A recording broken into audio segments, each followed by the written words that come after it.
They believe Young Thug ordered it. They believe that Yak Gotti was in the car. They believe there was two other individuals in the car as well. And they believe that I think SB, we've talked about him a couple times, he pulled the fatal trigger. One of the guys who they have as quote unquote snitches, Little Woody, he apparently has given some significant information to the government that basically he pointed out everybody in the car, which matched with the info that they got from like some cell tower shit. And he says that he heard them basically admit to it. So very important for that, okay? I'm going to tell you how they connect Thug and why they're giving out some of these pleas. But if you're wondering, why are they just, because some people are like, yo, no, they don't got no case on these other guys. No, they don't give a fuck about these other guys. These other guys ain't the ones who have started this gang beef. It's Thug and a few people who did the killing. So as long as you remember that, you will understand why pleas are getting cut. Now, the guy yesterday, Antonio Sumlin, is very easy. It's very easy to understand why he has been given a plea. Granted, let's go to his name again, Sumlin. His name is Obama. YSL Obama, man. Jesus Christ. Yo, take hood niggas to just fucking ruin everything. If you look at all the facts that they claim that, you know, he's involved in this case, the biggest thing is burglary in the second degree, which means he just stole something from an empty container. I know the murder is always going to stick out, but I'm going to go back to where the murders were listed, right? Okay. Also, he was in the group chat where the phone don't count no more. So he was in the group chat. Let me take the alerts off for a second. Thank y'all for all the subs. Remember, this is from a group chat. He's in this group chat, right? Where Young Thug says, you ain't beat him up or shot him yet? Y'all niggas getting soft. Now, they don't have the group chat anymore because maybe they have it from somebody else's phone, but they can't get access to it from Young Thug's phone, right? They can't use it to say, hey, we have exhibit 29. We did a search warrant and we got Jeffrey Williams' phone, and this was a group chat among these other people. They can't use it because the judge tossed it out. So they need that conversation to kind of show that Young Thug is the big shot caller who's ordering deaths, right? That's also why you want him, Sumlin, to be on your side. So you give him a plea. If Young Thug brings this to trial, right, he's going to show up on stand and say, yeah, Young Thug used to tell us all the time, why y'all ain't kill him yet? When you going to kill him? Shoot this nigga up. So he's going to be a substitute for the cell phone, right? And to some degree, you might say it's just as good as a cell phone or even better because now this is an actual human. You know, sometimes niggas might be like, oh, y'all ain't beat him up or shot him yet. Oh, I was joking, or that was some rap lyrics or some other shit, you know, trying to like make it hazy. You get the actual guy who was being talked to. He'd be like, no. Thug always talked like that. He was asking if we shot the nigga, killed him yet, right?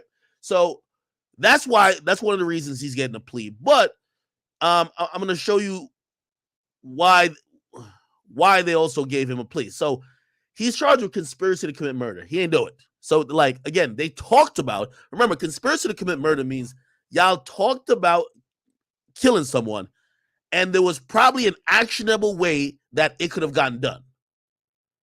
You know what I mean? Granted, it didn't get done. Actually, there wasn't even an attempt, right?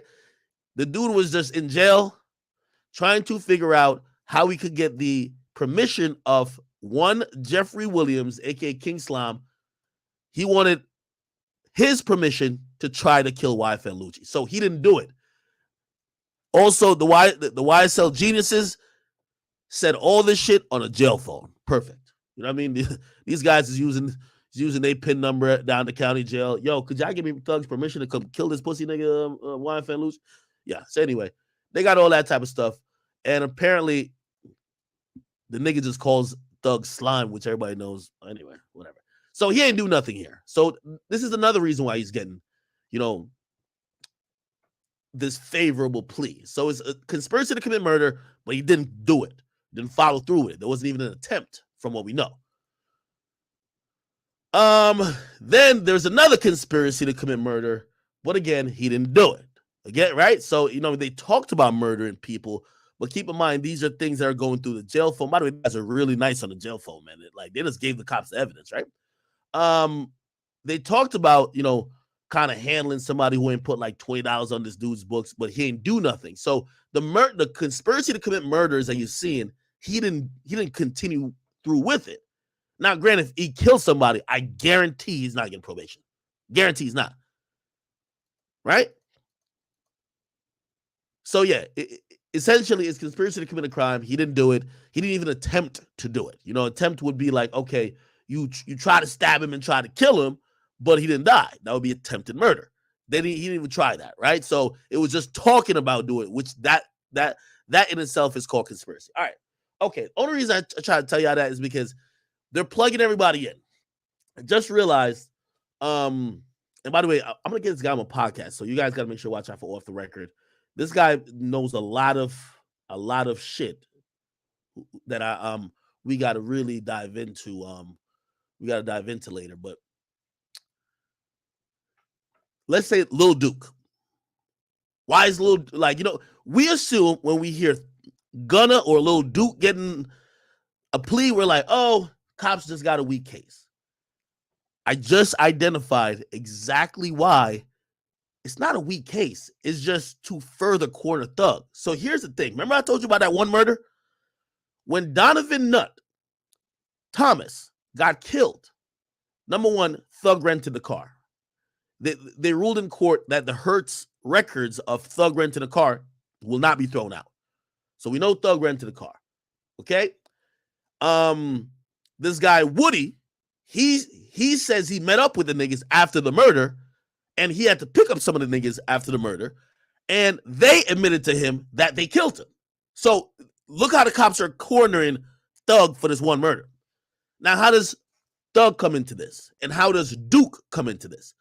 Apparently, Duke was locked up, and Lil Duke called Young Thug from jail during that time while he was supposedly in the cars. Because I guess the story goes, Thug is in this car, they ride by someplace, they see the nigga.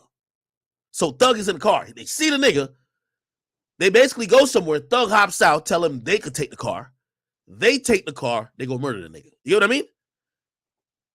The reason why Duke comes in, Duke calls Thug from jail on some random shit. Thug happens to be in the car. When Thug happens to be in the car, remember, they know exactly. The police know exactly when Duke calls because he's locked up. They use GPS to place Thug in the car, at least right before the murder happened. Apparently, he wasn't in there because he got out the car and let them do it. But what's important now is that for them to kind of show that Young Thug probably knew something happened and Young Thug was in the vicinity of the murder before he hopped out, and it was Young Thug's car that he gave, and Young Thug's the leader, they're going to call Lil Duke to the stand to say, did you call Young Thug from jail at this time? I'll actually, this would be a better explanation. George Cheedy. I got to get this guy on my podcast because, by the way, I spent a lot of time yesterday trying to figure out because some of these info he's saying is not in regular open court. So clearly he's talking to DAs and detectives. He's really tapped in way more than, you know what I mean? He's Atlanta based. All right, listen to this whole thing. Gunna coming out and Thug is still inside. That is not a question for me because I am not in the street. Basically, he say not going to comment if Gunna's a snitch. There are there's street codes. There's codes to the street. There are 510,000 people who live in Atlanta, and maybe 5,000 of them for this question would be relevant to a very, very small number of people who are gang adjacent, if you know what I mean. Yeah. For everyone else, I don't want to dignify this question about whether or not somebody is a snitch, because it suggests that is relevant or important or some sort of negative mark. I'm looking at this from the perspective of the 25 to 50 people who have died in the process of this gang war. this is not an abstraction, and it's not music. I don't care about the music. All right, let me skip to the relevant part. Here we go. The search was supposedly illegal. Okay, let me skip to the relevant part. For terroristic threats. Here we go. Here's the story. This is interesting. Donovan Nutt Thomas out. And first, the phone that they recovered from his house, phones, I think, were deemed inadmissible in court. Well, in the hearing on Thursday, the judge threw the phones out. And here's really what happened. The investigation in earnest around all of the things that ultimately led to this RICO began with the murder of a Donovan Nutt Thomas, who was killed in front of a barbershop in Castleberry Hill. He was one of the managers for Rich Homie Quan. Thug and Quan were having industry argument that turned into a bunch of other stuff. And I'm abbreviating here. Thomas gets killed. And then there was a series of drive-by shootings, like one or two every night for months. The police. So, and by the way, I don't know if he's gonna say. Apparently, I think there's like 3 more bodies that are just retaliation killings. There's a bunch of people who get shot. So again, this is why the police is like their whole goal is rather than just investigate the retaliation, let's go to the source, and then anybody who did some retaliation shit, they're gonna do time too. But the person we're going to give the most time to is the person who did the initial shit to start this whole gang war, which Young Thug is in that. Here we go. Peace. Almost immediate, because they'd been watching the dispute unfold because there had been shootings before Donovan Thomas. They already liked Thug for the crime. They thought either he did it or he was involved. Some months later, Thug gets into an argument with somebody at the mall, like a security guard. Remember that?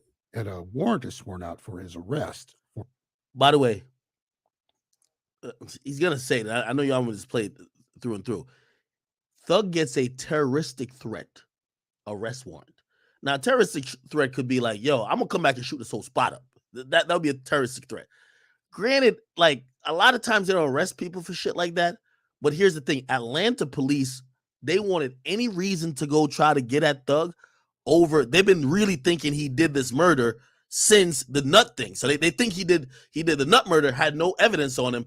So anytime they found any reason to go lock him up, they would, hoping they would find some evidence to later convict him of this Nut shit. You feel me? Sorry for the Nut usage. Or terroristic threats or something. And on that warrant, they went to his house and they opened the door and they arrested him and then they searched the house. They should search the house. And a judge ruled that all of the things that they took from the house were inadmissible because they didn't have a search warrant. They had an arrest warrant. They had an arrest warrant, but they behaved like they had a search warrant.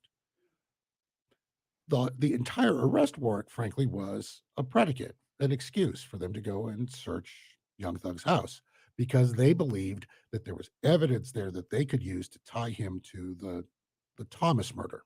So they messed up. So just understand it correctly. When you have an arrest warrant, you can come in and pick up the person and take them out. When you have a search warrant, you can come in, rummage through the house, and take anything out of the house that can be used something in that's the case. Yeah. Okay. When you've got a search warrant, it's basically yes. Okay. Only they can't use the phone. Now, here's why the phone is significant. Martinez Arnold, who took a plea yesterday or Friday. That's Lil Duke. There was a fight and a robbery at Club Crucial in November of 2014 that set off a lot of other things. Martinez Arnold was in jail because of that fight. Martinez Arnold called somebody in the car the day of the shooting of Donovan Thomas. I know this because it's in a warrant, but like a 2016 warrant. Martinez Arnold called from jail from a recorded phone line, somebody who had their cell phone in the car that was used as in the drive-by. Right.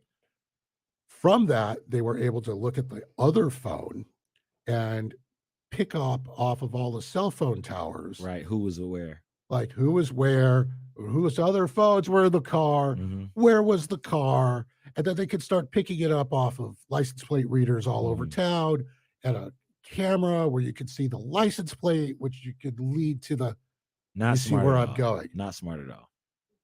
So my understanding is Martinez Arnold also called Young Thug. Like, and I don't know when. I don't know if it was before or after or what. Having the phone in evidence allows you to demonstrate that. So let me just say, the day after this hearing, Martinez Arnold gets a deal, and a really light one, I might add. I have to pause it here. So what he's describing, he's saying that if Young Thug's phone was not thrown out by the judge, the police could use evidence from that phone to match to the jail call from Lil Duke, and also Lil Duke calling another nigga in the car that was used to kill Nut, and try to tie it in that not only Young Thug rented the car, but Young Thug was around these niggas when they took the car to go kill Nut, right? But Young Thug phone got thrown out. What he's gonna say now is, as soon as Young Thug phone got thrown out, they gave Lil Duke a plea. Why did they give him a plea? It's not because the case is weak. They gave him a plea that if they need what's going to substitute for that phone evidence is they're going to bring him on the stand and say, did you call Young Thug on this particular day? Hey, we're going to refresh your memory. Did you call on a jail phone? He's going to have to say yes. Dad, no time, no additional time served, but he must take the stand. Oh, Duke? Yeah. So Duke has to testify. Well, that's a condition of his deal. So then Duke would be a snitch. So I'm not saying if he that. tells the truth. Like Great. Again, no. This is why. Do not ask me about who is not a switch. Okay. I understand. You're not. Thing is a street thing. Is a street thing. Cooperation is the word. Are they going to cooperate with the side? We also know that cooperation means you're snitching. Okay, so from the street, no, it doesn't, because cooperation may also mean that you're admitting to your own faults and your own things. But here's what talking about anyway. No, cooperation don't mean you're admitting to your own fault. That's not what it means. Cooperation means you're cooperating with the government for the completion of the case. But here's what: if they put Duke on the stand and they say Duke, that's not funny though. Did you call Thug? He can say, yeah, that's the dude. He can say yes. He can say no. He can say I plead the. Why everybody think that people gonna do a Kelsey? Oh nah, Kelsey has immunity. She can't go to jail regardless, right? And also, they don't know anything that's factual. They know they have proof that Duke made the call. He can't get on the stand and lie. And if he lies, it's not only perjury, as according to his plea agreement would be out the window. So you just fuck yourself. You might as well just took it to trial if you're going. If anybody's strategy is to, I'm gonna wait till I get called to the stand and lie, you might as well just literally took it to trial. The fifth, whatever. Yeah, just say whatever. That's the dude that runs so the here's label? the thing, like. He could say I'm pleading the fifth. That's the label though. I can't just say this is music industry just because somebody said, but Kelsey didn't have full immunity. Okay, first of all, the prosecutors Kelsey has 0 charges, right? 0 charges. By the way, she was also pleading the fifth to speak about anything that had to nearly do with her. She had use immunity, which means anything she said up there, as long as it couldn't be proven to be a lie. Keep in mind, this whole situation with Tory, Megan, Kelsey is all he said, she said. They can't find a DNA of any motherfucker on anywhere, right? This is different than Duke. Duke has charges. Duke is documented. You use the jail phone to call. Nigga, they know exactly who you called. They know who that phone was registered to. They just need you to say in court that you did. You get what I mean? They just need to say that you did. So again, y'all can't be comparing Kelsey to these guys who have charges. Kelsey didn't have no charge. And by the way, if Kelsey was also accused, there's no way Kelsey would have testified. No way. If Kelsey was also charged, 0 chance, unless she got full immunity, which full immunity would have made sure that no matter what she says, she can't get charged from that night. And also, by the way, they kind of in a way gave her full immunity, but they didn't really, because they said it on the record, but then they said it's only on transactional. Anyway, or use immunity. Actually, here we go. Because of the timeline.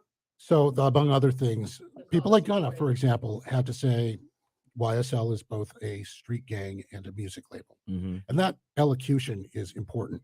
Let me say both Gunna and Martinez Arnold would have to take the stand if called. They could try to plead the fifth, but if they are offered immunity, then they're no longer subject to incrimination and they're compelled to testify. You can't plead the fifth if you're offered immunity. Correct. Like it's like against the rules. Yeah. Oh, I didn't know that. So, Oh, that's bad. So to be clear, I think that this elocution, this having to stand up in court and say, yes, YSL is a gang. Yes, this gang did crimes that I am aware of. This thing. No, you can't actually use the elocution in court. Okay. Not a criminal court. But you absolutely can use it in a civil court. And the thing I've been watching, and bearing in mind, like I'm as much a business reporter as a crime reporter, is the amount of like legal liability that Okay. Basically, he goes into saying that the record label could be sued as well because Gunna's, while they can't use Gunna saying yes, ma'am, and saying that hey, blah blah blah, YSL is a gang, can't use the plea. Right? They would have to call Gunna to the stand to say in his own words because the plea is just a plea. You can't be like, well, he pled this. So that's the reason why you have the plea, but him saying yes, ma'am, a bunch can't be used in court against that plea. So the plea, the audio from the plea cannot be used in court against Jeffrey. They have to call him back to the stand for him to say it again. You get what I mean? But in a civil case, so say if somebody wanted to sue, I don't know, 300 Entertainment for literally, you know what I mean, being a gang and say someone got hurt in one of these shootings and they want to sue 300 Entertainment, which is a label part of it, they could definitely use the plea audio in a civil suit. In a civil suit, they could use that audio of Gunna saying YSL is a gang and a label, right? But in a criminal case versus Thug, Gunna got to bring his ass back up there, and then he got to answer the questions on a hot mic right in front of Thug. They can't just play a clip. Because if they could have played a clip, nobody would ever sit in front of the nigga they got to snitch on and point him out, right? It'd be like, yo, niggas, use a clip that I gave y'all. It don't work like that. You got to bring the nigga up. I mean, these niggas have the right to face, you know what I mean, face their accusing all the people who have been the witnesses against them. You feel me? All right. Okay, cool. So, I hope you guys are kind of understand this a little bit. They're cutting. I know y'all think they're giving out pleas to everybody, but they're cutting strategic pleas. So the plea to Lil Duke guarantees that they have somebody to say that Young Thug was in or around the vicinity of the car that was registered to him or actually rented by him, but then given to someone else that eventually allegedly did the murder of Donovan Nutt. They have the Hertz records that say he rented it. They have Woody, who says after the murder, he heard them basically say, oh yeah, we did it. And I believe Woody also says that somebody called Thug right then too to basically tell him, yo, we killed that nigga. So, you know, again, they're cornering Thug for that one murder, but that's only one situation, right? So they want Young Thug to be culpable of that murder. Bingo. So that's number one. The second one for this Antonio Sumlin one, this is what I'm saying, it's all strategic. They want Young Thug to be culpable of conspiracy of murder. Now, granted, they gave that nigga 15 years probation, but they think the person who's more culpable in a conspiracy isn't the guy who's asking for permission or who's going to carry out the hit. It's the guy who's making the call and who would actually do the payment. That's Young Thug. So that's why they gave Antonio Sumlin that fucking deal that he could, tell on Thug to let people know, hey, he's the one ordered murders. There's a few other attempted murders or murders that they're gonna put on Thug, and essentially they're not cutting all these deals because they have a weak case. They're cutting all these deals because if they could give Thug at least 30, they'll be happy. Okay. Colin Noir, thank you for that donation on YouTube. He said, yo, man, Ak, you got me watching all these lives like a fucking crackhead. Man, this shit is it's kind of unbelievable, right? All right, anyway, for everybody who is here, we are on standby for we're on standby for the verdict of Tory Lanez versus the county of LA, and they're in LA Superior Court. And he's charged with shooting Meg Thee Stallion in 2020. He's actually given 3 charges for that night. 1, possession of a concealed weapon in a vehicle. 2, aggravated assault with a deadly weapon, which is allegedly, well, not allegedly, but shooting Meg. And 3rd, discharging, negligent discharge of a weapon, which means just, firing the gun. They went about 3 to 4 hours yesterday. They have started, let me see what time. They started at noon. They're about 2 hours in, and we are just waiting. I'm gonna assume, because right about now, let me see, 9. It'll be about 11. Let me see. It'll be about 11. Okay, they're gonna go on lunch break around an hour from now. They're gonna go from 12 to 1:30. And then if they can't come up with a verdict in the last 3 hours, which is going to be 1:30 to 4:30, this is going to be continued on the 27th, which is Tuesday. So they got about 3 hours. Let me see, 3 plus 1. Yeah, 3 plus 1. That's 4 hours. About 4 hours and 30 minutes to kind of come to a decision. I believe they're closer than further from coming to a decision, because the judge gave them the option. Do y'all want to continue this after Christmas? And they said, no, we rather come on Friday. Keep in mind, I ain't gonna lie to you. Shit, I wouldn't even be streaming now if this shit wasn't going on. I gotta go Christmas shop. I ain't go Christmas shopping yet. Did y'all go Christmas shopping? Anybody go Christmas shopping? So again, it's the same thing for the jurors. They're people too. You know what I mean? They're, they got Christmas plans. Maybe some of them are traveling. Maybe some of them are whatever. And I would assume they want to either get this over with, but if you're not going to get this over with, you might as well take that 4-day vacation, right? Take that 4-day break and come back on the 27th. But I think they're probably going to come with a verdict today. If the verdict comes down, I think pretty much everybody there is just kind of chilling. And if the verdict comes down, I'm not sure if they're in the court, outside the court, but that should be. I know the journalists, they have they're getting an email from the court to see if there's any updates, and if there's an update on the verdict, they will all be told to return to court or to get ready, because it will be presented to the judge shortly. I'll say this. Give me a second. Last thing that happened yesterday was this email that said at 3:50, they ended around 4 o'clock yesterday.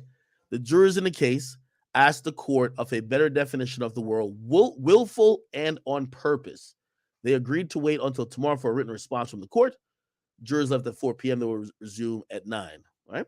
So if they're thinking about willful and on purpose, what would they? What? I'm gonna have to Google this. I'm gonna have to Google some of the laws, or Google some of the statutes here to see where I see willful or on purpose at. I'm gonna Google these charges in California. Okay, let me Google these. I'm gonna Google the penal code real quick. Penal code section, was it 12022.7A? Let's see what that is. Okay. Okay, so this one is the discharge of a firearm with gross negligence.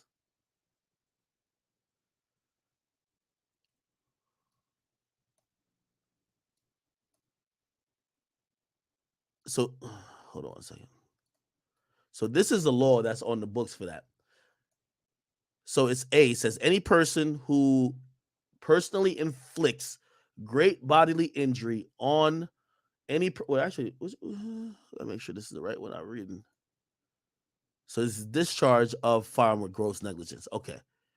Further, we find the allegation that said defendant personally inflicted great bodily harm upon Megan Pete with the meaning of penal code, whatever. Or is that like an addition? Hold on. No. Okay. I gotta look up this different penal code. My bad, chat. So I guess there's some amplifiers to some of these charges, I believe. So I gotta look at penal code section 246.3a.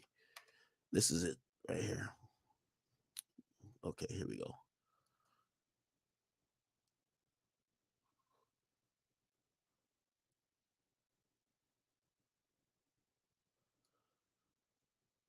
Okay. Violation of. This is a little odd. Give me a second. Because this shows up with assault with a deadly weapon. Give me 1 second, chat. I'm going to put it on the screen in a second. California Penal Code 246.3A.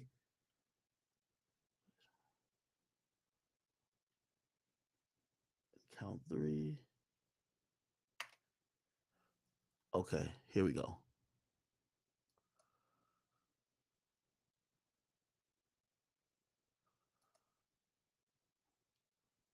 Give me 1 second. Okay, bingo. I think I got it. Negligent. Okay, there we go. Negligent. Okay, great. Okay, bingo. So, it looks like what they might be arguing is this one that's on the screen, chat. Let me put this on the screen. So this is the third one that they added, right? Discharge of firearm with gross negligence, right? So let me put that on the screen, and we're making assumptions here, chat. We're making assumptions. I know we're waiting for the official result. I'm not acting like I'm a lawyer. I'm definitely a highly educated motherfucker, though. You know what I mean? Graduated Rutgers University with a biomath degree, but still, you know what I mean? I ain't no lawyer. Anyway, the California Penal Code. So they might be arguing over this. Which, by the way, if they're arguing over this, maybe they have given up on the assault charge, that the aggravated assault charge, which means he shot Meg. Now they're talking about negligent discharge of a firearm. They said to be convicted of penal code, blah blah. Prosecutor must prove the following: that the defendant fired the firearm or the BB gun. Defendant fired it in a grossly negligent manner, and the defendant's action could have resulted in injury or death of another person. Now here's this willful word that they wanted some definition on. A person shot the firearm intentionally when he pulled the trigger and he knew the firearm was loaded. In the case the gun went off completely by accident and a person is believed that the firearm was not loaded, it cannot be a negligent discharge. Okay, that's great to know. That's very great to know. By the way, them asking that, it tells me the conversation they're probably having in the jury room is this. Say, again, we don't know how, remember, it's 7 women, 5 men. Let's say some of them are saying, well, we believe there's a struggle. We're going with what Sean Kelly said and what the defense has been saying. That Kelsey had the gun, Tory grabs the gun, and when because that's honestly what I believe too. When Tory grabs the gun also goes off. Right? I think a lot of people believe that. Tory grabs the gun from Kelsey, the gun goes off. Now, this is why the willful is going to be very important. Here's what it says again. A person shot the firearm intentionally when he pulled the trigger and he knew the firearm was loaded, right? That's willful intent, right? Which is needed, right? It is needed. In the case the gun went off by accident, for example, if the jury believes he grabs the gun and it's in her hand and the gun goes off and the person believes that the firearm was either not loaded or it couldn't be, whatever. So I don't think the not loaded part matters, but if you are trying to disarm somebody and the firearm goes off, that wouldn't be negligent discharge of a firearm. That's my somebody said lawyer for workers live. All right, cool. Let me stop trying to be a lawyer. By the way, it's so interesting because California law is so different from everywhere else. Instagram broadcast, but literally couldn't make that happen on the subscription. And so then I was trying to do the YouTube. The YouTube, I think, is working. I have somebody on my team working on it.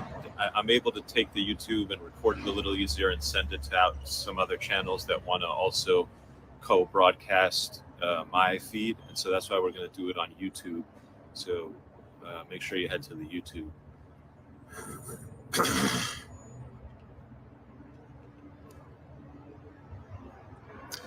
All right, so that's the info. That's the update. Go to the YouTube. It's www.youtube.com/lawyer4workers. Mistrial. Mistrial means that the jurors can't agree. They give up. They just can't figure it out. And so then they're going to say that we give up. And then the prosecution has to decide whether they want to bring the case again. I can't imagine the prosecution would want to bring the case again. I can't imagine Meg would want to come and testify again. Kelsey, I don't think would ever want to come and testify again. So if it's a mistrial, I would think that might just be the end of it, but we'll see. All right, head to the YouTube, link in my bio. Peace. Yo, did my boy grow like a stash like in like 15 hours? That's amazing. All right, before we do that real quick, again, we're just trying to figure out what the fuck is going on type shit. Like probably like, try to get a look into the minds of the jury.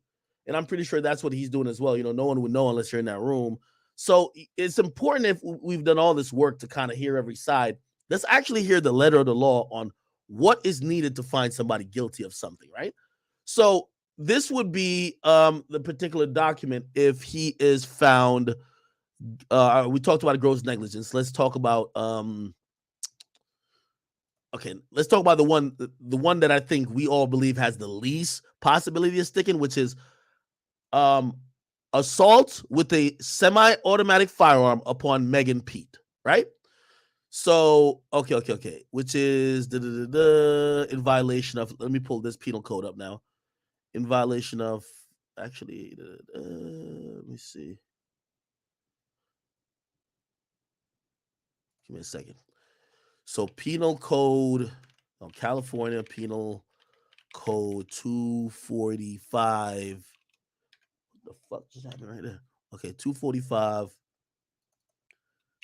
And I'm going to have y'all be jury. You get what I mean? So we might have to have our own poll on this bitch. You feel me? Okay.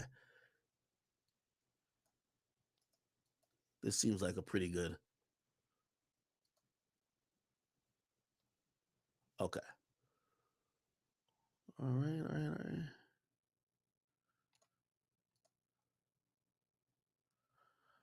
We got the penalties here. I got the penalties, but I want to see. Okay, I think I got it. Give me a second.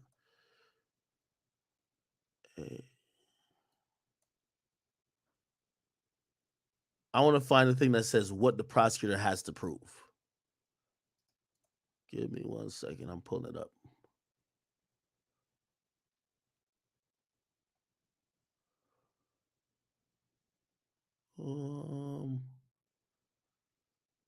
Most of these are like law firms who aren't going to tell you too much because they want you to call them.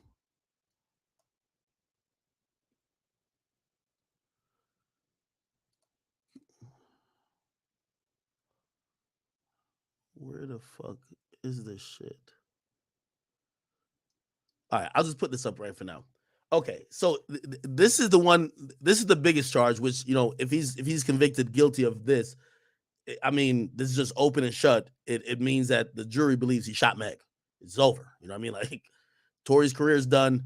Tory's getting deported. It's over. Like I mean, obviously we'd go through some appeal, but like essentially, this is the big joint. He gets aggravated assault with a deadly weapon. It means that the jury has now believed. And by the way, if he gets found guilty of this, he's most likely going to get found guilty of the other two.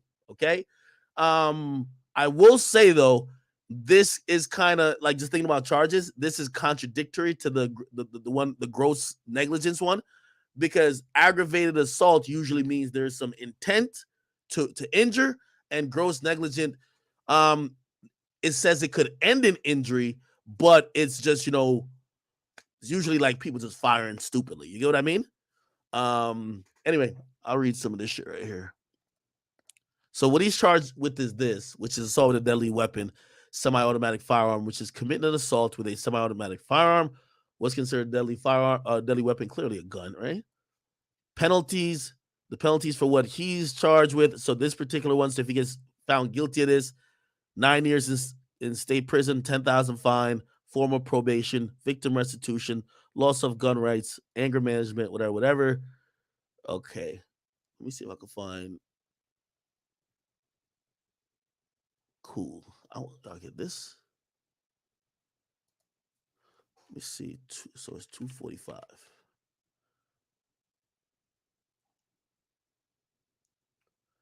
Okay.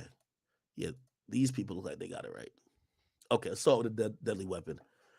What's a deadly weapon? You gotta go to B for the semi-automatic weapon, but it's the same thing. Penalties, yeah.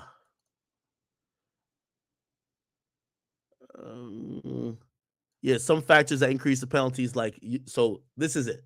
So if it was like if a deadly weapon was a knife, you face up to 4 years. If it's a gun, you face 9 years. Also, if it was against a firefighter or police, it's actually upped. And if the okay. Anyway, it doesn't show what has to be proved though.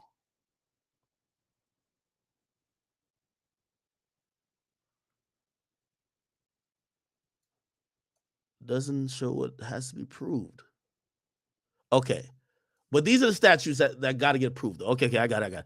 Prosecutor must establish these following elements to prove an allegation of assault with a deadly weapon. The defendant committed assault with a deadly weapon that by its nature would have likely resulted in the application of force on one. Jesus Christ, man. Why did they write the law like this? On another one, or the defendant didn't use the weapon but used force likely to produce great bodily injury. Okay, this was fucking a piece of shit like definition. Defense acted intentionally. So this is okay, let's go off of that one. This is basically, do we believe, right, that the jury, and right now I'm saying y'all the jury, so y'all gonna make these decisions. Do you believe that, let's say Tory did fire the gun. Do you believe that Tory fired the gun trying to shoot her? I would say no. All the shots seem like they were either aimed at the ground or possibly in the air. It doesn't seem like there was intent to hurt. Now, granted, the reason they charged Tory with this, the statement from Meg, which I think there's no proof of, that's going to be very important, is Meg saying, yo, Tory said, dance, bitch, dance. Somebody's saying something like that means they're going to shoot at you, or, hey, you better duck. Like, it's like somebody with a gun saying, nigga, you better duck. And yeah, you might have ducked and they didn't shoot you in the head or whatever the case is. But clearly their intent was trying to shoot you. So if you believe the dance bitch dance thing, you believe that Tory had intent. By the way, we're acting like Tory shot it, right? Like this charge, again, if you think he never had the gun, this doesn't even apply, right? We're acting like Tory had the gun and he fired it, right? This is the heaviest charge they got against him. Do you think he acted intentionally? I would say no. The defendant was aware of the facts that would cause a reasonable person to understand that the act would directly and probably result in the use of force to one another. I mean, granted, this is a gun. I mean, you could say, oh, they're all drunk, but I don't know. I don't know on this one. If they're aware of the facts that the act would directly and probably result in use of force to another one, I don't think if Tory shot that gun, Tory was trying to hurt her. Right? So not only did I think he didn't do it intentionally, right? If he shot the gun at all, I don't think he shot it trying to hurt her. By the way, here's where the apologies come in. Because now, by the way, you got to believe the prosecutor to even, for this charge to even be on the table. Okay, let's say we just believe the prosecutor. Everything they say, dance, bitch, dance. What fucks this up, I think also is the apology. You know what I mean? The apology is like, yo, listen, I didn't mean for this to happen, which kind of like hurts the intent. And also, oh, I didn't plan for you to get hurt. Again, you have to have the mindset that Tory shot the gun to even consider this. If you think that Tory never had the gun, this is automatically not guilty, right? And then the last thing is the defendant had the present ability to use force on another person. Yes. So this is definitely a yes for Tory, because if he had a gun, remember, you have to think that he had a gun to even consider this. So if he has a gun, yes. So you have one check. Was he aware of the facts and was trying to hurt her, or that he knew he could have hurt her? Not sure if he thinks he's shooting at the ground or shooting in the air, right? And did he act intentionally to hurt her? I would say no. So I think this is a not guilty, if you ask me. I don't think you could say yes, and I don't think the prosecutor established all of these without reasonable doubt. You get what I mean? The dance bitch dance thing, I think not only did Kelsey refuted that, no one else said they heard it. Sean Kelly say never heard it. Only person who heard that is Meg Thee Stallion. So if you ask me, this would be a not guilty, right? That's why they have 2 more charges, though. So the other charge, do y'all agree with me? If y'all agree with me, like, let me know. This has to be a fluid conversation. I see somebody say him firing the gun in the air could be negligent discharge. I agree with you, 2-turned Taylor, except if this is if you believe that he just took the gun and shot in the air. If you believe what the prosecutor even said in closing, that Tory was struggling for the gun from Kelsey, who fired shots. If the gun went off, that wouldn't be negligent discharge. If Tory was wrestling for the gun, then it went off. You get what I mean? Negligent discharge is if you just bap, bap, bap, bap, bap, bap, bap. You know what I mean? Yes. California is a little bit like Jersey. They say this in Jersey. Firing warning shots not only might get you killed, but it's going to get you locked up.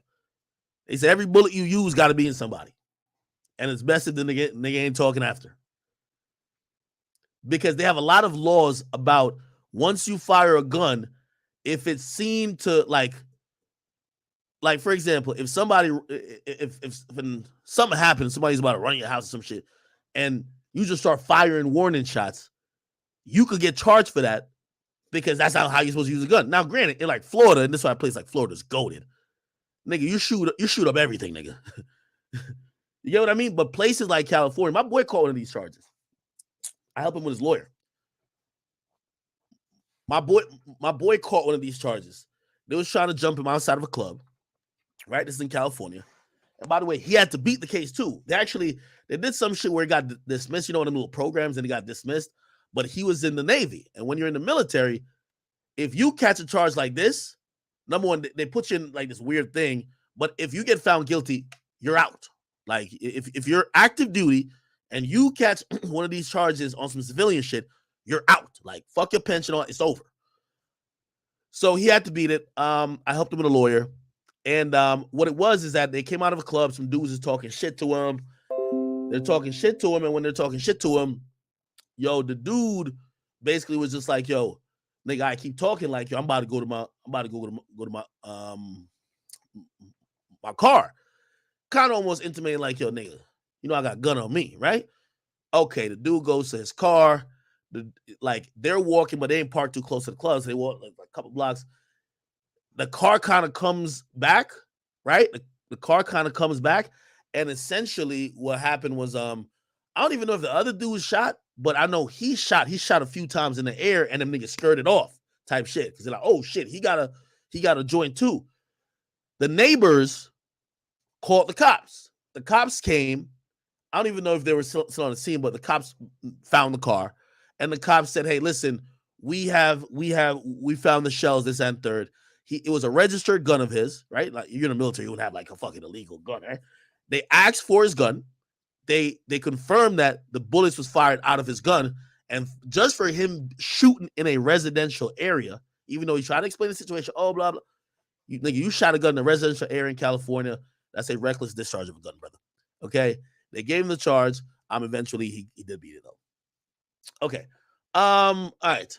So for this one, the aggravated assault with a semi-automatic firearm, I think this is going to be not guilty. But see, if it was guilty, there's some enhances, right? There's further the allegation that said defendant personally used a firearm, blah, blah, with the meaning of, this is some other code.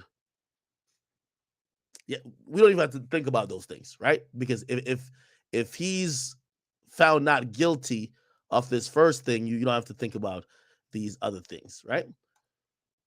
Okay, so that's the big one. We kind of talked about the gross negligence thing already. The next thing that we got to talk about, which I think a lot of people believe that this is going to be the thing, right? Unless they solely believe Sean Kelly. And keep in mind,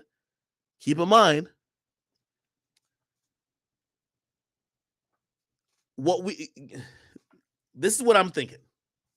And I might be a psychic. I think they've already deliberated and got the aggravated assault on Meg off the table already. I think that's off the table already. I think everybody agreed that's off the table. They're right now, I believe, discussing the gross negligence shit, right? Let me see. This one, sorry. I'm gonna tell you why. I'm gonna tell you why. No, not that one. I believe they're discussing this. I'm gonna tell you why. So the discharge of a firearm with gross negligence. I'm gonna tell you why. Who are the people who said that Tory shot? Meg said she believes he shot her, right? She couldn't tell her back was turned, but she said she saw him with a gun. Only Sean Kelly, which remember I told you Tory might have chatted about himself because his own witness went up there and in a very confusing story said, oh yeah, Tory, I seen Tory waving his hand in the air, shooting wildly, right? So why do I think they're discussing this charge, which would pretty much equal that? Yesterday, right before they were let out, right? Or right before they asked for the definition of willful. And remember, the definition for to get somebody found guilty for this, you have to have willful intent or whatever. They asked to play, or for the court reporter to read or play Sean Kelly's full testimony. So essentially, I'm going to be honest, if Tory does get found guilty of this, I'm going to have to blame his own witness. I think they're going off what his own witness said.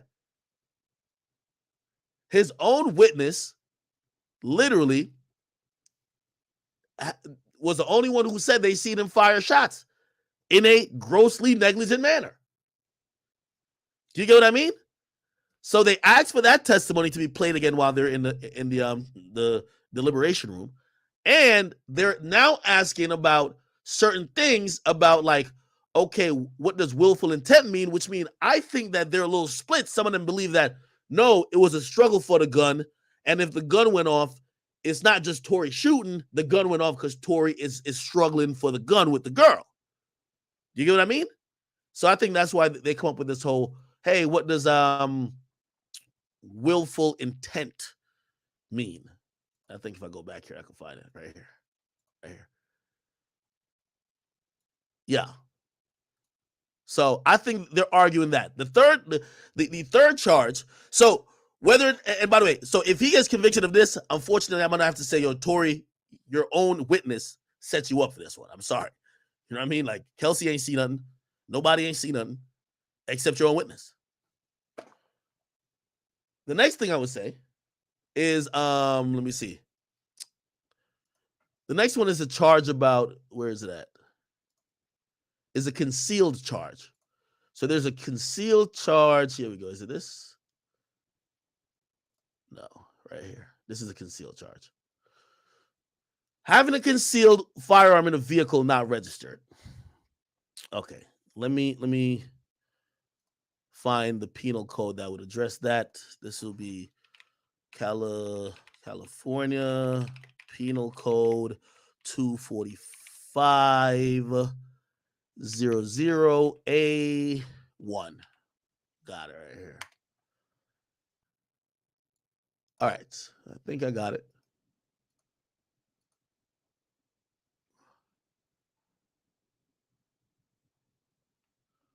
Okay.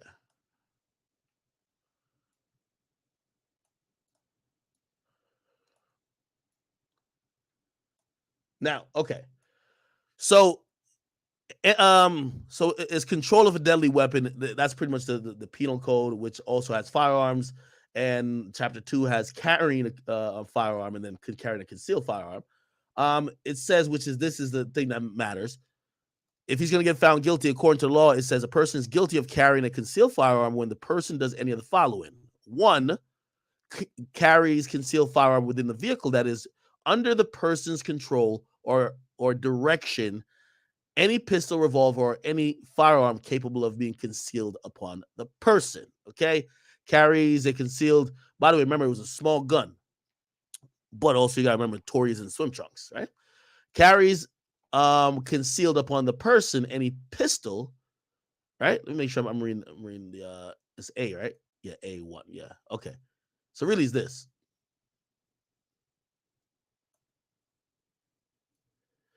Carries concealed within any vehicle, right, that is under the person's control and is capable of being concealed upon the person. Okay.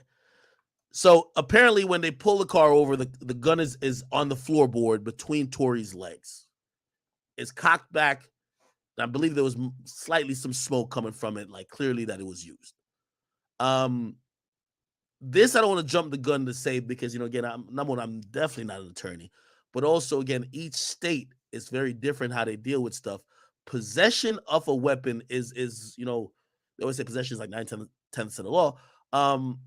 Does that mean it's solely Tory's responsibility because it's beneath his feet? Granted, what I think that does happen, what I think Tory does have going for him is this. When the car first pulled over, Tory wasn't in that front seat. Meg was sitting in the front seat. They also made a great case about the bag being moved.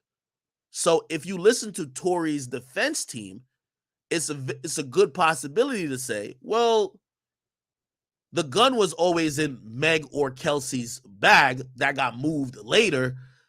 Kelsey took the gun out of the bag, trying to shoot Meg. Tory wrestled the gun away from her, and the driver and them helped everybody get back in the car. Tory, again, if somebody just shot the gun, you're not going to have the gun back there.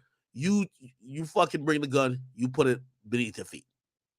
You wouldn't put it where the girls are, right? One of the girls is trying to use the shit. Also, you don't know if they got like another clip to fucking switch out. So again, I think this is either beatable or appealable. I don't think you're going to get found guilty for this. I think if anything, it's going to be, I'm telling you, it's going to be a cheddar Bob situation. If Tory get one guilty plea or get one guilty verdict, it's off of solely, hold on, let me make sure I see what Twitch talking about. It's off of his own witness saying, I seen Tory fire in the air. And it was confusing, but it would be different if the nigga said, oh, I seen them fighting over the gun and then the gun was going off. It's different when, according to the prosecutor, when he cross-examined, and that's the thing about, that's why I think Tory didn't bring Jaquan. The prosecutor been getting their ass kicked. And if your witness ain't on their P's and Q's, Kelsey was on her P's and Q's, even though she wasn't supposed to be for Tory. Sean Kelly knew what to say. They probably talked to him before an investigator, right? So, Tory probably has an investigator. They talked to Sean Kelly, hey, blah, blah, what's the story? He's probably said that story 1,500 times, right? But you kind of got to prepare him for cross-examination because he said something new that I'm pretty sure Tory never heard him say. Because they said, well, did you ever see the little guy like shooting? Yeah, I see his hand waving in the air and I see gunshots. So that's possibly the only thing. However, I would be very shocked. Well, not very shocked. Number one, again, I'm going to keep saying Cheddar Bob in the sense of Tory's own witness fucks him. Because if Tory gets actually convicted of that gross negligence shit, that was not even in the prosecution's argument of how Tory discharged a firearm. The prosecution never said Tory shot in the air. The prosecution said Tory shot at the chick. You get what I mean? So again, I don't know how the jury is going to deal with this. They might look at it and be like, well, the prosecution never argued that Tory shot in the air. This is just one witness who seems a little confused a little bit. By the way, I don't know if it's going to help when they're thinking about his testimony. Apparently, he's not a U.S. national, so, I don't know if English is his first language. He's one of those. So maybe they'd be like, oh no, he's just a little confused. Who knows? But I think it's very possible if that doesn't happen, it's a clean sweep. Somebody say he's from the UK? Well, apparently there was some miscommunication with certain slang. So if you ask me, definitely not guilty for the aggravated. And by the way, if he does get found guilty, let me just examine the possibility. That means I would say that means the covers that we've seen from everybody, Milagros, Lawyer for Workers, Dennis Byron, Megan Cuniff, even Nancy Dillon, they probably didn't represent the trial accurately because we're not in court. And some of them we know, like Nancy Dillon's definitely on Meg's side. Like, come on, you know what I mean? Like, and even when they're saying shit, we're like, nah, this shit seems like it's on the other side, right? So I expect that to be a not guilty. But if Tory gets found guilty of aggravated assault with a semi-automatic weapon, he will absolutely get convicted on the other 2 counts. If not, maybe they don't give him. Well, yeah, definitely. So it's either going. I really think it's either going to be 03, right? Which means he gets found guilty of shooting Meg, so the aggravated assault with the semi-automatic weapon. And then after you say he did, if you believe he did that, right? You vote guilty for that. You got to vote guilty for, discharging a firearm with gross negligence, right? Got to vote guilty for that. And at that point, you might as well just believe that Tory had the gun. And the gun beneath his feet was just him having the gun in the car after he used the gun, which was his gun. So guilty on all 3. However, and I think we all sit here and we believe that one, let me bring it up. This one will not. Is it this? Yeah, assault with a semi-automatic firearm. We believe this will not be found guilty. So now it's about, could they save face? And I really think the prosecution did a horrible job. So if Tory doesn't win 3-0 and if it's 2-1, I'm blaming Tory, actually. Because I think the one is going to be this charge of a firearm with gross negligence. Can I see Tory going 1-2, which means he beats the assault with the firearm, but he gets both the concealed and gross negligence? Nah, I can't see that. If I was supposed to give a percentage, and I know we're all waiting, I think it's 40-40. Okay, so if it's like 100%, what do I believe? 40% is 3-0. 40% is 0-3.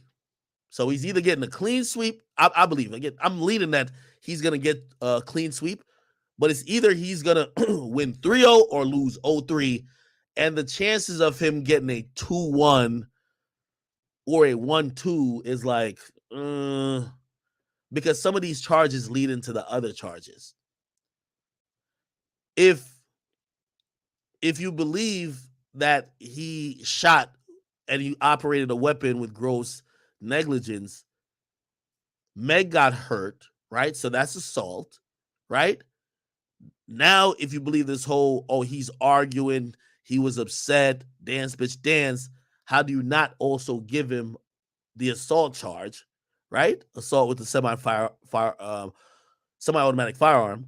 And then if you give him both of those, why wouldn't you just give him possession of the gun concealed, because you already don't believe the nigga? So whatever the case, the defense was trying to make to say, nah, because that's the defense case, right? Like, one of the things you got to answer is, where does gun come from? The defense has argued, I think, pretty good. It wasn't even the bodyguard's gun. Definitely wasn't my gun. You know whose gun it was? Either Kelsey or Meg. You know what EJ said, the stylist? I never really went through Meg's bag. Anytime I had to pack a bag for Meg, I threw shit on top of what she had in the bag already. So who knows? There was a gun underneath. Who knows? You know what Kelsey says?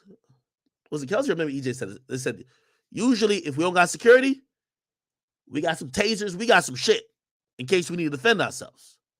Have you ever seen her with a gun? Oh, yeah, yeah. Did you see her that night? Nah. But that establishes maybe sometime Meg got the blicky.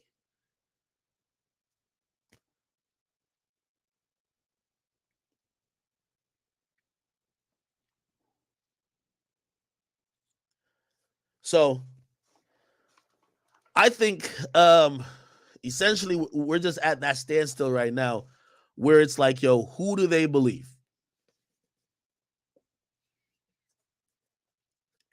Somebody say, yo, man, fuck all that Meg shot Meg.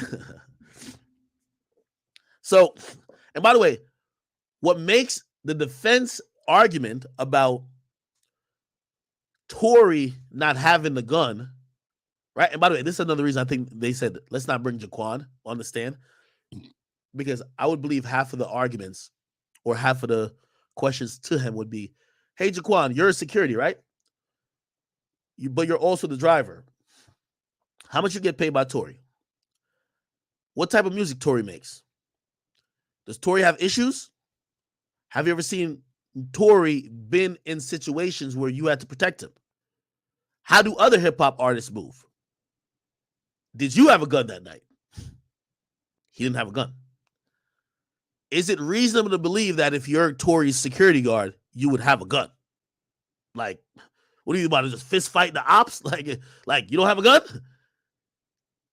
Then that would probably go towards saying that was your gun, right? I think this is what the prosecutor would have done if Tory's bodyguard took the stand. So it was your gun. Have you ever seen Tory with a gun? Have you ever given Tory a gun? So I think Tory made a great decision saying, nah, don't put that nigga on the stand. Somebody said, so who shot her? Man, it's looking like it was a struggle between Kelsey and Kelsey and Tory.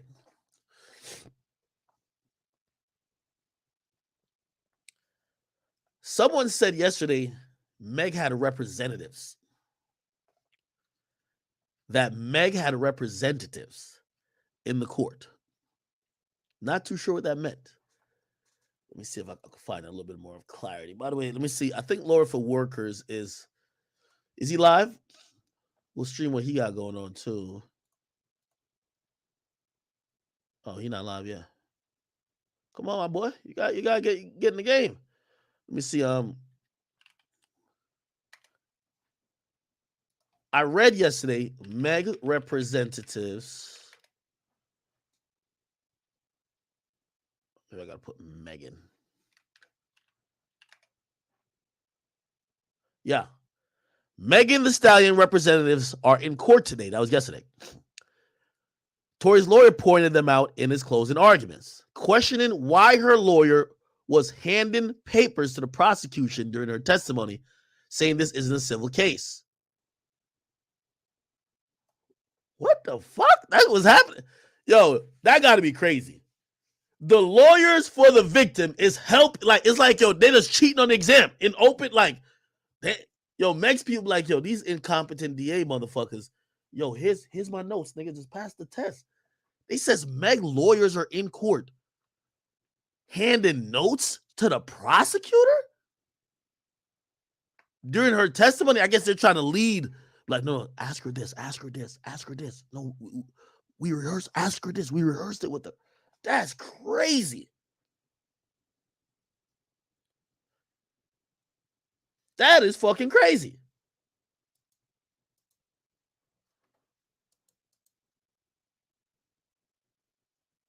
Somebody said Tory DNA now on the gun. Well, everybody wants to get technical now. It's inconclusive. We don't know. But here's the thing, though. In a court where reasonable doubt gets somebody off, if you can't say definitively it is, you have to almost act like it's not, right? Or, I mean, you could use it as a contributing factor, but it doesn't tell you anything without a ton of other evidence.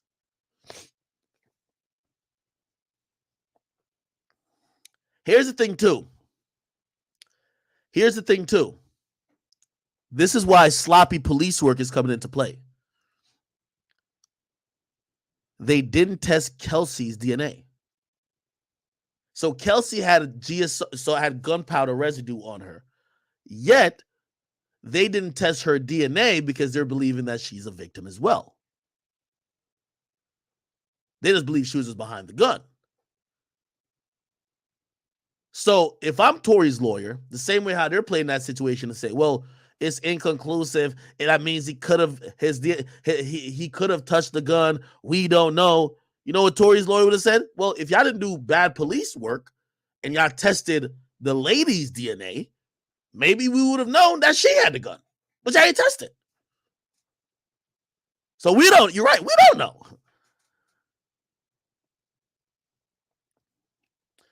Somebody said, since there was 4 DNA profiles on the gun, why didn't the DA or the defense request that everybody gets tested?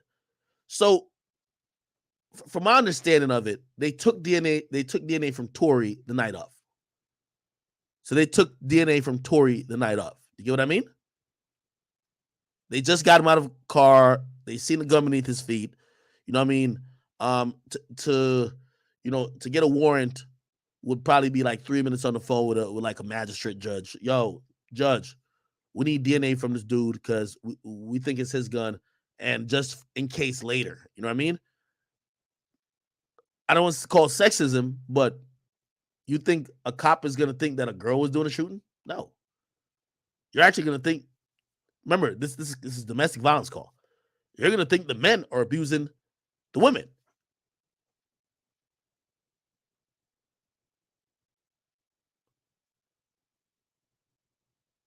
Plus, they didn't believe that there was going to be an argument about whose gun and who fired. So they tested Tory. Remember, after that night, they hit up Jaquan. They said, yo, come in and come talk to us. He never came. So no DNA for them. They ain't get to test the driving either. No DNA for y'all. Kelsey didn't show up neither. So later on, when the DNA results come back, they only have Tory's to match. You're not going to test the victim. You got Tory shit because you arrested him that night. The other 2 people, you don't know who they are, but one's a woman, so you look crazy. Be like, hey, we need a DNA sample from it. She'll be like, yo, why you need a DNA sample from me? Nigga, I got blood on my leg. Fuck are you talking about? But now when they find 4 profiles, they couldn't find Jaquan. And clearly Kelsey was not that cooperative until she came back doing an interview with the prosecutors in September. Actually, she did give like a statement, but they, according to her statement, even her initial statement, she was more in line with the victim in being a victim than actually being a perp. So they didn't test her. But Jaquan, I think they would have definitely tested, but he ain't show up. And then they probably said, all right, it's a scratch. Nobody's accusing Jaquan of doing it. So, okay, we don't need it. But it's 4 profiles. Now, what fucks them is that when it comes back, the test, well, Tory's inconclusive. It's probably also in their best interest, too, to not even test the other motherfuckers, because if it's inconclusive for Tory, but it's positive for Kelsey, your case looks crazy. You get what I mean? If it's inconclusive for Tory, but positive for anybody else, it looks crazy. Somebody said, could we investigate Mo's Friday mustache? He ain't had it yesterday. What did he have yesterday? Nah, that wasn't him. This is him right here. Nah, he definitely didn't have it. Yo, my boy grew a mustache like overnight. That's historic. Actually, this was 15 hours ago. Nah, my boy grew it overnight. Or the jury. Nah, that gotta be a filter or something.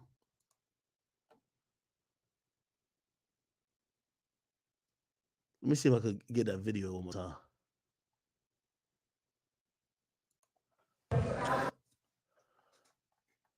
That gotta be a filter.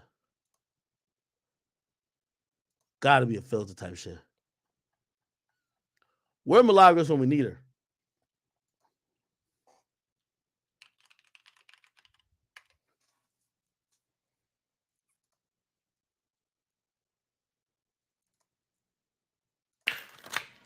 Ugh. 10 minutes later, said that the women were fighting. He said, you guys are left to speculate. And he put Sean Kelly on his bucket list, but he didn't even mention Sean Kelly in his opening statements. But now he want to sit up and he... Yeah. See? You know what's funny? This is why Sean Kelly's a problem, but a gift for Tory. Sean Kelly gives the motive that the prosecution doesn't have. Well, why would Tory just hop out the car and shoot Meg? According to the prosecutor, well, Meg said his music was trash. Now, let's be honest. Even think about your most hot-headed friend. Your most hot-headed friend, even if a chick dissed him about his dick size, most he probably do. And not that we obviously don't condone none of these things, but he might maybe slaps or some shit. But just shooting at her 5 times, that seems wildly excessive. That story don't play. You know what I mean? That story don't play. So the motive is a little bit odd on the prosecution side. Tory needed to sharpen up his motive on why Kelsey did it. Keep in mind, I think that if Kelsey had said something different on the stand, Tory would have to take the stand to establish, yo, I was fucking both of them. Yo, Meg was jealous. I was kicking it with Kylie. Yo, Meg started saying certain shit. She started getting aggressive at the party. We got kicked out because of her aggressiveness. Yo, they kind of get into it in the car. I ain't gonna lie, they did say some shit about me, but I just exposed the fact that I was fucking both of them. They start fighting in the car, kicks this and third. Driver pulls over. Shit, Meg gets out, tries to beat up Kelsey. She's beating her ass. Da, da, da, da. You know what I mean? Kind of like painting it like this is a fight that got escalated to gunshots, right? Sean Kelly did a good job of establishing, well, I seen the car pull over. People are arguing. I see women arguing. I see one woman hop out the car. She walks up to the other door. Start kicking. Like, imagine them hooves. The hooves, bruh. Poof, poof, poof, poof. This is why Kelsey can't remember nothing from that night. Nigga, that's concussion protocol right there. That's CTE. So, nigga, this is what Sean Kelly says. Yo, she's kicking the shit out of this woman for like 2 minutes. Right? Bet.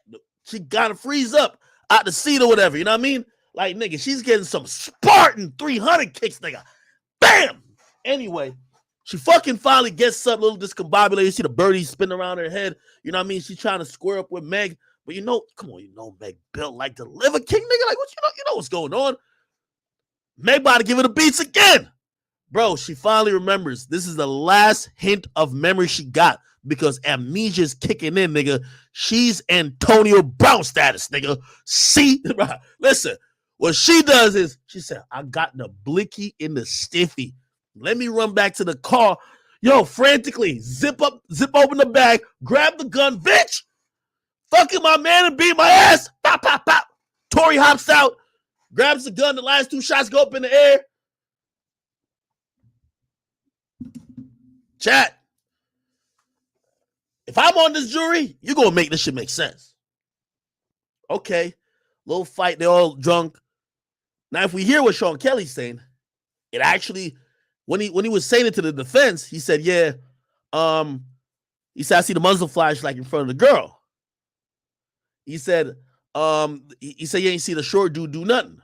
But he did say he's seen the short dude, Tory, and the bigger dude, Jaquan, beating on one of the chicks. Now, granted, that's not good for Tory, but I'll allow, number one, he's not charged with that assault. I'll allow it if I'm a defense attorney, just off of the fact he don't seem too biased to us. He's just keeping it a bean, right?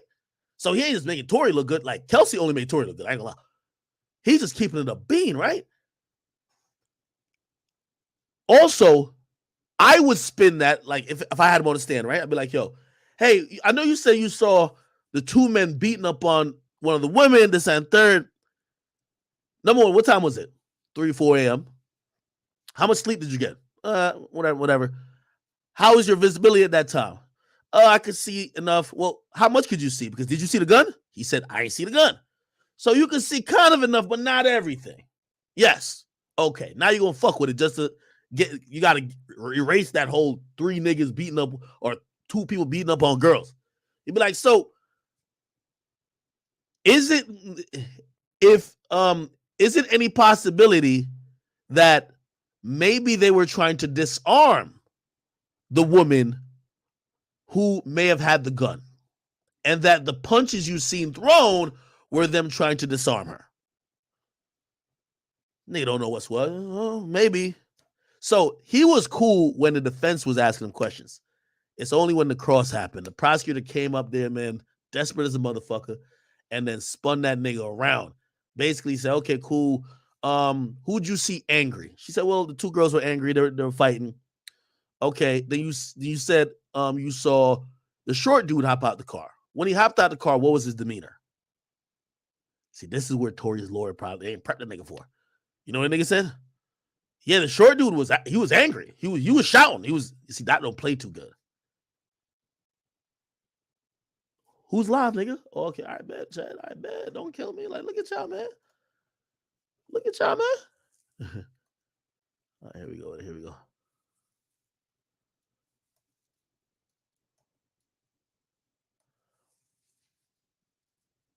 Chat. This y'all just set me up, bro. Is it live?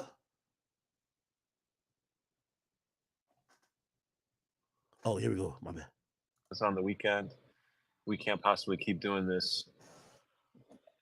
And they're reviewing a lot of stuff. Oh, it was a filter. This morning they asked for several trial transcripts. I think there was some other stuff that they asked for, an additional reading of a jury instruction. So they're asking a lot of questions. They're doing the work. We are getting ready to break for lunch here. And and what do you think? What do y'all think? We got to go live together with somebody for the rest of the afternoon session when we come back from lunch here, because I can't imagine what the hell I could sit here and talk about for I don't know how many hours. I could show you this. Let me show you some stuff. I take notes. This is my trial notes.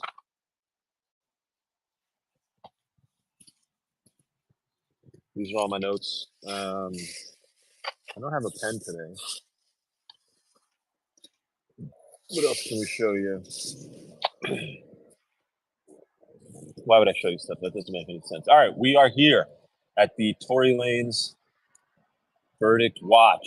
The courthouse does not allow cameras inside. I've already been cited once for being inside with a camera, and so I'm not going to do that again. There's a camp of people waiting outside. We are waiting. The courthouse has a media person. The media person has a list of email addresses, and that media person will send out an email blast to all the members of the media who are on that list, telling them that, hey, there's been a verdict. So they basically That's tell what I you thought. that stay within 30 minutes or about 15 to 30 minutes of the courthouse, and we'll call you and come back in. Tory, he's not in the courtroom anymore or the courthouse. He was there in the morning. He's seen in the hallways.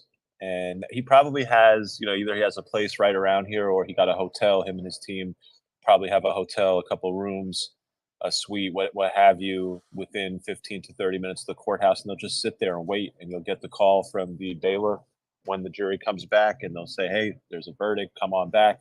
And then everybody's going to run in there. It's going to be an intense scene. I will have the coverage for you here as it happens, when it happens, live reactions.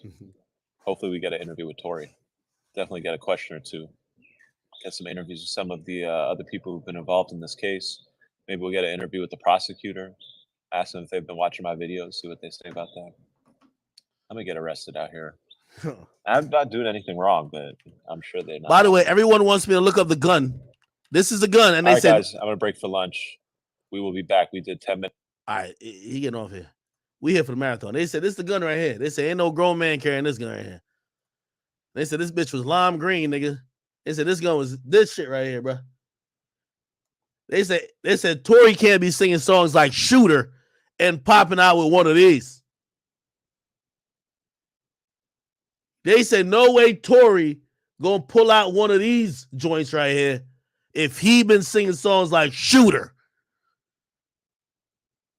Like, I ain't gonna lie to you though. I do have a very like I have like 26 of them joints.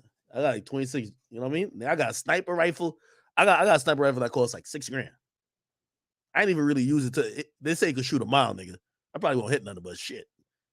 Like when I bought this shit, I felt like that nigga a shooter. You know the nigga who was doing the shit with the president shit? I'm like, damn, I felt like that nigga, man.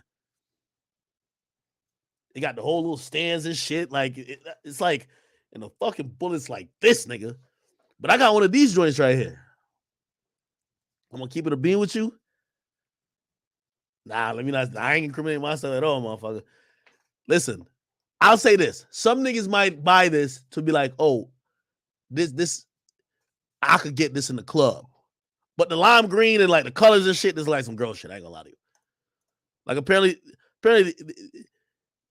these shit come in different colors like Jolly Ranchers, my nigga. Like fucking Starburst. So I don't know. But I know a lot of niggas with that, you know what I mean? Some niggas be having some smaller guns that they could get into some places, but you know what I mean? Like, again, why would Tory have that if he don't have it on him and it's just in the car? Why would you have like this gun in the car? Nigga, at least have a 4.5 on you, nigga. Like, nigga. At least have that Glock 45, nigga, that 19, nigga. Or the big boy, the 17 on him. That make a little bit more sense. But this shit, you know what I mean? I'm not trying to cast no type of aspersion about what really or whose gun it is, but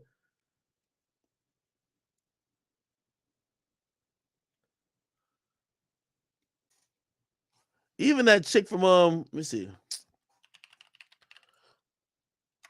Is her name like Katie Got Bands, the girl from Chicago?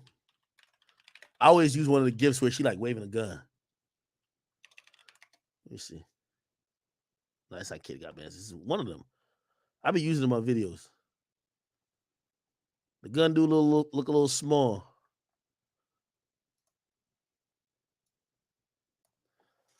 I mean, I could see Meg copping the pistol to match the outfit, match the bikini. I've seen weirder shit. Somebody said, nigga, that's a Glock dookie, nigga. Somebody said, what's Kelsey's favorite color? Oh, my God. Oh, man. This looks like a girl gun, right? I'm gonna tell you the truth. So I don't have I don't even know if you call it SCCY or a PSI. I don't have one of these, but I forgot which one do I have. Is it a SIG? It's really small though. Bro, I'm gonna be honest. Like, I don't know if y'all nigga got bitch ass nigga hands, but like my hands can't fit around the handle. Like the handle is just literally too short. So like there's a mag extender that I have in there to make sure I can hold it correctly. You get what I mean? Because otherwise it's like I'm holding it with two fingers, my nigga. It's like you're holding it like this, but it's just nigga, you can't aim possibly if you can't get a good grip of the gun. Now, granted, you might be like, well, Tory's small. You know what I mean? Tory might have girl hands. You know what I mean? Tory do strike me as one of them niggas who, one of them niggas who wear girl sizes in shoes.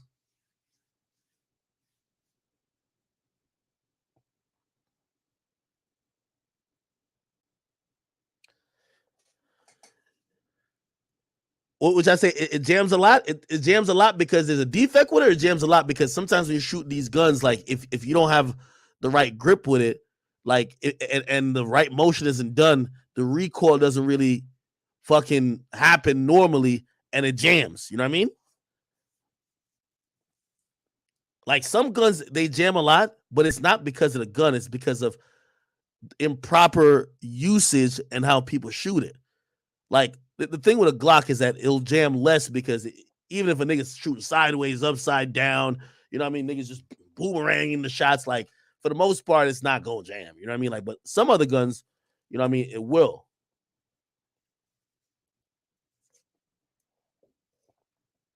Somebody said, I ain't gonna lie to you. Meg bathing suit definitely matched the gun. Stop it. Let me see what Meg was wearing the night of.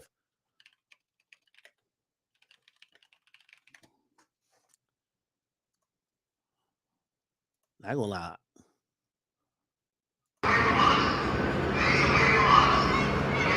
I ain't gonna lie. Every time I see this, I feel bad. I do feel bad for Meg, though. You know what I mean?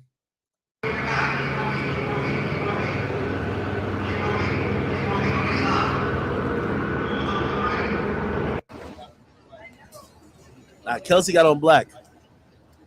Tory got on black trunks. That's Tory right here. And then this is Kelsey. Then I think who's sitting down there?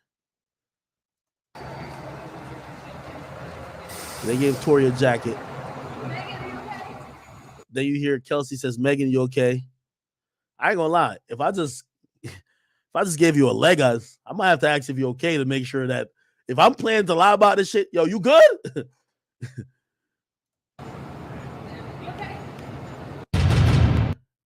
What might be also important, did Megan answer her? Meg might have been tight to her, like, fuck you, bitch. You shot me. There's another video. Let me see if I can find it. Meg. Let me see. It's a view from like, oh yeah, right here. So this is Meg. I ain't gonna lie, it looked like Meg was leaking a lot though. Because you're gonna see the blood marks is gonna start right here. By the way, trigger alert. You see? Blood splatter. Or maybe those are just footprints and it was just like blood that's underneath her foot. Because I can't imagine blood is just pouring down like that. So I gotta imagine those are footprints, right? Are those footprints? Oh yeah. 1, 2. Yeah, 1, 2. Then lightly right here. Yeah, it's footprints. Wow.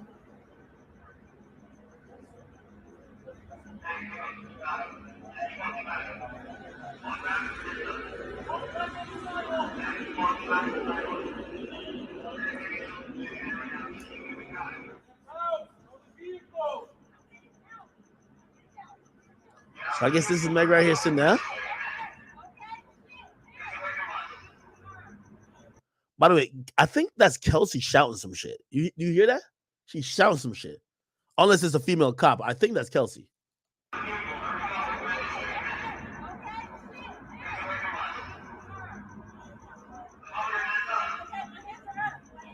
Yeah, that's her. My hands are up.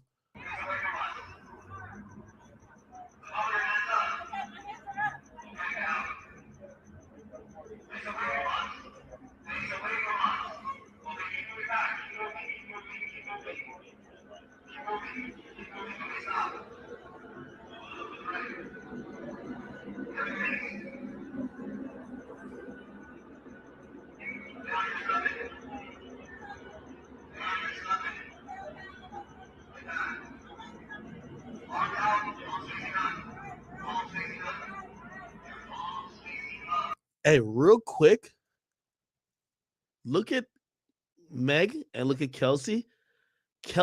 Meg is saying something. I don't know what that is though. Meg is saying something. You're gonna just watch Meg. Watch Meg. She's not moving. She looks back.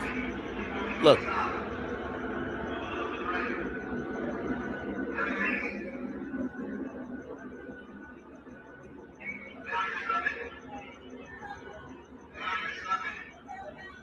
Right. You can hear Meg saying something.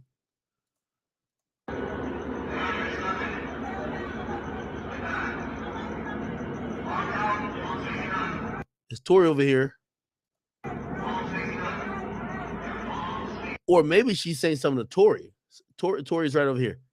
Tory right here. Meg right here.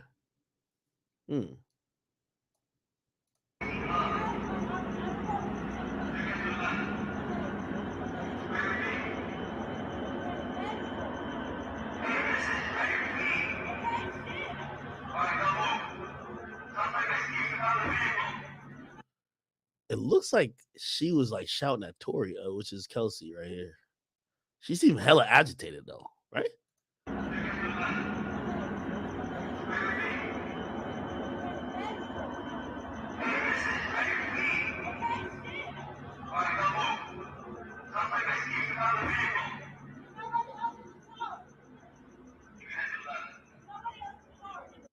Oh, I heard somebody say there ain't nobody else in the car. All right.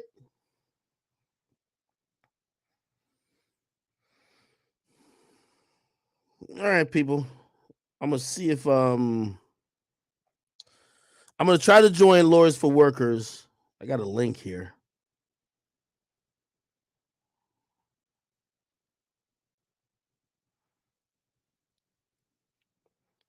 I got a few questions to ask him. So hopefully we can keep this, this dialogue going a little bit.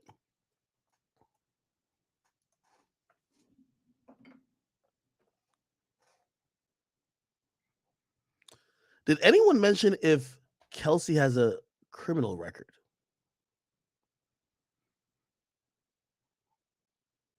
Or Meg?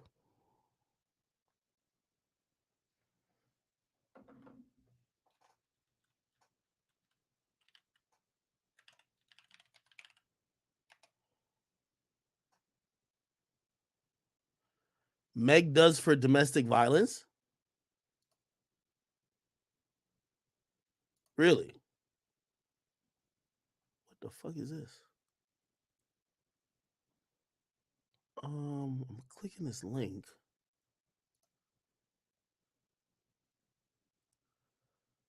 How the fuck do I go live?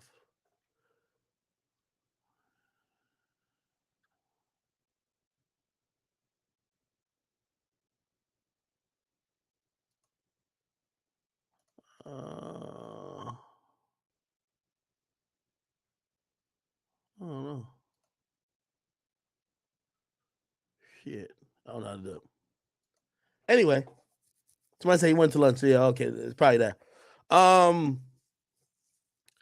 reason why I asked that is that this is an unregistered gun, right? And if this is an unregistered gun, it would probably tell me that, like I know a lot of women with guns. I don't know a lot of women who would have an unregistered gun. Reason being is that usually women don't have criminal records, and if women don't have a criminal record, why not just get a legal gun? Now, obviously, this is going to complicate it a lot more because it's not just cut and dry.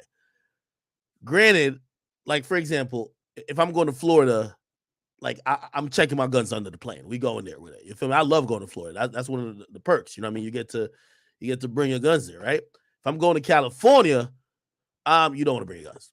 You don't want to bring your guns because it's technically illegal and it's gun possession if you have the gun put together and you're not in transport mode. So maybe the only reason why this gun is like that is not because somebody has a criminal record. Maybe they go there, they know somebody, whatever, and somebody just gives them a piece. I don't know. Somebody said that's the mob ties gun. Y'all hilarious. Somebody said, bro, we in court for that gun? Come on, bro. It's a BB gun. Nah, hell nah. By the way, I'm going to tell you this. Because of the short barrel, I don't know if y'all know anything about weapons. Because of the short barrel, this shit is louder than like a Glock. Like a Glock 19, that shit's louder. That shit is way louder than a Glock 19. And it's because of the short barrel, so the explosion with the firing pin striking the fucking capsule of the bullet, when that shit go out, there's nothing that's even like quieting up the gun, so that shit just, it sounds louder. And yeah, 700 demo block, you're right too. Bad recoil. Definitely bad recoil. If you ever shoot one of these things, back, you know what I mean? Now, granted, not like a recoil like if you're shooting a fucking 50 cal, but it's like, if you're shooting a 9, like you could pop off a couple shots. Obviously, you got to have, good posture, hands out, this and third. And you could get off a couple shots without it being too much recoil. With this, if you're going to do accurate shots, you probably got to aim after every time. And I mean, who the fuck with a semi-automatic gun is going to be trying to like aim, recoil? Okay, let me aim again. Niggas just shoot, pop, pop, pop, pop, right? So somebody said need a silencer. I mean, listen, yeah, the kickback is good. Hey, if y'all ever go to the gun range, and you don't have to be a fucking criminal, like nigga, if you go to the gun range, like they'll, if you don't have these guns already, just ask them, like, hey, can I get this? You could probably ask for this gun. You could probably ask for this gun. This gun is probably this much in length right here, like this right here. you ask for this gun and then you shoot it, and you could kind of get the feel of it. You know what I mean? Somebody said, "Don't ask for." Bro, I'm saying ask for it to shoot it a few times. I'm not saying buy it. Bro, I didn't say buy. I said ask for it, right? Hold on. I'm saying ask for it that you could feel how it shoots.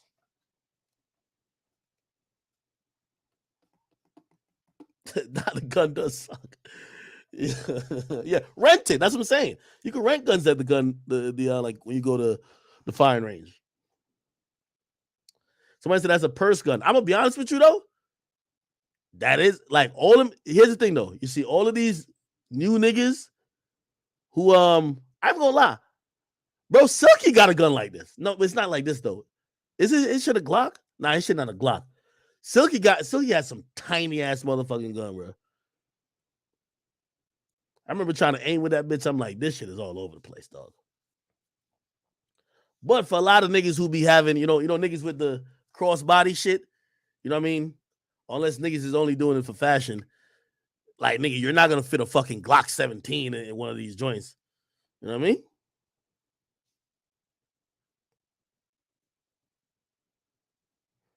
Nigga said federal. Nigga, I think Silky has told you he has a gun before.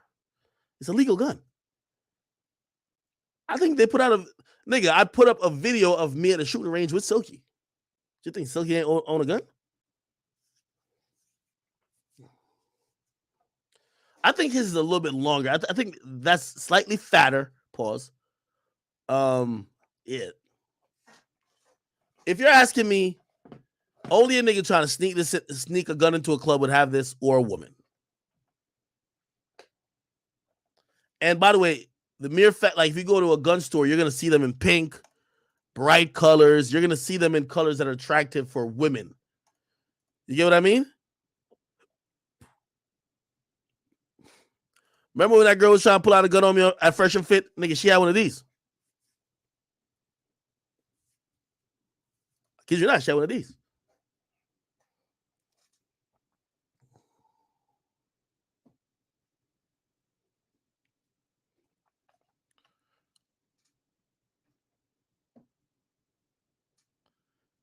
The original pocket rocket, man. Yo, to put an extender on this is crazy. Well, I don't think this is fucking. This is just ridiculous. This just looks stupid.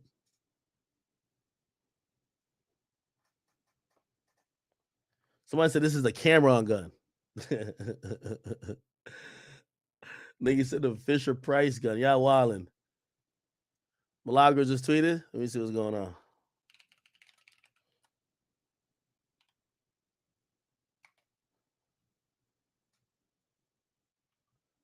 The jury just left for lunch. They could get a knuckle sandwich at this point. Fed up. Yeah. When they come back, there's going to be about 3 hours left. And after that, this case is going to Tuesday. Milagro probably saying the same thing.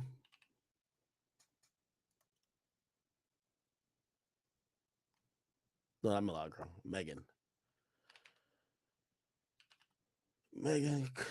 Hold on.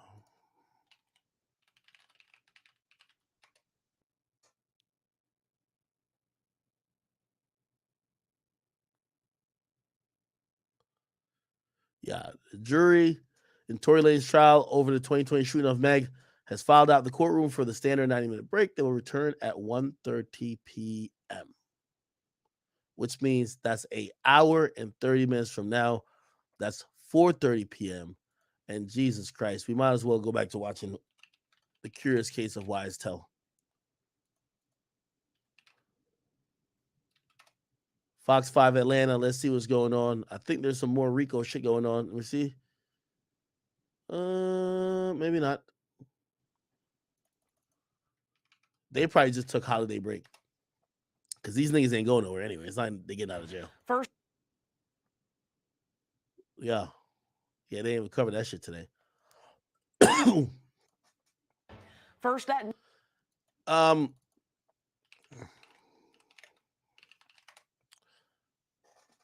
Let's look up like a documentary on this.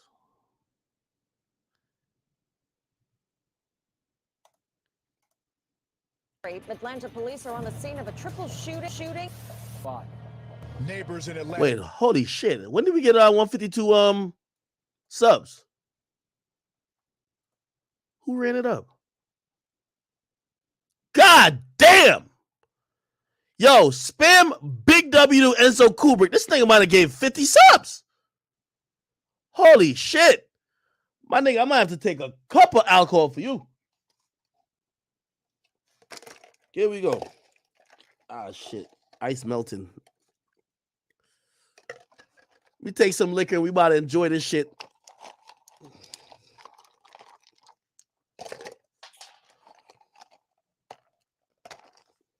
Here we go. By the way, who else? I think it's mostly him. Trap Boy Mafia, thank you for the gifted. Whiny Tugboat, I see you as well. He did about an hour ago. Whiny Tugboat, salute to you. And if you guys have Prime on Twitch, if you have Prime, you could get a free sub. All right, bro. I'm gonna pour about half a cup of liquor. This is just for you, man. It's the Henny special, man. Come on, man. Oh yeah, no, a little bit more. This is my boy Enzo Kubrick right here. All right, let's watch this shit real quick. Holy. This Castleberry Hill neighborhood heard the gunfire around 7:30 Saturday night. They say a teenager and a man in his 20s were both shot in the leg. The third, 26-year-old Donovan Thomas, was critical. Had a significant injury. We had at least multiple gunshots in the upper torso area. He was rushed to surgery. Thomas died at the hospital. Homicide detective telling us he was, quote, first a family man and a man of the community. He was caring and always looked out for anyone he came into contact with. He will surely be missed in my life. Police believe the two adult men and a 14-year-old were triple shooting outside this barbershop ended the life of 6-year-old Donovan Thomas. The indictment also tied the rapper to of Donovan Thomas. This is from court of Young Thug in a blue jumpsuit. This is the final hour of the guy who pretty much Young Thug is locked up for ordering his death. January 10th, 2015. A terrible tragedy was about to shake the streets of Atlanta. One of the most respected figures of the underworld would lose his life in a brazen attack fueled by gang rivalry. His name? Donovan Thomas, better known to those with gang ties as Big Nut, also known as OG Nut or Peanut. Oh my God, this nigga Kubrick just went crazy again. Another 25. Hold on, brother. Nigga, I'm about to drink one full cup of Henny for you, nigga. This nigga's a monster. Hold on, let's keep going. January 5th, 2015. Gang rivalry overflowed into a collision between two camps that began the clock ticking down to Big Nut's ultimate demise that would take place just 5 days later. The two gangs in question were the Inglewood family, known shortly as IF, and Young Slime Life, known shortly as YSL. Donovan Thomas, also known as Big Nut, was rumored to be a high-ranking member of the Inglewood family street gang, while famous A-list rapper Jeffrey Williams, also known as Young Thug, is labeled to be one of the founding members of the YSL gang. On that day, January 5th, IF gang member Kelvin Watts attempted to rob YSL gang member Kenneth Copeland at Club Crucial. Atlanta Police Department gang unit investigators at the time believed what was widely speculated, that this altercation at the club incited the beef that boiled over days later, ending the life of Big Nut on January 10th, 2015. Big Nut was oblivious to the timer ticking down on his life. In fact, who many considered a figurehead throughout the city of Atlanta, had a friend and rapper he was at the time pushing to the world. His name was Rayshawn Bennett, known to the hip-hop community as YFN Lucci, from the crew Young Fly N-Word. All back down, man. Get with it, get it rolled over, man. This is your nut, man. I'm letting you know it. Sadly, Big Nut's enemies were in the shadows, plotting on ending his life. Aside from the altercation between the two camps, tension was brewing, and there still lies speculation that other events were at play that ended in a price being placed on Nut's head. On one theory, it was rumored Nut broke a sacred code of ethics in the gang culture and was talking to law enforcement about his rivals, YSL, affiliates of Money Murder Gang. On the other end was a financial motive that police documents reveal could have added more fuel to the already blazing fire between the two camps. At the time, Peanut was the manager of the rapper DeQuantis Lamar, better known as Rich Homie Quan. Documents go on to state that YSL co-founder Young Thug was requesting a collaboration with the rapper, but not only did Rich Homie Quan and Peanut not approve, but Peanut took a stand against it when Young Thug and his YSL affiliates tried to use intimidation and force to change his mind. It was at that moment Peanut understood the gravity of who he was facing, and as recounted by family members, he became fearful that his life would be targeted. His fears were right. On January 3rd, 2015, 7 days before his demise, YSL member Young Thug and Demikion Carlington, also known as D or Sarfax, sent a chilling message of things to come. Oh, Sarfax is a nigga with the SXARF. He took out all the C's out of his shit. Ain't it supposed to be Scarface?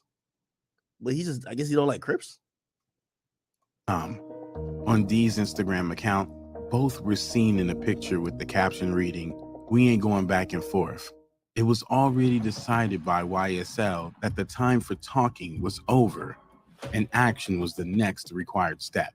January 7th, 3 days before Peanut's assassination, the transport to do the crime was rented by Young Thug, a 2014 silver Infiniti Q50 sedan from Hertz Rent-A-Car. The days were counting down, and so was the lifespan. Yo, chat, if y'all fuck with Thug, y'all should never rent from Hertz again, man. They snitched on Thug, man. They gave up the documents that said Jeffrey Williams rented the car, man. Infiniti Q50, man. They snitched on that man, man. Or to do the crime was rented by Young Thug, a 2014 silver Infiniti Q50 sedan from Hertz Rent-A-Car. The days were counting down, and so was the lifespan of Donovan Thomas, also known as Peanut. Hours away from losing his life, Young Thug and his YSL associates put a plan into motion. January 10th, 2015, Jeffrey Williams, aka Young Thug, was in the Infiniti he rented just a few days earlier when he spotted Thomas standing outside of a barbershop on 330 McDaniel Street in Atlanta.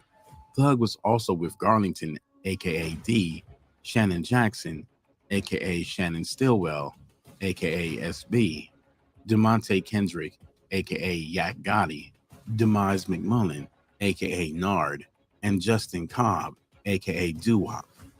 According to police documents and testaments from a key witness at the scene involved in the crime, Young Thug loaned the car to his YSL affiliates to carry out the hit on Peanut. At approximately 7:22 p.m., the shooter, who was said to be Jackson, aka SB, shot Peanut dead as he stood in the parking lot of the barbershop. The shots came from a motor vehicle, the same one that was rented and loaned to him and his other assailants by YSL co-founder Young Thug. Peanut was hit multiple times on the upper area of his body and began the fight for his life, while two others, one being a teenager, was injured in the attack. He was rushed to the nearest hospital where doctors attempted to save his life, but unfortunately, he succumbed to his injuries. Police officers believed Peanut wasn't a random passerby, but specifically targeted and assassinated. His passing sent a wave of emotions through the city of Atlanta. Some angry, others hurt, and some, like his rivals, were celebrating and making a mockery of his passing. The words "slat" were later spray painted on his tomb, and it wasn't a secret who the street terminology belonged to. Young Thug publicized the use of the term, and it is a regular term that is a part of how he talks. Slay! Slay! Slay!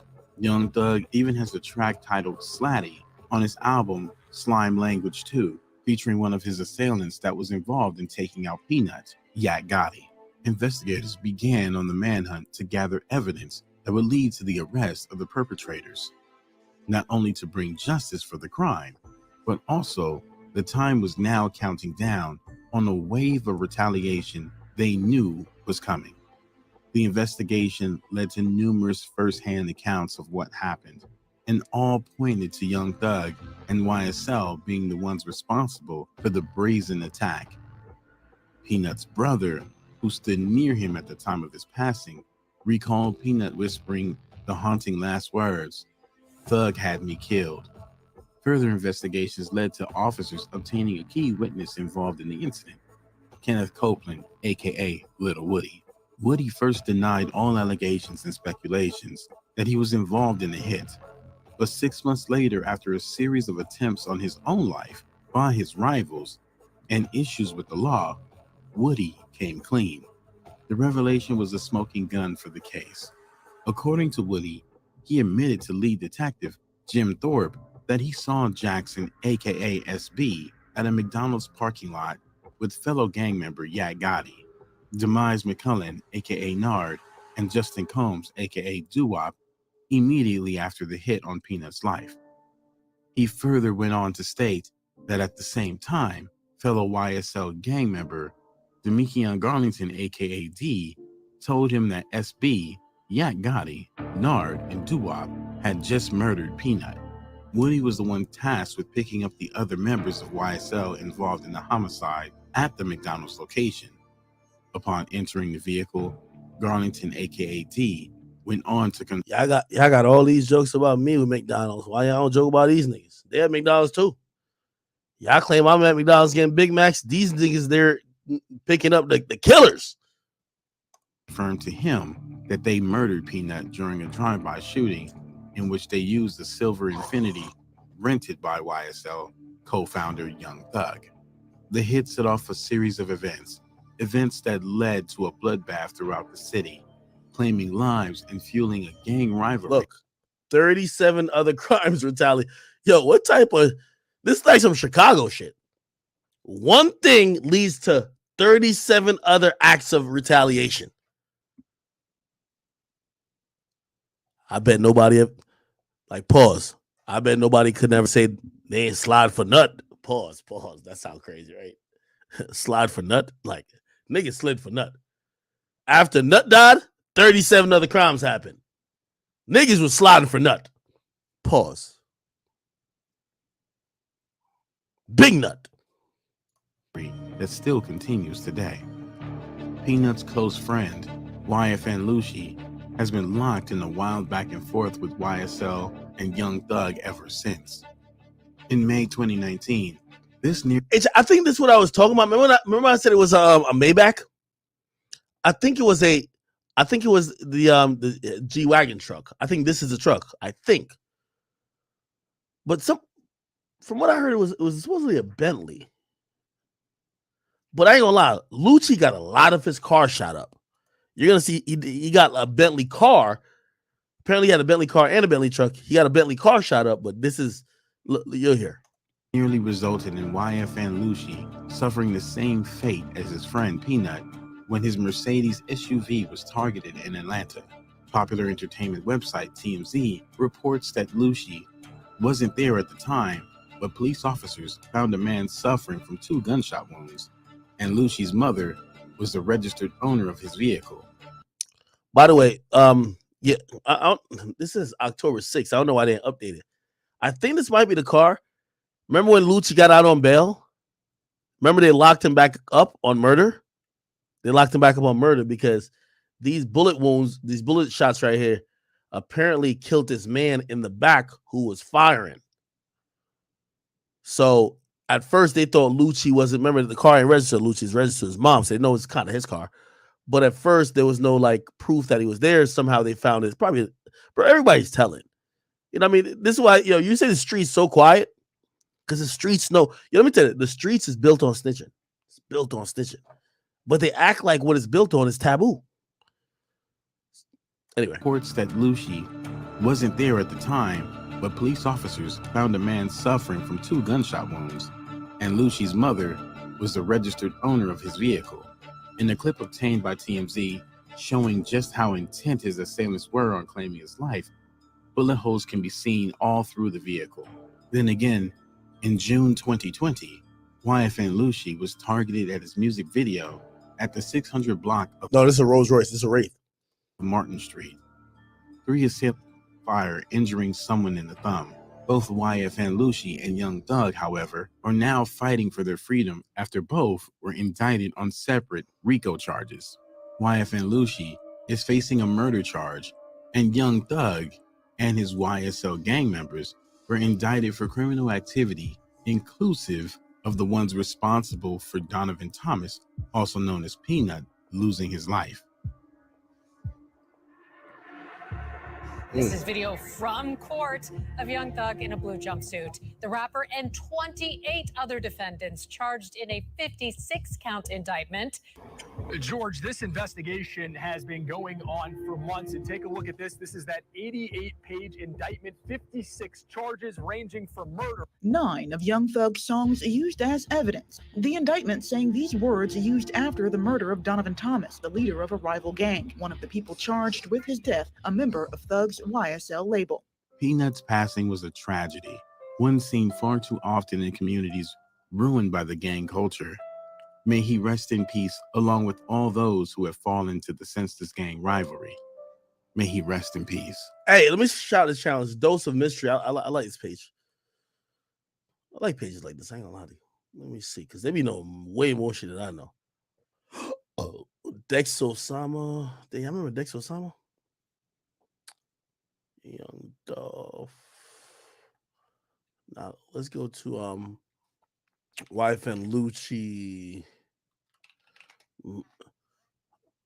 Does anybody have like a nice documentary on why he got? Oh, here we go. 1090 Jake. See 1090 Jake be in the mix. Here we go.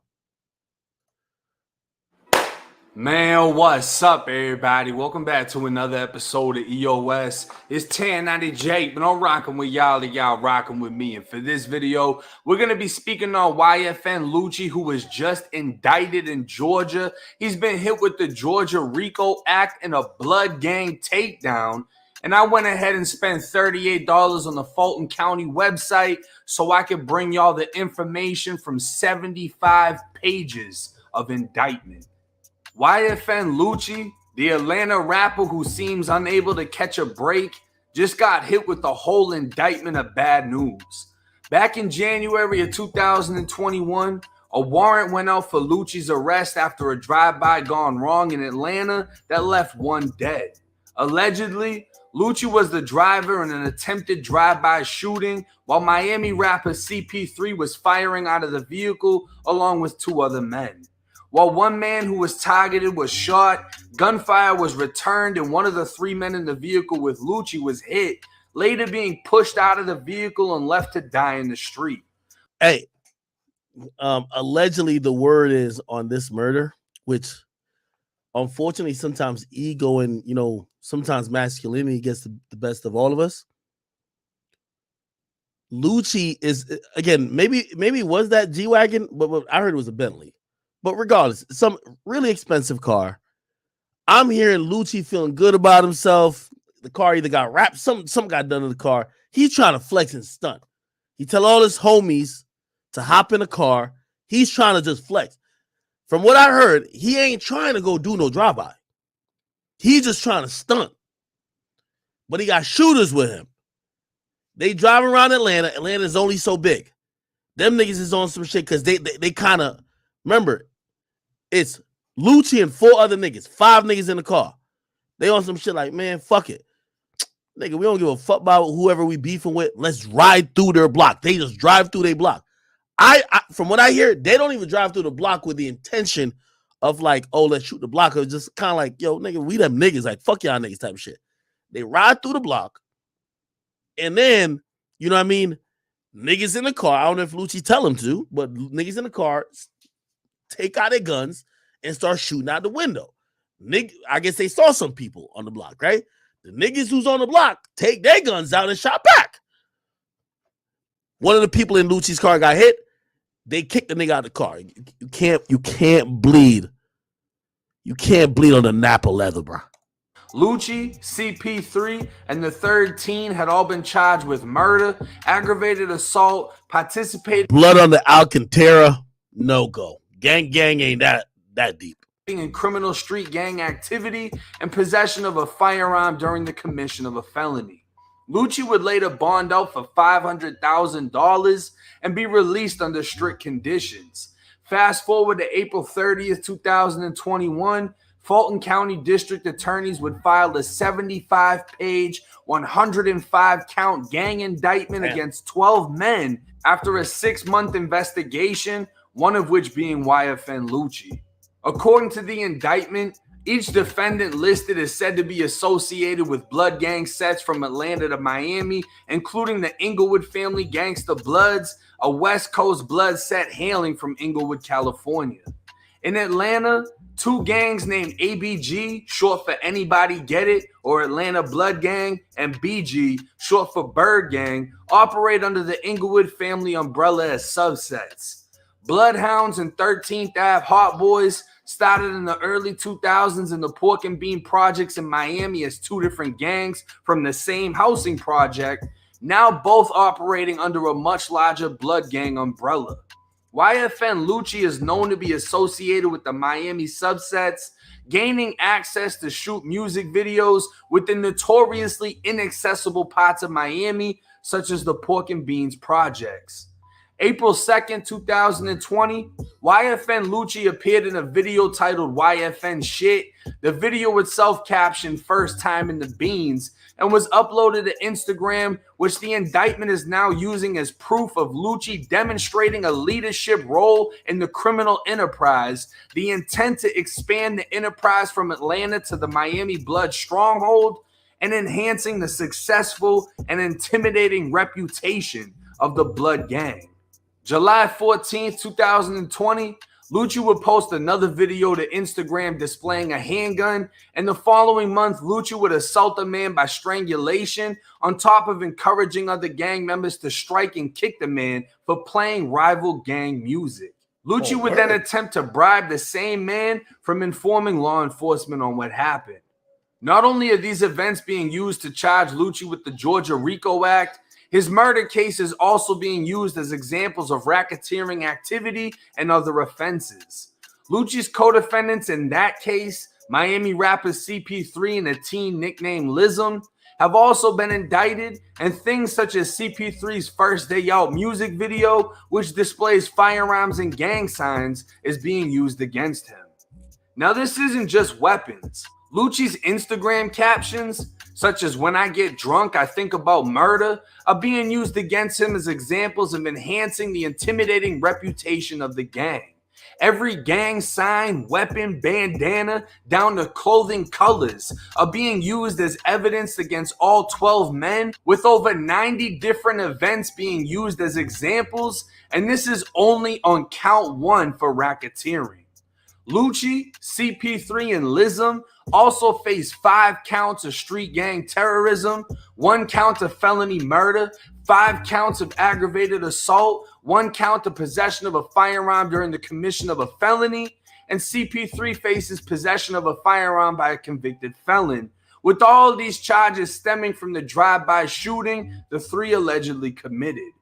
Now, all of the 12 men's Instagram accounts are posted within the indictment, and the majority of evidence is coming from pictures, videos, and comments. Then, of course, you have drug trafficking charges with AK-47s and 5.7s. But as for YFN Lucci, the craziest part about this case isn't his gang membership, as the documents clearly state he isn't a gang member. He's just associated and still being charged as a leading member of an organization after his alleged participation. Wait, Lucci not in the gang? And he got charged with a gang charge? Wait, what? Oh my God. Yo, who just gifted a bunch of subs? By the way, thank you for the $200. Somebody on YouTube said, "Ak, you gotta check out little Duval page and watch the video of Girl in Red Jacket." Y'all show me what video that is. I'm gonna check it out. Who just gifted them subs? And I thought Lucci was like the leader of the YFN's not a gang. See, YFN need a gunner. Once YFN get a gunner, they gonna be straight. That trial gonna be like this. They just need a nigga to go and be like, yo, YFN is a music label and a gang. Wait, YFN is not a gang? I thought YFN was a gang. Damn, Enzo is going crazy. By the way, also salute to Too High for this. He gifted 5 subs. Appreciate you, brother, so much. Miss Swizzy. Oh, yeah, we be having some great chat queens. Miss Swizzy with the 5 gifted. Thank you. And the real Wayne Chung. The real Wayne Chung. Too High for this. And also Whiny Tugboat. I see you. Jesus Christ. Y'all wild now. Y'all wild now. Holy shit. Yo, chat. I'm gonna need some emergency water. I ain't gonna hold you. Y'all got me a little bit too lit. We got some time to kill. Patient and multiple crimes. The Georgia RICO Act carries between 5 to 20 years itself. That, along with murder and every other charge Lucci is facing, it's safe to say he's fighting to not spend the rest of his life in. Hey, how do I get VIP to Enzo? I gotta teach me how to do this shit. I don't know how to do it. Let me get it. I gotta get my boy VIP. I ain't gonna hold you. Let's do VIP. Yeah, Enzo. I think that's his name. I might have to give it to Whiny too. I ain't gonna hold you. Enzo Kubrick. All right, yeah. All right, my bad. Sorry, chat. I'm a little lit. Prison. Now, the first thing I want to clear up, the Georgia RICO Act is not the same as the federal RICO Act. It's not as severe, but from my understanding, the Georgia RICO Act, it's much more widespread, meaning they're able to charge you with it with things that the feds normally wouldn't. So it's actually easier to get hit with the Georgia RICO Act than the federal. But federal punishment is worse than the state. Now, that doesn't really make a fucking difference because whether or not Lucci's hit with the fucking RICO and all the other charges, he's still fighting the fucking murder case. And the fact that now they're using the murder case in this indictment along with everything else, it isn't a good sign. And I mean, there's a bunch of other people that are in this indictment. It was 12 people total, but they're all hit with different shit, having big ass guns, drug trafficking, this, that, and the third, fucking people up, whatever, right? Lucci, the amount of charges he's facing, because he just got hit with a whole lot more shit, it's intense. And it's intense because a lot of the evidence they're using is simple shit, like guns in music videos, captions on Instagram. I got murder on my mind. Oh, we're going to use that as he's intimidating people for the furtherance of the reputation of this gang that he's not even a member of. He's just an associate. His lawyer is going to need to break down what the fucking associate is. Because at the end of the day, if he's just clicking up with people for the purpose of music, peep game how every gang member that he's associated with is a rapper or in the industry, right? So if he wants to click up with CP3, who's allegedly a blood, but they're clicking up for the purpose of music, that's not necessarily gang activity, but they're trying to use the gang signs, the guns in the videos. They're trying to use it for the RICO Act. I mean, they're stepping down on them hard. Every little fucking thing is being used against them. Hey, we're gonna go to this and salute to my boy. Oh shit, I gotta call Wallow back. Yo, Wallow, if you see this, I'm not ignoring you, bro. I gotta call you back. Damn, this liquor is fucking hitting me. Stupid. Oh, all right. We gotta go to part 2. You go. Look, okay. Listen, she like, hold nigga. Let's go My here. fans come from respect, like there's some respectful shit, like you know what I'm saying. Like, damn, I respect these people. These people like rocking, like they grew up in the same house. You know what I'm saying? Right. I feel like that's where that shit come from with fans just repping this shit. You know what I'm saying? That's why I embrace all of them. I embrace every fan, any one of them. Anybody claiming I embrace them. You slime, you 100% slime. There's no such thing as a fake slime. You know what I'm saying? You sure? Mm-hmm. No such thing. You got your own meaning, so I can't say it's fake. I feel that because it mean whatever it mean to you. Right. So look at Wallow's face. You could tell. I don't know if y'all can see him. Wallow looking at him like, yo, nigga, this is how you get indicted, man. Wallow did like 20 in jail, nigga. Wallow did 20 in jail, man. Wallow know, like, yeah, that sounds good. But when they hitting y'all with charges, Nigga, it matters who's slime. It matters. Let me keep It'll going. never be fake. All right. So let me ask you a question. Let me ask y'all a question. Is y'all niggas slime? I don't really know the meanings. You said something. I'm gonna take the chat off the screen for a I second. ain't fucking slime. Yeah, you know my phone. You come Say get something you. about the motherfucking peoples. Right. Scared the fuck Imagine to y'all death old of ass them nigga getting some What time. camera am I in? Imagine y'all Scared to old ass death of nigga. you niggas. Imagine y'all old ass nigga getting some time. Ooh, hurt, nigga. Right now, nigga, a 1.5. Try some 10-year old hell no. Oh man, I tell don't you even one know about no motherfucker more thing. time. Hey, I'm gonna pause it and also say, I've gained a lot of respect for Wallow in a lot of these interviews. I remember when he first came on the scene, I was just like, well, the only thing like I know about him is that he's a cousin of Gilly, but like he did a lot of time. I've gained a lot of respect for him and this is why he's so worth everything he's worth when it comes to $1 million worth of game. Is because he's the nigga these rappers want to be. These rappers all rap about doing dumb shit and going to jail, standing 10 toes down, surviving it, coming back, and still living the life. Wallow did it. And that's why a lot of times when I see rappers on here and I see him start lecturing them niggas, I look at Wallow because I could tell Wallow sees beyond the entertainment. He remember all the lockdowns. He remember the years he had to serve. He knows that it's not all just jokes and lyrics and chains and cars and mansions. He knows. I like watching his face when they got gangster niggas on there. I'll tell you one motherfucker thing I ain't telling. Nah, most definitely. That's the only thing that matters. I'll be a hurt, crushed motherfucker. You know but one thing I can I'll say. be doing a dime. I don't know if everybody the same, but one thing I can say is I honestly can see every person that tell. I honestly can see them telling. I don't never be surprised by somebody telling. I can damn near tell you who will tell. So you're a rat identifier. Yes, sir. Slime snake. He has like a rat radar. You got a rat. A Damn, that's radar. a company. Not Rat Radar. Rat Radar. Yeah, a radar. A radar. A radar. And they could be like, slime. That's a rat. But That's a rat. let me say this.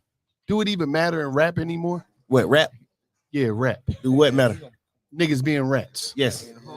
Because like these days in rap, it's getting back to the point where it's getting back to you kind of sort of speaking on what you do. It's kind of getting to that. Okay. So it's like if you're a rat, it's like I can't really listen. I can't listen to nothing you saying unless you saying some godless shit. You know what I'm saying? Unless you saying something about like I'm with my kids or I'm in a motherfucking minivan, a soccer mom van with my kids on the way to church. Oh, nigga, I got a minivan. I'm saying unless you saying, but you ain't got it because you know rat. No, I'm not saying it, but you said it like a soccer mom when you drop. No, I'm just saying Got a like when it comes to rapping, if you're a rat, I respect that type of shit because I feel like a lady who drives a soccer van, a mom, she a rat. She gonna tell him. She a rat, right? You know what I'm saying? So it's I just hell yeah, Well, she is civilians. Yeah. But I know civilians that won't tell, and I know civilians that will tell. You know what I'm saying? And Got a point. Hell yes, it means a lot in rap. Yes, it matter. It matter because like it's about what you say. These days, bro, we show what we say. These days, you kind of see, like, oh, niggas got smoked with these niggas, so niggas, it's some shit happening every time these folks meet. It's like the whole world, or even if it's just like girls or some shit, or even if it's just like, oh, I really fuck with this nigga. Mm-hmm. Not even on no beef and shit. Like I fuck with him. Every time you see us, and you gonna see us fucking with each. Like I'm just saying that to say like everything sums up to like what you say. What you saying, they got to see you doing the same thing you saying. They got to. Right. So that's why I feel like ratting play a part in that, because it's like, what the hell you gonna say that'll make that I'm gonna believe? What can a nigga say that I'm going to believe? Besides, I'm going to church. I'm a church man. I'm a father. I'm with my daughter. We in a motherfucking minivan. Got a drop top BMW. You know what I'm saying? Like, did you ever think you'll see the day where a nigga could tell on some niggas and still be running around here performing with sold out crowds? Yeah. I thought, you know, I in my did. era, I couldn't, like, Tupac tell on some niggas and then at a sold out concert talk about, I hit him up. No, we'd have been like, nigga, Well, you what? did. Like, nigga, what? You signed them up. So we would have. You signed them up. He signed them niggas up. Signed them up. It wasn't no hit them up. Yeah. Hold on. You signed them up. Right. You know.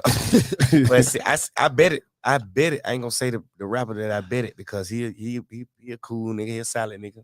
So I don't want to say his name. So he'll be like, damn, bro, you said my name like I was down with a rat. You see what I'm saying? So I can't say his name. But I bet it another rapper. I don't know where you from. I think from the West Coast. I don't know. I bet it another rapper that 6ix9ine tell before he told. I'm like, he gonna tell. I better than him, man. I'm better than Friendly 5000. We better than And by the way, I had conversations with a lot of people in the industry. A lot of people predicted that. And I want to continue to clear up. I see people say, "Yo, Ak, you know, some of the things you're pointing out is because you expect, like, you just want 6ix9ine to come back." Nigga, my name Big Ak, my nigga. I don't give a fuck who come back. Nigga, I was here before 6ix9ine. I'll be here long after. No, that's my friend. But listen, he made his bed. He got lay in it. Get what I mean? It's not my job to try to get people to accept. I don't care about ratting. In my intro, I played Gunna. I don't care. But I do like to watch people be contradictory. That's my only thing. That's a joy of mine. So I know some people might think, "Oh no, I don't give a fuck if y'all ever like 6ix9ine." First of all, the nigga not even making music. So 6ix9ine has erased himself from the fucking, like, he's not making music. My thing is, and by the way, I'm down with hypocrisy because hip hop is about hypocrisy. I just like everybody who claimed that they were standing on a code to admit that there was no code, because this whole shit about rap codes. This is why Jeffrey is in the fucking jail cell. He thought there was a code, and that's why he's the only nigga taking it to trial. Everybody took it to a plea and is down to take it to the stand. Don't be, I'm gonna be honest with y'all. Don't be Jeffrey. And I'm not telling you how to tell. Don't even do the crime. If you do crime and you think like Jeffrey, and niggas gonna hold it down, you're an idiot. Nobody's gonna hold it down. There's 2 pleas every day. Don't be the person that has been brainwashed by this non-existent street code to think that niggas gonna hold it down for you. You don't see everybody pleading out? Young Thug legacy might be that, we gonna consider him real. He might be a martyr. But he gonna be the only martyr who's serving 20 years while everybody got home on probation. You tell me if it's worth that. That's all I'm trying to say. Young Thug believed the bullshit about the streets. The rest of these niggas, I want to zoom in on all these. I want y'all to tell me these niggas' faces. Who are they? Because they not trying to take it to trial. You said he ain't gonna tell. I bet it he gonna tell, and I bet it. No, I bet it he gonna tell, and then I bet it he betted me back. He just wanted to get the 5,000 back, so we betted 5,000 that I bet 5,000 that he tell, and he betted 5,000. If you're just tuning in, Tory's verdict has not been announced yet. They will come back. It's 45 minutes until the jury comes back. The jury's eating lunch, and the jury's watching this stream right now. So the jury's watching Big Ak. They're watching The Curious Case of Wise Tell. And just enjoy this. And then as soon as there's any update with Tory's case, we're back there. That nothing is gonna happen to him. I bet 5,000 that something gonna happen to him too. I don't know why I had that belief, but I really believe like he gonna think he gangster. He gonna try to step out. Somebody gonna do something. By the way, I bet Thug 100,000. Nothing's happening to Gunna either. This is a different time we live in. You could cooperate, it don't matter. You see, again, let me tell you this. I'm gonna keep saying this. Young Thug is a victim of the streets. You know why I'm saying he's a victim of the streets? Because at the end of the day, he believed that the streets and following the codes will keep you fine and keep you good. Everybody who he was ordering to do these crimes with flipped on him. everybody who he was throwing up these hand signs and paying out millions to as artists, they flipped on him. The streets is like cryptocurrency. The nigga who holds too long, you realize it's a rug pull, nigga. So that's the only thing I keep saying. Young Thug might go down as the realest, but we might have to admit at some point he went down as the dumbest because he believed that everybody else believed what he believed and that they would all stand in solidarity. Remember, the streets don't mean nothing if you're the only nigga who believe it. And everybody's copping, please. Even if it's some humbug shit, even if it's some shit like just anything. You see how many niggas who was behind him? Like, I bet it 5,000 that something was gonna happen. Like, I bet you whatever. I bet 100,000 doesn't happen to Gunna. I bet you another 100,000 doesn't happen to Antonio. Well, Antonio Sumlin, he don't got the resources to move. Maybe Gunna's a millionaire, my nigga. He's gonna explain it some way, do some bullshit interview, and he's gonna keep making hits. And you know what? I'm gonna keep playing the hits because I don't care about snitching.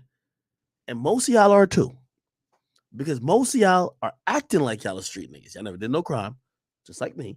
Y'all really just be acting like you care, but in reality, you want the hit songs. Young Thug was a lost, misguided nigga who thought there was a code that everybody would uphold. Yeah, maybe when it's 6ix9ine. But Gunna don't have the reputation of 6ix9ine. He's not coming out saying I ratted and fuck y'all niggas. He's going to come out and be like, yo, well, I ain't testify. Yo, I still fuck with my niggas. Yo, free King Slime out the cage. And he going to drop a banger. And we're going to love him. Or at least I'm going to love him. I don't care. So I keep telling y'all, Young Thug ended up, he probably thought he was so smart, but he ended up being the dumbest nigga in the whole thing. He believed that the streets and the code that they thought they were operating on was going to keep him free. There's more niggas that folded so far already in his case than the 6ix9ine case. It is what it is. When niggas see him, something gonna happen. Something. He gonna get beat up. And by the way, when Gunna come to New York, I know he gonna have a million cops with him. I'm going to Gunna's concert. I'm telling y'all this right now. I don't want nobody to tell me. Let me tell you this. I love Banking on Me. I love, Space Cadet. I love a lot of Gunna songs. I'm not stop listening to Gunna for y'all niggas. All y'all street niggas claim, just like I listen to 6ix9ine too. I don't care. I just like to hear the street niggas act like there is some type of morals. There is none. Had to run out the club. Something gonna happen. I lost that fucking bet, bro. Them pussy that nigga. Let that nigga in the club. They let him. He was. Keep watching this interview, but hear Thug. Thug really moving like the streets is supposed to move like the streets. I wonder when he's sitting in court, what he's thinking.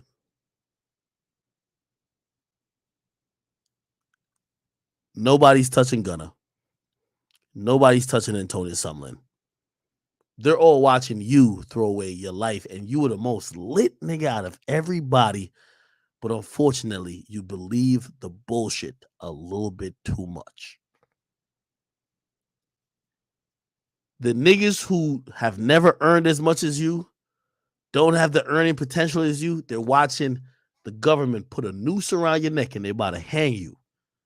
And they hanging you because you stood on principle while everybody got out to go play Secret Santa with their son. That's the facts. I don't know. And this is my thing. And this, I see a lot of people watching my live stream recently.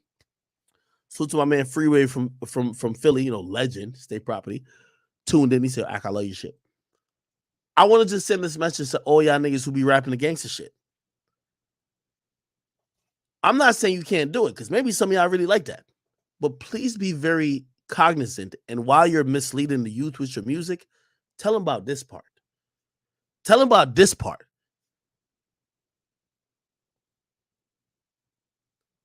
Where everybody get out and they let Young Thug literally walk into a fucking jail cell for life. If y'all gonna tell a story, tell the whole thing. Chilling. I'm like, yo, y'all don't got Instagram.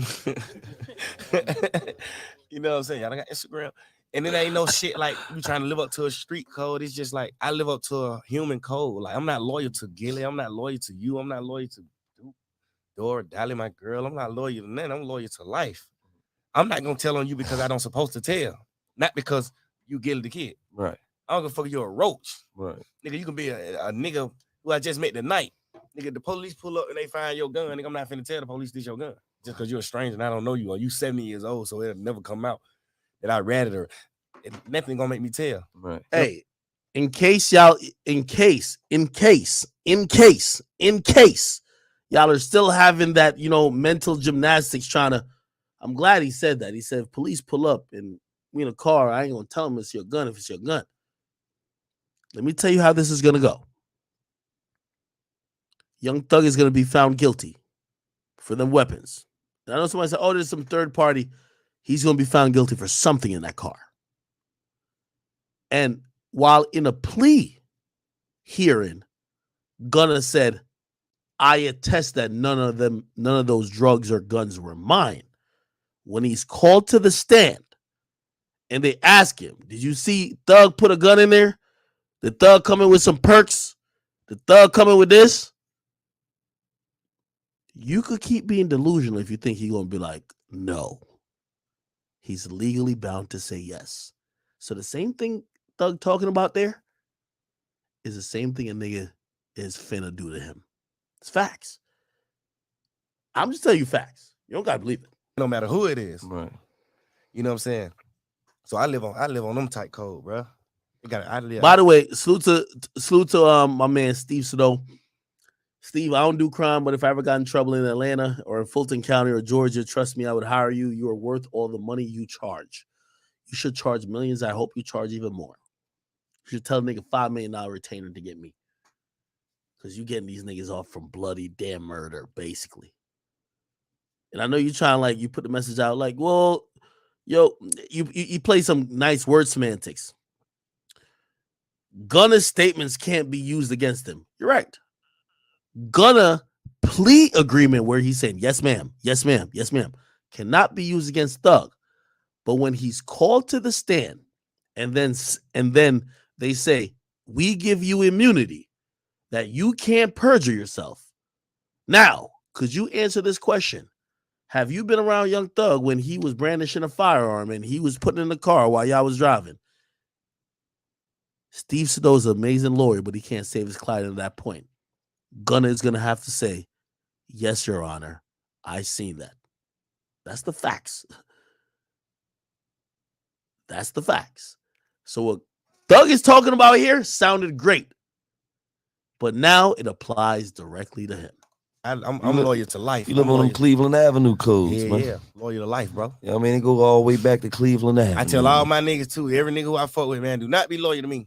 Be loyal to life. Be loyal to the earth. Be loyal to yourself. Be loyal to the code. Be loyal to what you're supposed to be. Nigga, this is a code. Like, right.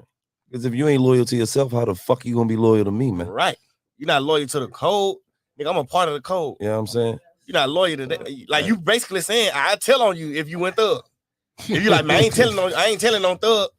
You basically saying if I went Thug, you'll consider telling. Then you'll take that into consideration. Right. If I wasn't me. So it's like, hey, don't be silent for me. Be silent for yourself. Be silent for your be motherfucking silent self. for motherfucking the code. You know what I mean? Nigga. And one thing I shot Cuz out about, you know what I'm saying? Because we used to do our shit back in the day. He went down, he did his time, man. He ain't do no finger pointing. Yeah. You know what I'm saying? Notice Wallow is sitting here silent. Let me tell you this. I always tell you, I'm not a criminal, period. But if I ever was supposed to do a crime, and maybe sometimes like somebody do some shit and you gotta do what you gotta do, right? I always think if I was gonna do it, I'm gonna do it by my damn self. Let me tell you this, it's impossible. It's impossible to have a whole gang of niggas, 30, 40 plus niggas that would all be down to sacrifice years, maybe even decades of their own life for everybody else. You heard that baby mama call? You got to take the best deal possible. Remember, you got a son. That's how it goes. Gilly's a great, Gilly's great. He's super funny in the center. This whole situation, watch that nigga wallow. That nigga had to sit in prison. Watch him. He ain't whisper no motherfucking names. He went in that bitch at 17 years old, came out at 37. Watch Wallow. You feel what I'm saying? And he did. Sounds good. He did what he had to do. You feel what I'm saying? Strong. So, You strong, man. Like at the end of the day, I just be trying to tell motherfuckers like, when you step out there on the field, you might break your ankle. You might get a foul. You don't know what's gonna happen, but don't stop being gangster when the police, when it's time to go in them rooms. Stay gangster. Stay gangster. I always tell a nigga. That's all I'm saying. I tell my whole hood, you know the police can't give you no time. Stay gangster. So don't tell them that.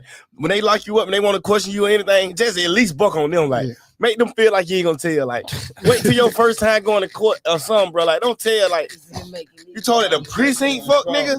What the hell you thought the police was finna do? They still gotta take you in. They already wrote the ticket. They already called it in. No matter what you tell them in the precinct. Niggas telling in the police car. Fuck it. You in the car getting busy. Yeah, you think this man finna pull over and let your pussy ass out the car. You think this nigga finna pull over and let your pussy ass out the car? still gonna go through a process. When you tell him, he gonna say, okay, I got a lieutenant you can tell that to. Mm-hmm. And let me tell you this. I want to see the legacy of Thug. One of the realest, yes. One of the smartest, no. He's standing on every principle the streets said you should stand on. He's standing on it. He's standing on every principle the streets say you should stand on. And you know what happens every single day when they go to trial or go to court? This is pre-trial. They add one more defendant that's down to testify against him. I'm not no street nigga, so I ain't trying to talk about legacy to San Third. The reason why I say he not one of the smartest is because maybe legacy-wise, you said this nigga was a real nigga. But a real nigga serving 35, serving 20, a real nigga who you'll never see again. How much is that worth to y'all? Somebody said, bro, who could Thug snitch on? I didn't say Thug should snitch. That's not the point of this conversation. What I'm trying to say is that Young Thug has made his bed. That's a fact. The way he was talking, the things he was sanctioning allegedly, it was going to lead him here unless he had people around him that was like him. So here's a question I ask y'all. From time to time, no matter what rap crew, no matter what gangster crew, you always have one nigga who really like that. He really like that. How many niggas is really like that nigga? I think Thug really like that. I think Thug down to sit for 2-3 years fighting this case. He's like that. He knew it was a possibility. He's down to do it. He's really like that. 6 months in, niggas on withdrawals. Your whole crew is like, nah, we gotta get out. They not like you, my nigga. Remember when y'all claiming this gang shit? Remember, I always told you, if you're gonna do some shit, do it by yourself. If Thug did some shit by himself, he wouldn't give a fuck if he sat in there for 3-4 years. He got the money now. By the way, his lawyers are doing the best job to keep in mind. If none of the niggas with Thug folded, bro, you would have a great case. Yo, y'all don't got my phone, so all that shit y'all say I ordered murders, how I order a murder. They'll be like, I don't know how. But you know they're gonna be like, oh, we got this guy testifying against you. We got this guy. They got 7-8 witnesses against him, bro.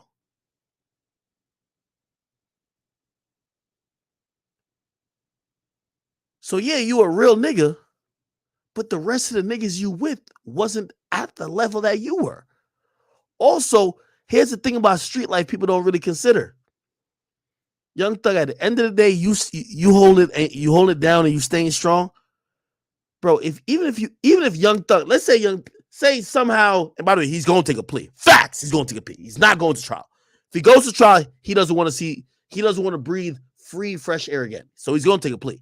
But he's still fighting to try to get the best plea. Trust me. Bro, there's too many snitches against him already. He's going to take a plea. I'm telling you this is a fact. If he was basically looking at everything like, okay, cool. How could I get out of this? If you ask me, if he wasn't believing in all this street shit, he would have a better chance. Because right now they're going for the jugular. Bro, they're trying to give pleas to niggas who were doing conspiracy for murder just to get him. They're sticking it to him because he's keeping it real. I just want to point out to y'all, he's keeping it real. They're trying to stick it to him. They want him for life. The other niggas get probation. Who's winning? Who's winning? Somebody said, be careful. I'm speaking on this name, Mega Tory. Bro, what I'm speaking on is absolutely fact. Bro, they're going for the jugular. They're trying to put a noose around Thug and hang him. I'm telling you as a fact. This is state. And I'm pretty sure they're going to come to him, whether it's now or after the holidays, and say, bro, look how many niggas we pled out. Bro, you're fucked. You can't go forward with this. Here's 15 years. Here's 20 years. Take it. If we go to trial, we're going to go for 30. And if you ask me, bro, like, remember, he's going to be locked up. As soon as this shit reconvenes in January, he's going to be locked up already for like damn near almost a year. Bro, if they tell him, nigga, take 10 years, bro, I ain't going to lie to you. It might be in his best interest to take 10 years. In reality, he probably only got to do about 70% of that. Got to do 7 years. Here he did 1. 6 more years from now. It might sound like a long time, but if he get out 2027, 2028, Thug's still the nigga, bro. He's still good. You know what I mean? But if you think he about to beat this case, it's not going to happen, bro. It's just not going to happen. And the problem is that he believed the niggas with him. I'm telling you, if the niggas that was supposedly charged with him didn't take no pleas, he would have a great chance for trial. Hey, let me tell you this. I'll give y'all this. I wish it was a rapper. I want to lock with a rapper. Thug taking a plea February, or we're seeing a severe pushback. So in the next 4 to 8 weeks, Thug taking a plea, or this shit going to get severely pushed back. If it get pushed back, I still think he's taking a plea. Bro, make sense of this. Thug was locked up after Lucci. Lucci still ain't go to trial. Why would Thug, who got locked up in May, go to trial in January? Keep in mind, the amount of niggas in Lucci trial haven't gotten pled out like Thug's trial. So you know what they're going to do? They're going to be like, yo, Thug, we got 7 witnesses against you, bro. What you trying to do? Maybe he says, yo, push it back to the summer to try to like make it better. But they're probably going to say, bro, we'll just give you right now 12 years, 10 years. Just take it. You do 7. You do 7 years, and it might even be longer. We'll give you 20 years, 10 years suspended. So you do 7 years in jail because you have to do, or 6 years because you got to do about 70, 75% probably. You do 7 years in jail or 6 years in jail. Then you get out with a 10-year, whatever, but you're doing time. Somebody said Slime not taking no deal.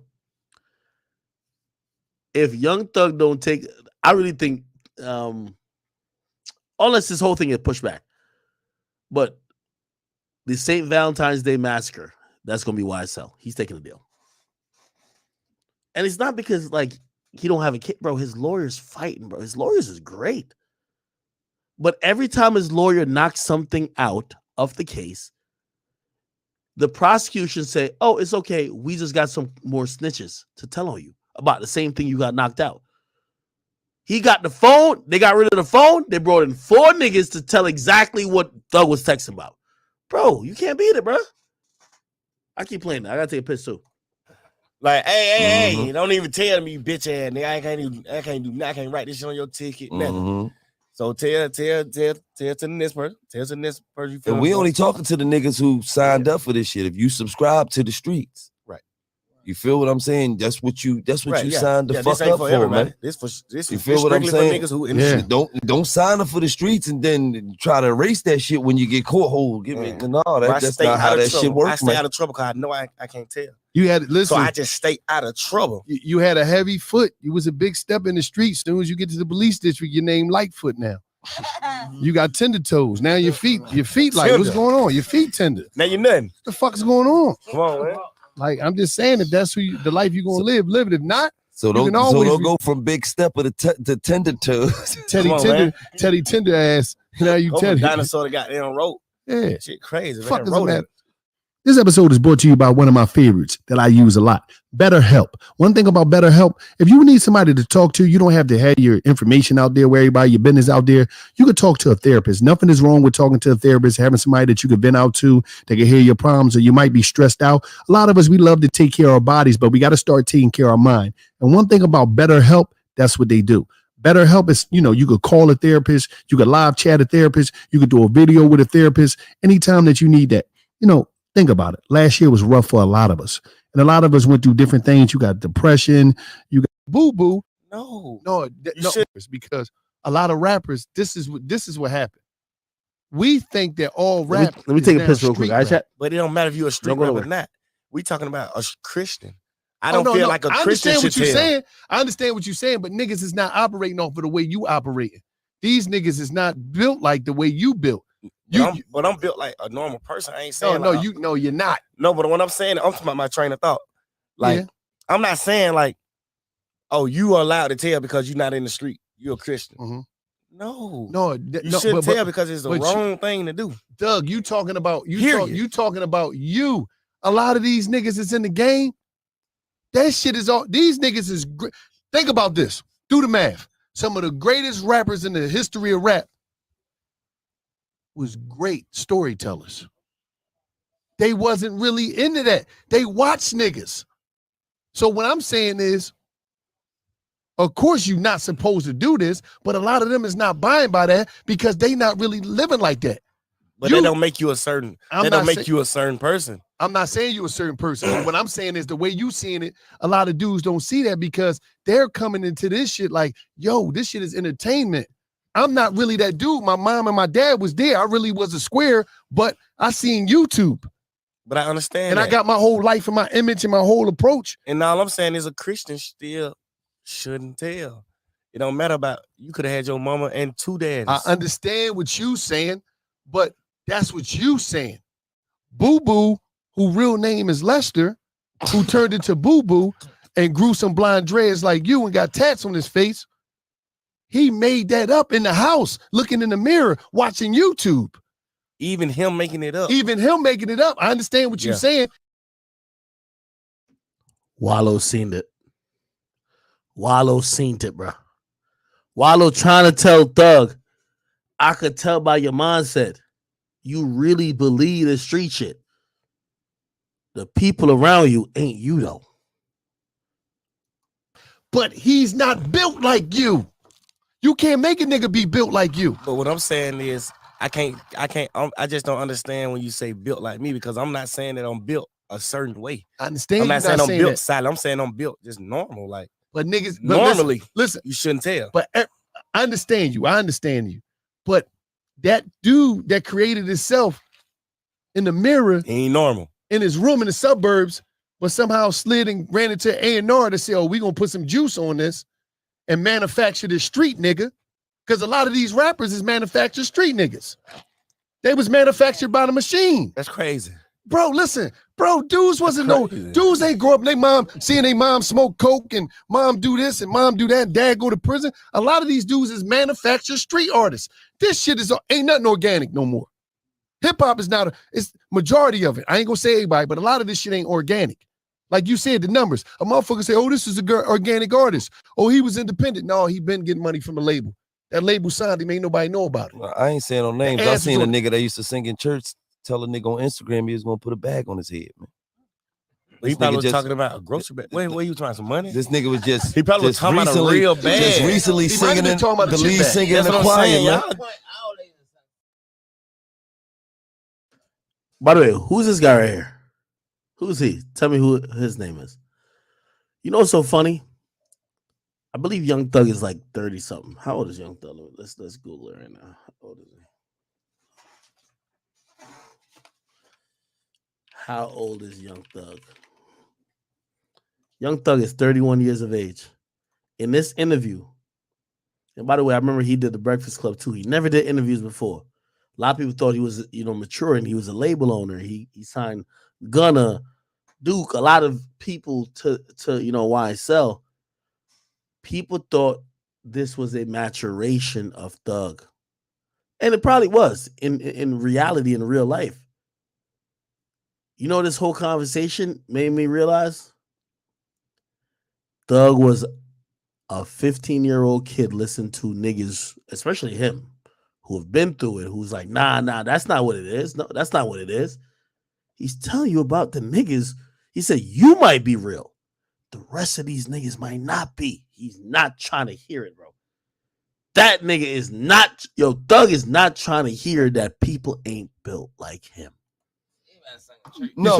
This nigga was recently. This nigga was recently singing in church and then switched right over to a street nigga, and now you talking about you putting a bag on a nigga head, This man. a real question. Come on, man. I'm gonna ask you. So a lot of niggas is not being them, man. I'm gonna ask you a great question. At what age is it okay for you to start being a gangster? Because you're not born gangster. At what age you have to be like, if I hear something about you doing some gangster shit, and they like, oh, that nigga think he a gang. What age you gotta be? What age you gotta start being gangster to be a real gangster? Because no one is born a real gangster. No, we know you're not born a real gangster, but a lot of things, hold up, cuz a lot of shit that you done, a lot of shit that Duke done, a lot of shit that your brother done, a lot of shit that certain people done, it was based off environmental reactions. Oh no, I ain't talking about that no more. I know that I'm understanding that. This just was a friendly question. It was It not on that. ain't no, I can't say it's no age. You don't know because no, but what I'm saying is I know, but I'm saying like I know, but I'm gonna look at it like a nigga who if you've been a good guy, if you've been a college student, a good guy and all that, to 25 years old, it's like, hey, there's no way possible you can become a gangster. No. I feel like you gotta grow up in that shit. Right. But what I age? feel like if you don't grow up in that shit and then you decide, oh, I want to go out there and that, like that's some because hey, let me also tell you some, observations I'm having. I love Thug, but Thug even resilience to even understanding what Wallow was trying to tell him. And everybody behind Thug who is going to be agreeing with Thug, it shows the blind leading the blind. If Thug couldn't realize this, what makes you think the rest of the people following Thug could realize this? And what I mean by realize this is that, they believe that what they were doing and what they were living was the ultimate street codes and the street culture. And that people that, who were like them would all do the same shit. a lot of times when you are who you are on that side of things, is because of the environment you grew up in. Right. If you don't grow up in a fucking That's what I'm saying. You're not a born jungle, gangster. then you're not Shit gonna makes act you like a become fucking gangster. But let me animal. ask you If a I question. grew up in the hold on. If I grew up in the suburbs and everybody around me act a certain way, they did a certain thing, they eventually that's what you do. But if you grow up in an environment where, man, I don't even really want to do this shit, but I just seen this nigga run up and blow my man fucking leg off. Now you going to go get a fucking burner just out of protection. Even if you don't want to fucking, even back in the day, right? We used to go, okay, cool, we go on route, right? Or so, we beefing with some niggas, right? They come through, right? They boom, boom, boom, boom. Or now we got to go holler at them, right? When it's time to roll, let's be for real. It's probably only two niggas that really want to go down there. The rest of these niggas is like, they just going because I don't want to be looked upon as a bitch ass nigga. I don't really want to go down there though and do this shit because I'm scared to fuck to death. But We gonna go. Come on. I'm in the car with y'all niggas. Whole time down there, nigga probably thinking, please, God, don't let these niggas be out there. Now let me tell you one thing. Please don't let these niggas be out there, right? You get down there, them niggas ain't out there. You get back to the hood, nigga talk about, yeah, because I was gonna blow them niggas fucking heads off when I seen them niggas. I was gonna kill them niggas. The whole time that nigga was scared to death. I done seen it. I done seen niggas get in the car with me that didn't want to fucking go. At the end of the day, a lot of that shit be a facade. A lot of motherfuckers get caught up in an environment and they act off environmental reactions. All right, fuck it. Y'all niggas rolling, I'm rolling too. That's Nigga a be real scared to death. All I'm saying is a real gangster is a person who just adapt to what they're around. you gotta define what a gangster is. No, can I say this? Is a gangster in the black community? Is a gangster? I got two ways. Is the gangster killing and drug dealing or making real moves in life and taking care of your children? Like, what is a gangster? All that you got to do both. You got to be doing you got to be doing both of those. Even if it ain't you. Even if what ain't you. Even if it ain't even if you know. Nah, because you somebody might be gangster in a different way. You're right, but I don't think gangster come with. I don't think you mistaking real from gangster. If you take care of your family, take care of your kids, and take care of everything you're supposed to do and pay all the bills and take care of your family, your mom, that ain't no fucking gangster, nigga. You a real nigga. No. I'm saying gangster in the way where it's though. A gangster is a nigga. If a motherfucker get out of pot, you gonna protect yours. Right. That's still some gangster shit. That's gangster. But you ain't got to be out there in the field doing some shit every day. That's what I'm saying. That ain't gangster. Ain't no nigga who just want to go rob a nigga to say you gangster. That's a fucking fool. Like gangster is like that's a dumb nigga. Nigga getting caught not telling. Gangster is nigga. However this shit go, we going. That's gangster. Not. Man, let's go rob some nigga, bro. Gangsters being smart too. Strike. Gangsters also being smart too. Gangsters understand that all beefs ain't good beef. You gotta have all of that. You gotta have all them senses. You gotta be good at all them to be for me to be like gangsters realizing, like he said, there's different levels of this shit, and it's realizing sucking shit is sucking shit. It's like, Thug, you my man. Yeah. If me, you and Gil riding, and you come back and you want to talk about Ofun or Duke, we going to see these niggas. I'm like, Thug, what the fuck is we going to see these niggas for? All along it's over a bitch. We gonna check you niggas. We not going through it over no bitch. By the way, y'all know the YFN, as tensions were starting to escalate, YFN Lucci and Thug, Jerica a little bit was a part of that in terms of escalation. She's not the cause of it, but like some of the insults thrown back and forth, they brought in a woman. I really don't know if Gillian Wallow knew like all this shit was looming, but it's kind of interesting that this conversation happened where they're making it a point. And it's like, I don't know if they saw like those, like they felt there was a little disconnect or whatever, but this conversation is hella prophetic. Guess what? That's gangster. I'm just saying, I'm speaking. I'm not saying a nigga ain't gonna, I don't even think a nigga around me. I'm not saying that. Approach me and tell me. But that's the reality. That's the reality of this whole shit that's going on, especially in the rap game. They'll keep that away from you. Shit, a lot of the beefs be about bitches, man. I'm so real to the point where a nigga be like, I'm not telling bro that. Cause I'm gonna ask you questions. Like, if you be like, Slime, let ride. For sure, let ride. But where we going? Gotta go have some business. Okay, why? What the nigga do? Ooh. Oh, nigga shot at my daughter. Why you shot at your daughter? What your daughter do? I want to know everything all the way down to, because I'm gonna know at the end, when I get through talking to you about it, I'm gonna know if it's about a hoe or not. You don't have to tell me a nigga shot at my daughter. Oh, why he shot at your daughter? Cause my daughter and his little girl got into it at school. What the hell they get into it at school for? See, this sounded good. Let's go to this right here. Man, what's up, everybody? Welcome back to another episode of EOS. It's 1090 Jake, man. I'm rocking with y'all, and y'all rocking with me. And for this video, we're gonna be speaking on YSL member Yak Gotti snitching and getting his homie hit with the Rico. What? DeMonte Kendricks, who's more commonly known as the rapper Yak Gotti, has been named as a member of the Atlanta-based YSL criminal street gang and was one of 28 men indicted under Georgia's RICO Act. Yak was hit with one count of violating the RICO Act and one count of murder, as he now stands accused of being one of 5 men who committed a drive-by back in January of 2015. Search is on for the person who shot 3 people, including a 14-year-old, One man died. Neighbors in Atlanta's Castleberry Hill neighborhood heard the gunfire around 7:30 Saturday night. Sugar Thomas was in her house. Her uncle sometimes hangs out on McDaniel Street. So I came out there running to make sure that he went out there. She saw 3 young men on the ground. Atlanta police say a teenager and a man in his 20s were both shot.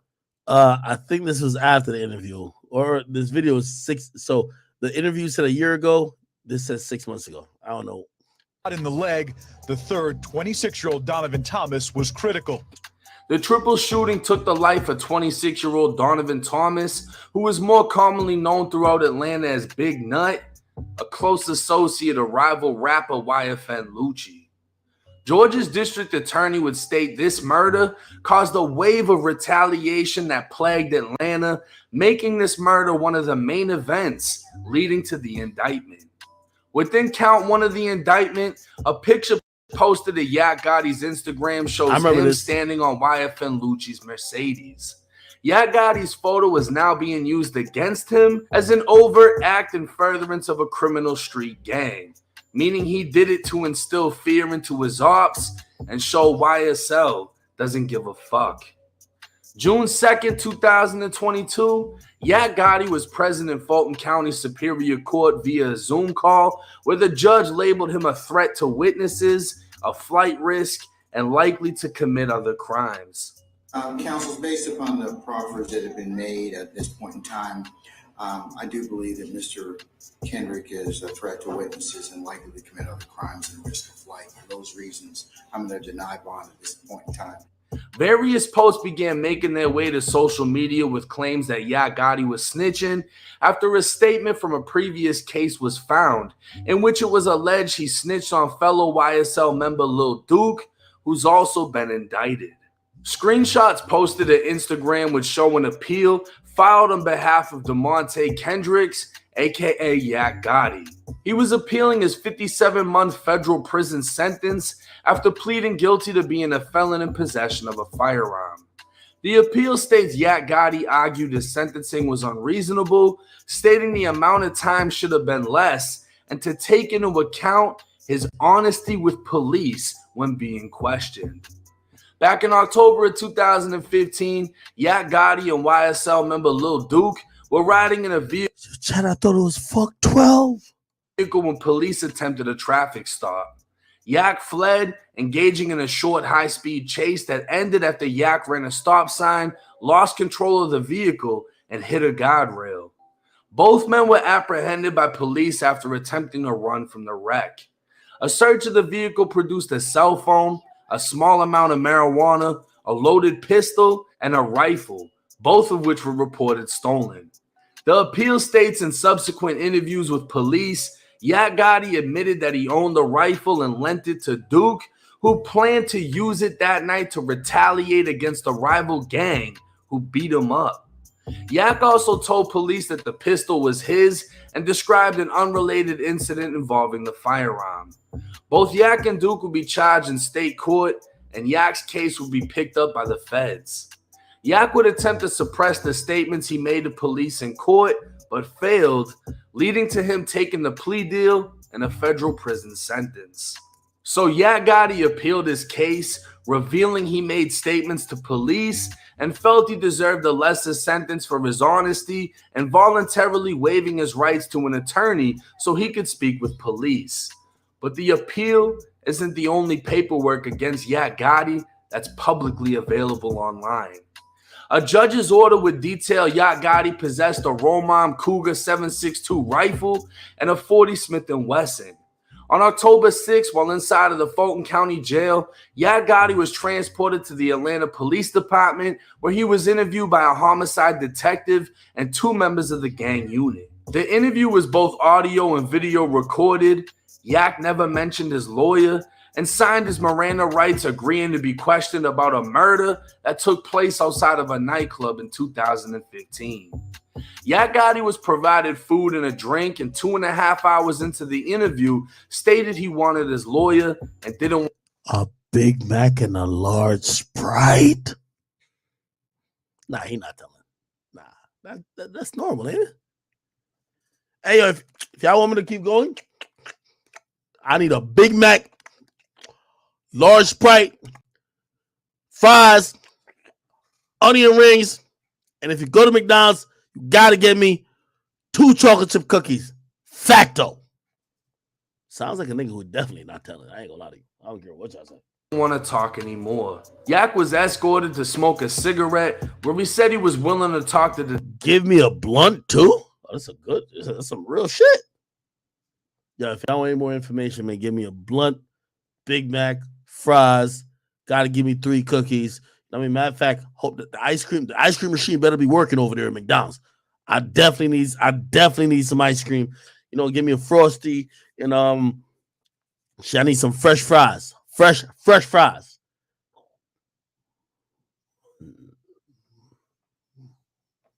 Detective Thorpe, as long as Detective Golphin wasn't present. The detective led Yak back into the interview room and provided him with a fast food sandwich because he'd missed lunch at the jail.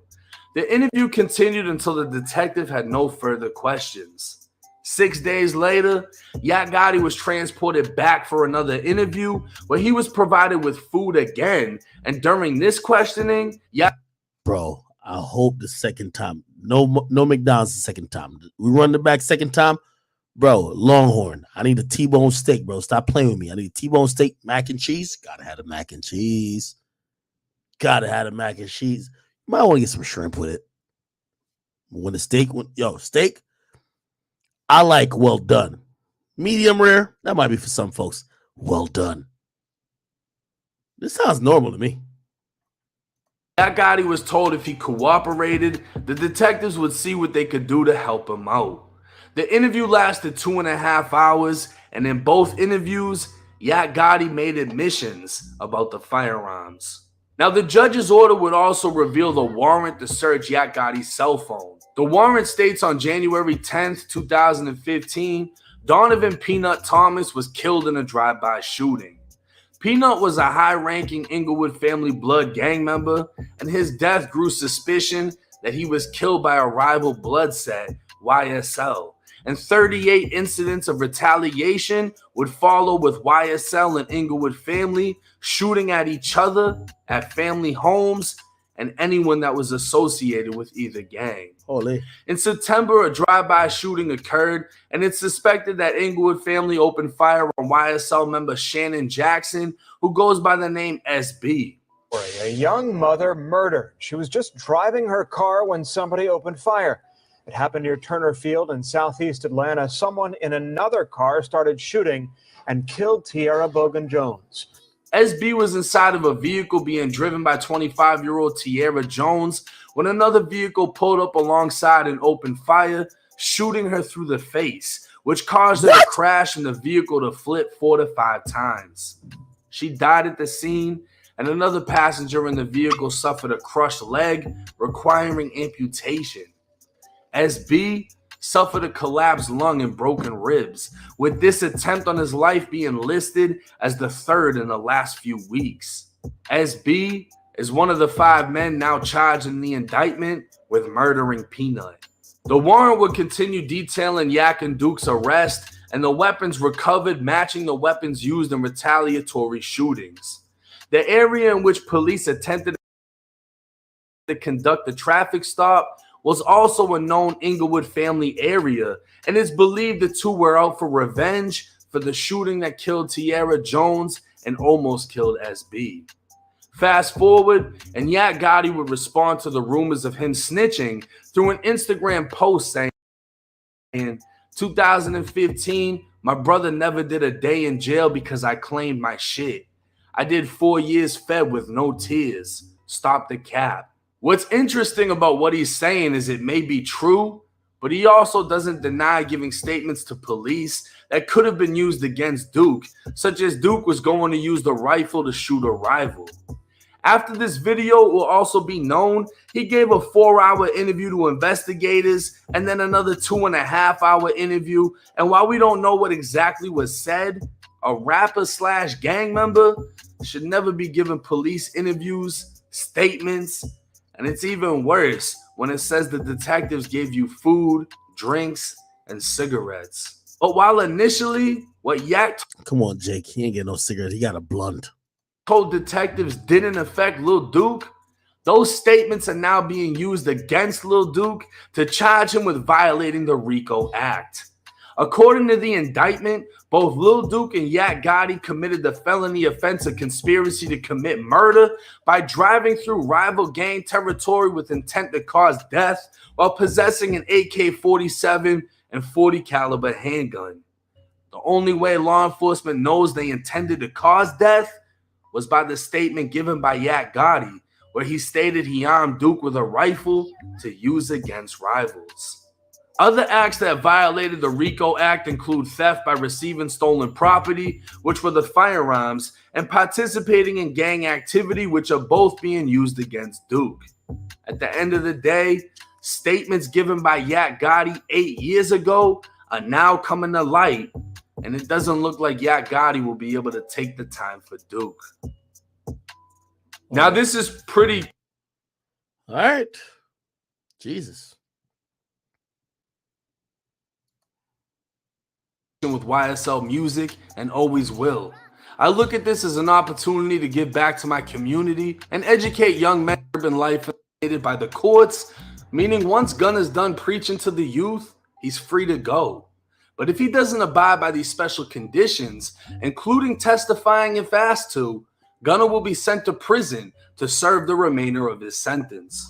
Now, these conditions resemble T.I.'s infamous federal case in which he was found in possession of weapons and silencers, but barely received any prison time, leading to speculation of him snitching. T.I. promoting Crime Stoppers was part of his community service and only worsened the rumors. And recently, T.I. came out admitting to placing blame on his dead cousin to beat a separate weapons case before his federal case. Chat, I'm enjoying this too much. I'm sorry. All right. All right. I'm like, all right, chill out, bro. You're enjoying this shit too much.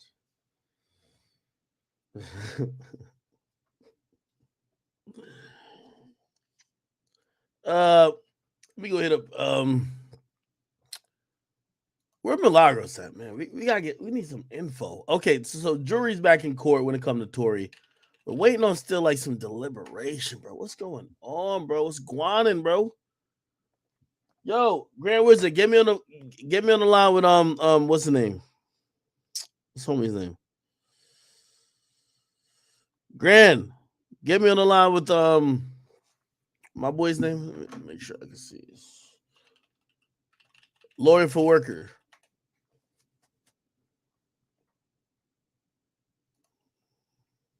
Take a lunch break from 12 o'clock to 1:30. Right now it is 12 o'clock on the West Coast. I don't expect anything to happen until after 1:30, and maybe it doesn't happen at all. But okay, it is after 1:30. Damn, I'm trying to figure all this shit out. Grand Wizard, come on, man.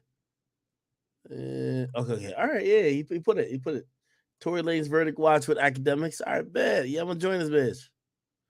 Granny, give me the link. Get me the link, brother. Holy shit. We are out here. Has anybody else tweeted, chat? Put me on game.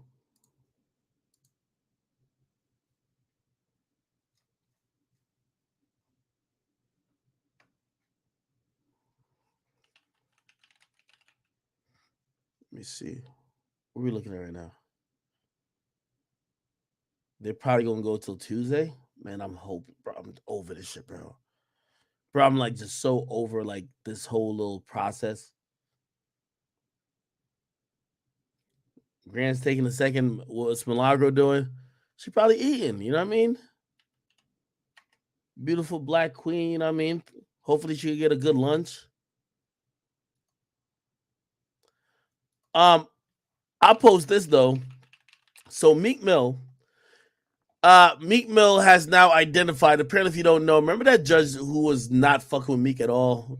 Just Google Meek Mill judge. So Meek Mill judge 2 days ago. Remember her? I used to show her all the time on the screen. Allow ads. What the fuck? They were not allowing no fucking ads on this bitch. Are you dumb? Hold on, let me just go to Internet Explorer real quick.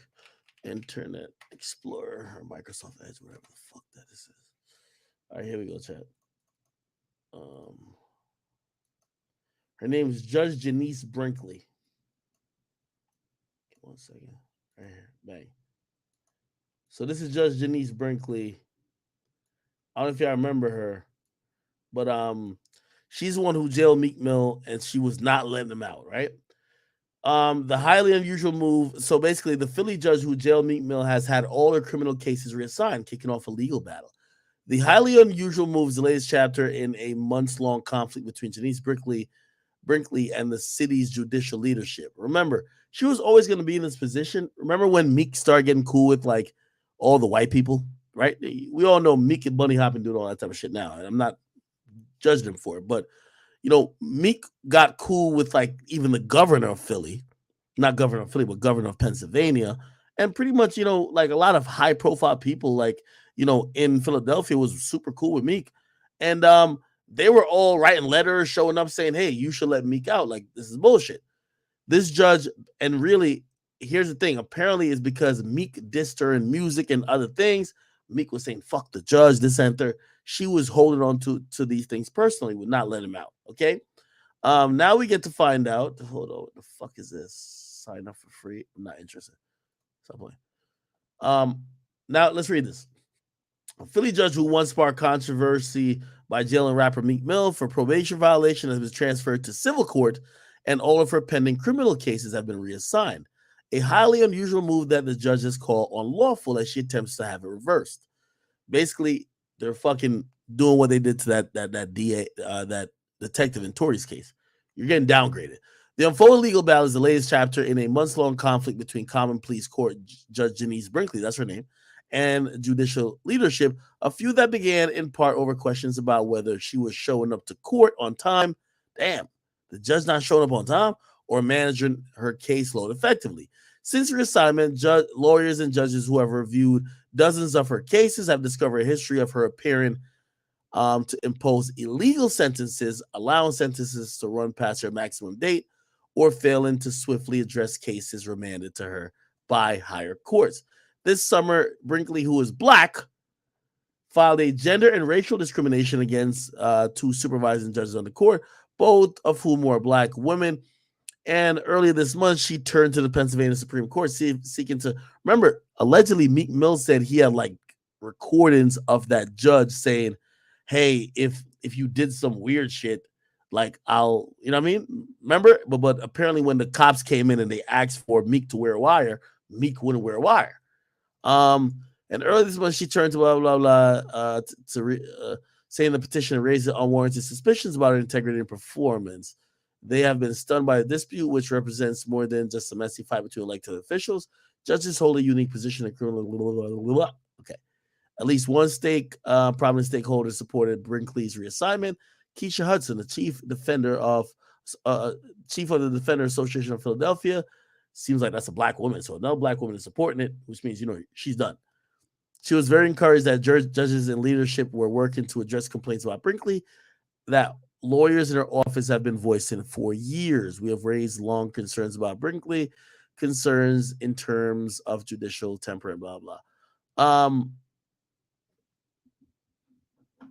I'll stop here, but it's clear to me that Judge Brinkley probably should have known that there was a target on her back, and if she was doing things that was either unethical or illegal, whether it's granting, you know, sentencing people to things that, you know, was illegal or not using what's usually said to be discretion, it was always going to come out. I think the whole thing with Meek, no matter what you might think of Meek, I think at a point it felt like she didn't fuck with him. Okay, we got to realize she had some type of association with a former person who used to manage Meek or whatever the case is, and people thought there might be some biasness. And also, apparently, you know, Meek had made some accusations of her.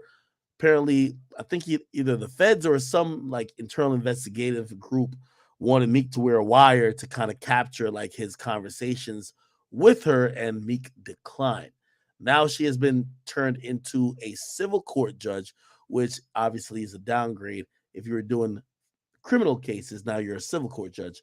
You know, obviously they're kind of reprimanding you in some way. So we'll see what happens. This is her right here. I'm wondering why she would possibly do all these things, but who knows, right?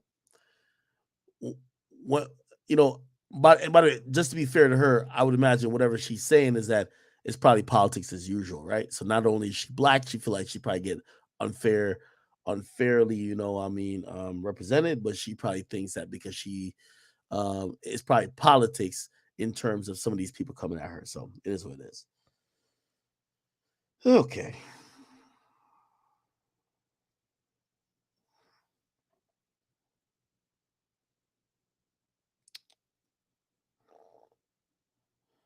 All right, people. All right. Trust me. I am trying to get y'all some content before, we essentially have about 1:30, 2.5 hours, maybe 3.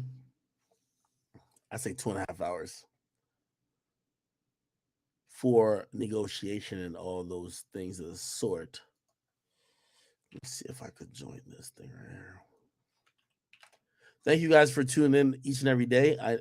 I'm exhausted. I know y'all exhausted. I want to hear exactly what's going on. What the fuck? And why can't I join this thing? Grand Wizard, send me another link, please. For whatever reason, it won't let me join this bitch.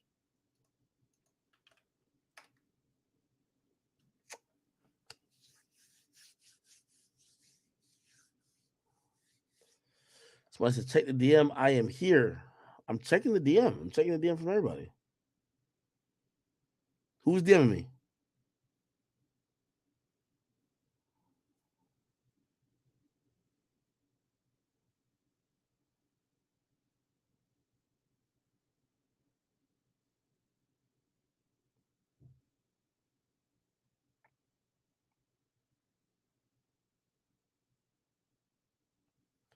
Please, if you can. Somebody says check Finesse 2 times IG. What is he posting? I'll check it real quick. Finesse 2 times Instagram. This is Finesse 2 times Instagram. Give me a second. I'll put it on the screen. Search. This is a story. Oh shit! Yeah, I can't see it. What the fuck? Oh yeah, I got it. This is right here. Please, bro. Hey man, whenever you in Cali, man, whenever you man, I don't want so many all the drugs that kill a nigga. Okay, They been want these motherfucking perks, but I don't know. Fuck say. I'm like, man, RIP the Big Scar, man. Like, I actually want to boycott these motherfucking perks, but like, I don't want to knock niggas hustle, bro. Like, I know a lot of niggas out here in the streets who getting their money, bro. Like, I don't want to like boycott them, but I want to get with a couple real men and boycott these motherfucking Percocets, dog, because like they done killed so many good niggas I know. Like, y'all don't understand, but like I'm sitting up here with baby. Is this nigga off a perk while talking about he might boycott the perk? Hey, listen, y'all tell me what the fuck do perk do to you? Because this sounds like a ridiculous conversation. I ain't trying to tell you how to boycott the perks because I know some real niggas doing their thing, but like, hold on, what are we talking about right now? And I'm chopping it up. All the drugs that kill a nigga, they been taking niggas to their grave and shit. Like, I just did a 5-ball, bro, and y'all don't know, bro. Like, our family be really waiting on us to get home. What the fuck is a 5-ball? Is that like 5 years in jail or something? What the fuck? Bro, like, we be in jail fucking off with these drugs, bro, with these pills, bro, and doing different shit, bro. These folk waiting on us, bro.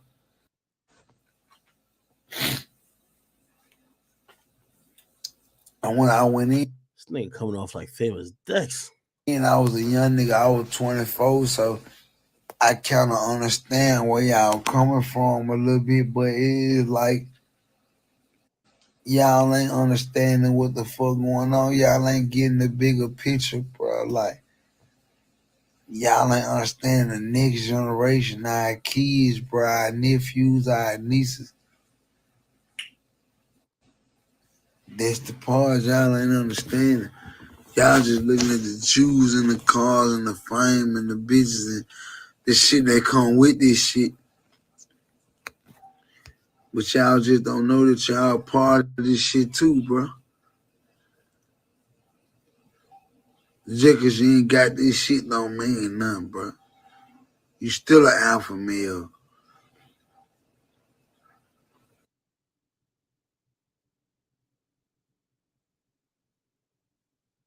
I should have left your ass long time ago. I said 5 in the morning. I wake up to 5.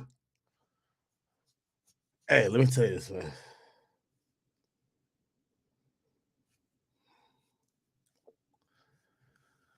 I want to send my prayers to Finesse 2 times.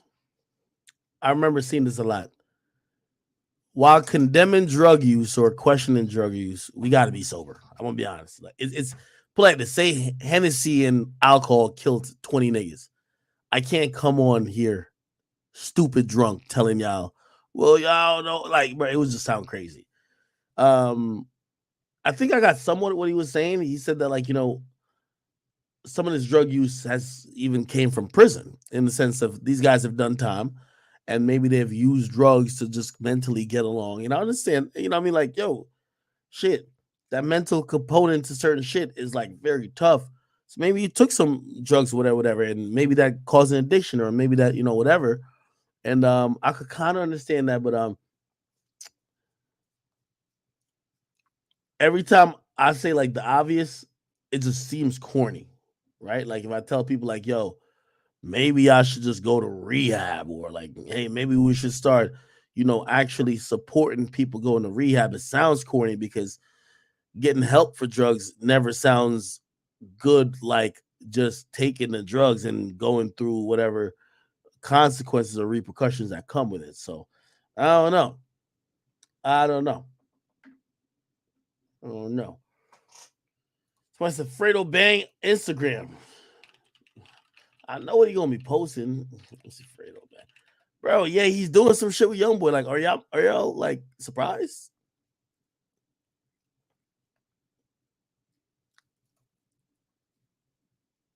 Community Christmas drive.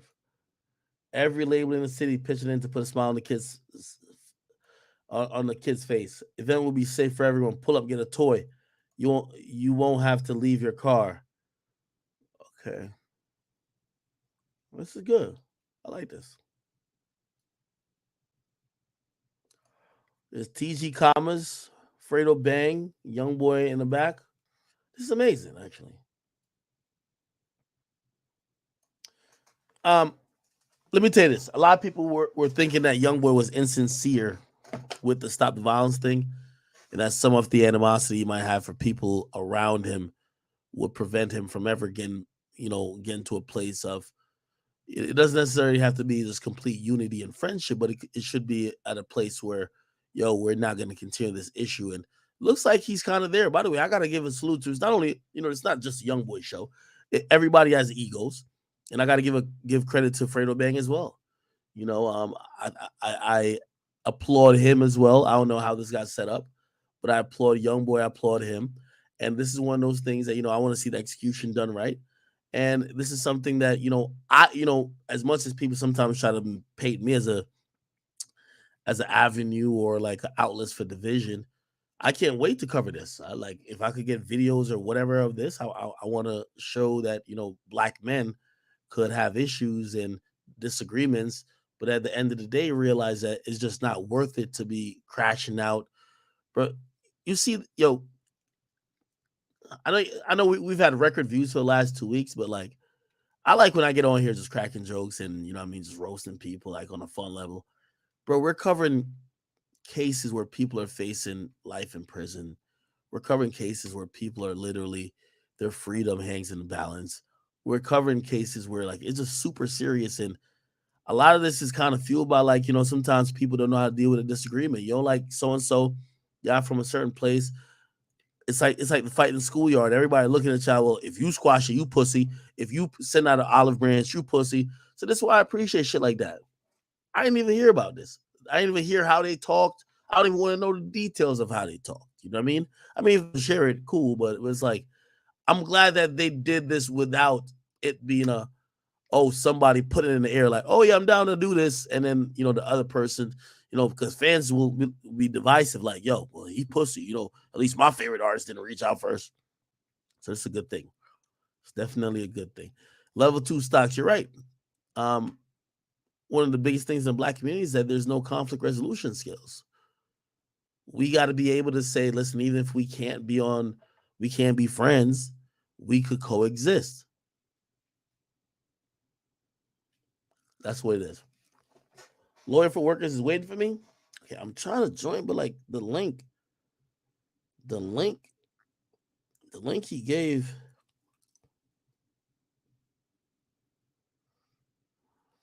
Oh, your grand was. I'm gonna send you what it says. And this is whether I click on it on the computer or my phone. Let me see if I could.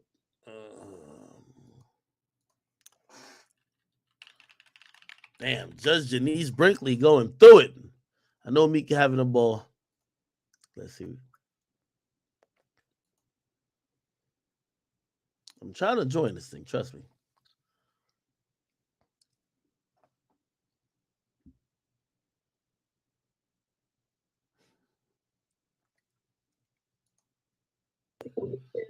Oh shit. We're trying to. It's not letting me join for whatever reason.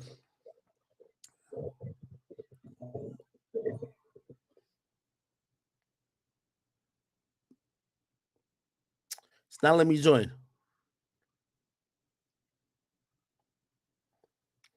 By the way, according to TMZ, it says Memphis rapper Big Scar has died as a result of a fatal prescription pain medication overdose. That's what his relative has told TMZ.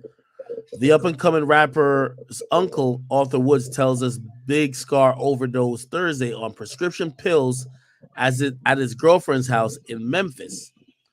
Big Scar's uncle says he didn't know when his nephew got the meds, but says Big Scar faced several traumatic experiences in life, including being shot and suffering serious car accident injury. Wow. That is absolutely sad. That is absolutely sad. Mo, I don't know how to join, bro. I have no idea how to join. I'll join you later on Instagram Live. Yo, Grant, could you tell him I'll join him later on Instagram Live? I have no idea to join, bro. Like, I keep clicking this thing, and it's saying the same thing. Saying the same thing that I sent to you.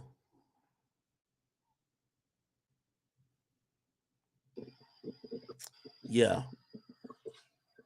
I don't know why. It's just Yeah, no, I'm having trouble getting the join link to work. I sent the right link, but I have no idea. I think the YouTube join is like new, so I don't know if it's working just yet. I'll try to do it again, but Yo, Grant, at this point, just tell him to give a regular update, bro. It's fine. Like when he's back on Instagram later tonight, we'll go live or something, but like just tell him to give a regular update. all right, yeah. Tell him I'm gonna hit him later for when we do it on IG. See, we're gonna hang out here until 2. We'll see if Tory walks in, so you guys can see that. And then if he doesn't walk in, I'll pop upstairs at 2 just to see what's going on. Ironically, tell Act the thing's not working, so I don't know. Yo, ironically, this is the most boring time of the whole trial. Everybody's just kind of hanging around like, what's gonna happen? Yeah, ironically, this is like the super most boring time of the whole trial. Somebody said I should react to the G Herbo interview. Oh, I should, right? Is it up?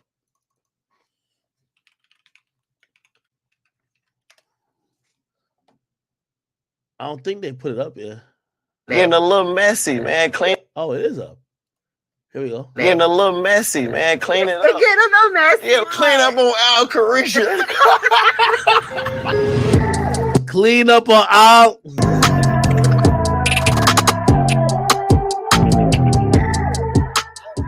What's up, y'all? We on set Yo, who just gifted subs that I got more liquor in this cup? of a new episode of Carisha Please. And today's guest, we got G Herbo. What's popping, Young Miami? What we What's on? up? How you feeling? What's up, son? I'm good. So you just dropped your new project. It's called Survivor's Remorse. Yes, ma'am. Let's talk about it. My new album, Survivor's Remorse, like it's about like just me evolving and maturing as a man. You know what I'm saying? Like I come from the streets and I lost a lot, but like behind that, but on a day, like, you know what I'm saying, day-to-day basis, like I'm blessed. I got a lot to be thankful for, you know what I'm saying? And I survived the streets, you feel what I'm saying? So it's always remorse that come with that, because, you know, I just always want to do good and do right by my people, you know what I'm saying? So Survivor's Remorse, just where I'm at as a man. Like I made it, but I feel like I haven't made it because everybody out. No disrespect, I want to get to the bullshit. Shit that I've been through, you know. I was like in the suburbs though, downtown. So let me see. I'm sure No, I need jump. You always wanted to be a rapper or like what you was doing before you was rapping? CSD, like mid on the vet. So like I don't really get excited about shit. Bartender, can I get a shot? This interview is being brought to you by Deleon Tequila. Yo, Diddy a cold motherfucker, man. That nigga Diddy a cold motherfucker, man. Diddy, I ain't gonna say nothing. You're right. That's player hater shit. I'm not saying nothing. I'm a retired city boy though. I'm an ex-city boy. But you know I'm a city boy. I told you I was a city boy, gang. Why you a city boy? What you mean? Why you a city girl?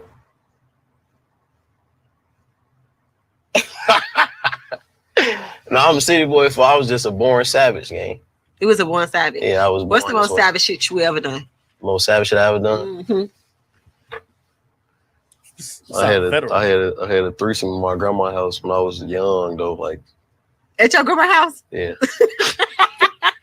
Where your grandma was? She was playing cards. She was at the crib. Yeah. Oh my God. Fucking in your grandma's house. That's a shame. I was like 12 or 11. I probably was 11. I was young. Wow, twin. That's all I'm saying. You don't want to get into that type of stuff. Look, you twin, you don't even know what to say. No, I know what to say. It's the fun part. Look, see? Carisha want to get me fucked up, man. No, I don't want to get. No, come on, let's get into the smoke, bro. You're very interested, so I like to bring interested people on my show. You came on the show, so that means you wasn't afraid of the smoke. And I like you staying afraid of the smoke. Look, photo was just 10 when you tweeted to my offering to cancel Carisha, please, because y'all pussy. Yeah, like nigga, shoot. Like, why you I told her, I said, man, she not talking about me, gang. I guarantee you folks not talking about me. Yeah, like nigga scared. Like, why you scared of the smoke? I ain't scared of you, bro. You intimidating. Can I get my hookah refill? Because this the fun part. This the fun segment. This one, this one, yeah, fun. I think you might. You probably hit the thwink before this segment. Ready for the smoke? I'm ready for the smoke, It's man. time to get to the smoke. Let's get to the smoke, man. Okay. Are you a cheater? Am I a cheater? Yeah. No, I wouldn't say I'm a cheater. I cheated though. Did you cheat on Ari with Taina? Yeah. Why? Technically, yeah. Why? Yeah. I was young. I was dumb. I ain't know no better, man. I was just doing shit. I was just, you feel me? Like just cheating. I feel like I ain't gonna say I was just cheating. I'm gonna be honest though. One thing about Herbo in an interview, like, hey, I always tell rappers, put across like some of these gangster rappers or some of these people, like they have a problem getting to this point, but likability is such a huge thing. You get what I mean? One thing with Herbo, like I don't think nobody will ever say Herbo pussy, but Herbo is likable. Once you talk to him and once you hear him talking, likable, my nigga. Like he just seems human. He seems like a regular nigga you would kick it with, bro. That's dope.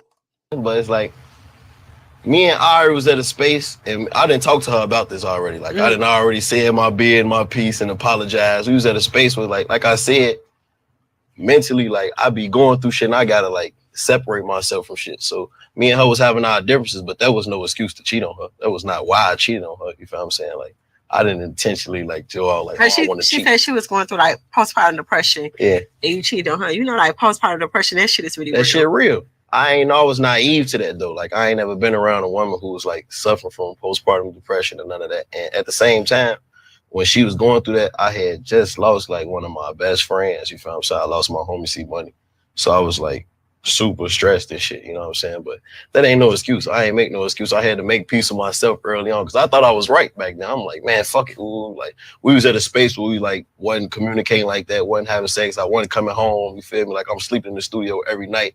So in my brain, I'm like, all right, I ain't cheating because I ain't having sex with her and going having sex with somebody else. You feel me? Like, but in actuality, I was though. So do you feel like babies change like relationships? Like when the baby is born, do you feel like it changed things in a relationship? Definitely, especially if you're not ready for that. You know what I'm saying? Like if you ain't ready for what come with that, because women go through postpartum, y'all automatically emotional. Y'all just emotional anyways. Y'all that's like an ocean.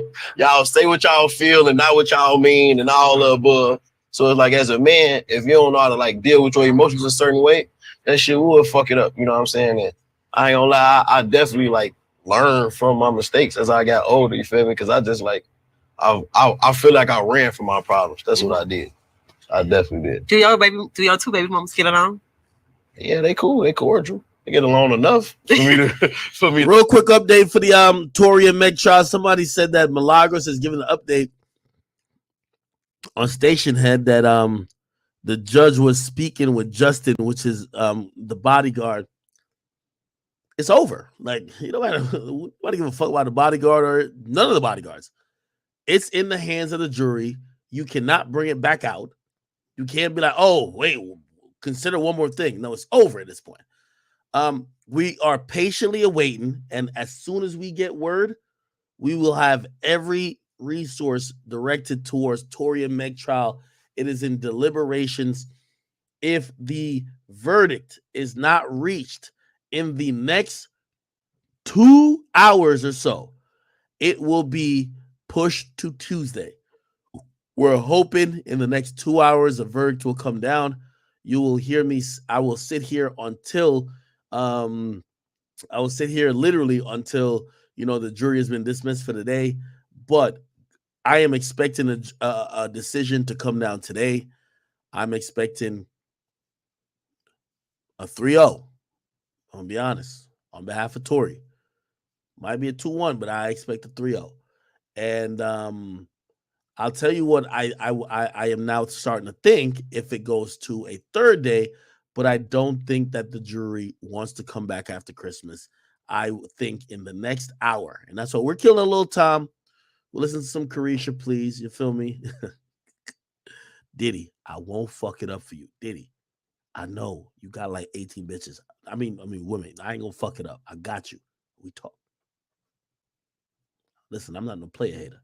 Here we go. Be the co-parent to take care of my kids. Yeah. So how did you feel when Ari accused Taina of mistreating your son? Yeah, that hurt my feelings. I ain't gonna lie. It hurt my feelings. It hurt my feelings because it's like I'm torn between the two. You know what I'm saying? I gotta automatically like side with my son and see what's going on, but I gotta side with my woman too because I know she'd never do that.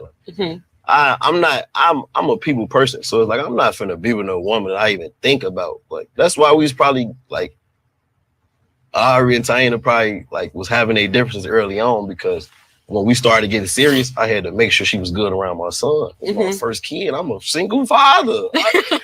I need help with this shit. You know what I'm saying? How you a single father? What you mean? I wasn't with Ari no more. How the fuck I ain't a single father? Y'all come here. They'll make you a single father. Yes, it is. When I've got my son, I'm by myself. So it's like, you feel me? That's what you call a single father. Yeah. Yo, women, listen, if a woman ain't with the nigga, she's a single mother. But the nigga can't claim he a single father. Ain't this a bitch? Okay. I was a single father is when you have your child, you have only by yourself. Just that's a single father. What? Yes. How? What the fuck out of here? You have So you telling me if I don't got full custody of my son, if he don't live with me 24/7, I'm not a single father? No. When I got him, I'm by myself. I'm having my son for weeks at a time. I'm an active parent. No, you are. So it's like I am. I need help with this shit. You feel what I'm saying? I need my mama. I need somebody that's caring that can help me. You feel me? If the shoe was on the other foot, I would have did the same thing to her. I would have. So how would you feel if it was reversed? Like if I never cared about that. And she'll tell you to this day, I never gave her no problem about no man being around my son or none of that. Because at the end of the day, I feel like, I don't know, you gotta have that balance. I feel like if you're gonna be serious about a man, shit, they gotta be around my son, because it's like that's how it's gonna work. I never know. I'll be like, I'm the type of nigga I think I'll be hoping for the best, preparing for the worst. I don't know if this nigga might have to drop my son off to me. Are you still in love? Do y'all still be fucking? Hell no. Hell no. But y'all just did like Halloween or something together. Just cool. It's like, yeah, we did. That was Halloween. Yeah, Halloween. I went. Be cool, bro. So I look at them like family still. You feel me? Like they gotta be my family. It's my son, mama. I'm not gonna never not treat them like my family. You feel me? But hell no, we ain't fucking, man. Hell no. You fucked up in the head for real. No bullshit. So, you know, you was like in the blogs, and a girl had posted like in a hotel room your Netflix account. Oh yeah, that was while you was with Taina. So do you cheat on Taina too? No, I ain't gonna lie. Look, that Netflix story is crazy. I ain't gonna lie. How the fuck you even bringing this up right now? No, that Netflix story was crazy though, because I logged my Netflix in everybody's room, in all the guys' rooms. So that was not one of your homies. That was really one of my homies in some shit. You gonna put it on one of your I phones. guarantee you, I know it.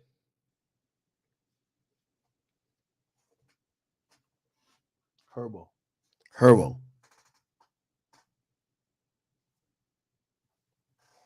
I ain't gonna get no commentary on this because I ain't trying to mess it up for the guys. And look, this ass so crazy and tight. I logged it for all the guys. And it could vouch because when she posted a Netflix account, it was we had added a family page, like a family kids page. The new account for the kids wasn't even on there. Mm-hmm. That was some old shit that a bitch just posted. I ain't gonna lie, y'all gotta stop believing them blogs, man, because they don't know me. So is it true you got a new baby on the way? Hell no. What kind of baby? What kind of baby? What the fuck? I heard you got a new baby on the way. No.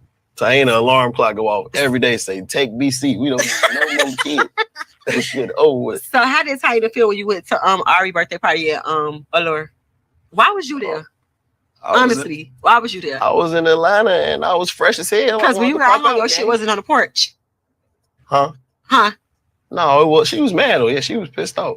But I ain't gonna lie, I'm already a Allure veteran. Gang. I would have went. No, it ain't about being an Allure veteran. Nigga, why was you at the party? It was like a mama party. Man, we was in Atlanta deep as hell, man. All the guys.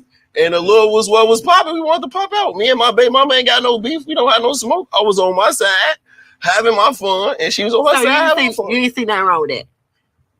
In my opinion, man, or maybe I'm just a city boy then. I just went in there to go have fun. That's I wasn't city boy behavior because if I wasn't thinking like that though. I swear I was thinking about it. It's not like I went there to see my baby mama. So I went to the club. So when pop out. when you do things, do you take like your girl feelings into consideration? Because that's something I would have thought about. Definitely. I take everybody's feelings into consideration. I didn't go in there blindly thinking like, oh, she not finna get mad or she not gonna feel away. But it's like, I ain't doing shit. I just went out to everybody else from Atlanta was in her party. I went. I just that's my baby mama. I can't go to her party. Nah. Why? Why? Why? I ain't go say hey to her. I ain't go in her section and go give her a hug or no shit. I went to go have fun with my homies. I threw my money in my section, had fun, and left. That sound like you had a time that night. I did have fun. I was with the guys. I don't know. I mean, I ain't gonna say it wasn't nothing wrong. I don't want to sound selfish, but I just popped out. So, do you think that men can cheat and still be in a relationship? What you mean? Well, like you gotta like out like catch your feelings because it's like me as a woman, I can't go cheat and get some good dick. Right. But see, that's what I'm saying. Like I just said, women are emotional roller coasters. Y'all say what y'all feel and shit, like feelings. Men don't have feelings involved. I'm not gonna lie to you. Like I know me personally, I ain't never had feelings involved with another woman, especially while I'm with my woman. You feel what I'm saying? So. Yeah, I don't know. I think like that's why niggas be traumatized when girls cheat on them. Cause like, nah, you liked him, you thought about it. So can a girl cheat on you and you could still be with them? Hell no. Hell no, Herbo. Off the top, I'm gonna say no, but hell no. Hell no. Because for that reason, because it was well thought out, it was planned. I just feel like I don't know, you ain't pure no more. I'm mad. I'm pissed off. No, hell no. I don't like it. But I'm gonna say this though, like me being a man and taking into consideration of just like life and the way shit go, yeah, I would. If I'm still in love with my woman, I'm taking my woman back. I need my bitch back. I'm taking her back. I ain't gonna lie. So is it true that Tiny walked in on you cheating with someone? Like in a hotel room or something like that? Did she walk in with me cheating on somebody in a hotel? Mm-hmm. When? When? Nah, her was Nigga, I don't know. I plead the fifth, man. I wish Taina was here. She probably would tell you. I plead the fifth. No, she ain't never walked in on me like act like cheating though. Like, Why do men cheat? I really want for She ain't real. never called me an act. This is the real question. If you happy at home, you have a beautiful family, everything is going good. Like, why do men cheat? I really want to know. What I want to know is Because this the cheater segment of Carisha, please? I need to know that real quick. No, I just want to know. But now look, I feel like it's like I feel like if I'm being a good woman, I'm at home and I'm cooking, I'm cleaning, I'm fucking you good, you go cheat. That make me feel like, well, what the fuck am I doing wrong? And I think that's why most women don't get over cheating. Like we all, Man, this is cap. She don't feel the same with it. Nigga, Diddy fucking a new. My bad. Diddy, we talked. I'm not no player hater. You know what I mean? Bad boy. Take that. You're right. always bring it up because it's like, what you doing? I want to know, why did you do that to me? If I'm perfect, if I'm this, I'm everything you want, why would you cheat on me? So If you the shorty, why you had a like, that's why most women can't. Diddy, we talked. I ain't gonna get into it. Diddy, we talked. And get over it. Because it's like, why do men cheat? I can't tell you about other men. You know what I'm saying? Sometimes I can't even tell you all the way about myself. But I feel like because you was high. No, I feel like a lot of I think mistakes, and I'm a real man for real. Like I hold myself accountable. That's not why. That's why I'm not afraid to sit on here and say nothing I ever did or none of that. I'm gonna hold myself accountable because I be trying to learn from shit. But I think me personally, like all the mistakes that I make, it just come from trauma. Sometimes I be just trying to escape shit. Or, get away from my problems. Like my girl, I tell her every day, she perfect. She the only thing I want in a woman for real. You know what I'm saying? So why you cheat? Why have I cheated? I think it was just like, nigga, you put me on the show, nigga. I'm doing a full court press, nigga. Why did he just had a kid? What fuck is you talking about? Don't ask about me. Why did he just had a kid? Fuck is you talking about? My bad, Diddy. Trying to get away from shit for real, like just trying to like. What I mean is like as a man, and when we deal with shit, we don't want y'all nagging. We don't want to hear nothing. Like I think I'll leave the house.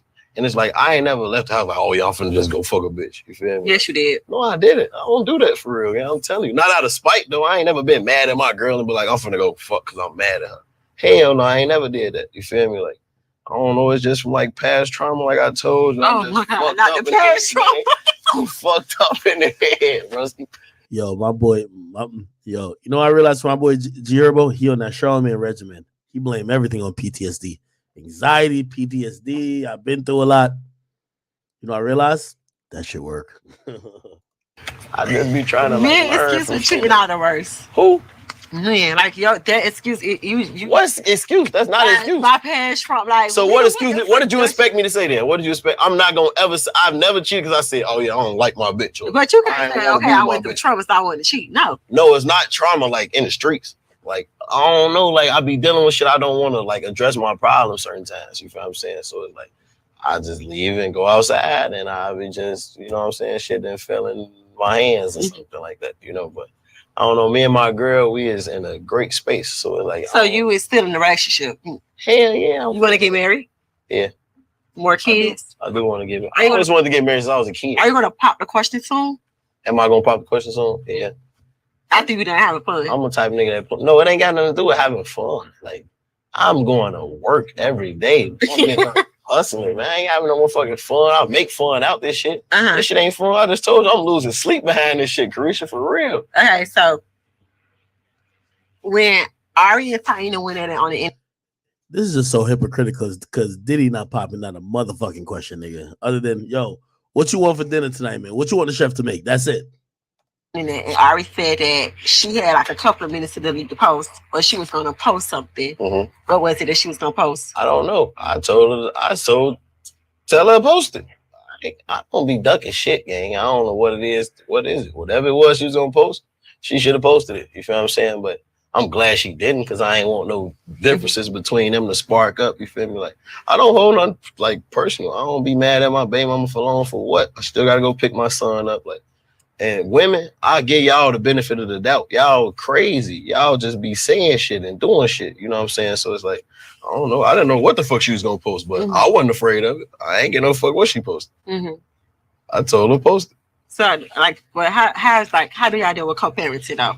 Like, seriously, without like tying you feeling some type of way. Like, how's the co-parenting? So everything is like The love there though, I ain't gonna lie, I think it's just smooth because the love there, like, you know what I'm saying? At the end of the day, Tyna love my son. You feel me? And, you know, so I don't know. I'm a man, so I gotta move with authority. I don't even play. I need my son. This is why I want him. I'm gonna come. Do I gotta pick him up? Somebody gonna drop him off? You feel me? Like, I don't beat around the bush with shit that I want. So I think co-parenting be good. And it's like, shit, I don't got no reason to be mad at Ari. She ain't got no reason to be mad at me. You know what I'm saying? And as women, her and Taina gotta still, you know, deal with whatever they gotta deal with. But I'm gonna just give you a little bit of advice. I think it's very important to make Taina not. I know you're not giving it. I feel some type of way. Diddy, I told you, I got you, brother. You know what I mean? Listen, it's not a side chick, it's not a harem. It's just Shorty Wop. I don't think she do. I'm just saying. I think that plays a big part. Like, just the whole. Yeah. It's not me though. I ain't gonna lie. If anybody make her feel some type of way, it's probably like the outside world, the internet, or people like antagonizing shit or her character. You feel what I'm saying? And, man, I don't know. I'm the type of nigga. I'm a street nigga. Ain't no telling how my life may go. You know what I'm saying? So I need shit to be smooth, and copacetic. You feel me? Like, you know what I'm saying? Like, this shit ain't none of this promise for real. You know, so it's like, I just need everybody in my life that's for me to just be for me. You know, like, it ain't nothing personal. It's nothing to even be upset about for real. All that other shit, that don't be about nothing. So how do we feel about, for real? This is serious. Like, the internet saying that your son be lying. Like, you know, just playing with your son and just playing with kids in general. I don't like it. I hate that they even like try to comment on what kids got going on. Your son's 4 years old. He got an imagination. Every fucking 4-year-old got an imagination. I used to lie when I was 4 years old. You know what I'm saying? I'm not calling my son a liar. He ain't like, as far as lying. I would never say my son lying. Like, it's something pop. Chad, thank y'all, man. I ain't trying to hear the rest of the bullshit. He said skip to an hour. That's when they asked about Diddy shit. Here we go.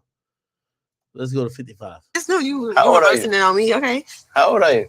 28. I'm 28. Mm-hmm. You happy? I'm very happy. You happy? Oh, he about to rizz her up on that phone him shit. On that phone him shit, man. Y'all heard Chicago niggas got the most game. I don't think so, though. Somebody told me it was Florida, but now I ain't gonna lie. You know what niggas told me? Baltimore niggas really be having the most game, bro. They said Baltimore niggas really got the most game. Real talk. Which city got the most game? Y'all guys tell me right now. Florida? Stop playing, boy. Chirac? The DMV? Nigga, you know the DMV is like Delaware, Maryland, Virginia. Nigga, like, which part? Nigga said, nah, y'all tweaking this Jersey type shit. I ain't gonna, yo, does New York got the best game? Like, risen a chick up? Like, really spitting game? Boy, Cleveland don't got no fucking game. Who just said Cleveland, nigga? Oh, a nigga said Toronto. I ain't gonna lie, the Toronto man's really, they be putting it down type shit. You from Dublin, nigga? Nigga, where the fuck is Dublin at? Ireland or some shit like that? New York City? Who really got the most game? Hold on. You can't judge your game or you can't judge like your region's game if it's only local. Like, put it like this. If y'all ever went to, like, say, Florida for spring break or y'all go to another region, y'all got to go to another region. If you bagging everything because they're like, oh, my God, I like the accent. Oh, my God. Like, okay, you might have a little riz right there. Houston?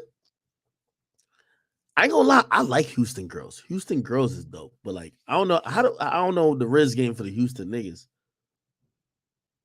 Why y'all keep saying Toronto niggas? Could Toronto niggas really riz up a chick, bro? Y'all saying Harlem? Oh no, bro. I'm gonna be honest, bro. Nah, Miami's out of it, bro. Like, bro, Miami's not about riz, bro. Miami's definitely about cloud chasing and what you got, my nigga. I got a chain, I got status. It's definitely not about game, my nigga. Niggas from Milwaukee, nigga. You must be Giannis Antetokounmpo in this bitch. Look at these niggas in here. Niggas in Nigeria, nigga. You think you're Burner Boy, nigga? Get the fuck on out of here. That nigga said Arkansas. Arkansas, nigga? Nigga, a bitch can't even point it out on the map. Philly niggas? Boston? I don't know about the Boston. You tweaking on the Boston now. What y'all talking about? I see a lot of niggas saying Philly. Philly? Nah, stop playing.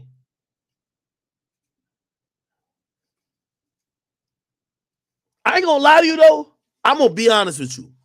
And I don't even think this is game, but women like niggas who like just their natural talk, like their slang, just seem gangster. And I think that's where Chicago get a little plus. Cause like when a chick talking to a Chicago nigga, he could not even be like that. But the way he talk kind of come across like he like that, my nigga. Like he just use those type of slang type shit. Anyway, let me keep playing. Yeah, I'm happy. I'm Every like, aspect. I feel like, Are you happy? Nah, Jamaica. Well, if you gonna say Jamaica, you got to say like you got to have that slang. You can't just be Jamaican and just only like. Sometimes I'll only speak English, and they won't know I'm Jamaican until I do it intentionally. Yeah, you got to kind of give the accent type shit. The accent might have some risk. Hold on, let's keep it going now. Mentally, Wait, first of all, let me see what YouTube's saying. I don't know if YouTube niggas don't got no damn risk. Look at this shit. Baton Rouge. I ain't gonna lie to you. I'm gonna be honest. Niggas from Louisiana, though, bro, the way they talk is like mass soothing to a chick, bro. I've seen it. Nah, niggas from Louisiana, nah. Louisiana might have a case. Nigga said El Salvador. Nigga, we don't even know what the fuck y'all do over there, bro. Yeah, Baton Rouge, New Orleans, Louisiana, we might have a case. Wait, Columbus, Ohio? Bro, y'all ain't got no riz over there. Stop playing. Why niggas spamming Philly like Philly really like that, bro? I'm seeing hella niggas say Philly. See, some people say Detroit. I don't know about Detroit, though. I'll call T Grizzly right now. Oakland? All right. Matter of fact, yo, mods on both Twitch and YouTube, do a poll. I need every major city in it. Who got the best Riz? If you don't know what Riz is like best game. Like what city, like, you know, just because your accent, your swag, whatever. If y'all go some random place and you meet a girl not from your area, you could sauce them up better than niggas from other area. Put New York in it. Yo, just put Louisiana because I don't want to put Baton Rouge and also New Orleans. Philly act like they really got game. I don't know about that, but put them in there. Toronto bucking up. I don't know why niggas. Yo, I'm not putting North Dakota in here. North Dakota don't got no fucking risk. Stop the fucking cap, nigga. Yo, matter of fact, yo, just do a poll. Put like 8 cities, both of y'all. So both Twitch and YouTube, do a poll. Put like 8 cities, and we gonna see what it is. Now, I heard B More kind of get it in, though. I ain't get it, though. Because I hear niggas from B More get all the bitches in D.C. Like, play this. This is what I heard. Y'all tell me if I'm wrong. They say niggas from B More, like, if they go to D.C., right, they get all the bitches. If they go in VA, they get all the bitches. Like niggas from B More really get it in. Like, in that circuit, B More niggas really get it in. Somebody said Tulsa, Oklahoma. Bro, you can't say California, nigga. You gotta like say a region, my nigga. You gonna say San Diego, Sacramento. You gonna say the Bay. You gonna say LA. Like, what you gonna say, nigga? Somebody say DC and P. So watch one of y'all dumbass things. Wait, does PG County niggas get bitches like that? I'm playing. I know somebody gonna clip that. All right, anyway. Watch my nigga. Watch my nigga Herbo rizz her up real quick. Emotionally, sexually, are you happy? I would say that I am happy. I feel like I am. In all aspects? Yeah. I feel like I am happy. I feel like for so long I wasn't happy. And I feel like right now I am happy. I'm in a happy space. Mentally, I am happy. Sexually, you know. Yeah. Like, that's because you be on some freaky shit, gang. No, I would say I'm an Aquarius. So Aquarius, they like Scorpios. It's kind of like, I feel like the two freaks are from like the Yo, whoever who's saying Toronto got the most game in the chat, bro, like, come on, like, we gotta get realistic, bro. Like, and I fuck with Toronto so heavy, but I never seen a Toronto man's really sauce up a chick like we're not talking about in Toronto, we talking about outside of Toronto. Well, I ain't gonna lie though, my boy Top 5 was in LA. Yo, there's mad bitches I know in LA that was just like, yo, Top 5 was in LA wilding. Top 5 was telling these bitches like, yo, I'm wanted for like 2 murders right now. Like, yo, but fuck that. They might lock me up tomorrow, but I got the Bentley outside. Like, he was rolling like that. And them chicks was going. Nah, boy, Top 5 was raising them up though. It was like, yo, I'm on the run right now, but I don't give a fuck. What's good with you? And every girl that ever said they knew Top, I don't know if you know, but Top 5 was running through LA. All them chicks was like, yo, that nigga was hilarious, kicking game. But Top 5 like a one-on-one though. Does Toronto mans really got game like that? Y'all gotta remember Drake from Toronto too. I don't know if Drake got game like that. Somebody say, yo, is DC down south? Somebody said VA, bro. VA don't got no game, bro. Stop it. Nigga said Minnesota. What the fuck is Rotterdam? Cleveland. I keep seeing too many people saying Cleveland, bro.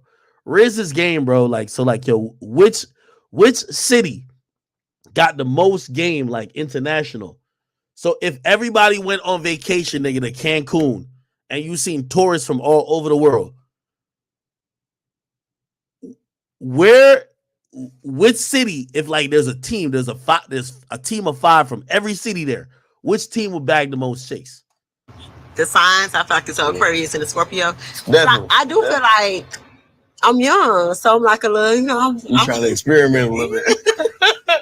I want to experiment. Yeah, I do feel like I'm into porn, so like I watch a lot of porn, so I be wanting to try some shit. I be watching porn too. Yeah, I'm into porn, so like I'm into porn, twin. I be like, I want to try this on. I want to try this. I want to do Is this. you elite though? In everything I do. In everything I do, yes. But I would say I am in a happy space in my life. I feel like, I'm 28. I'm in my 20s, so I'm like living it to the fullest. Because I feel like once you get in like your 30s, bitch, life is real. It get crazy. So you in your 20s, you still like living on the edge. You learn. That's why I be talking to you. Like, that's why, I ain't gonna lie. That's why Carisha Please was like a important episode for me. Because it's like, me and her be talking every day. You feel what I'm saying? Like, people don't know, like, if you don't know, Herb is like, he like my brother. We talk all the time in the DM. No, we get each other on the phone. You like a brother that I gained. I only got one brother in real life, so I feel like you fucking up. Oh, look. See, you got me drinking out of straws and shit. I can't. I don't want to edit it. This real raw. Yeah, this real raw. Don't edit nothing. Carisha, please, we keep things real raw. Y'all got me messing shit up. Hey, for what it's worth, I think this is like a good episode and shit like that. I think it's a good episode. That's what the Carisha Please do. Because I'm drinking a Carisha Please. Man, I ain't supposed to be doing that. You better get one of these. Carisha, you know the main reason why I really fuck with you? Why? Because I know you really been through trauma. Like, I know you from the trenches. I am. I know you done been through some shit. And that's why I feel like I could talk to you. Mm-hmm. I really feel like I could trust you. No, you know what I'm saying? I want people, like, I feel like a lot of people don't understand my perspective of life. Yeah. So I feel like, just people that come from like the trenches and like give me a shot, man. I don't want this shit, man. No, you do want Carisha Please. I do want it, but it's too much juice. No. I'm gonna take a little juice. I'm gonna take a little juice. I do. I ain't gonna lie. Herbo, Diddy might have to cancel your next single, nigga. You flirting a little bit too much with this shorty wop, nigga. I do feel like I'm misunderstood, and I feel like people that come from where we come from understand me. So I feel like no, I get you though. That's why I love you. And I feel like that's very important. I feel like that's important. It's an important topic to talk about on Carisha Please, because I feel like take the.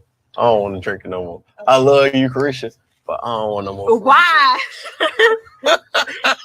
I feel like coming from the hood, it's like that's why we understand each other. That's why we get a lot of people don't understand what we've been through and where we come from.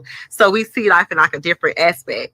So just for me, like I'm 28, I'm having fun. You 28? I never. And I ain't gonna lie. Somebody said, nah, yo, he hella cool. That's facts. He hella cool with Southside, and Southside, you know what I mean? Like Southside is like her baby father. So like he wouldn't violate. He wouldn't even like try to. Nah, I get that. Her like my big sister, bro. I'm 27. Yeah. I already look at you like on some. I want to do Carisha, please. That's why I'm not scared of no question. Cause I'm a real nigga. Yeah. And this is a real bitch right here. I just told you, Phone was like telling me like, oh yeah, Carisha texted. She said, niggas pussy. They don't want to do Carisha, please. No, because a lot of people don't want to do Carisha, please. But I knew you weren't talking about me. Huh? I knew No, you weren't I talking about me. was just talking in I general. knew you weren't talking about A me. lot of people just I said, get- man, I talked to her too much. She couldn't be talking about me. No, I wasn't talking about you. I was know just you- saying people in general, like a lot of people like, nah, I don't want to come on the show because she got, and it's like, no, it's a real conversation. It's an outlet. They looking forward to hearing how you feel about shit. For real. For real. 'Cause I feel like I'm a real person. Man, is you? I want to get to like, I want to get to the real smoke. And I just, like people wonder the things that I ask. So I just feel like, it's a new podcast. It's something new. It's a new era. It's a new generation. So let's get to the smoke. That's Man, niggas bitches, man. That's what it is. All that, hey, man, niggas hoes. They scared of Carisha, please. Don't be scared of Carisha, please. Carisha, please is just about getting to know a person. It's just being an outlet. Getting a little messy, man. Clean it up. Getting a little messy. Get a little messy, man. It's fun. Clean up on Al Carisha. Okay, so what you would have asked me? You said you was gonna put me in a hot seat. I'm in my seat. What's up? I'm gonna ask you this. This is a real question. Okay. Do you love gangsters or you love gentlemen? I like gentlemen. I like wine and dine.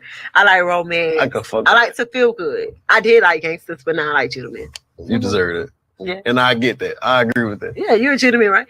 Of course. Oh, you're a gangster. I'm a bigger gangster than a gentleman. But you both. But you can get it from like a woman perspective. Yeah. Of course. Yeah. In order to be a gentleman, you got to be a gangster. Yeah, that's true. I feel like you can't be a. That boy G Herbo got some game. I ain't gonna lie to you, man. That boy G Herbo got some fucking game. I'm watching him here. Yo, G Herbo, this is why your girl gonna bust your head, nigga. Shit, nigga, you risen a little. You're risen a little, nigga. You're risen a little. Gentleman without being a gangster. Yeah, I used to like gangster, Like, come on, man. but now I'm growing up and I like gentlemen. You know that. Mm-hmm. But yeah, I ain't gonna look. Both of your kids love me. Mm. Jai love me. Summer love me. Because I love the kids. Because I embrace them. Yeah. Because I'm a gentleman. Mhm. But I couldn't know how to be a gentleman unless I was a gangster. So Right. Exactly. You gotta go through things. You gotta gotta grow do up. it. You Exactly. gotta. It come with age. Man, you know You that. about to be 28. You know that. So- I'm about to be 28. You a gentleman. It's not tiny. Y'all love Noble. Y'all do like dates. Yeah, we do. You buy her flowers. All the time. You a gentleman. Like I'm quite sure she does I'm her a gangster gangster. side. That's Yeah. why she love it. Because you protect her. So I'm that's a the gangster part, but she got the romance. I'm a gangster for real, son. Yeah. I understand that. I'm gonna be a But gangster you forever. a romantic gangster. Yeah, Yeah. I am. I was raised by women. I ain't gonna lie, Herbo a little lit. He a little lit. I can tell the alcohol coming in. I can tell, bro. When you a little lit, it's all good. Carisha, please. Nah, he lit. He lit. What else? I love you. I love you, son. I love you too. I'm excited to be here. And she cussed me out this whole time. She said, if you don't this and you don't that, I ain't fucking with you. Yeah, because I don't say you my brother and you don't want to come on my show. I am your brother. Yeah, but I'm that's your why I'm fucking with you. 'Cause brother. you right here, Carisha, please. And you I'm give your me the brother. smoke, and you outside and you open But up. look, guess what? Hey, look. If I ain't your favorite brother, I'll leave right now. No, you my favorite brother. Of course. You know I am. That Carisha, please got you fucked I up. love you. I'm drunk. I ain't gonna lie, I'm drunk. Yeah, He's drunk, Carisha, he's drunk, he's please. drunk, But I'm- he's drunk. I'm happy. That's why I'm laughing so much. You should be happy. I feel like me and this. Yeah, let me tell you this. Anytime I see my homies from like Chicago, like in this type of mood, bro, I be happy for them, bro. When I see Dirk, I seen a video. I don't know if it was on a sponsor, but I see Dirk getting the facial pause. Bro, I'm happy for him, bro. When I see Keith just like laughing at some dumb shit, bro, I be happy, bro. Like I feel like these niggas really came from, you know what I mean? Like the way they got. I'm not saying that everybody ain't come from a hood or something, but the way they got in the music business, it was about the more despair they had and the more trauma they had, the more their shit was lit. So it's like when they could get to a place of balance where no, they could be happy and people still want to root for them. I think it's great. You know what I mean? Start to be happy because I feel like we when men deserve express their feelings and show their emotions, it's kind of like, why? So at least I'm showing some laughter. That's a good thing. So I could be showing some other shit for real. We don't want that. It's about to happen right now. Matter of fact, I'm finna ask her some hard shit. Here we go. He got 3 questions, and I'm done. So come on with it, because I'm like, on my Carisha, please. I'm feeling real vulnerable, feeling real good. Did you know about that baby before October?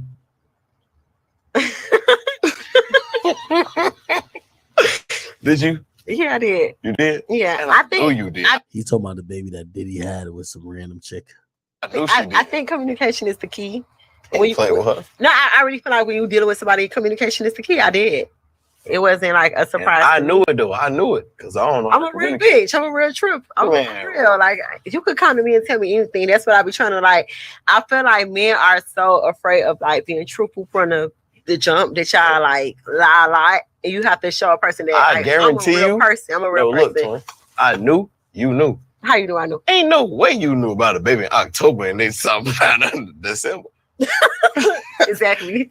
Ain't no way. Yeah, you exactly. knew. Mm-hmm. I'll bet a lot of money she did not know. Nigga, the way she went off at me, nigga, that was misdirected anger, bro. Nigga, listen, let me tell you this.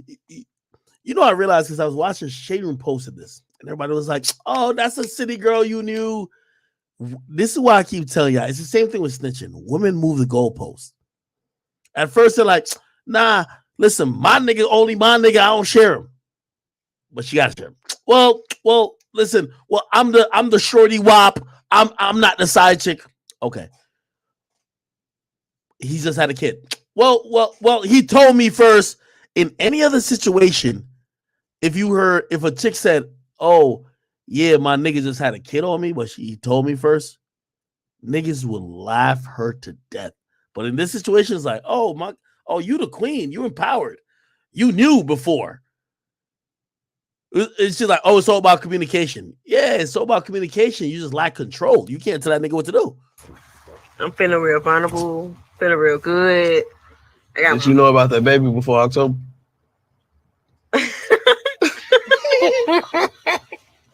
Did you? Yeah, I did. You did? Yeah, I think. Oh, you did. I think communication is the key. When you play with her. No, I really feel like when you dealing with somebody, communication is the key. I did. It wasn't like a surprise. I knew it though. I knew it because I don't know. I'm a real bitch. I'm a real trip. I'm real. Like, you could come to me and tell me anything. That's what I be trying to like. I feel like men are so afraid of like being truthful from the jump that y'all like lie, and you have to show a person that I like, guarantee I'm a real person. I'm a real person. Look, Tory, I knew you knew. How you know I know? Ain't no way you knew about a baby in October and they something about it in December. Exactly. Mm-hmm. Ain't no way. Yeah, you knew. Mm-hmm. I just know you knew. Yeah, I knew. Look at you in the ass. I know you knew. But I'm real like that. Right. I'm a real person. Gotta be. Yo, I love women, bro.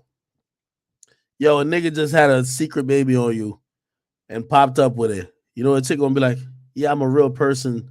So because I knew, I accepted it. I wish every girl would be like that. Yo, listen, my whole thing with the Young Miami thing is that if y'all women are gonna support what she's saying, I know it's cap, but fine, support it. Just let's be honest. You know how she's like, oh, I knew my nigga was having a baby, and everybody's like, go girl. You know, we knew you knew what was going on. Okay, great. So when your regular nigga, who's a hood nigga, has a baby on you, and at least he told you 6 months or 3 months in, don't get mad at him. But of course, they move the goalposts, bro. This is why I be like looking at this shit, I just laughing. Because they moved the goalposts for her. Oh, she knew. Who cares if she knew? Could she control it? No. What about the regular girl? If your boyfriend told you that he's having a baby on you, and he told you 3-4 months in, are you gonna stay there and be like, oh well, I knew? No, you're not. You're gonna act a fool. Gotta be real like that. Okay, let me see if I ask one on the next question. Next. You gonna get pregnant next? If I'm gonna get pregnant, I mean, I fucking. So if that's God, If it happen, yeah, if it happens, I'm gonna be gonna pregnant. do it. Yeah, I'm gonna do it. And I knew that. I'm not. My boy Diddy, man. I'm taking them. I knew that. Plan B, so I'm not getting no. Man, I knew that. You know, Diddy produced the show, right? Diddy just heard her say, "No more Plan Bs, no more whatever." Somebody asked. This is my last and final question. Oh, okay. So if Sizzle get you pregnant, you gonna keep? No, What you mean no? I don't want a baby Sizzler from him. Southside. Whoa, y'all Why got a not? baby already. Because I got a baby from him. Oh, cause I knew that too. 'Cause you down- And that's the wrong Uncle Richard. How we got y'all exclusive? We never. Let me just click off this bullshit. Diddy, I ain't trying to fuck up your harem, bro.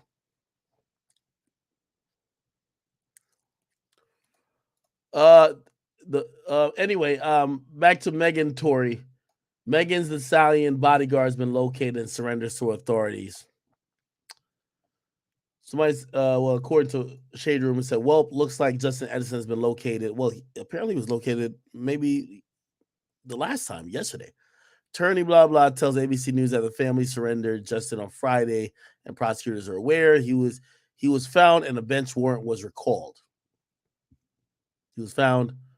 They recalled the bench warrant. He wasn't arrested. Adding that he came forward today because of what was happening to his family. I don't even know what that means.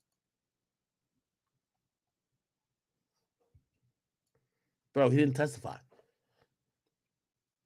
If Tory beats this case 3-0, they're gonna have to blame this nigga. Because according to prosecutors, this nigga was supposed to prove that Tory was gonna beat this case. Oh no, that Tory, well, he's supposed to say that Tory admitted to him that he shot Meg. He was supposed to be the person who said, Tory admitted to me. He never took a stand. Bunch of bullshit, man. Somebody said Milagro tweet.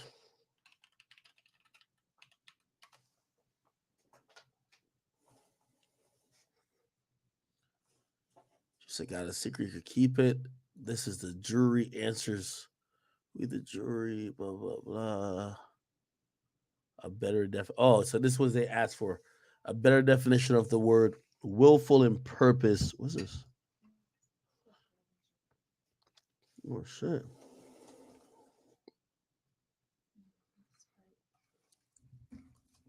That's right. Give me a napkin. She just got me food and everything, man. She know I'm on stream. She's trying to impress y'all niggas, man. Holy. We the jury in the entitled above cause request the following: a better definition of the word willfully and on purpose. The response was willfully means having a purpose or willingness to commit an act. The fuck is this? Please refer to instructions, blah, blah, blah, da, da, da. Cool. All right.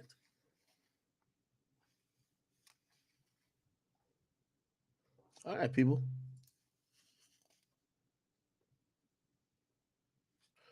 Lawyers for Workers tweeted.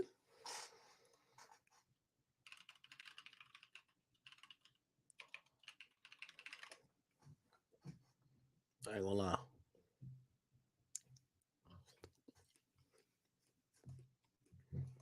Did he tweet? Megan Cuniff.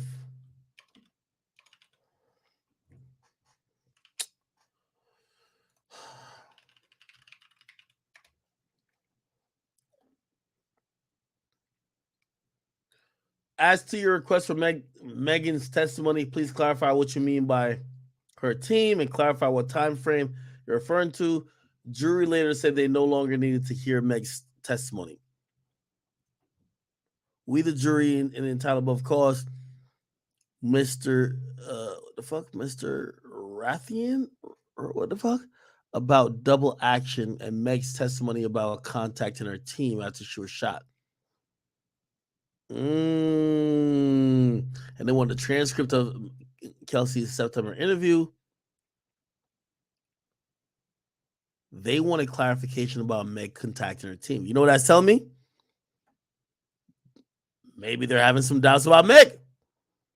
Why do they want Meg's testimony about contacting her team? You know who her team is, Rock Nation, right? You know, they're probably seeing mad Rock Nation people in court. Maybe they're like, yo, what's going on with this bullshit? Let's see.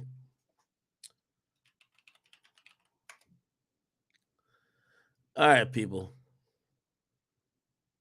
Did we watch that whole thing, please?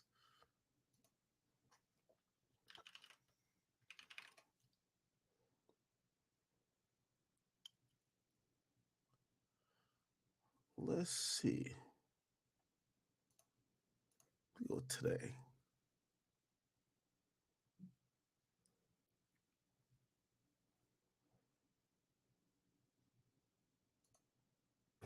Now to the trial of Tory Lanez, that rapper accused of shooting Grammy-winning artist Megan Thee Stallion in the feet. Jury deliberations now underway after hearing closing arguments today. The lawyer for Lanez isn't denying that Megan Thee Stallion was shot, but says that their client isn't the one responsible. For more, let's bring in Brian Buckmeyer, ABC News contributor and host of Law and Crime Network. So, Brian, the jury heard closing arguments today. So what do we know, and what do we know about jury deliberations? So, Kira, so far what we know is that there's a lot of chaos in this case. And for the prosecution, they're trying to make sense of it all and say, hey, this is easy. Believe Megan Thee Stallion, believe the testimony that you've heard so far. Forget about the lies, the inconsistencies. Tory Lanez committed a crime. For the defense, they're saying all of these inconsistencies from different witnesses, from different viewpoints. That's reasonable doubt, and it wasn't Tory Lanez who shot. Instead, it was Kelsey Harris, the friend. And in terms of jury deliberation, we know that they got the case around 11:15 a.m. their time, so they're 3 hours behind us in New York. And so far, no notes. They're just working towards some kind of sense of this case. All right, so let's talk about these text messages that prosecutors actually showed from Meg's former assistant and friend, Kelsey Harris. It says that it read, "Help, Tory shot Meg, 911." But when taking the stand to testify, Harris said that she did not know why she wrote that since she didn't see anything happen. So how is the jury going to take that into consideration? Wait. Chat. What? I'm trying to eat, motherfuckers. No, mama told me never let nobody get in between me and my food. I'm playing. Oh shit! A verdict has been reached. Oh my god. Let me get a fucking chicken wing and some fucking Henny. Chat. Let's get me the 300 subs. Oh god. This shit's good. Got actual shit.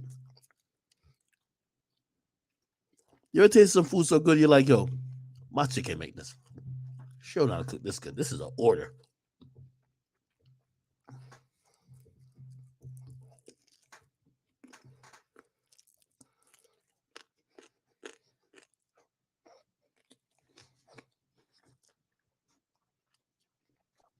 Chat.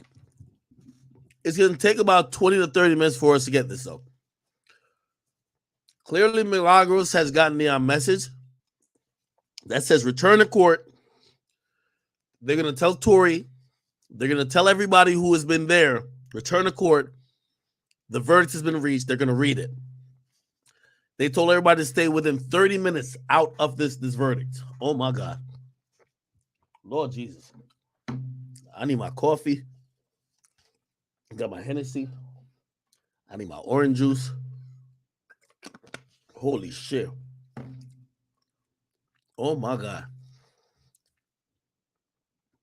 Tell me if anybody goes live.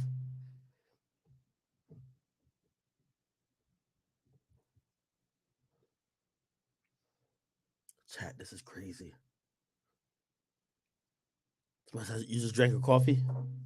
Drink a coffee with me.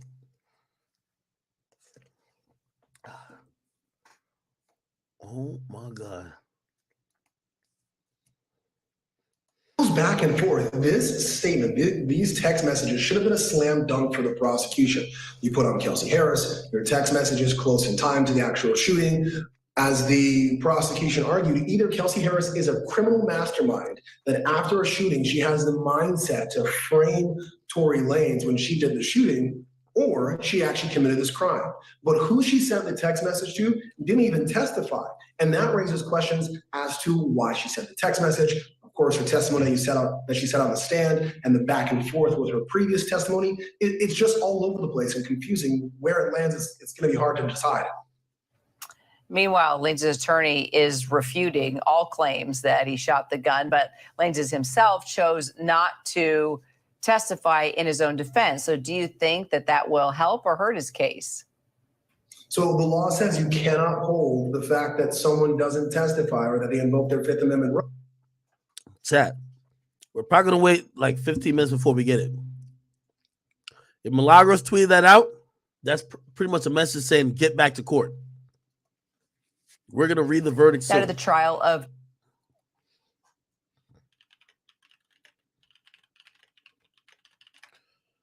until they're back in court. Just briefly walk us through what happened that night. It starts you're at a party at Kylie Jenner's house.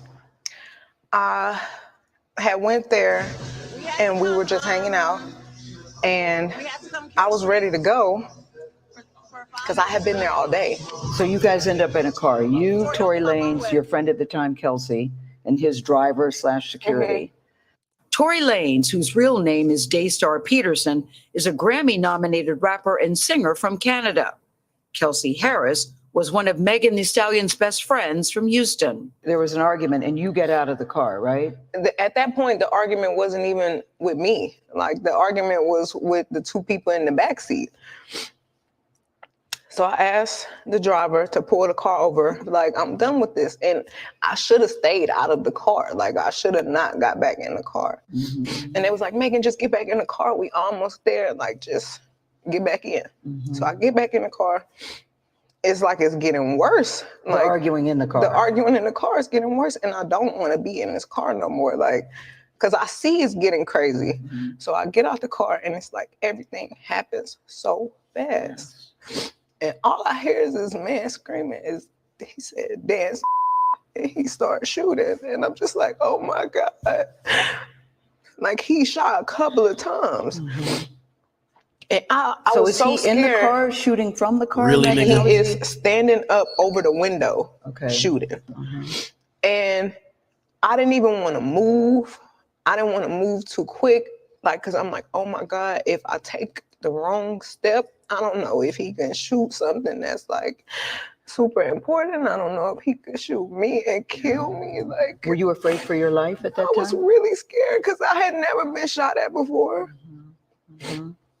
And I looked down at my feet because I wasn't even, the adrenaline is pumping so hard. I'm not sure if he hit me. Like, I feel it, but I don't understand what's happening. So I look down at my feet and I'm like, oh my God, like, I'm really bleeding. Mm-hmm. So I like drop down and I crawl in somebody's driveway. I mean a taco. Like, I can't believe you shot me. And what is he saying, Tory Lanez? Hold on. See what Millie says. They're supposed to go back to court. Yeah. Okay. Court will go back on the record at. So in 15 minutes, chat. 15 minutes. Holy. Chat. Let me finish my food. Let's watch this interview and then we back on. He's apologizing. He's, I'm so sorry. Please don't tell nobody. I'll give y'all $1 million if y'all don't say nothing. And I'm like, what are you talking about? Like, what are you offering me money right now? Help me. Like, and if you sorry, just help me. Like, but at that moment, we didn't even make it to the house. Like, somebody had already called the police and it was like so many of them. It was helicopters. I was like, oh my God, we all about to die. Like, the George Floyd incident had just happened. The police are definitely very much shoot first, ask questions after. So I'm like, it's a hot gun in the car. I'm bleeding.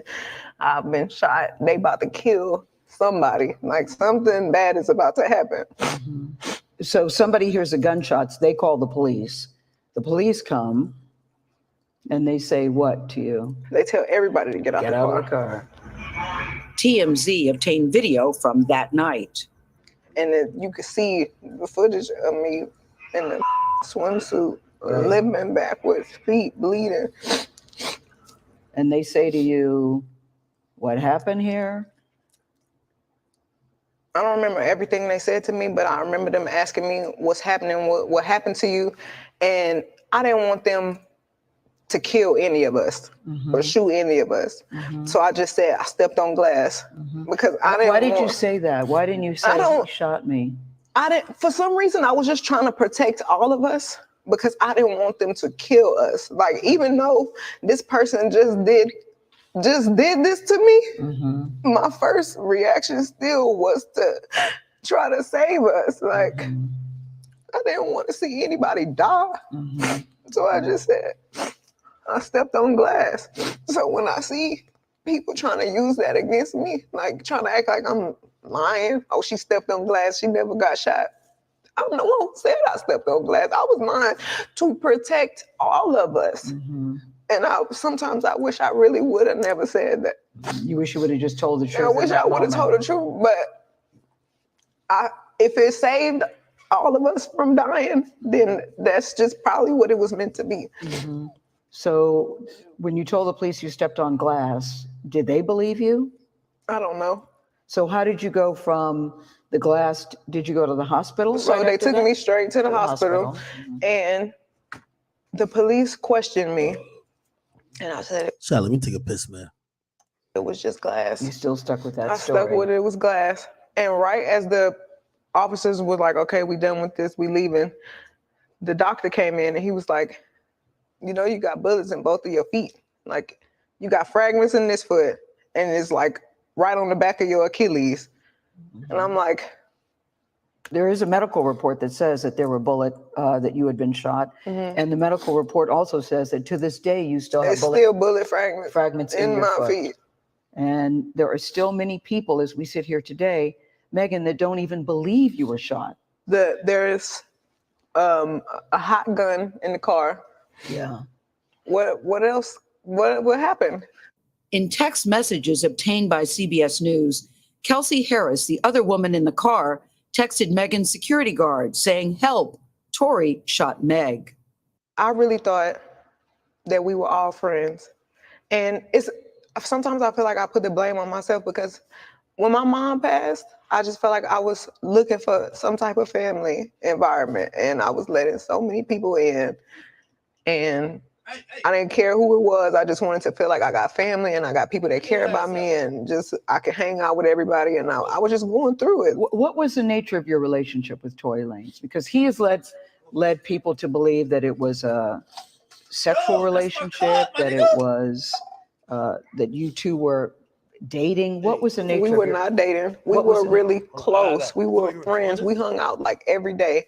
And his mom passed too. So when I felt like we were bonding over that. And did you have an intimate relationship with him? Like sexual? Yeah. Did you, Megan, did you have a sexual relationship with Tory Lanez? Yes, that's my question. That fucking giggle, man. I didn't have a sexual relationship with Tory. So why do you think he's putting out the story that the two of you had a relationship and that you're making the whole thing up? I think that he is trying to deflect from the fact that he committed a crime. Tory Lanez pleaded not guilty to assault and weapons charges related to the shooting. We asked his attorney about Megan's allegations in this story. She responded that they look forward to addressing Ms. Pete's claims, including her inconsistencies, discrepancies, and omissions when his case goes to trial later this year. How has your life changed since you were shot? I feel like my anxiety is worse. I feel like my relationship with people it's gotten very cold because I'm not as trusting as I used to be. I was going to ask you, is it hard for you to trust people? Like, I've got this wall and I don't want to make any friends and I'm trying to be as nice as I can to everybody. But new people, I probably don't even hold a conversation longer than 30 minutes because I feel like every time I'm talking, I'm like on the verge of tears and I don't want to have to explain to strangers why I'm crying. Yeah. Half the time I just want to pick up the phone and call my mama and be like, what do I do? Like, it's too much. I feel crazy. I'm sad. Like, And I feel like I have to hold it in because I have to be strong for so many people. What do you say to people that still don't believe that you were actually shot? I don't think any of this is for them. Like, it's for me. Verdict Like, I know this ain't in, happened bro. to me. My dog And fucked this up. I'd rather it play out in court and the facts come out and everything comes out than me having to. Bunch of fucking cap. Right? Again, we're waiting for, they're getting back in court in 14 minutes. Let me play.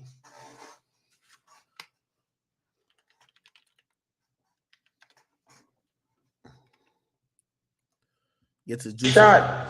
How you get shot in your foot and it don't hit no bones or tendons? Like, whoever is watching this, like, if you need to go on Google and look at a foot anatomy of bones and skeletons and tendons, you realize there's like 30 bones in your feet and like 100 tendons, some crazy number like that, right? So she now gets to this place where the people are like, hold on, and again, the internet is sick. The internet starts coming at her and saying, yo, show your feet, because we're seeing you at DJ Khaled's house and you're on your tippy toes, and then we're seeing that you're, that you're here and there, and they're antagonizing her. They're brutally coming for her and not giving her, I guess, what it is that she needed. But it gets to this point where now she posts a picture of a foot. And she posts this picture of her foot. There's no exit wound. There's a lot of inconsistencies in the story. And she says under the post, you see, I got shot in the back of my foot because when I was walking away from the car, she says she puts this in capital letters. She says, I was walking away from the car and I got shot in the back of my foot. She doesn't ever show the other foot that she claims she got shot in. And I'm not trying to, again, I hate that this is coming off like I'm trying to come for her and whatever cases, but this is what I'm having to endure and watch when I'm knowing certain facts. So it gets to, it gets to this place where I'm just like, bro, like this is not me, and I don't deserve this. Like I don't deserve to have to go through this. Like I never have been somebody who's had domestic cases. I've never hit no woman. I've never had abusive cases with no woman. You can't pull those type of facts up on me. I don't have those. So it's like I just didn't understand why I'm going through this. So now it gets to this point where she posts this picture of her foot and everyone's seeing certain things and everyone's, saying certain things about her foot. And some people think it's real. Some people don't think it's real. And it gets to this place where some people are just. Chat, let me wash my hands. I'll come back and we going straight through. I'm good. Real nigga shit. I was hella drunk just now. Food brought me back to life. I ain't gonna hold you, okay? Not believing it. So she posted a picture. There's no bullet tray. Where are they taking out the bullets for the pan? Like this is what's going on. Like where are they taking out the bullets for the pan? I don't understand. Like where's the surgical? You're not in the surgical room. And anybody who knows, I mean, this is like it clearly had to be the first day that you've taken this picture. So if this is the first day that you've taken this picture, it's like where's all the evidence? Why are you not in the surgical room? First of all, you're not even allowed to take pictures in a surgical procedure. That is against the law. It doesn't matter if you're famous or not. So it gets to this point now where it's like, she says, I was shot from behind and, blah, blah, blah, this, that, and the third, and I was walking away. And she puts that and then she deletes the post after. But that contradicts with the first post because you said somebody came out to hit you with malicious harm and danger, to put you in harm and all this danger and all this stuff. How can you identify who's shooting at you if you're facing the other way? How can you even identify criminal or malicious intent if you're not seeing what's going on behind you? That doesn't even make sense. And so it's like I'm looking at this and I'm just like, yo, this is not right. Like, and I do see when people are getting at her, and there's times when I'm like, damn, like, do I help her or do I speak up and say, yo, don't talk about her, whatever the case is, but if I do that, then it's like I'm coming off like I'm guilty. And then if I say something about having remorse, like I would like to, or saying something about certain things, it's like I come off like I'm guilty of something that I didn't do. So I had to be quiet on certain. Fuck all of that. Big Act is here. The biggest is here. Not the little act, the big act. You tweet this out. Bring y'all bitch ass in here while we react to this live. Posting it everywhere.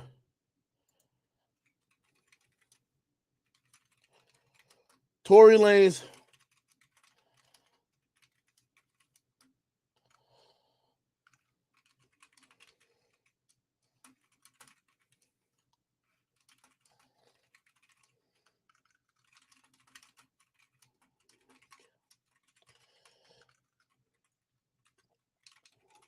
All right.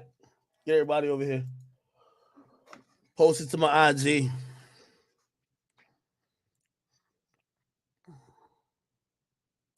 Yo, whoever who just, them chicken wings was amazing. Hey, you ever had a shorty and you know she good at cooking one thing? I think she ordered the chicken wings, but the tacos, she good at tacos. She's like, you don't want something else? No, just keep it what you're good at, shorty. What you good at, let's just keep it there. You feel me? Let's just keep it right there. All right, chat.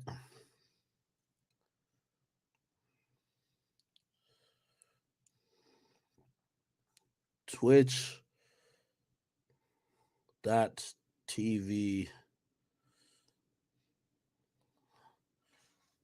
All right. All right. First of all, chat, we are closing in on the on 7 minutes until we figure out the verdict. First and foremost, I want to say this. Breaking fucking news. Breaking fucking news, okay? Breaking fucking news. YSL full of snitches. Everybody been snitching, okay? I never want to hear a nigga say YSL again in my life. YSL has been renamed to YSTEL. I never want to hear nobody say YSL is a realist. Young Thug is holding down by his dolly. Every nigga is copping a plea. It's the most disgusting case we've ever seen of basically people falling on their mans in them. It was all good committing crimes and killing people, but in court, they're all ready to testify. Cooperation. Ladies and gentlemen, we've covered this case. Tory Lanez being accused of shooting Meg Thee Stallion, according to the prosecutor, in a very cold-hearted way. Apparently, according to the prosecutor, she said that Tory was making music that sounds like some shit that you would hear from niggas like D Savage. You know what I mean? Niggas like who the other niggas I got to name all of them right now. I got this one. D Savage. What's other man? I can't remember their name. Anyway, Tory was upset that his music was dissed. He grabbed a gun, he shot her. And the question isn't about whether she was shot. We all accept that she was injured by the result of a bullet. I believe technically that's called being shot. And that fits under aggravated assault. They believe that Tory did it.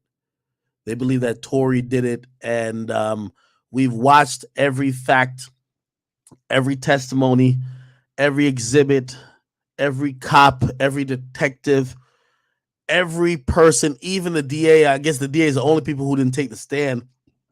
Everybody spoke about what the fuck happened and gave their narrative. And if you ask me my opinion, it just never made sense what the prosecutor said.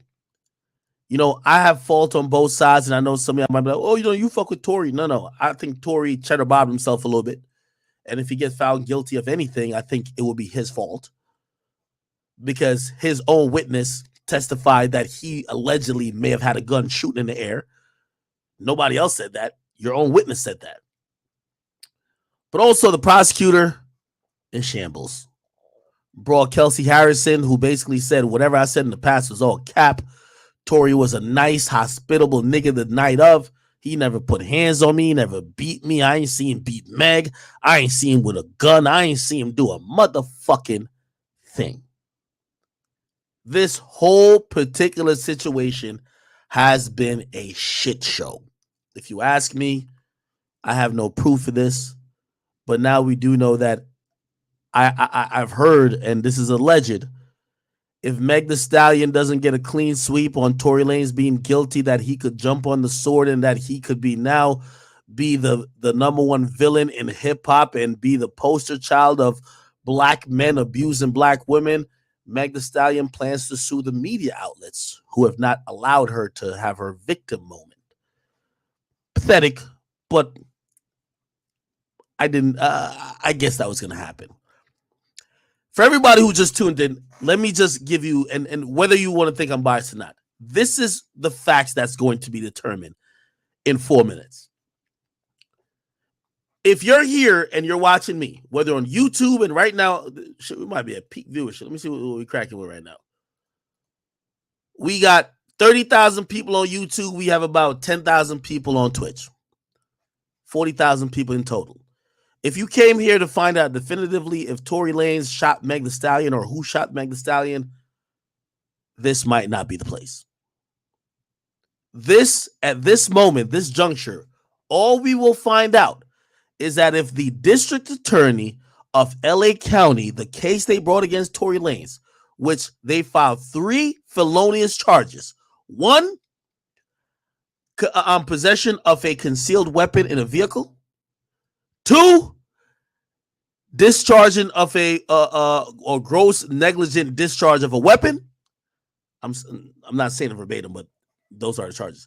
And then 3rd, aggravated assault with a semi-automatic weapon. The 3rd and the latter charge I mentioned is a charge that's directly related to shooting Meg Thee Stallion directly. The former, the one that says, discharging a weapon with gross negligence, means he shot. That means if he gets found guilty of that, the jury would have found that he shot the gun and he had disregard for human life or anyone else, but it doesn't say who he shot. Could have meant he shot in the air. Could have meant he just shot wildly. And obviously the last one means that when the gun was found, which was beneath his feet, where he was sitting in the car, even though initially Meg was sitting in that same position, but when they got pulled over, he was sitting there, they would be charging him for the gun. 3 charges. If you came here to figure out who shot Meg Thee Stallion or who shot the bullet that hurt Meg Thee Stallion, I want to be very honest with you. This ain't the place to find it. Why do I say that? Because even if Tory did do it, even if Kelsey did do it, or if there was any other combination, the verdict you're going to hear will not be who did it and who not. It's going to be, did the district attorney make a good enough case, and did the defense not feel that case enough to gain a not guilty verdict? Okay? This is going to be coming down in a few seconds. We've analyzed, and if you're wondering, oh, hey, what's our credential? We ran a poll. I want everybody to run a poll right now. If you're on my Twitch, please start up a poll. What do you think? We're not going to go charge by charge. Let's just do overall. We've did this before. I won't even tell you the results because I want you to see it live. If you're here now, we got new viewers. I want you to see it live. Run a poll on YouTube. We got 40,000 over there. We got 13,000 on Twitch. 50,000 people right now. Do you think Tory Lanez is guilty or innocent? And I'll read those results for you guys as we speak. We've covered pretty much every statement, every odd fact, every objection, every time somebody was sustained, everybody who may have deviated from what they were initially supposed to say. I'm not saying that we have it all the way correct, but we try to analyze every single information possible. And it would be great if, actually, I won't give any opinion. It'd be great if basically what we believe or what the consensus here is what would be the consensus in court. However, we weren't in court. And by the way, here's the thing. For a couple of people here, I want to also say this. Me, DJ Akademiks, I am willing and I am ready to accept the word of this jury to be what the verdict is, whether it's all 3 counts saying he's guilty, all 3 counts saying he's innocent, whether it's a mixed bag. Hey, he has options to appeal.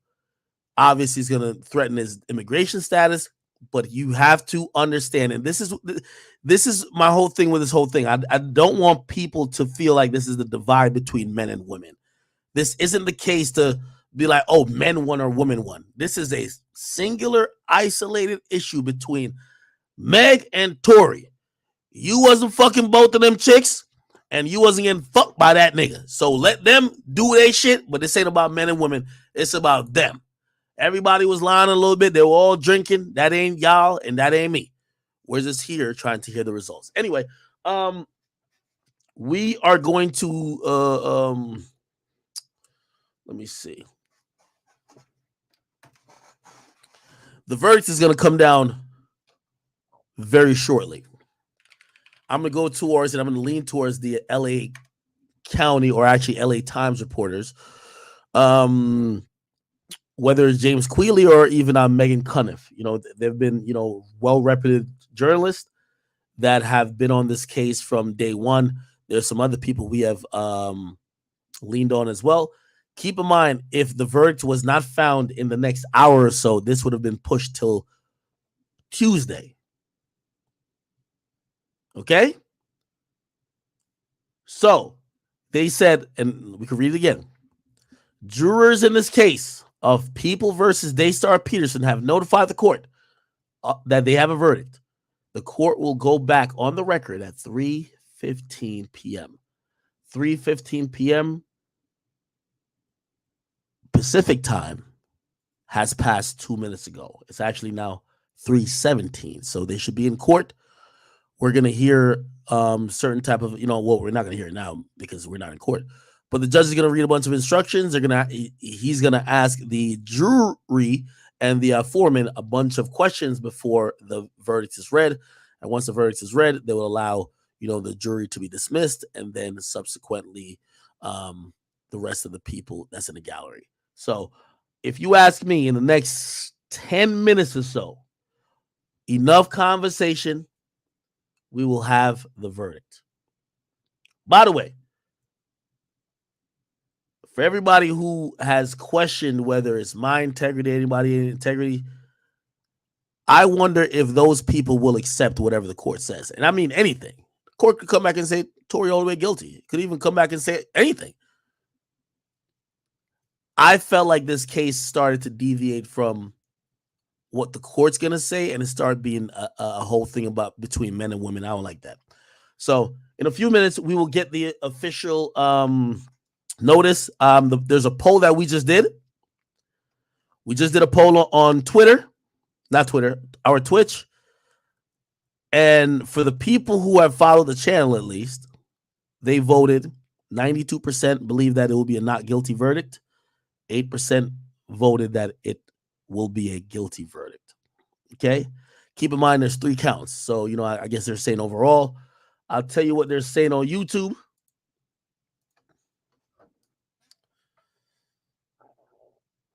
My man Aiden Ross just called me. Aiden, we gonna get there in a second, buddy. Okay, here we go. And we have 45,000 people. If you guys are trying to type in the chat, just hit the follow button on the or the subscribe button. You'll be able to talk. We have the poll. Let me make sure this is right. We had 20,000 people just vote now on our YouTube. Do you believe the verdict for Tory will be guilty or not guilty? I can show y'all on the screen. Let me show y'all right now, because I don't y'all think I'm biasing this shit out. YouTube, King Academics. And according to this poll, we have 42,000 people there. According to this poll, 90% believe that this will return a not guilty verdict. 10% believe it will return a guilty verdict. Okay? The current vote total is 21,000 and counting. So I'm showing you guys this because I want you to think, oh, I'm just some power drunk guy that has an audience that's inflicting my thoughts upon them. They've seen the good, the bad, the ugly. I've told them where I think Tory is fucked up. I told him, I said, if Tory gets found guilty on one particular charge, I blame him more than I could blame the prosecutor, because the testimony is coming from his witness. And that's just the reality about it, okay? Once again, Jesus Christ. We have 20,000 people on Twitch. Fuck. And 45,000 people on YouTube. So 20 and 45, what's that? 65. All right, we have 65,000 people watching this. Yesterday, when people preliminarily and prematurely started tweeting out what the verdict was going to be, I knew that was number one going to be cap. This is 8 days of trial. 8 days of long, grueling trial. This has been a roller coaster up and down. I believe, and I scored everything from start to beginning. I thought Meg did a pretty good job on the stand. Okay.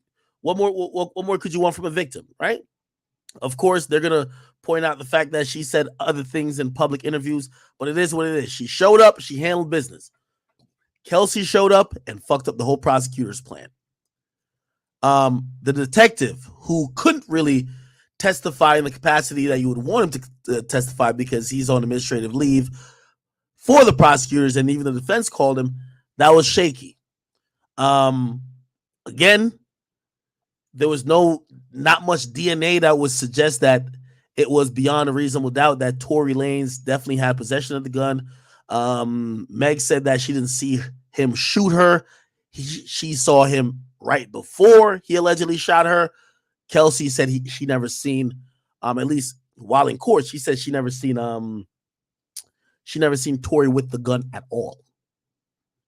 Even though in a September interview, which that's what the prosecutor is really harping on, the prosecutor is basically telling the jury, don't listen to anything she said in this last week. They played an 80-minute interview that was 3 months old and said, listen to what she said then. In that interview, she said that Tory shot Meg. Okay? Remember, and I think Tory's lawyer made this point, and again, I'm trying to be very impartial, but we got to realize what this trial is. I keep saying, if you came here to figure out who shot Meg, it's not the place for you to figure this out. This is a criminal trial. Tory is the defense. He's not the prosecutor. All he has to raise is reasonable doubt. He didn't have to put on a case to show beyond a reasonable doubt that he didn't do it. He just had to muddy the waters. There's a few other things that show I ain't do it. So if you're here trying to figure out who did it, you're at the wrong spot. We're only here to figure out who will be found guilty. Okay? Very shortly and in a couple of minutes, and I mean minutes,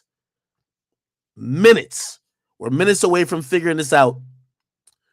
Keep in mind, the only person who said they ever, which this is why I keep saying Cheddar Bob, the only person who ever said they seen Tory Lanez pull a trigger is Tory Lanez's own witness. But they said not at the woman, which would be Meg, but in the air. They said they seen Kelsey shoot at the woman, and then like Tory somehow got the gun, then shot in the air wildly. Keep in mind, Kelsey, Nicole has she has an immunity deal, but it's the immunity deal for only use. I believe it's use immunity, not transactional immunity, which means she doesn't have immunity for everything that happened that night. Granted, the DA did say on the record they would not charge her, and I think it would just be ethically wrong, even if Tory gets found innocent, for them to go back and try to charge Kelsey. So I think it's a deaded case, and even if it's a mistrial, I think that's just a whole deaded thing. It doesn't seem like it's a mistrial. We've heard a verdict has been reached. Okay, I'm gonna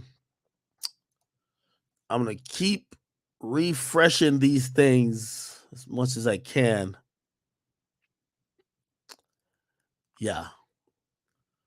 I'll keep refreshing as much as I can. But essentially,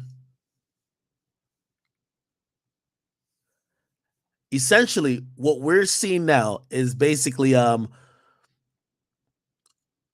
jury have to decide on these strict, and when I mean strict, and by the way, again, this is very late in the game, but I looked it up today, right? Number one, first and foremost, there's a few exhibits that they probably showed in court, right? So they seen the gun, this and third. They heard the audio from a ring camera, right, where there was gunshots being fired. Apparently, it was like pop, pop, pop, pause, maybe like a few seconds, and pop, pop. So it shows that it wasn't consistent pulling of the trigger. Tory's attorneys have argued, no, that means there was a struggle. Tory was trying to wrestle the gun from Kelsey, who was trying to shoot Meg. There's a lot of things to kind of get to when it comes to that. If you're wondering, the particular gun looks mostly like this. Obviously this is Negro and just like fucking just random fan, like, commentary. They're like, well, that don't look like a gun that a man would be carrying. But I'm gonna be honest, there's no gun that means that There's no look for a gun that would mean a man would carry it or hold it. You know what I mean? Who cares, right? But this was the particular gun being used. Okay, it was this small. Like I'm a 31-year-old male. If it would fit very small in the palm of my hand, right? Again, doesn't matter that much. Tory's like 5'0", right? So who knows? Not saying it's his gun, not saying it's not. The prosecutor has used that fact and used a lot of other facts to say, well, you know what? The gun didn't belong to the bodyguard. The gun didn't belong to anybody else but one of the ladies who had it in a bag. And they are trying to use the circumstantial evidence to say that gun was probably in there before. And at the time of the shooting, when police pulled over the car, the bag that was packed in the trunk was then moved to the almost like the center, which means it's clear that somebody took something out of the bag. The defense want to say it's one of the girls' guns, and one of the girls, Kelsey, took the gun and tried to shoot Meg. Again, it didn't go too much into it. Unfortunately, the two bodyguards did not testify at this trial. The two bodyguards did not testify at this trial. Why is it important? Meg's bodyguard, who wasn't there, she claims that when Tory went back 2 days afterwards to pick up his stuff, because remember, he went to jail, everybody went to the hospital or was being questioned. So some of his stuff went to wherever she was going. When he went to go pick up his stuff, apparently he confronted her bodyguard, and her bodyguard claims that Tory told her, hey, I'm sorry for shooting Meg. However, her bodyguard was absent the entire trial. Keep in mind, the star witness, you know what? Well, Meg did her thing. Can't disparage Meg. Meg did her thing. But the second star witness was going to be Kelsey. The prosecutor had their script. They were ready for Kelsey to say, yeah, I seen Tory shoot Meg. Kelsey said, I ain't never see Tory with a gun. I see Tory act any type of violent. Yeah, we argued, but he wasn't beating me. Goes against what she said earlier. Apparently, she said in the interview, Tory whipped her ass. Apparently, she said earlier that she seen Tory shoot. So that witness was contradicted what the prosecutor thought they were going to say. Then we were hoping that the bodyguard would come in because the bodyguard said Tory admitted it. The bodyguard never showed up till the last day. The bodyguard never took the stand. So what the prosecutor promised the jury that they would have heard in a trial, two of those things didn't happen. Kelsey switched the story. The bodyguard never testified. That's how it is. Yeah. It's probably going to take a few minutes for this to be updated.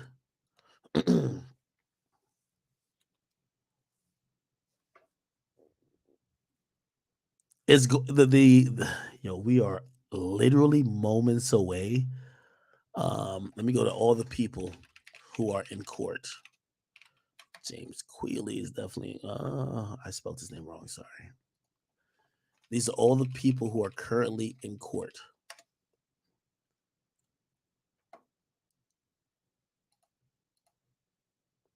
Granted, it's been 15 minutes into everybody returning. They should be announcing at this very moment. Let me see who else is in court. Milagros has been pretty good. And Lawyer for Workers has been amazing as well. We haven't seen anything since they've returned to court. Twitter. Well, we will catch Lawyer for Workers here. Chat, I see y'all. Y'all are baiting it. Y'all are baiting it. I see some people, they want guilty on all charges. Some people say not guilty. I'm here just to see justice prevail in the scope of the legal aspect of this case. I'll still leave this case thinking Meg did get injured. How did she get injured? I don't know. Okay. Unfortunately, this case has been mirrored with a lot of lies from a lot of people. Kelsey's given a story, switched it up. Meg said she never fucked Tory. Apparently she did. The prosecutor doesn't even want to acknowledge that maybe Meg and Kelsey were fighting. EJ, who's a hairstylist, came out and said, hey, Meg was super drunk and belligerent. The other one was blacked out drunk and passed out when at first. One thing we could definitely say, and I'm definitely a hypocrite because I definitely got my Hennessy on deck. Alcohol is probably the reason why this happened. And when I mean alcohol is the reason why it happened is that Tory was reportedly intoxicated. Okay. Tory was intoxicated. Meg was definitely intoxicated, and so was Kelsey. It's very sad that the only sober person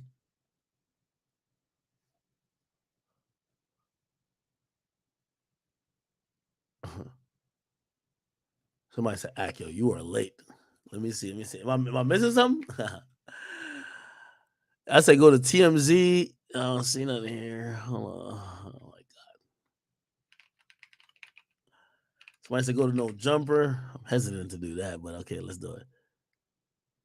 Oh shit. No Jumper is reporting Tory Lanez has been found guilty on all 3 counts. Wow. We're gonna make sure other sources have confirmed the same because they reported something before that was whatever. Let's see what James Quealy says. By the way, I did say before, if Tory Lanez is found guilty of assault with a semi-automatic firearm, he would get found guilty of all 3. It was either he's going to beat it all 3-0 or he was going to go down all 3. Because based on how these charges were set up, you're either going to believe one narrative or the other. And yeah, so if you believe the narrative that he shot Meg, you're going to probably agree with the fact that he had possession of the weapon, of a concealed weapon in a vehicle. That's one of the charges. Then he also grossly, he was negligent in discharging that weapon as well. So it is what it is. Let me see.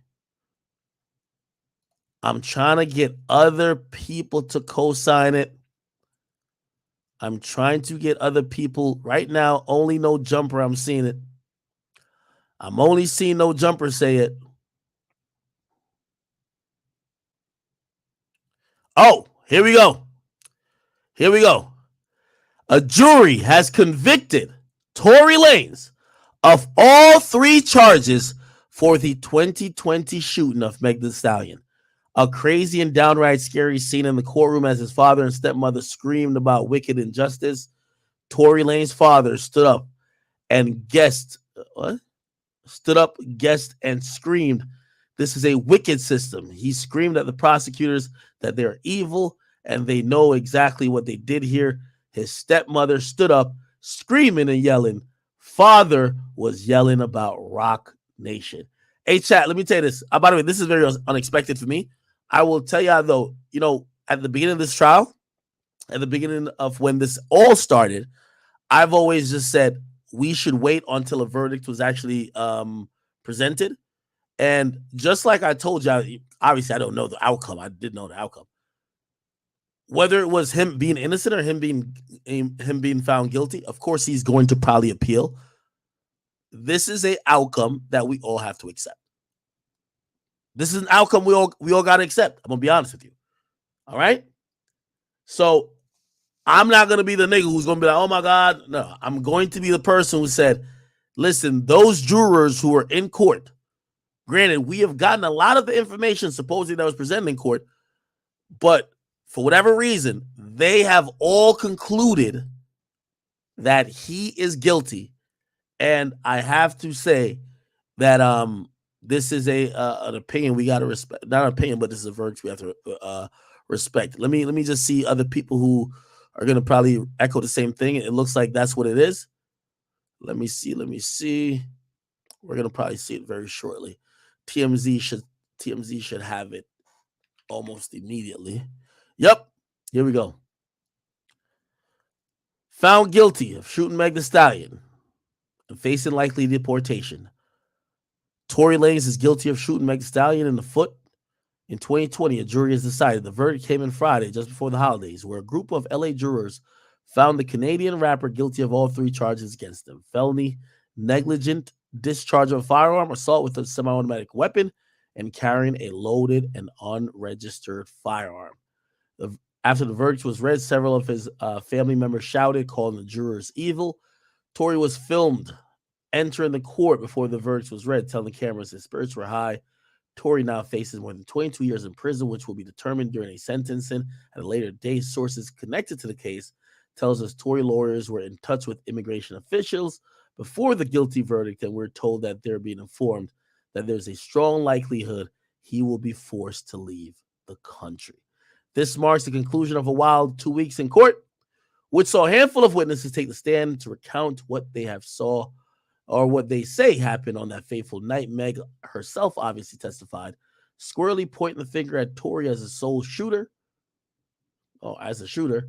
She says she saw Tory with a gun, explaining she remembers him firing at her from a Cadillac Escalade, and claims he shouted, "Dance, bitch, dance." Meg Thee Stallion also testified Tory offered her $1 million to keep quiet. By the way, they didn't bring him up on bribery charges, but that was a testimony, or that was the allegation. Meg was called out by the defense for several. Oh, sorry, my bad. For several items. Here we go. For several items, including the fact that she initially wasn't forthright about having an intimate relationship with Tory, and that she initially lied to police about how her feet had gotten injured. The defense also tried to target Meg's ex best friend Kelsey as a shooter, and the reason that she might have shot her was because of alleged creeping behind her back with guys like Ben Simmons and the baby and Tory himself, a revelation that apparently sparked a major argument among all 3 in the car. What happened in the car was a major source of contention during the trial. While Meg had one version of the events, Kelsey seemed to have a different story, albeit with a very spotty memory on the stand that created a stop-and-go recounting under oath. What she did definitively testify on the stand. She wasn't the one that shot Meg, but she wasn't willing to go as far to say as Tory did. But remember, prosecutors were eventually able to get the green light to play a prior interview she'd given in September, and in that recording, she said that Tory shot Meg. That might have been the icing on the cake right there. It's probably that interview, I'm going to be honest. Other witnesses took the stand, but none of them were as consequential as Meg and Kelsey, including the guy who supposedly saw the 2 women fighting from his balcony. Ultimately, he was not definitive about who he saw fire the gun. Physical evidence in the case wasn't that strong. There was gun residue found on both Kelsey and Tory, and inconclusive DNA on the gun itself. Tory never took the stand, and neither did the driver that night, Jaquan Smith. Aside from the cops and a witness to Kylie Jenner's party, that's EJ, that preceded all this, it really boiled down to Kelsey and Meg. In the end, the jury obviously sided with the prosecutor. As for the court of public opinion, the jury's still very much out. People certainly took sides on social media and on traditional media too. But now it's unclear if their allegiances will change. A long and twisted journey finally fucking over. People, I keep telling you, I told you my intent. My intent is to accept the verdict that was given. Gotta accept it. You get what I mean? Did I think there was going to be a different did I think it was going to be a different outcome? Yes. Definitely thought it was going to be a different outcome. You get what I mean? But if you ask me why this verdict is here, clearly the jury took into account what Meg said and her being the victim. And even though you or me might say, well, she lied before. Sorry. Oh, she lied before about this, that, and third. The jury found her credible enough to say, we're going to side with her. Kelsey's, her testimony was all over the place. If they use her testimony, they probably didn't use what she said in court. They used what she said in September to the prosecutors. Hold on. I believe Tory is going to be remanded immediately.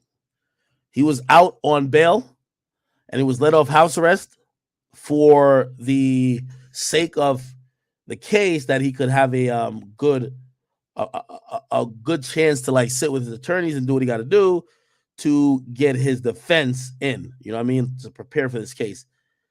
He was always on some type of bond, and I believe he should be remanded immediately. And after him being remanded, they're going to go towards sentencing.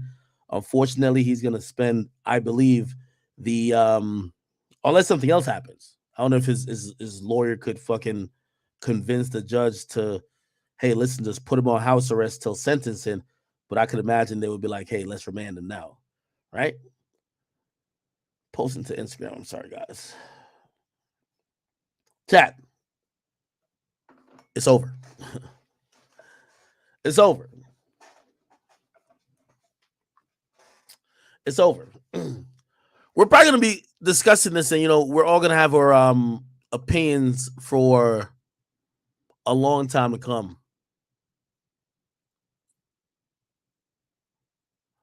I'm pretty sure there is going to be second guesses on Tory's side for a lot of things. I know they say they didn't use what Sean Kelly said, but definitely what Sean Kelly said. Other than that, just my opinion, we thought this was going to be about who's lying, who's not. The jury has basically let us know. Despite what we thought about her character, her quote unquote maybe lying or not having the full information or the truth previously or in interviews or when she went on live or she said, oh, I got shot, my back was turned. They believed Meg the Stallion. And even though Kelsey was a nightmare of a co-star witness, the most important witness was the victim. And even if the story didn't make sense to y'all, because you know what their story was, Meg dissed Tory's music and Tory just shot her. Clearly the jury agreed with it. By the way, I'm pretty sure Tory's gonna like try to file some type of appeal and probably even use the fact that, hey, listen, well, the decision was given on, up against time when there was a holiday. People were just trying to get out of there. Don't know if the jury had enough time to deliberate. I'm pretty sure the judge probably asked them like, are y'all sure? We can just go to Tuesday. You guys sure you're sure you came to a consensus? Remember what I told y'all? I felt like the decision was going to be either 40% Tory clean sweep, so him 3-0, or 40% him 0-3. So it is what it is. All right.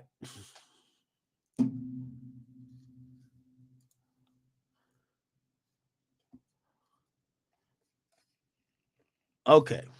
All right. Yeah, and by the way, listen, let me tell you this. For everybody who, and I know I can speak for myself, right? For everybody who is accused me or thought, act this and third.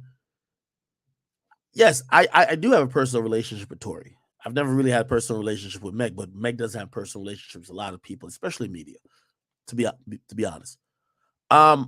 My stake and my case from the beginning of this trial was just that, listen, not only am I a man and I've seen men being accused of things that sometimes were just not true. Sometimes people are quick to judgment. You know what I mean? Listen, do we believe black women? I do. But if there are certain signs that say I should probably reserve judgment, I'm definitely going to reserve judgment. And I know I got super slammed with people just trying to say you should have just believed Meg since day one. No, I'm sorry. That's just not how it goes. Granted, it's going to, I'm not in denial, nigga. So it's gone to a trial. They have said, and the jury have said that Tory's guilty. I accept the guilty plea. But we do live in a society where it's about innocent until proven guilty. I see how a lot of times certain individuals or certain people from certain genders or races are treated when there's an accusation, and they should be afforded the opportunity to get to this point. If they get found convicted, fine. So now, like, and by the way, I'm sure this is going to happen. They're going to take Tory off all playlists. Well, he was just starting to get back playlists. They're removing him. You won't hear a peep from me. You know why? We have at least waited to this point. And that's my whole thing. You know what I mean? I think people really think that I pick sides, but we should wait till this moment. And this moment has came, so now I got no problem. You know what I mean? Of course, he's going to appeal. We'll see how that goes. But until, you know, his appeal is successful, he probably should be very cognizant that he's not going to be getting any type of, you know, industry support. Nobody's going to, it is what it is. But we can't jump to conclusions and a rush of judgment because of accusations all the time.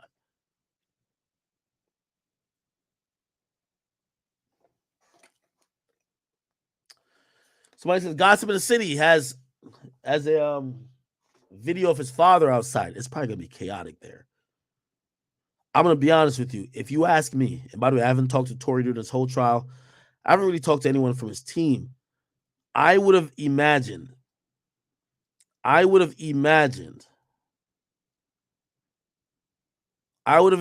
that people would have been in the belief that Tory was going into today either about to win either to be found not guilty on the majority of charges or all three.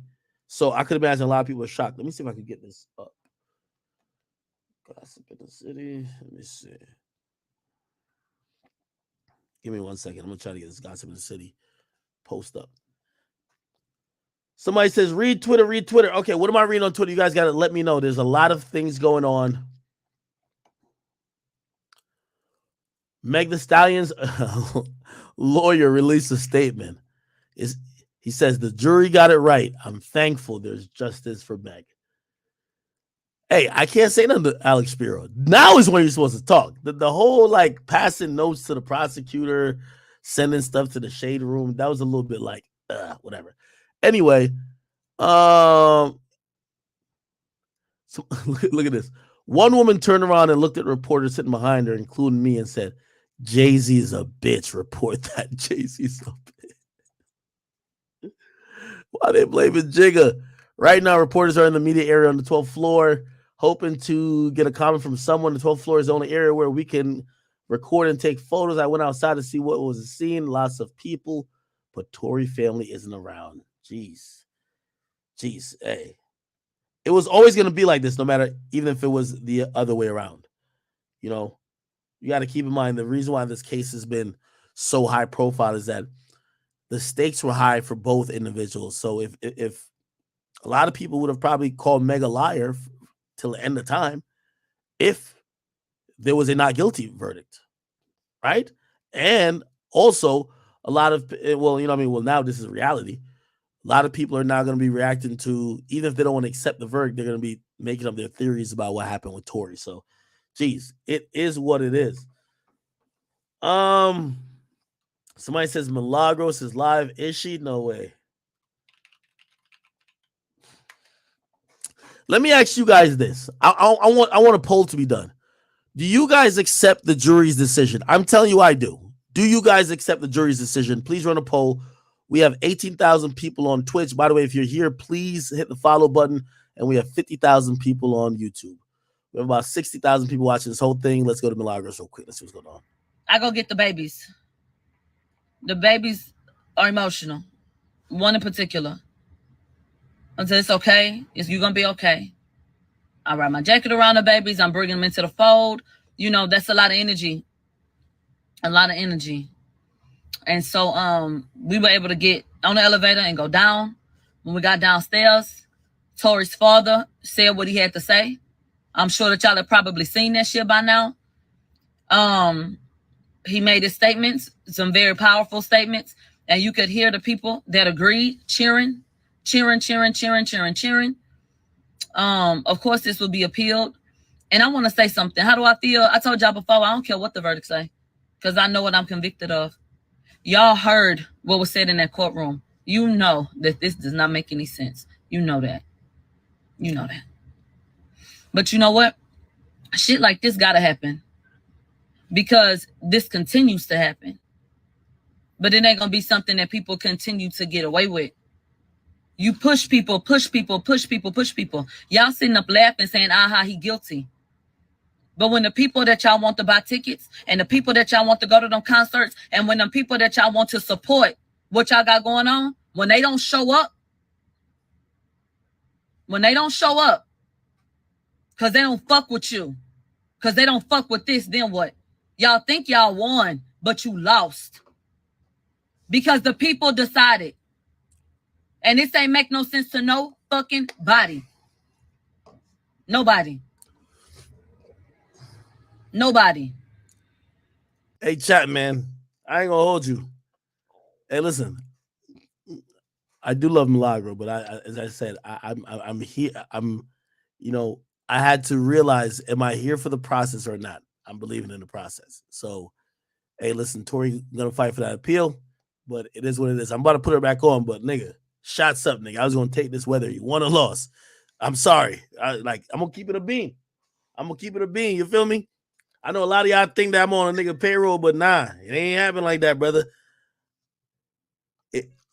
If I was wrong, I thought I definitely was wrong in thinking he was gonna win. I was wrong, but nigga, I'm still taking a shot, man. Henny up, man. Yo, Meg. I don't know if me and Meg could take no shot, but Meg would outdrink me. But let's go back to it. I think that this is a miscarriage of justice. I said before that if this was the verdict, that would be a miscarriage of justice. And I still feel the same way. As Tory was getting handcuffed. Oh, he did get remanded. He was reassuring, the people that was saying, Tory, this ain't right. We praying for you, etc. When Tory's father, got upset and impassioned, was saying what he was saying, he was trying to calm him down. He was trying to calm, the family down. So he was the one that was calm. Like the shit ain't just get read out about him. He ain't cry. He ain't flinch when they read it. He ain't flinch. When they said guilty, guilty, guilty, he ain't even move. Like he expected the shit.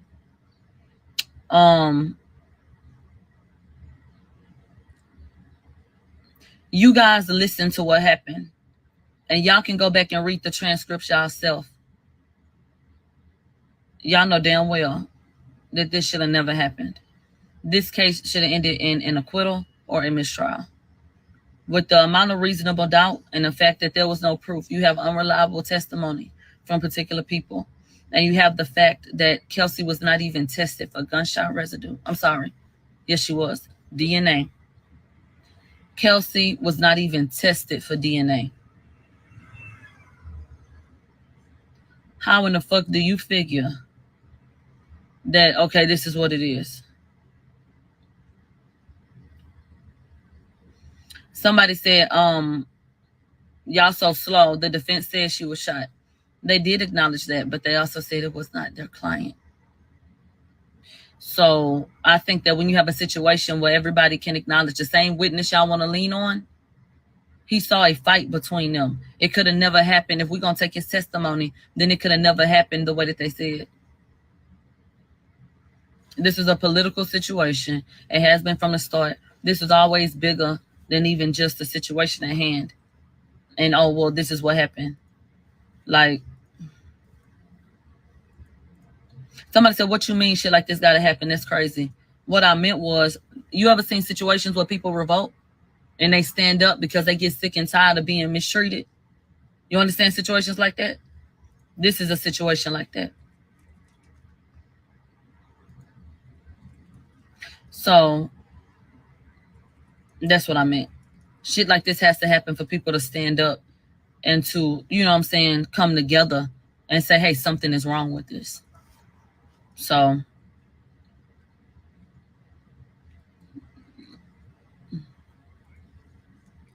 all right, people. All right, let me go to Lawyer for Workers. I'm just glad the fucking verdict came out today. Verdict is in, guilty on all counts. Tory did not react. He stood motionless, staring forward the entire time. They polled the jurors to make sure that what everybody was saying was in fact guilty. They went through 1, 2, 3, 4, 5 to 12. Every single person said guilty. Tory was taken into custody, remanded into custody. No bond at this time. Sentencing is set for January 27th. At the end of the proceeding, his father stood up, had an outburst in court. The sheriffs had to remove him. He eventually left on his own volition. He was not arrested. Another gentleman took out his phone, recorded the outburst. That gentleman is currently in front of the judge right now. The judge is, I guess, going to charge him perhaps with violating the rules of the court. Guilty on all 3 counts. Tory Lanez will be sentenced on January 27th. He has been remanded and taken into custody by the Los Angeles sheriff. Verdict is in, guilty on all counts. Wow. Explosive, people. Explosive. Explosive. Chat, I see y'all message me with a few things.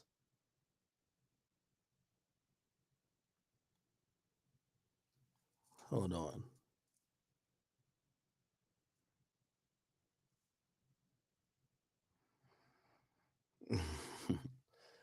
Chat, right now is not a time for petty beefs and shit like that. I seen y'all pointing out a few people who shot a few shots at me. Them little peons could have handled me on my worst day. Okay. I'm not gonna turn this into that.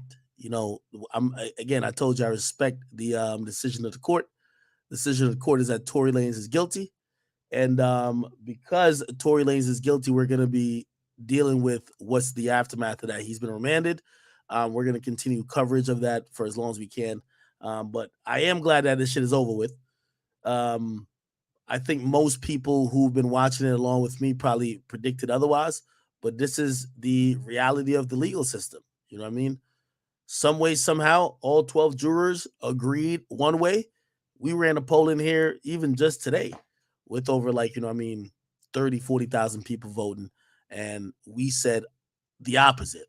So however that went down, I'm pretty sure that will hopefully be explained at some point. I'm wondering if anybody was even on Tory's side to begin with. You know what I mean? Again, I had a little bit of hope once I heard that there was they were arguing about willful intent, because that showed that the discharge of a firearm charge, which we all believe that, we thought it was a stretch for him to get charged for shooting Meg, because even Meg said he didn't see her. Nobody said he's seen her shoot Meg, right? You'd have to come to that conclusion basically on some circumstantial evidence shit, which means that, given all the evidence, there's no way it wasn't him, right? So we thought that was going to be a not guilty, but there was a possibility, if you ask me, about him negligently discharging the firearm. But I did tell you, if people believe the story that he had the weapon and was shooting it, period, they're going to believe that he probably accidentally or he let off a bullet that probably injured her. You know what I mean? And I told you it was going to be a 0-3 or a 3-0, and it's right now it's definitely a 0-3 for Tory Lanez. His father, did I play this? I don't know if I played this. I don't know if I played this, but this was his father outside of court.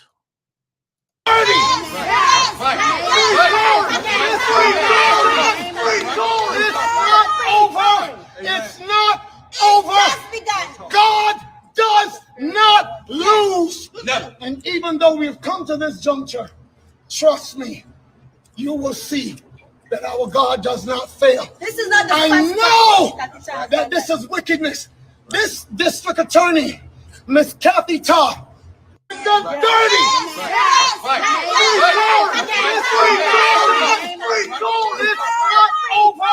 It's not over.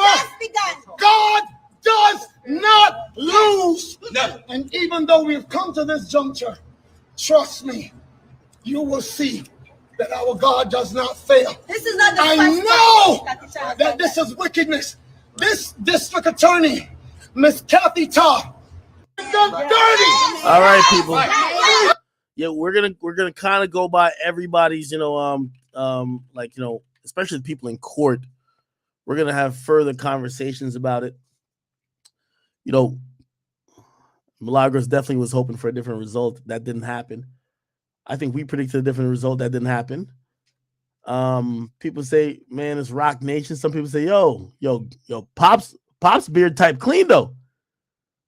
Some people say, why y'all saying Hassan? Some people say call Myron.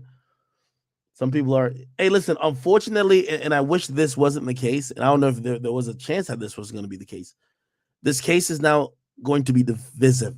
It's going to be divisive in the sense of it's going to drive a wedge between, intersex, relationships, and people thinking, okay, there might be some dudes who believe, oh yeah, well, I believe he was innocent, and just because he's a man, he got convicted. And there's going to be some women who are going to be like, well, she was a woman, and even though she got a conviction, people still don't believe her. So, it's one of those things where at the end of the day, it still ends up being super divisive. And that's just honestly what it is. I see I say call Myron. I don't even know if Myron is on. I'll actually pop onto the Discord real quick. I can see like what's going on. I see Hasanabi on this bitch. He actually messaged me and said, if you want to talk about it, I'm gonna call his ass. I'm gonna call him. I'm gonna call Hasanavi, my guy. Let me call my guy. Let's see what's going on. I don't know if he's gonna answer. I'm calling him though. If y'all are in Hasanabi's chat, please let him know. Big Ack is trying to call him. I've seen things from him where, he definitely believed that he was definitely not on the side of Tory was innocent. So, again, all right, he didn't answer. Please, somebody tell Hasanabi to call me. I am on Discord. Oh, he tried to call me 2 hours ago. No, not 2 hours ago. No. Okay, just tell him to call me. Tell him to call me. But I am here.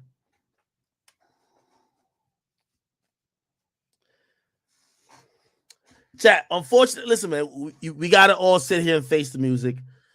I'm about to call everybody. I'm about to call everybody. Watch. Let me see if this guy answers. Watch, nobody answers. Now, everybody's probably like crying and shit, man. By the way, I definitely feel incredibly horrible. Oh, okay.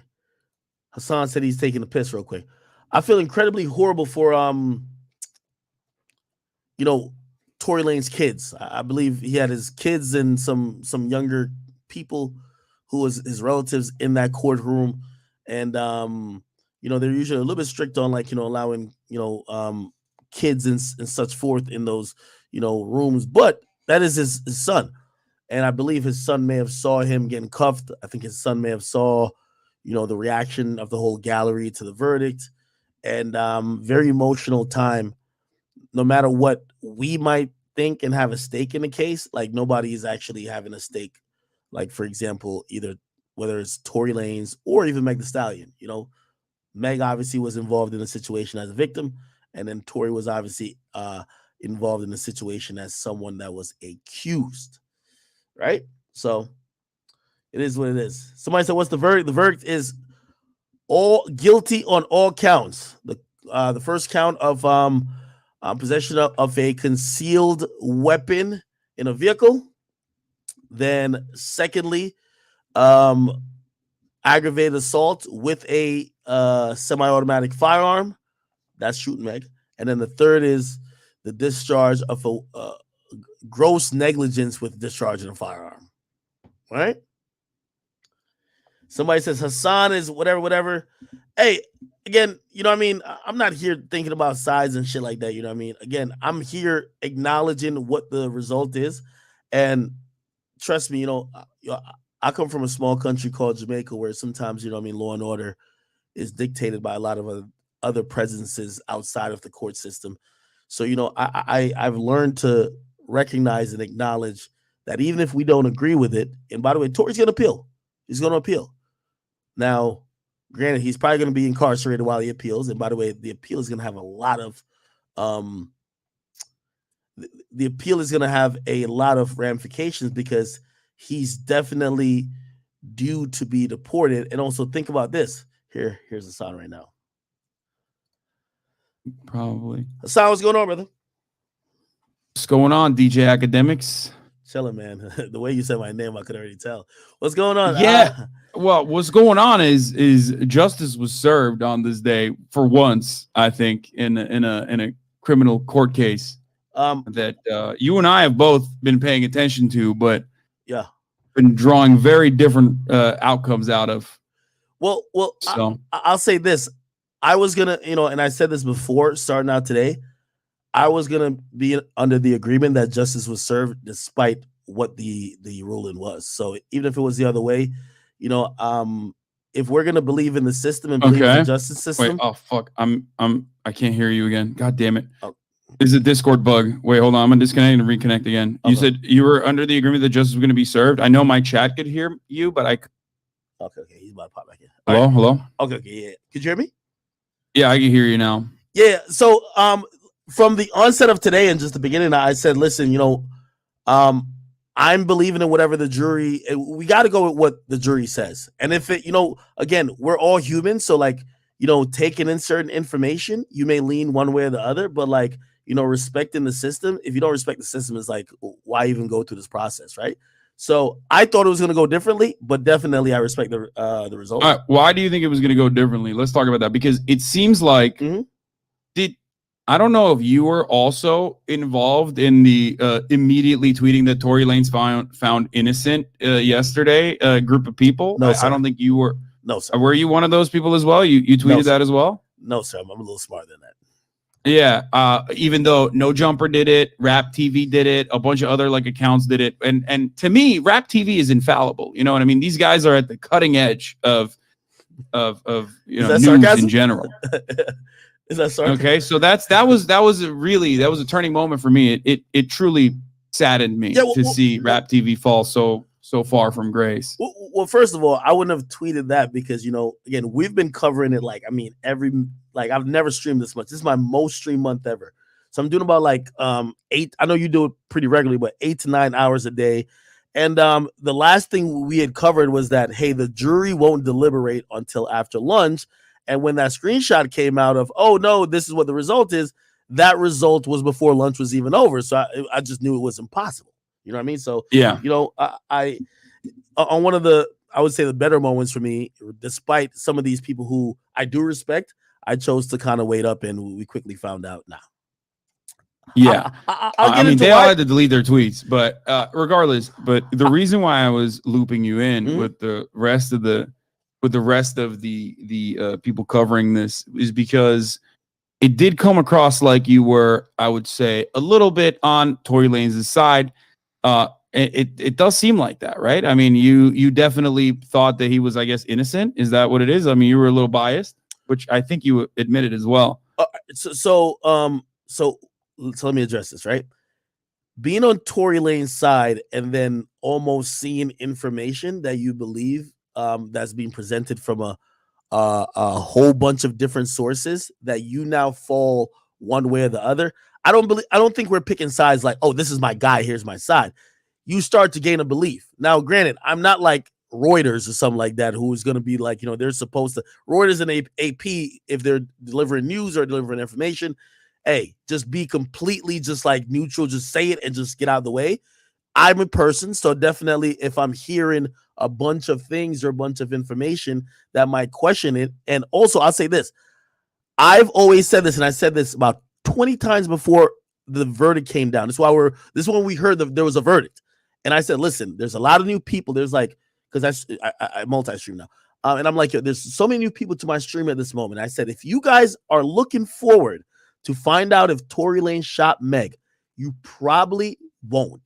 This is only about if he will be found guilty on these charges. So you actually don't think Tory Lanez shot Megan Thee Stallion on the foot? Even regardless of the jury's decision? Okay, so I don't think, regardless if he was found innocent, I don't think the true story of that night will be told. I don't think so. Wait, I'll tell you. You want me to tell you what? I'll tell you what. Okay. Let's just talk about our theories then, because okay, my theory is, there's an altercation. Megan Thee Stallion gets out of the car. Tory Lanez. What altercation? Yeah. You said there's an altercation. What altercation? There's a back and forth. There's a back and forth. The vibes are off. So okay? argument. And I think that Megan Thee Stallion says some things that are hurtful to Tory Lanez. He's drunk. He's he seems to have a short fuse. Okay. He pulls out and he starts shooting in her direction, not actually intending to shoot her in the foot, and then accidentally, either due to ricochet or directly shooting her on accident in the foot, ends up shooting her in her feet. Okay, Hassan. Then I think Kelsey also tries to intercept and has her hair pulled, and I think there was a fight between her and Tory Lanez as well. Now it's not like Tory Lanez is a very big dude, you know what I mean? Hold on, Hassan. Hold on. So again, I know people are gonna accuse me of it feels like you had a side. I've always had a side of saying, hey, listen, when I start seeing, for example, the whole narrative of Tory did it, then when I started having some skepticism when there was reports that there was gunpowder residue found on two individuals. Yeah, both of them. Right? Yeah. And on then both Kelsey and Tory Lanez. Yeah, that's true. And then apparently there was a fight between Kelsey and Meg that might be centered around a man. Now, here's the point. I'm going to go off what you just said, because that's what the prosecutor was saying. By the way, again, I'm not sitting here saying I do not accept what the jury has said, but we're going to just talk about narrative. And again, you're a very smart person, and I want to know. I want to know what your assumption of what that night is, because we're both working off of assumptions. No, you're right. But I'm going to ask you about the assumption that you just said. Do you really think that in any situation, or maybe do you know anyone that if they were insulted about their music, they would just pull out a gun and shoot someone? No, but I also don't think that. Do you think Tory Lanez pulled up on Dax after he, he did pull up on him, but do you think he threatened Dax a couple years back when he had a song about him, when he dissed him? Yes, but that's a whole different situation. But yes, I'm following. Well, the reason why I bring that up is because I feel like he has a short fuse, if you will, and okay, maybe he was drunk and felt insecure. Pulling up on Dax, right, versus a woman saying your music sucks and you pulling out a gun. And even though we both agree that Tory is probably smaller than Meg, your first line of that is true. Your first line of after you're offended is to shoot her. I'm asking you, Hassan. Okay, do you think that is if you were on the jury and that's the only story that you could hear on why he shot her, would you be like, well, makes sense? Yeah, I think they had a scuffle in the car. They had an altercation in the car. He was drunk, and he came out and he shot in the vicinity. Not realize. I think he wanted to put the fear of God in her and reacted in an insane way. But yeah, I do think that. I think that he got out of the car and shot at her. And this is where some of the some of these details might elude you, because I'm not too sure how closely you've been paying attention to it. Go back to Meg Thee Stallion's Gayle King interview. She said she did not put hands on anybody that night, which would have meant that she did not physically put hands on Kelsey or Tory that night. So now, if I'm going by that theory, she insults his music and he says, fuck this, I'm shooting you. That's a little bit hard to believe.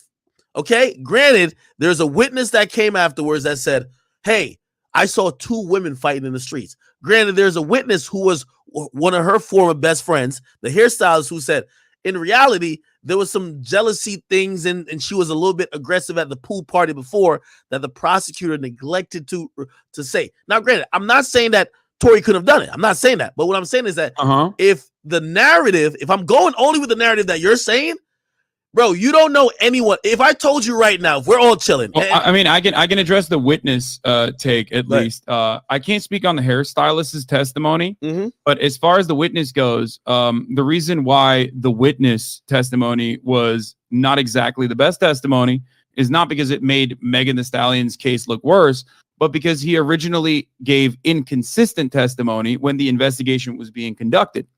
The witness originally said that he actually woke up to gunshots, which is significantly more believable, I would say, than just being aware of an altercation happening outside and being awake and watching it. So that is the reason why that testimony was inconclusive and pretty much unusable.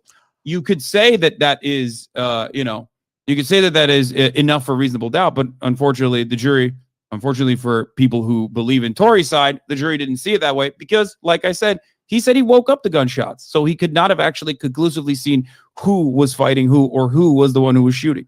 And granted, I'm going to preface every single time I talk about this, I'm accepting of what the jury has said.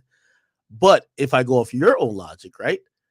If we're talking about inconsistent testimonies or statements, because you are right. You're right. By the way, a lot of people didn't know. Megan Thee Stallion said she stepped on glass. If that's what you're going to say. Is that stepped what you're on gonna glass, say? saying fuck Tory, a bunch of different things that would have basically said there would be no different. The only reason why, but we have additional evidence, right? Like Megan Thee Stallion didn't actually step on glass. She actually did get shot. You believe that, right? No, yeah, but according to her, according to her, she stepped on glass. Then she said Tory offered her money. Something that's just unsubstantiated. So what I'm trying to say is that if you're trying to call one person unreliable for their stories being all over, why? Well, because the other party is completely unrelated. They're like a random bystander, right? Witness testimony can be shaky in a lot of instances. That's why you have to take a look. That's why you have to assess every single thing that they've said when conducting a criminal investigation. Okay. So when the witness originally says, I woke up the gunshots, but then says, no, actually, I was awake and I saw the gunshots being fired when called in the question, then you're going to assume that the witness is not giving you enough evidence to suggest that he actually saw it. Okay. Now, wait, hold on. Go ahead. With respect to Megan Thee Stallion originally saying to the cops that she actually stepped on glass, well, we know what the truth is. We know that she was shot. And she said at the time that the reason why she lied to the police originally was to ensure that even though Tory Lanez had done this thing to her, that she wanted to defend him. She wanted to make sure that he wasn't a victim of police brutality. By the way, none of this was captured in the initial police report at all. They asked the detective, who was, by the way, on administrative leave, why didn't you write any of this thing down? Why didn't you write any of this down that, hey, you were worried about police killing black people? It was never mentioned till the detective. Wait, what? Wait, I mean, that's not something you're like gonna, I mean, it's not necessarily something you're gonna have a conversation with the cops about. Like, no. Well, so let me jog your memory.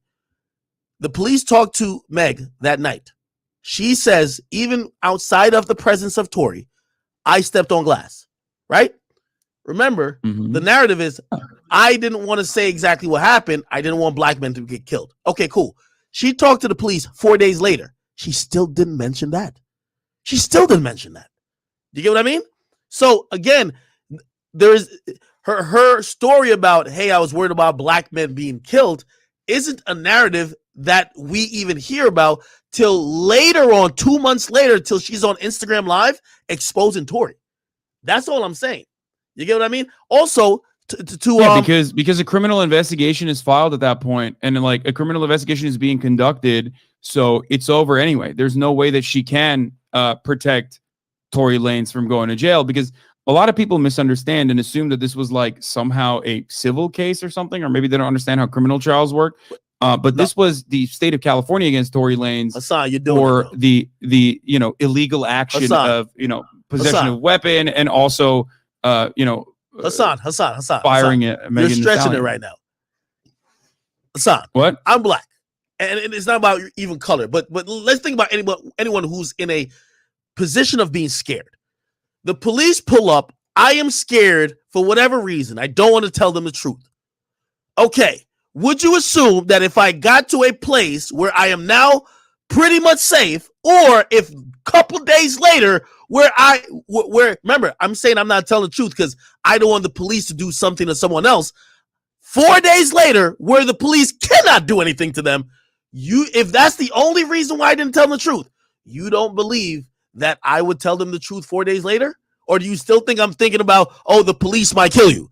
It's 4 days later. I think at the time, regardless of what color your skin is, I think you just don't want to rock the boat, right? Like there could be an additional reason as you saw, the overwhelming sea of negative attention on this case directed to Megan Thee Stallion for the crime of being fucking shot. she might not have even wanted to fucking come out about this at all, considering the negative interactions that she was going to have that she foresaw. I agree. She has talked regularly about how relentlessly and mercilessly she's been bullied for things that are completely outside of her control. Like, she got shot in the foot. I don't think she's a. Hold on, I agree. I think she's a victim in this circumstance. I agree. I agree with you with that last part. Except we're talking about if we could actually attest to the veracity of someone's statement, given the fact that they've been consistent. I'm trying to tell you that her inconsistency and didn't tell the truth, because I thought that, it was around the time police were killing black people. Well, you talk to the cops 4 days later, there was no black people that the police could have killed. You still didn't tell the truth. You only told the truth. I'm saying that it's multi-layered. Like, also, it's not just that, but also, it's here's the thing. like I said, not wanting to rock the boat as a fucking as a talented artist who is, who at the time her career was like taking off. Okay, and I agree with you. And she was right, by the way. She did get fucking ass blasted nonstop by every motherfucker on the internet who was like, "Oh, you're everyone was so quick to victim blame in this circumstance." Wait. So we're gonna act like she didn't win the most awards we've ever seen her win in her whole career. No, I think she is. Her career she is also very talented, and she is popping off. But let's be real. I mean, throughout the duration of this trial, everybody basically turned her out to be the villain of the story for falsely accusing Tory Lanez. That is what everyone said. I won't. I mean, you heard it. Your title right now is Meg lying ? Like, a lot of people who got their notes were. Wait, do you think I'm in the majority? A little confused at the end of this verdict. They literally were like, "How the fuck did this happen?" Hold on. Because they were so looking at this from a one-sided perspective. Do you think I'm in the majority? And also, if that was the case, Tory wouldn't be crying about getting blackballed. If the majority was on the side that no, Meg's lying and it's just all about Tory wouldn't be getting his music completely blackballed for the last 2 years, except for the last couple months. The last couple months they started showed him love. Well, he's not. I can't speak on Tory's music career because I'm not necessarily too fond of his music. I'm not going to sit here and be like, oh man, he's great. Like, I feel like he had some hits in 2016 and that's pretty much it. All right, see, but in the hip hop community, he's a very popular artist that works with everyone. His career definitely took a turn and suffered because of lack of support from DSPs, from festivals that didn't want to put him on it. And again, my whole thing was this, right? And this is he? No, he did. Is he he's like a poppin' artist? Like, a lot of people like him. I mean, I'll take your word for it. If you want to go on the record and say like Tory Lanez is a very well respected and very popular and talented musician, like, okay, I'll okay. If you believe that, then sure. No, he definitely is. But also, okay. So we have to also remember history. He just got out of the quarantine radio thing, the most popular thing on social media during a time where the music industry is pretty much shut down. They can't have no shows. There's no shows. Even Rolling Loud, we're having digital shows. He was just in his penthouse with 300,000 people nightly. He was one of the most popular people at that time. He was on one of the biggest songs with Jack Harlow, had some of the best streaming numbers at that moment. Then this happens, and trust me, no one fucked with him. Again, we could argue about if how great of an artist you think he is. I'm just trying to say he definitely suffered from it. What do you think about? I didn't realize that. This is new information for me. I did not think that Tory Lanez was popping like that. Okay, so let me ask you a question. And really, this is where all my opinions come down to. It's not a Tory Lanez thing. I hate to make it just man and woman, but okay, let's follow the mold here. If a man is accused of doing something to a woman and they vehemently deny, right? And there is sort of, room for doubt, right? And again, this is now a criminal thing, which means that this is going to get litigated at some point or another. Well, it's a criminal thing because gunshots were fired, and Kelsey at the time also corroborated Megan Thee Stallion's testimony, saying that it was Tory Lanez who shot Megan Thee Stallion. Okay. So remember, that's a very important piece of the puzzle that we're completely forgetting to cover here. No, it's not like you're criminal filibustering right now. I'm just talking in general. It doesn't matter. Like, granted, gunshots or not. I'm asking you, male and female. A male's accused of doing something to a woman, right? By the way, I think it's different the opposite way around. Currently, if a woman is accused of doing something to a dude, and especially if it's not proven yet, there's no punitive action, especially by the industry that she's in and the DSPs that she rely on and the entities that surround her career that's going to say, fuck you, we are blackballing you until, you know, you, are the there burden of examples proof of is this? on you. I can't speak of this. I feel like maybe you have some examples of this, but I mean, I don't know. Have you ever heard of Blueface and Kershaw Rock? Like, we've seen her basically give him 2 black eyes. You know what I mean? Broken nose. What career does Kershaw Rock have? Let's be real. Like, yeah, Blueface is absolutely a victim of domestic abuse. It's not like, who the fuck is rocking with her though? All of the blogs. Hold on. All of the blogs, the Shade Room, the Center. She has a very poppin' reality show on Zeus. Hold on. She has a very poppin' reality show on Zeus Network that basically just hypes up and showcases her beating up her boyfriend. Yeah, I mean, I think that's fucked up. Don't misunderstand me. All right. But in that circumstance, she is the perpetrator, and the fact that she is not getting any sort of criminal consequences sent her way is most likely yet another instance of like police in general, one, not giving a fuck about black people in general, and two, also on top of that, notoriously being bad at dealing with domestic abuse cases. And by the way, like, you've definitely, but I have no idea what the fuck the Zeus. I mean, I don't know what the fuck the Zeus network is or the blogosphere that you're talking about. Hold on. All I know is that. What about Johnny Depp? What about Johnny Depp and Amber Heard? What about Johnny Depp and Amber Heard? I mean, that was litigated and Johnny Depp won the court case. What do you mean? But what about until he won it? That's the only thing. In hip hop, Tory Lanez was a black sheep. Listen, I'm telling you now, I have no problem if people want to just completely boycott him. It has been litigated in a court of law and a jury has made their decision. What I'm saying is that allegations, and I'm still trying to ask you the question.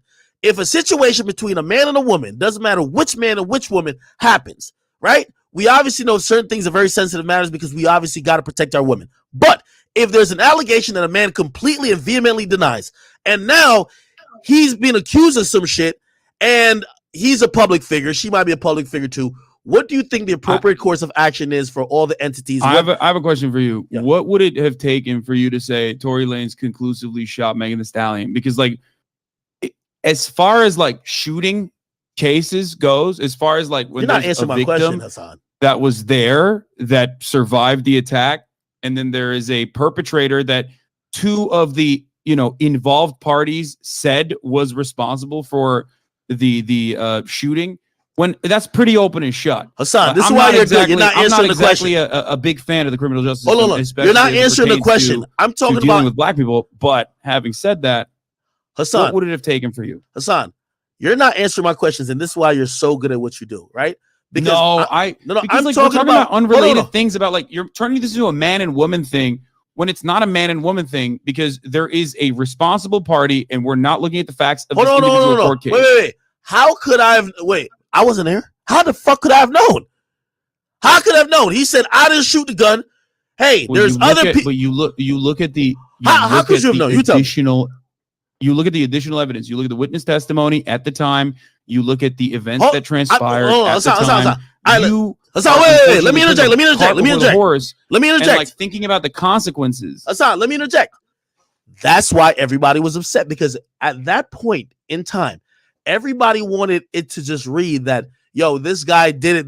There's nothing else. Then you could go back to it. Go on TMZ, type, hey, the GSR report says there was gunpowder residue found on both Tory and the girl. Then I agree. I know. I'm familiar. Wait. Yes. Go GSR back. Residue also. Okay. Wait. Hold on. I'm not done.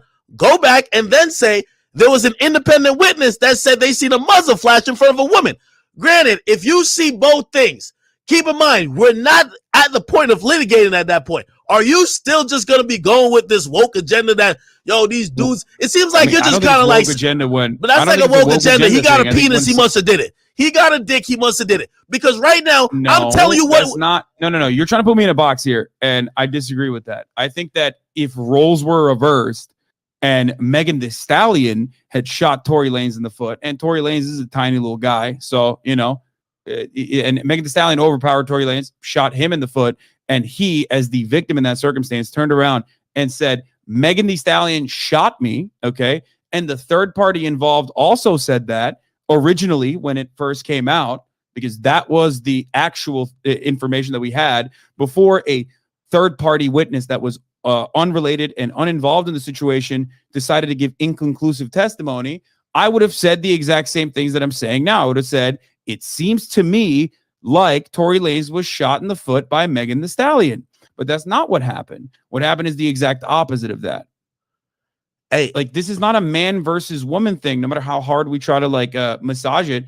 I look at the facts of a situation. Obviously, there are, systemic forms of discrimination in every instance. It's like unavoidable. It's impossible to escape. But in this circumstance, I'm looking at the evidence, and it seems like the victim's testimony was corroborated by the other witness and also victim. Hassan, you are like you gotta be virtue signaling to the highest, my guy. And what do you mean? I feel like a woman got shot in the fucking foot, and she said, "This dude shot me," and that's virtue signaling. Brother, all right, hold on. I'm gonna tell you why it's virtue signal, because let's go with crazy, bro. Let's go with one of the biggest themes that people always bring up. Okay, believe women, especially black women, and I agree with that. We believe women and black women, right? I mean, it doesn't seem like you agree with that much. Okay, At least right now. No, I do. Hold on. No, I do. Okay, but here's the thing. So if I'm believing Meg Thee Stallion, she first told me, I stepped on glass. I believe you. You stepped on glass. Then she says, no, I didn't. I got injured. Mods banned me from the chat. Wait, did they? Yeah. Hey, by the way, I know you hate this guy, but could we bring my man Myron in? He's been following this case with me the whole time. And he's been very in tune with all the sure. If you want to bring him in, we can have that conversation with him as well. Wait, how do I don't know how to add people, brother. Hold on. Let me see. Okay. I did a group thingy. How does this work? So you need backup? I thought we were having a normal conversation. No, because we're going over facts and also narrative. You know what I mean? Now you're bringing a Fed involved? God damn, dude. Yo, Hassan, I ain't gonna lie. Yo, is he not a Fed? I thought he was, but Hassan, you're virtual signaling crazy. Yo, I'm with you on this. Bro, yo, Hassan. That's an exit ramp for you. No, to say virtue signaling. It's just like Hassan. Like, no, I'm just looking at the situation. Yo, this would be a crazy conversation. They said this would be someone got shot. They said this person shot me. I'm like, okay, it seems like that could be true. This would be a crazy conversation, right? Hold on. Oh, this is how I do it. All right, I gotta call them both in here. Let me see. I don't even know if Myron's on. I'm using this phone call. Well, right, anyway, okay. Yo, here's the point I'm trying to say. You hear me? I can hear you. Yeah. Okay. Here's the point I'm trying to say, brother. Yo, it would be different if I was sitting here like fucking punching in the air, like I'm not accepting the fucking verdict. I am. It's accepted. All I'm trying to say to you, Hassan, but you keep saying I'm also virtue signaling. Yeah, because other stuff. Because you're throwing these things in the air to say, well, why didn't you know that he was guilty from the get-go? And I'm like, no. I said, okay. I said, when someone is shot, regardless of whether they're a man or a woman, okay, and they survive the shooting and they turn around and say, this person shot me, I'm not immediately going to be like, I don't know. I feel like they're lying. Like, what the fuck? She got bullet fragments in her feet. Brother. Hey, hold on. I didn't say she didn't get shot. I don't know by who. That's what I was trying to say. I understand. But but you're not hearing me. I'm saying she got shot. Yes. And she said, this person shot me. Okay. And then she said, I did not see him. My back was turned.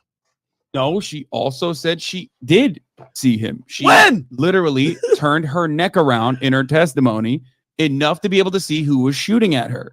Okay. All right. She also said the dance bitch line too. Nobody, even her best friend, never even heard that line.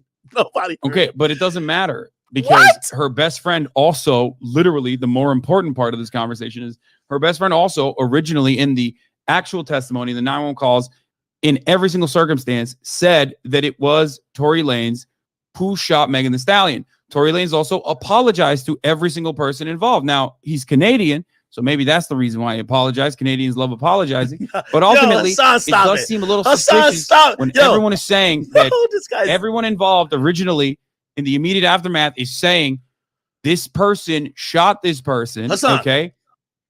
All right, okay. So as it relates to that, let me ask you this question, right? So why do you think Kelsey said Tory Lanez shot Megan Thee Stallion and then pled the fifth this time around a year later? Okay, so why do you think that listen, she said that when she wasn't under oath. Why do you think when she was under oath, she said, I never saw Tory shoot anyone or saw Tory with the gun? You're using when she's not under oath. I'm using when she could actually be charged with perjury. So who got the upper hand here? Wait, so you're saying she lied to you're suspecting that she lied originally to the not the prosecutors, but the investigators. Well, it was actually the prosecutors because they only did that interview that we're talking about that was done in September, directly to the prosecutors. Okay. So you can't do that though. Hold on. By the way, you still can't lie to the prosecutors. She said, "Hey, you guys made me feel uncomfortable." Seems like that's still illegal. She was hinting towards, "Hey, I was under duress." Hassan, here's the thing. But she also said Tory Lanez shot Megan Thee Stallion. So you're like, and then she now said that I never saw it. To her hinting at things while simultaneously completely writing off all the shit that she did say. So you're telling me that you are going to take the interview over the phone, right? Way more serious than her testimony under oath in person in court. Also, she never said she doesn't know. I'm pretty sure she said that she's pleading the fifth and that she didn't want to answer. No. She pled the fifth anytime it was a conversation about how did you guys, was there a fight before the shots were fired? And she said what I believe the driver is going to say. Hey, I never saw Tory with the gun. This is what she said. Definitely, 100%. I never saw Tory with a gun, and I never seen him fire the shot. And then at first she said, I was unsure that he was shot, but later I realized she was shot. Okay, this is precisely the reason why I asked you what your speculation is, because I need to understand what you thought happened, because I gave you what I think happened, right? There was a scuffle, there was an altercation, right? And then Tory Lanez popped off, has a short fuse, didn't actually intend to fucking shoot Megan Thee Stallion, accidentally did, little guy, big gun for him at least, hard to fucking control. Hassan, and he's drunk. You really think that he's shooting her over a disc? So then, what is your take? Do you think there's a third shooter? Are we talking JFK Grassy Knoll situation? What the fuck happened then? Was it Kelsey who shot Megan Thee Stallion? Is that what you think? Hey, this is why I went into the whole thing by saying, are we here to find out? I said we won't find out who actually did it. Right? We're only going to find out if this is enough to come convict. on. You are. Okay, all right. So I'll tell you my narrative. You want to hear my narrative? I'll tell you my narrative. My narrative is this. Okay. They're at this party with Kylie. At the party, I believe that, Meg, who was messing around with Tory behind her best friend's back, because the first person, and by the way, it does matter. I'm not trying to slut shame her, but it does matter who was having sex with who. Tory was having sex earlier in the year with Kelsey. She catches COVID. She goes back home. He starts messing around with Meg. Kelsey comes back into the picture, and at one of the most and first public events they're at together, they're at Kylie's house. Okay, they were drinking before Tory gets there.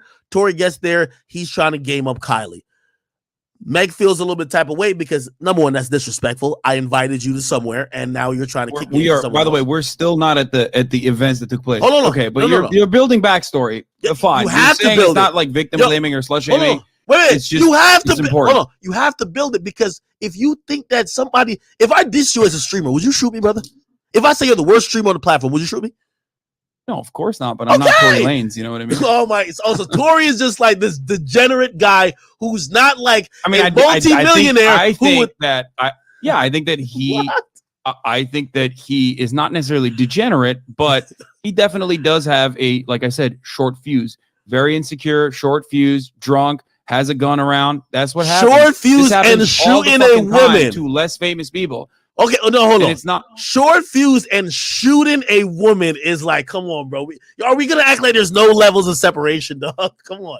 I mean, I know, but like then we come to the other side of the altercation where you are easily believing without any evidence whatsoever. Not a single person has said that this is the case. What? Okay. You believe that Kelsey has a short enough fuse to fucking shoot Megan Thee Stallion, but Tory Lanez doesn't. So that's why I'm like a little confused about where you are trying to go with this conversation. All right, so unless there was a third shooter with a sniper rifle, let me get there. Let me get there. It's then. either Kelsey who shot Megan or Tory. No, let me get there. Then you see, in your story, hey, you suck at music. Boom, boom, boom, boom, boom, boom, boom.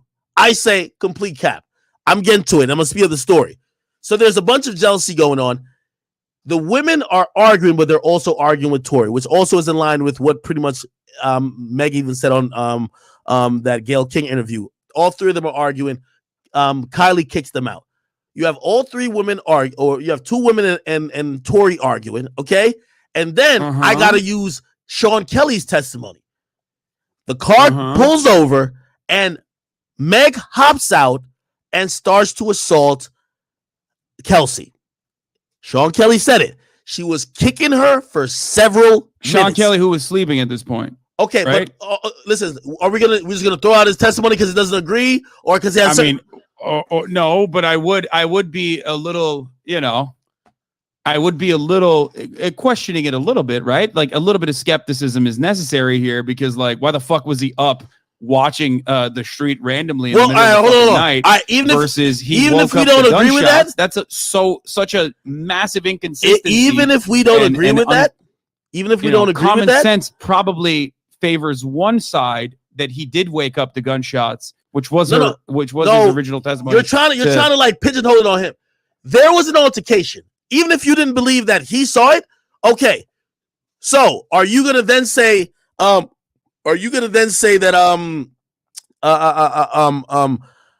the hair missing, the pendant, the ring or the nail broken from Kelsey was not due to any type of assault?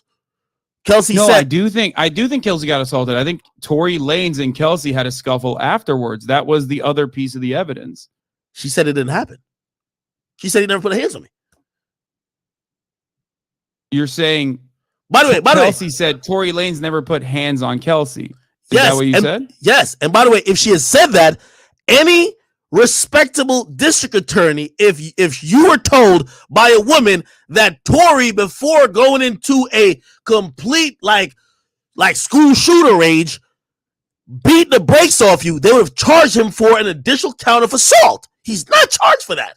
So hold on. Well, I mean, the case was, the case was about Tory Lanez using a gun on Megan Thee Stallion. Any crime he committed that night came from? Where do you think that suggestion came from then? What do you mean? Like, I'll tell you where. Where did Tory Lanez and Kelsey fighting? Like, what do you think happened there? Meg Thee Stallion says she's seen a bump. And then in the opening statements, which supposedly I guess Kelsey was supposed to attest to, when Tory let off the shots and was approaching Meg, Kelsey intercepted, and then supposedly Tory, he beat down Kelsey on his way to Meg, which Kelsey said that never happened. So why do you think Tory Lanez? So why did Tory Lanez apologize to Kelsey then? I'll tell you why. You want me to tell you why? Yeah, I would love to hear your perspective on this is only a theory.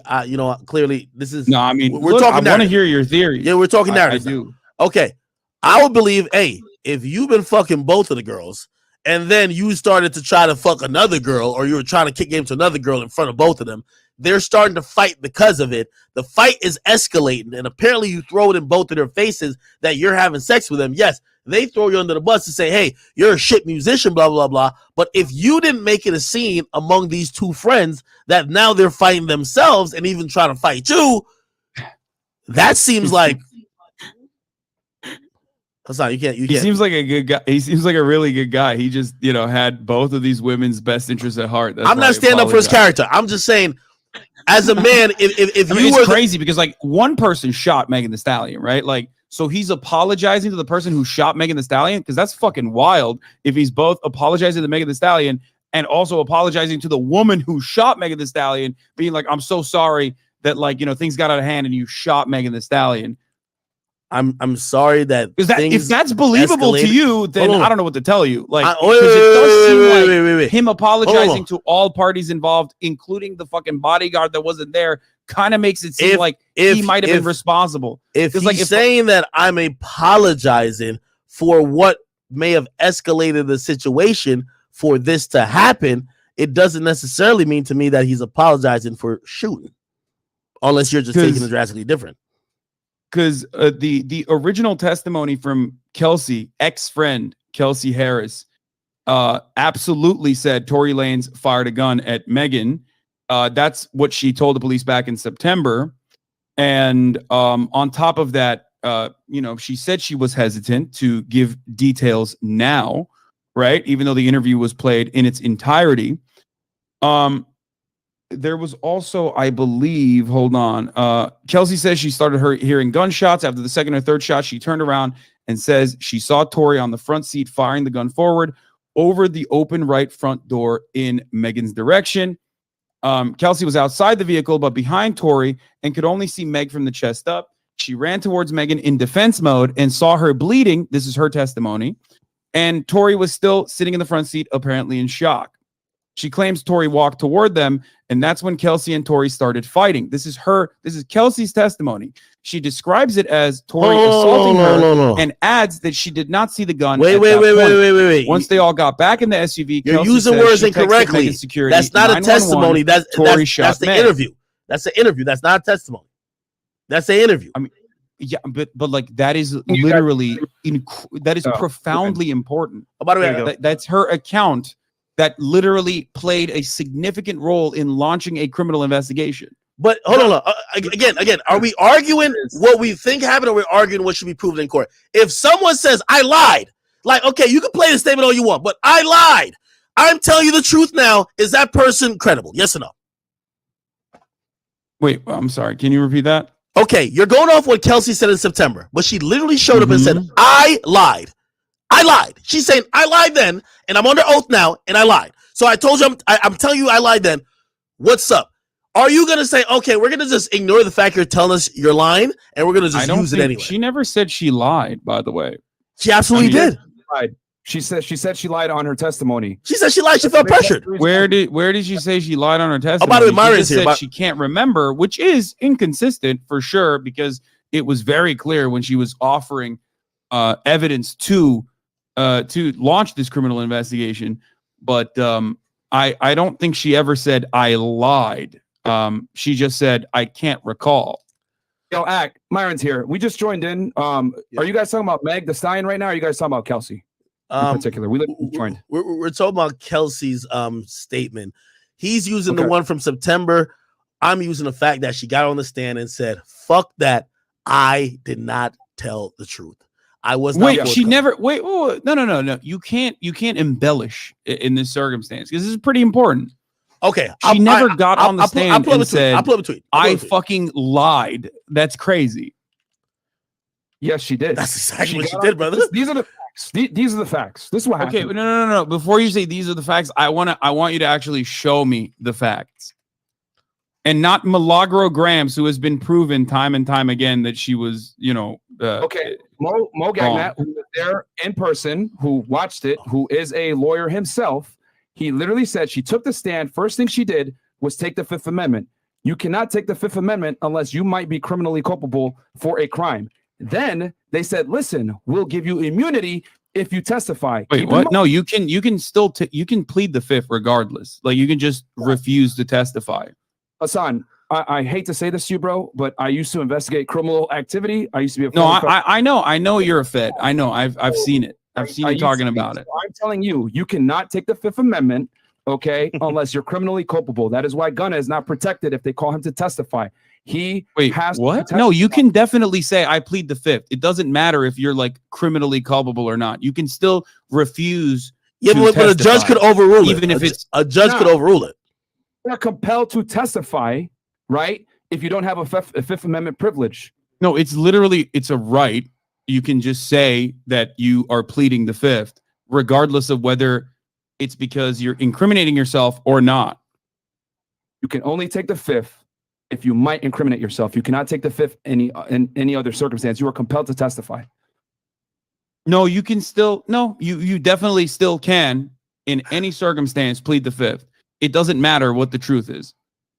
What? So you could just randomly just plead the Fifth?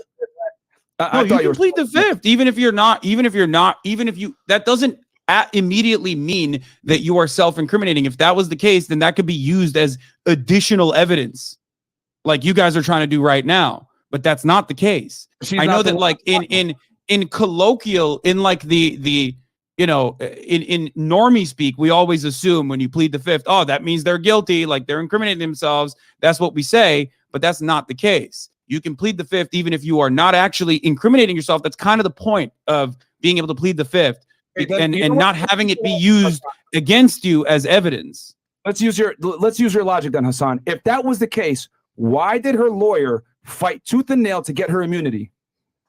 Ooh. Exactly. I don't know. And by the way, I'll read from this is the 14th of December. So this is Tory Lanez and Megan trial day 3. Kelsey takes a stand. She admits to lying to prosecutors about everything she told him in September. No, you're reading No Jumper right now, who literally, by your accounts, got DJ Akademiks. They got. They jumped the gun and literally posted about. So you're saying that this didn't happen at all then? Verdict coming in before the verdict had actually come in. You can't just use their one-sided assessment of the events that took place. You originally went to Megan Cuniff. I'm watching your stream right now. Okay, all right. You couldn't find the actual thing that you wanted out of her. Because so you went to find the No Jumper tweet. No. If you give me Megan Cuniff's test, got it. I'm looking for it. Actual court reporting, then we can have a conversation. I got it. It's like you citing yourself. Come on. Hassan, you're missing the point here that Kelsey, right, changed her story. She went in and did an interview with actually the prosecutors, not even law enforcement, which is another big red flag. But she went ahead and did an interview. Say that. What's the red flag? I couldn't hear you. Sorry. She did an interview with the prosecutors with no law enforcement there, which is a huge red flag because prosecutors are not supposed to be direct witnesses in witness testimony when you're doing a criminal investigation. There's supposed to be an investigator there. And the reason why there wasn't an investigator there is because the lead detective, Stogner, right? He has no, you can definitely have prosecutors directly question witnesses. Wait, what? You need an investigator there. They can't be the only witnesses because they're the ones prosecuting the case. It's a conflict of interest. You need a sworn law enforcement officer there conducting. Most of the prosecutors are literally law enforcement officers, pretty much functionally. So I don't know. Like you're making it seem like they're operating on different teams here. Yes, they do work together. However, you need an agent, a detective, some type of police presence there to do the investigation and to do the interviews, bro. And that's can I just address something really quickly? I love chat being like no black voices. Hassan didn't want a black voice in that circumstance, bro. No Jumper, Adam 22's operation. We're calling that a black voices now. Really, Halo Boom? Is that what you're saying in the chat? Dumbass, shut the fuck up. Well, meme rapper. The point I'm trying to make is there's problems. Want to be meme rapper, motherfucker? Okay, sorry, go on. There's problems with Kelsey's situation because number one, she was interviewed by prosecutors only. There wasn't an investigator there, which is a problem in itself. And then second, she switched her story up. She said, hey, Tory did X, Y, Z and, made him criminally culpable. And then when she came in to testify, she immediately took the Fifth. And then her defense attorney said, we need immunity. They tried to get immunity where she'd be covered all the way, but they were only able to get use immunity because obviously to get transactional immunity, which would be her protected all the way, that is very difficult to get. You would need a DA signature to get that. And obviously they're in the middle of a trial. They don't have time to go back to the DA saying, yo, we need the signature. So we're like, listen, we'll give her use immunity. We're on the record. We're not going to prosecute her. That's when she felt comfortable to go ahead and testify after that, pretty much. So if she wasn't culpable, why would she fight so hard? Why would her defense attorney fight so hard to get her use immunity, bro? You can only take the fifth, right? You can ask any attorney this. Any defense attorney will tell you this. You can only take the fifth when you might be giving testimony that might incriminate yourself. But if you're not necessarily giving testimony that's going to incriminate yourself and other people, then you're compelled to testify. That is why Gunna cannot assert the Fifth Amendment privilege if they call him to testify in the YSL trial. If Young Thug goes to trial, they're going to call Gunna on, and he cannot claim Fifth Amendment. He will have to testify. That is a part of his plea deal. Okay. So I can't speak on why she wanted to, why she no longer wanted to offer her testimony. Okay. She did get granted immunity. I'm pretty sure not the full blown immunity. If she was like to go up on that stand and be like, I actually shot someone. I was the one who shot, Megan Thee Stallion, then all of a sudden your case falls apart. Of course, the prosecutor is not going to fucking do that because someone could very easily fall out of favor with the victim like Kelsey and Megan did, and then turn around and be like, you know what? Actually, I'm the one who shot it, but guess what? You guys gave me the fucking immunity. You know what I mean? Like that's ridiculous. She went on the stand and said that though, because they gave her use immunity, which means her testimony that was given in that circumstance could not be used against her. However, that does not mean that law enforcement. Yeah, and yet she still didn't offer inconsistencies. She could have very easily said, I am here to tell my truth. I'm going to tell you exactly what happened. And I was wrong originally. She didn't even say that. Yeah, because she knew before she was lying. She got on the stand, bro. But she got immunity. But you just explained that she got immunity from the original lie that she had told. If you're claiming that she originally lied. Yeah, she originally lied, and she didn't want to give testimony because. So you're admitting that she would not have been liable under perjury in that regard because she had gotten immunity to offer her true testimony in that circumstance. No, what I'm saying is that she could have been found. There's a bunch of things that they could have hit her with. There's a bunch of charges she could have got hit with. Like okay, what? All right. Okay. I got it for you, buddy. I got it for you. Hold on. Hold on. Since you don't trust no jumper, I got my man. I think he writes LA Times, James Quealy. This is Kelsey on the stand. Our interview that they were trying to refresh her memory many times with. She says our interview was not 100% truthful. Does that make you feel good? Okay. Does that make you feel good, brother? She literally said, I'm not telling the truth. No, she said, whatever you're citing, I did not tell the truth. She basically said it and referred to it and kept almost looking at her lawyer to say, hey, if I answer this, am I getting fucked up legally? And they did many sidebars. That's just the reality of it. I got it. Her interview not being 100% truthful, especially when there's additional circumstances involved in there, like whether or not I'm not familiar if she got asked the question about the $1 million that like Tory Lanez offered them or something like that. But there are plenty of additional instances in that interview. You are the one who's inferring the parts that you believe is not truthful from that interview. And she still absolutely ended up getting. Hold on. Wait. Remember, we're not trusting no jumper, but we definitely trust the LA Times. Harris says, I trust the LA Times. Harris says, hold on. Reporters. All right, so let me read it. And Harris says, yourself wait. Let me just read this. Got. So it's okay. So no jumper forget no jumper. And forget fucking no jumper. Literally. Okay, forget no jumper. Okay. Harris says she struggled with postpartum depression and a recent death in the family, and her mind isn't here right now. She also denied Lanez offered her hush money, which Megan alleged he did to the tune of $1 million. So she denied this. Yeah, the exact quote from her, by the way, wasn't an immediate denial. She literally said it wasn't exactly the way that was presented. I know what I'm talking about because I know what quote that was. The reason why we're bringing this up, by the way, is because she has postpartum depression now. She has a recent death in the family now. If anything, her evidence or her additional information that she's going to offer currently now and not back then is going to be less conclusive. Wait, what about this one? Critically, she wouldn't confirm she saw Lanez with the gun, which she said in the recorded interview, or that Lanez threatened to shoot her. She won't confirm it in court. She's like, they ask her. Yeah, that doesn't. Wait. What do you mean? They ask her verbatim. Doesn't mean anything. She already. Hold on. You keep referencing the interview, right? She literally in the says, interview. Yes, because In the interview, she says, "Yo, You and I both know she went on the stand and said, I can't recall anything. I can't recall anything. I have postpartum. I'm depressed. I can't recall anything," is basically what she said. Okay, so in a court of law, that doesn't mean that she fucking absolutely lied. That's the reason why they played Wait. In a court of law, if any type of witness or victim can't recall their statements and can't even affirm to it, right? Keep in mind, she's now under oath. She already acted weird with the, hey, I needed like immunity of this and third. She can't co-sign the majority of what she said in a goddamn interview, right? You think that the jury should be like, okay, let's just believe her. Really? Come on, brother. Well, first of all, the jury did believe her. Ultimately, the jury believed Megan Thee Stallion. Yeah, I think they believe Meg. I think they believe Meg, not her. The jury also believed what she said originally, which is important to address in this circumstance. And the jury, of course, did not take into consideration that she pled the fifth, especially because she had the opportunity, given an immunity, to go back and correct the record and refuse to do so, while simultaneously admitting that currently, right now, in this very moment, was not likely to give a clear-cut version of the events, considering her postpartum depression and a recent death in the family.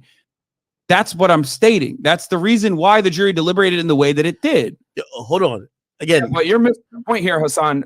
See, here's the thing. Tory gets that Fifth Amendment privilege to not testify and not being used against him. Kelsey does not. Kelsey's a witness in the case. She's not the one on trial. Okay, so I know, but you can still say some dumb shit, or potentially think that you're incriminating yourself, or ultimately say you have the right to plead the fifth, regardless. Finish. You have the right to plead the fifth, regardless of whether or not you're actually incriminating yourself or not. You just have that right. That is a right that you have. You're just rambling, bro. I'm telling you, Tory gets the privilege of them not being able to judge him for taking the fifth. Kelsey does not, because the Tory is the one that is accused. Okay? That is the reason why.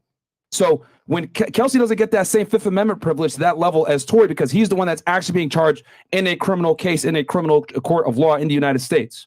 So Kelsey doesn't get that, which is why she was like, I need immunity if I'm going to talk. Because she has come to testify. That is why she asked for immunity in the first place. Look, go ahead. You said that you have to be guilty to plead the fifth. That is not the case. You don't have to be guilty.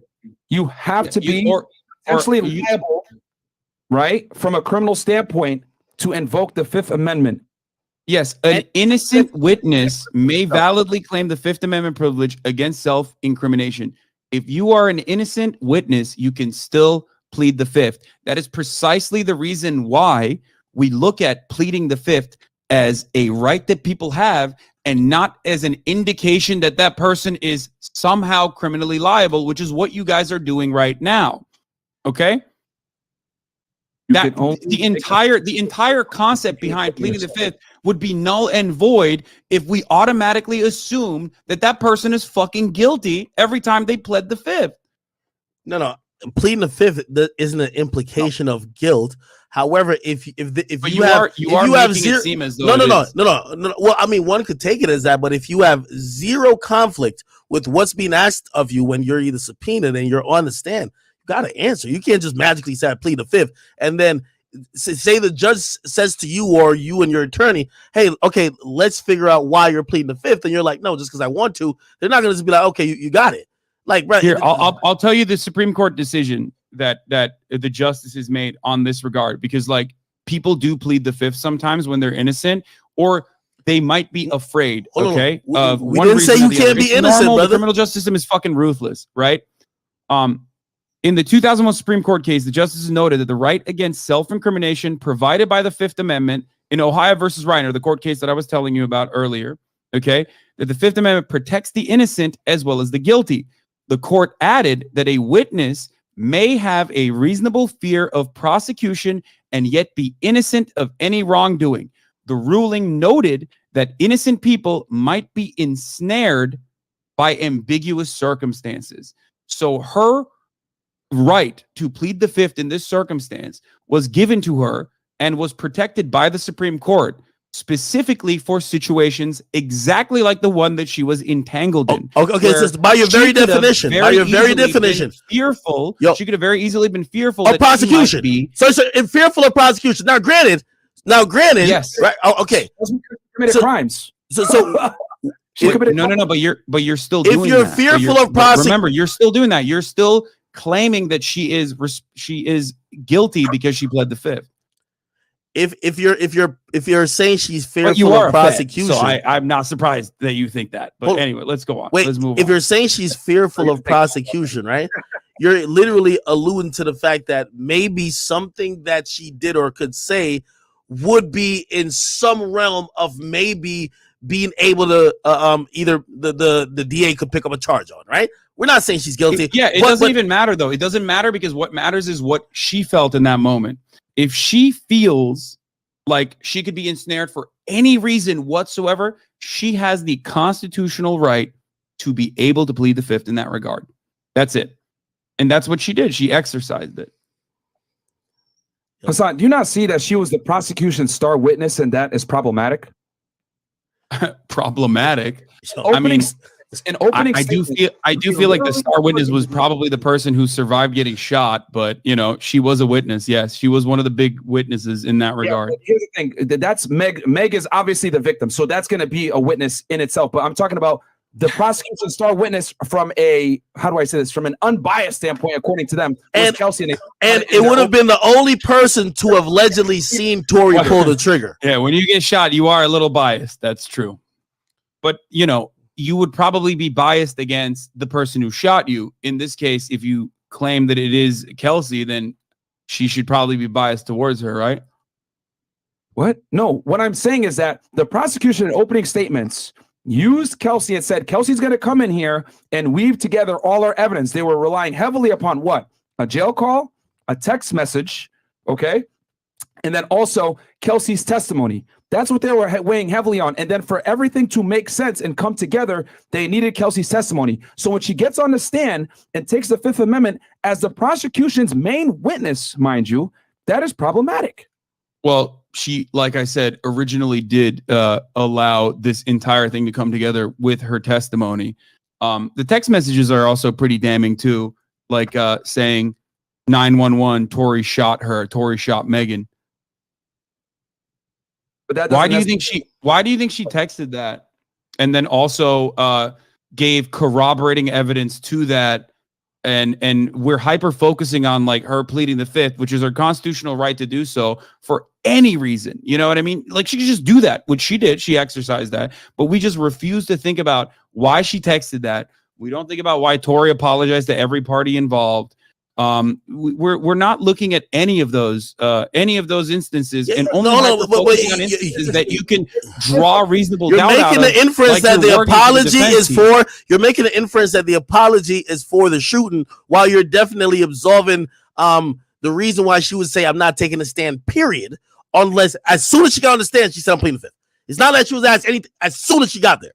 But so you want to make the inference that the apology from Tory, which was innocuous, honestly, didn't say what he's apologizing for. Say I'm sorry.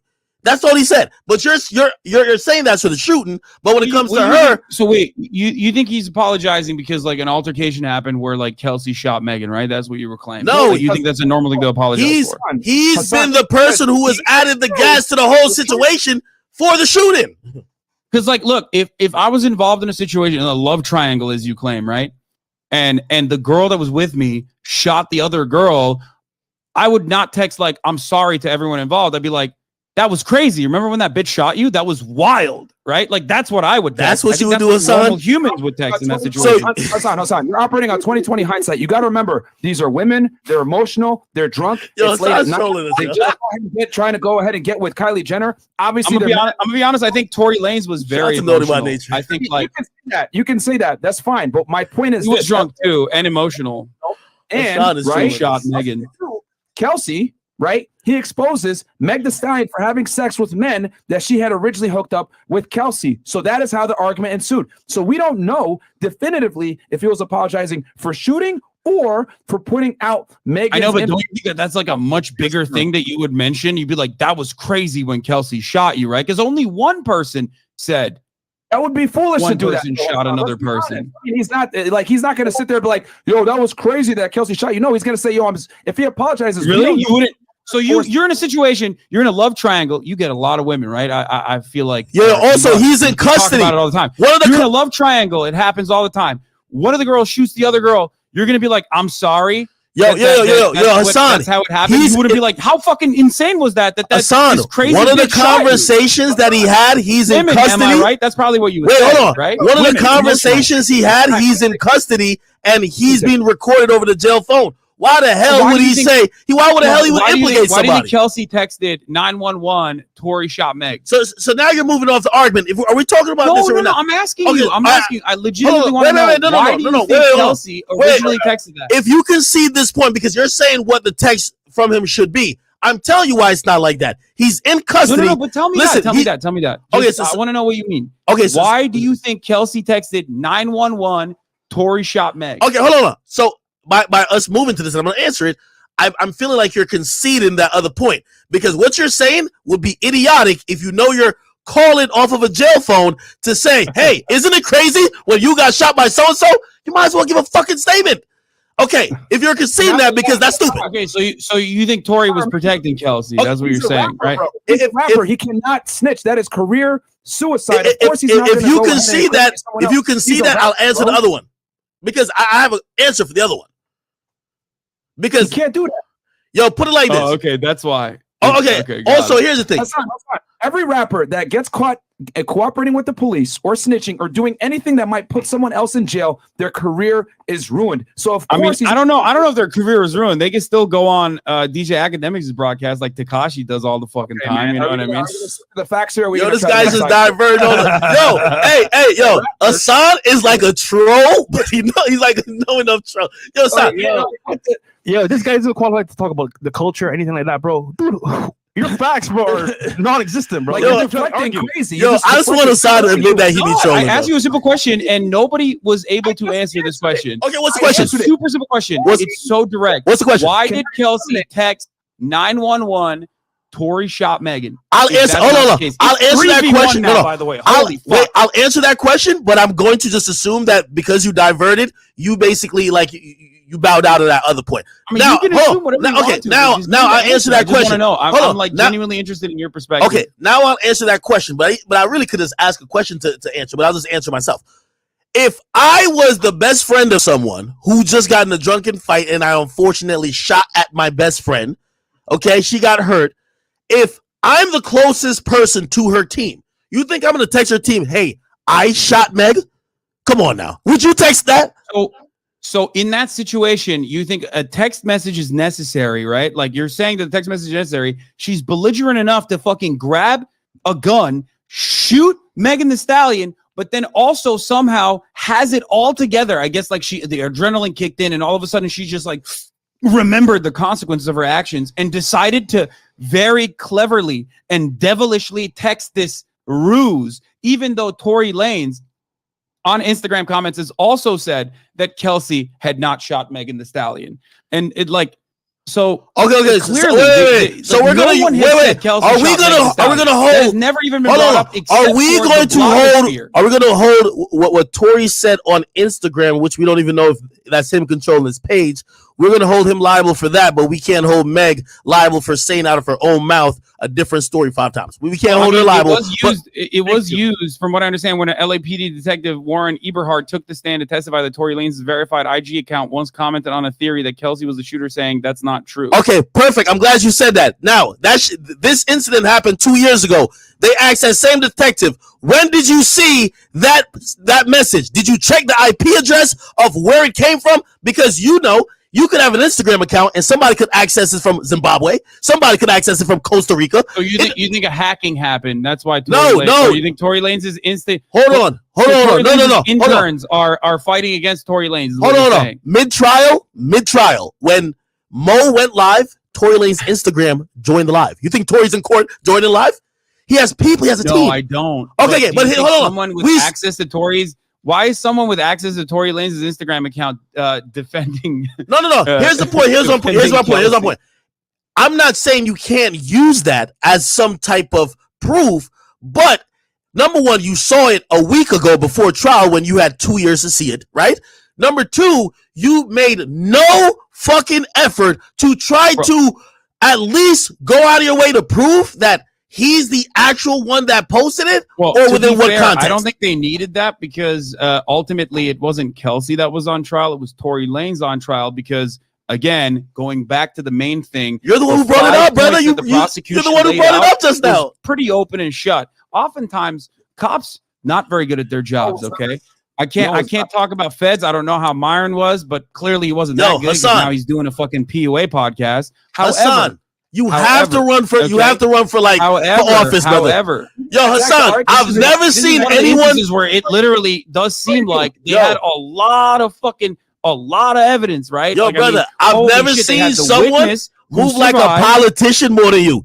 Brother, you gotta run for office. Like the way you're able to duck out of shit. What do you mean? There's five points. Anytime we hold you to a point, you move to another one. And then when we try to get you there, you flip to this other thing. Bro, your counter was someone from Zimbabwe might have fucking controlled his account. The reason why they didn't even have to fucking find this is because they already had bro. In any hold on. In a situation, wait. Hold on. Hassan, this is where you're being stupid. This is where you're being stupid. You cover all type of shit, even if you're covering like the search warrants that was like executed in Mar-a-Lago. Come on, you know if you're gonna use someone's social media writings and presence, nigga, at least motherfucking execute a warrant. Instagram is going to show you exactly where it came from. They took a screenshot from the shade room. Is that what you want the fucking government to be putting people in jail for?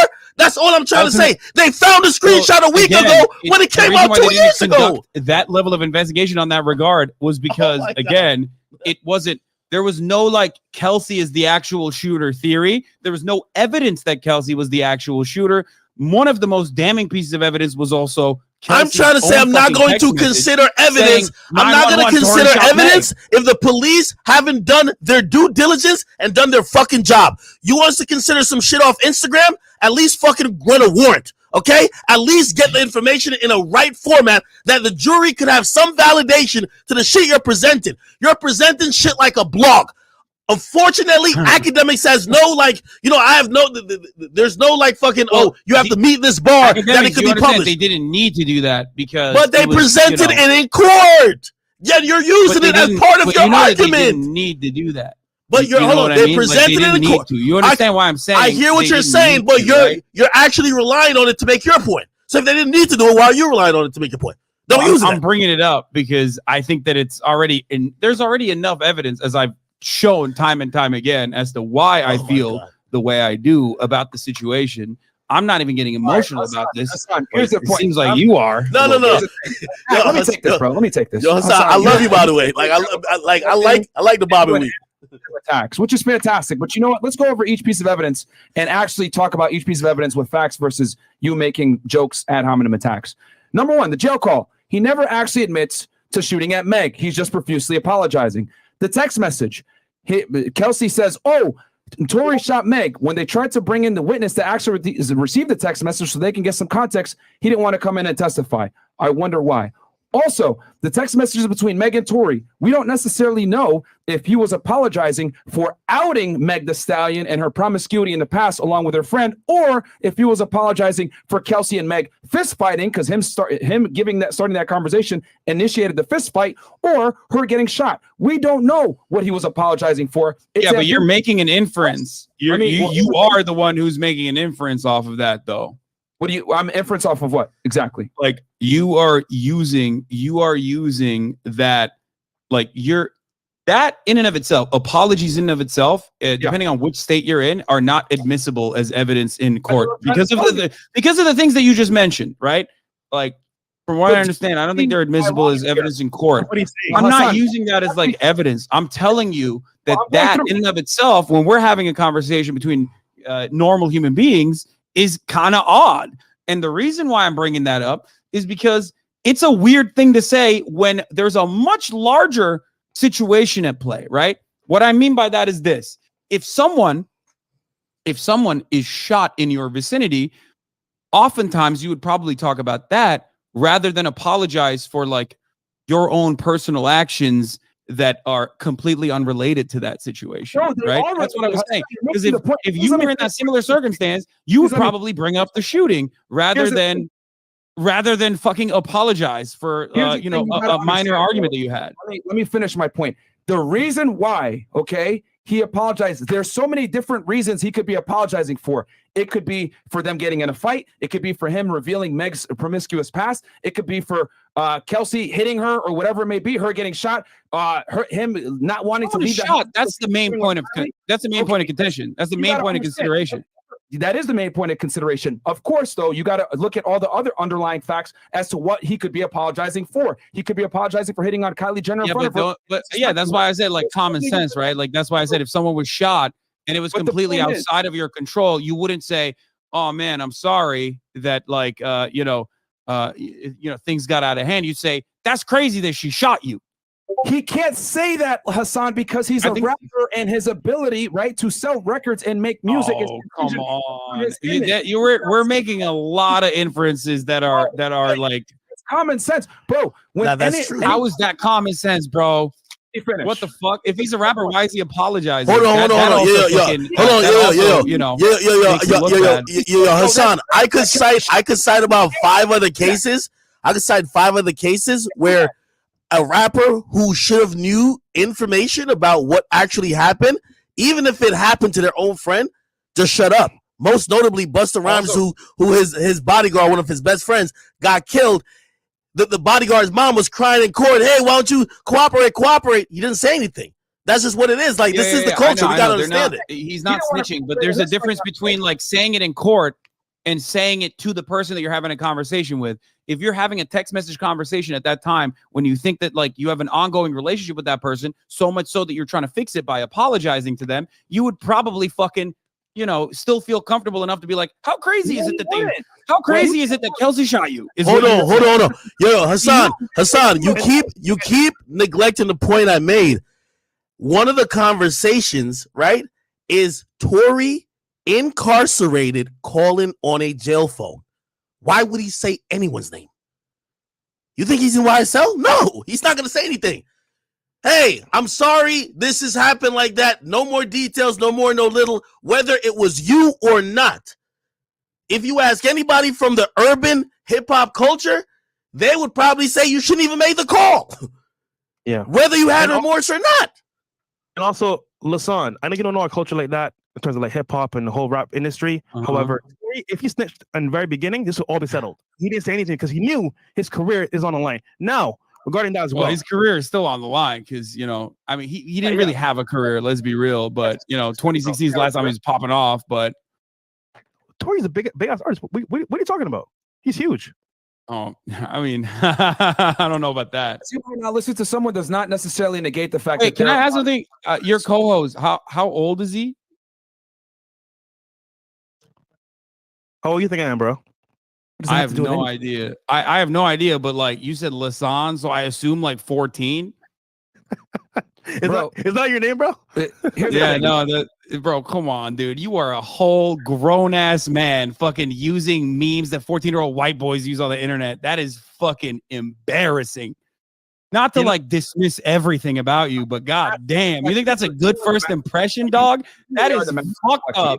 Holy shit, you got a whole ass show for yourself too? You're still wrong, bro. It's just hilarious, bro. The chat's laughing at you right now. Go back. Talk about how Chad is defending you. Let's go back to the facts. Damn, dude. Phone calls, okay? He never overtly said, hey, sorry for shooting you. And there's a bunch of situations that he could have apologized for. So that's number one. So we don't know exactly what he was apologizing for. And keep in mind, Hassan, it is on the prosecution to prove that Tory is guilty beyond a reasonable doubt. So that's ambiguous. It isn't clear. Then on top of that, we got gunshot residue, not only on Tory, but we have it on Kelsey as well. Not to mention that Kelsey and Meg Thee Stallion got in a full-on fledged fist fight prior to the shots going off. That is a fact that's been confirmed by Kelsey, and it got confirmed by Sean Kelly. Kelsey downplayed and said it was just a bump. However, they were 100% fist fighting to the point where a pendant was found on the floor. We already talked about Sean Kelly's testimony being inconsistent. I don't know if you were there for that, but like did he wake up to gunshots, or was he just like parked on the fucking street, just watching the street for no reason, and then happened to be a scuffle there. Also admitted they fought though, so that's what solidifies it. Kelsey also admits they fought. She downplayed and said it was just a bump, but the evidence shows otherwise. Your nail and everything. If someone just bumped you, your nail wouldn't fall off, and your pendant. They were full on fist fighting.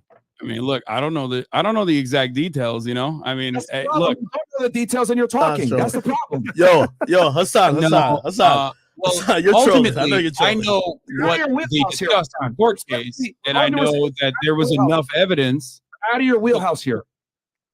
You can say that all you want, but it doesn't seem like it, especially with this 3v1 situation. And you guys still look really silly. Ultimately, they might be saying something different in your chat right now, but you know, outside of your hug box, I doubt that is what's going on. Now, having said that, how is this your wheelhouse? I do not know. I mean, you're a Fed and you don't even fucking understand how the Fifth Amendment works. So maybe that's good that you're no longer a Fed, probably.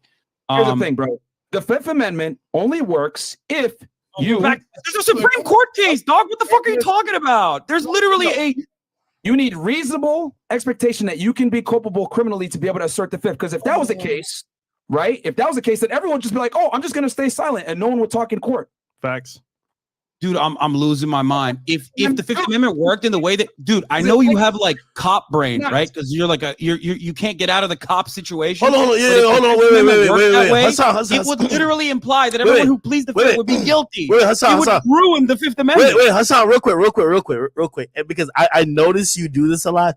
Like you throwing mad ad hominem attacks. Like I think he's getting straight at least on mine. He's getting straight at whatever the points are. It's yo, you throwing like no. I'm not even saying. Lose it a little bit. I was respectful at the beginning, but wait.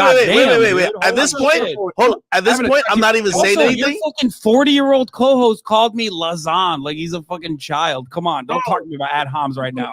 Federal agent, bro. How old are you? 12? Nigga, he's serving our country. You making fun of him? You're lame, bro. Dead ass. So you making fun? Oh, Lasan, nigga, that's your fucking name. Lasan. Oh, dude. Thank you. Hold on, but Hassan, you know what I mean, though, right? Like, thank you for serving our country. Hold on, Hassan. Thank you. The point I'm trying to say, right? Because you're right.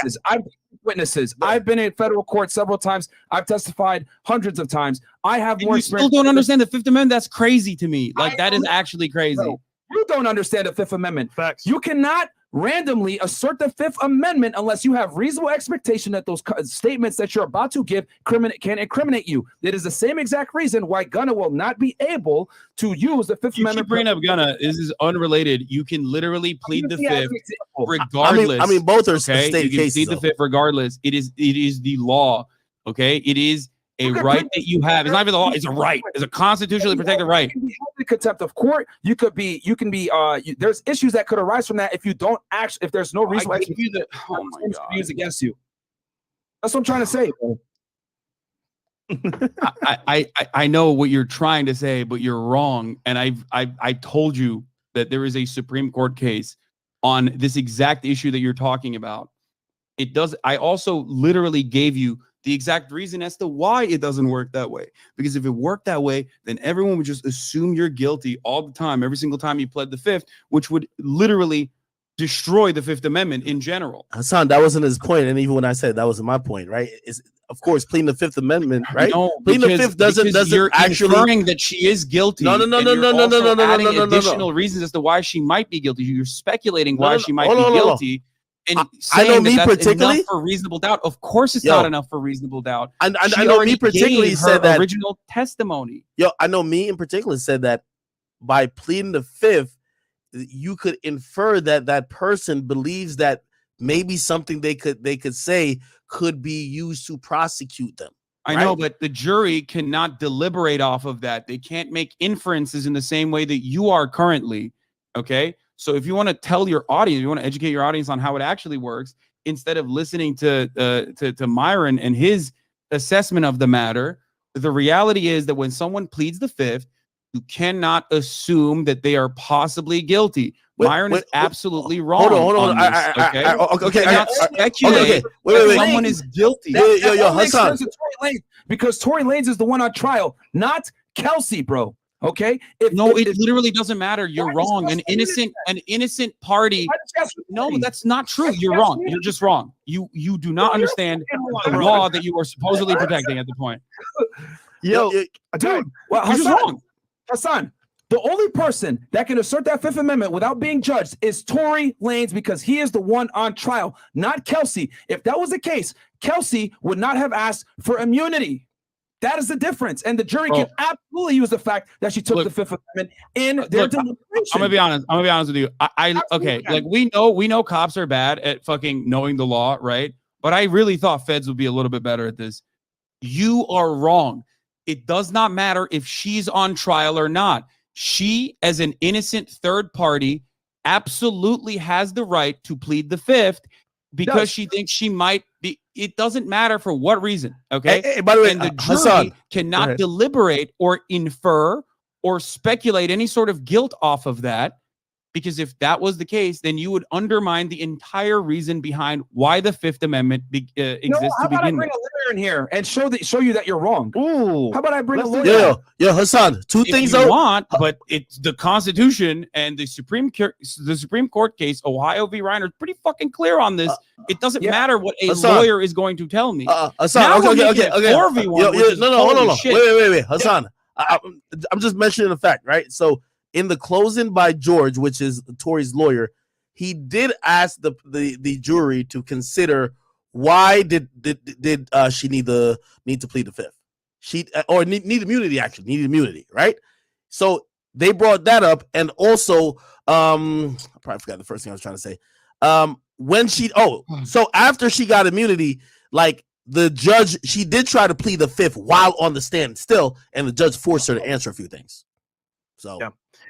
I just don't understand, like, Hassan, just to make this very clear, you're telling us that you've never been in the courtroom yourself, telling us about the Fifth Amendment, and we have an ex-Fed here telling you to your face what it is. This is a dumb argument, bro. I mean, you're not qualified.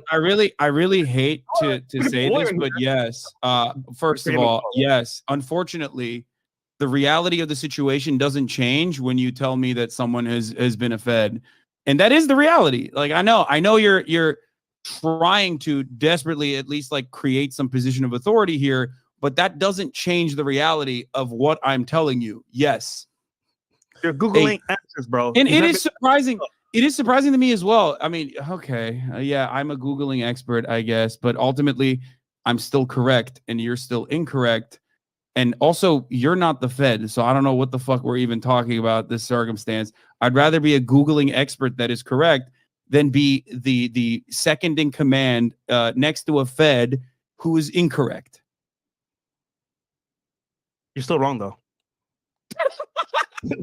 Like, when you I'm beginning to like you. Hold on. By the way, you're dope. I feel like you're fucking dope. You're dope. By the way, I feel like the whole conversation has you're been dope. You're dope. You're dope. The whole conversation has been derailed about this one particular meeting, and like it's a big piece of your argument is that like her testimony was like inconsistent. You mean Myron's argument? You guys were having a back and forth right there. I was allowing that to happen. That was part of his argument. But like even without that being said, I mean, are you saying that if he can't argue that his point was were invalid? What point? The point that he was arguing with you about why her testimony, number one, might just look a little shaky. She's not a credible witness, son. At the end of the day, bro, she's not a credible witness is my main point. I don't agree with that. I think that she was a credible, she was initially when the investigation was being conducted, she was absolutely a credible witness. She might have changed her perspective for reasons that she also included, having postpartum stress, postpartum disorder, being depressed because of a death in the family. But ultimately, her new testimony is less, which wasn't anything. It was just her pleading the Fifth, is less conclusive than her original testimony, which is why they played the original testimony in court.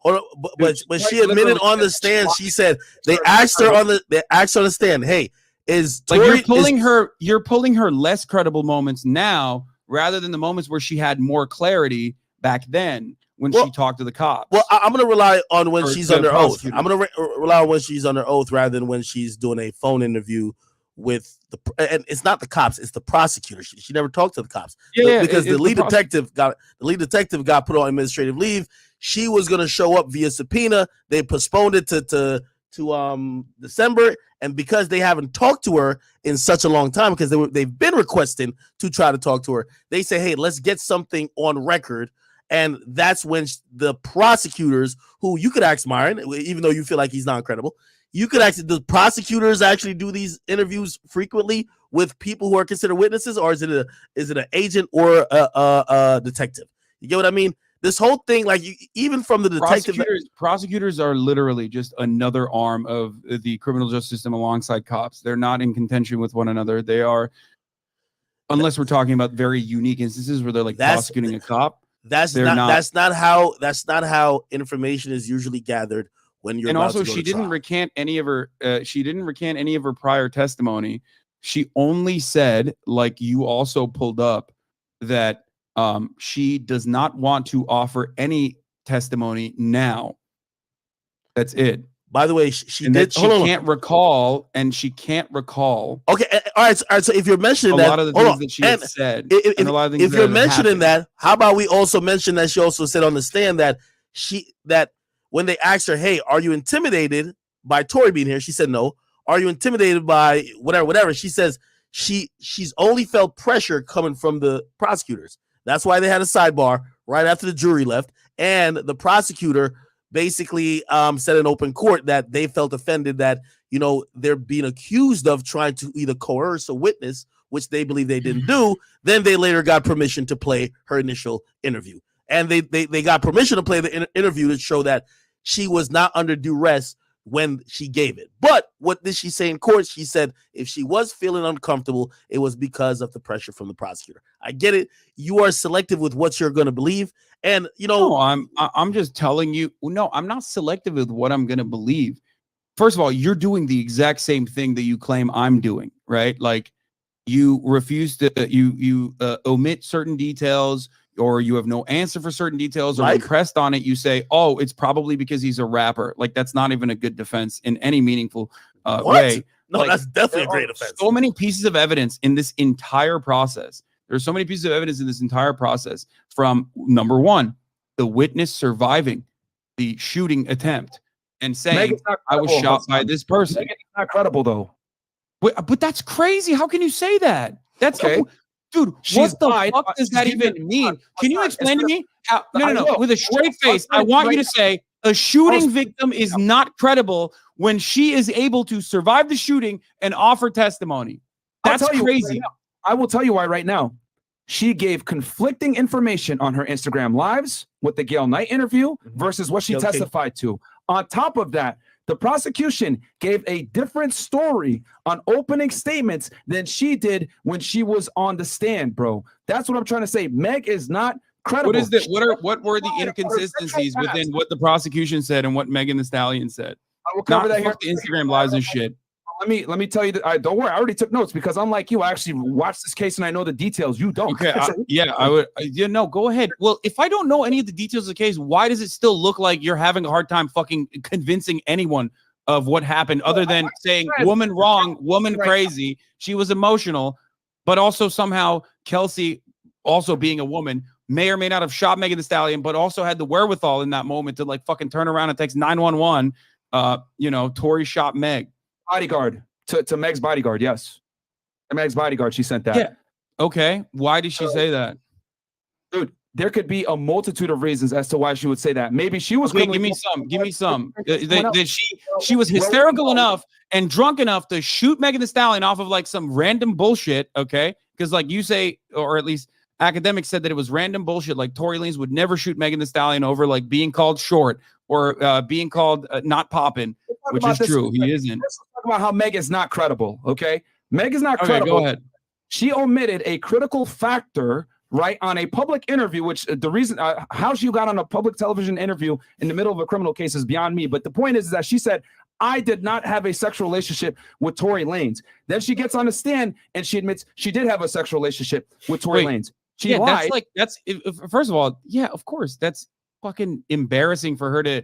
That doesn't make her inconsistent on in regards to whether or not she got shot, bro. What the fuck?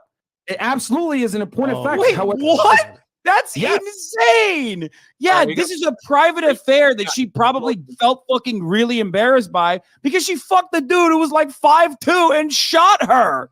Okay, the point here, bro. Who wasn't even popping. The argument stemmed. If she fucked Drake, she'd probably talk about it all the time, but she fucked Tory Lanez. Let me finish my point. The reason why that is material is because when Tory Lanez exposed Meg for having sex with not only him, but Kelsey. Bro, that's not an expose. What you're talking about is like TMZ shit while you're talking about a fucking criminal court case. Like, what the fuck? Reason they fought, dude. I'm trying to explain. Bro, that's an insane. But she's the victim. You're literally talking about a victim and making it seem as though the victim is like the actual criminal. She's not on trial, bro. What the fuck? It doesn't matter what she said about whether she fucked Tory Lanez or not. Wait, hold on. So you're saying the sequence of events that lead up to a shooting does not matter? Bro, of course the events that lead up to a shooting matter, but it is that's a part of the events and the context that matters. Of course Tory Lanez went to jail because you think that that's a good enough defense. Holy fuck! Right now, let me finish my point before you go crazy and just react versus. He's trolling. What I'm saying. What I am saying is that she is not a credible witness because she lied in a public interview saying she did not have sex with Tory Lanez. Now, before you get out, that's not. That is not. Let me finish. The reason why that is extremely important is because the entire fight is predicated on the fact that she had sex with Tory Lanez because she backstabbed her friend Kelsey. Kelsey went to Texas because she had COVID, and Meg Thee Stallion started a sexual relationship with Tory. That is why the fight ensued in the first place. That instance. Yeah, but you know what? You know what? She still got shot though by Tory Lanez by her account. So before, oh my God. Yo, he's giving the context. No, that part doesn't matter. That part you can fucking make an argument is like a matter of personal privacy. So of course, what she's saying in public, in a fucking interview in public, when she's embarrassed to admit that she fucked Tory Lanez because he wasn't even popping, okay, but that's is entirely irrelevant. Like that's not something you can. That is the reason why. That is the reason why you can't. That's the reason why Tory Lanez lost, by the way, because that's what the argument the defense made. Okay, as though that was like a serious way to fucking defend this person. Bro, like, she was that's not. There's a picture of Tory and Meg Thee Stallion bent over with Tory. She's not embarrassed, bro. That's cap.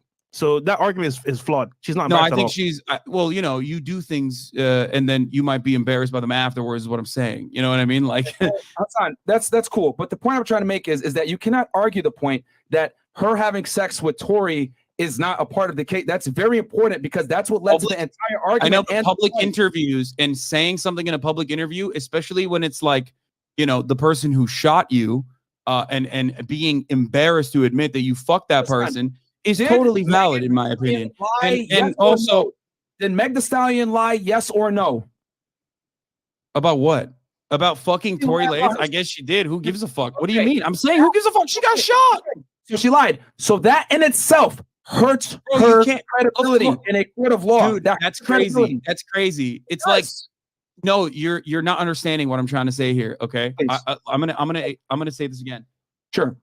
What she said in the media, okay, is completely irrelevant, especially because it does not pertain to the one-to-one immediate fucking back and forth that occurred that night. Okay, it's not like she fucking lied about. You know, she ever said like Kelsey actually shot me and then went back. If she had said that, then you have something. But her saying I never fucked Tory Lanez, he's 5'2" and he's got no fucking hits since 2016, that's irrelevant. That's not relevant to the subject matter at all. I know you want to make it relevant to the subject matter, but she didn't actually lie about any of the fucking information. The first time she actually made a statement, okay, to the cops was still to defend Tory Lanez, to say that she stepped on glass, even though that was not the case. You get to, right? Yeah, that was a lie. Yeah, of course that was. And she admitted that. She admitted that she lied. So what you're missing here is that is more relevant. That is more relevant to the case originally, but it doesn't matter because she also mentioned why she did that. She also mentioned why she did that. Ultimately, it doesn't matter though, because if she's lying about that, if she's originally defending Tory Lanez, right? If she's originally defending Tory Lanez, okay, why did she turn around and blame Tory Lanez afterwards? What do you think happened there? Do you think it was because a criminal investigation was launched and then she had to fucking tell the truth, despite the fact that knowing full well that there would be dudes like you that would come after her and be like, oh, she's a fucking liar, even though she got shot. Did she even actually get shot? Who knows? You know, yada, yada, yada. Like, probably she didn't want to rock the boat. She wants to do PR. She's popping off. She doesn't want this kind of fucking attention, which she admitted time and time again. She didn't want this kind of attention because she knew that she was going to get fucked over. Be truthful. That does not absolve her of her responsibility to be truthful, especially when she is the prosecution's witness. Wait, okay. Can I ask you a question? I have another question for you.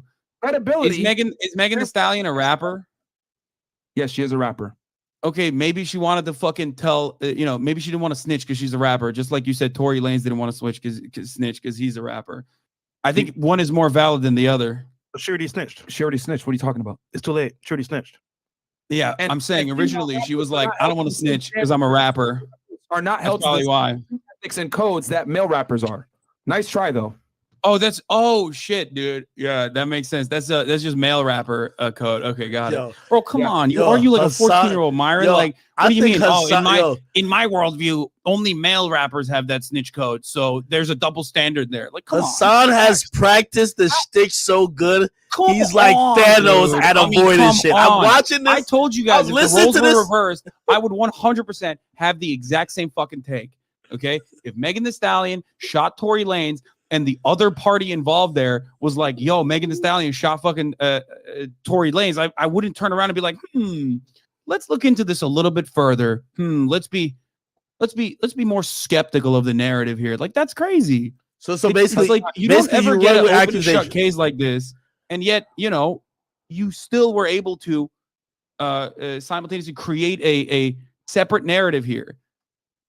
There is no separate narrative. It's been documented several times where male hip-hop artists have been asked, would you provide information to the police? And they would say no. Cameron famously went, I think it was either 60 Minutes or something, asked him, would you go to the police if there was a serial killer living next door? He said, no, I would just move. Okay? We gave the example of Busta Rhymes. T.I., his best friend got killed. He did not want to. We're talking about completely unrelated things now. Yo, like Takeoff just got killed, and police are still saying Quavo is uncooperative. He don't want to talk to them, and his fucking nephew just got killed. This is not like, none of this is relevant to what we're having a conversation about. You know that, right? Tory's not going to go and say Kelsey shot her, bro. That's the point I'm trying to make here. Rappers understand that their image is everything, and cooperating with the police will destroy their ability to create music and sell records. And we're giving you these instances so you understand the severity of rappers coming out and providing information to police. Look at Gunna. As soon as he got released, he gave a statement. You said this is only male rapper code, right? Like, it's not female rapper code. Is that what you're saying? Male rappers are held to a higher standard when it comes to the street code, when it comes to hip-hop music. Do you think do you think there are no female rappers who've done that? I'm sure there are, but there aren't the same consequences. Meg Thee Stallion still. What do you mean? Hold on. Yo, Hassan. This is crazy. Hassan, crazy conversation we're having. Hassan, by the way. When it comes to females and possibly domestic violence, for example, when Rihanna came out saying Chris Brown did whatever to her, everybody heralded her as very brave. Because she was fucking. Hold on. What do you mean? Wait. Hold on. Why is your reaction? Hold on. Why is your reaction like I'm upset at it? No, that's how it should be. But I'm just showing you the difference between genders. That's the only point. You're saying you don't get the difference between genders. You're bringing up a victim. Okay, bring up an instance where someone fucking was the victim. Okay, and they didn't go to the cops. But it doesn't even matter because we have. I told you, Blueface and Krishan Rock, but you don't want to get it. Completely irrelevant to the conversation. Blueface is showing up with plenty of female rappers like Lil Kim that also went to fucking jail for a year plus 1 day for lying on the stand to cover for her fucking friends. This shit doesn't fucking matter to the case overall. You're trying to create a narrative where it's like a men versus women thing, but it's ultimately about what happened. If Blueface went to the cops, if Blueface went to the cops, what happened on that morning? If Blueface went to the cops for those 2 black eyes his girl gave to him, we call him a snitch. If Jay-Z went to the cops after if Jay-Z went to the cops after Beyonce's sister gave him a fucking 92 combo, it was straight chops straight to his chest. We call him a snitch too. That's just what it is, bro. There is a difference between genders, brother. Conversation, unless you're talking about like you're trying to make the whole Tory Lanez apologized, but didn't say like, wow, that's crazy that someone shot you, stick by saying, oh, because like rappers don't snitch. That's not snitching. Going to the lawman is snitching. Saying what the fuck happened that night. That's crazy that you got shot. Yo. I can't believe this person shot you. That's not snitching. That's a text message between two friends at that time. Okay. You don't apologize to someone who is an enemy. You apologize to someone. We're going in circles. We're going in circles because I keep telling you. Tory Lanez was apologizing specifically. Yeah, but Tory Lanez is apologizing while in custody. If you're in custody, why the fuck would you drop a name? Why would you drop a name? If you get locked up for, let me see what type of guy you are, right? Say you're kicking it with your little high school buddies, and let's say, I don't know, maybe one of them has an illegal gun in the car, okay? You all are locked up.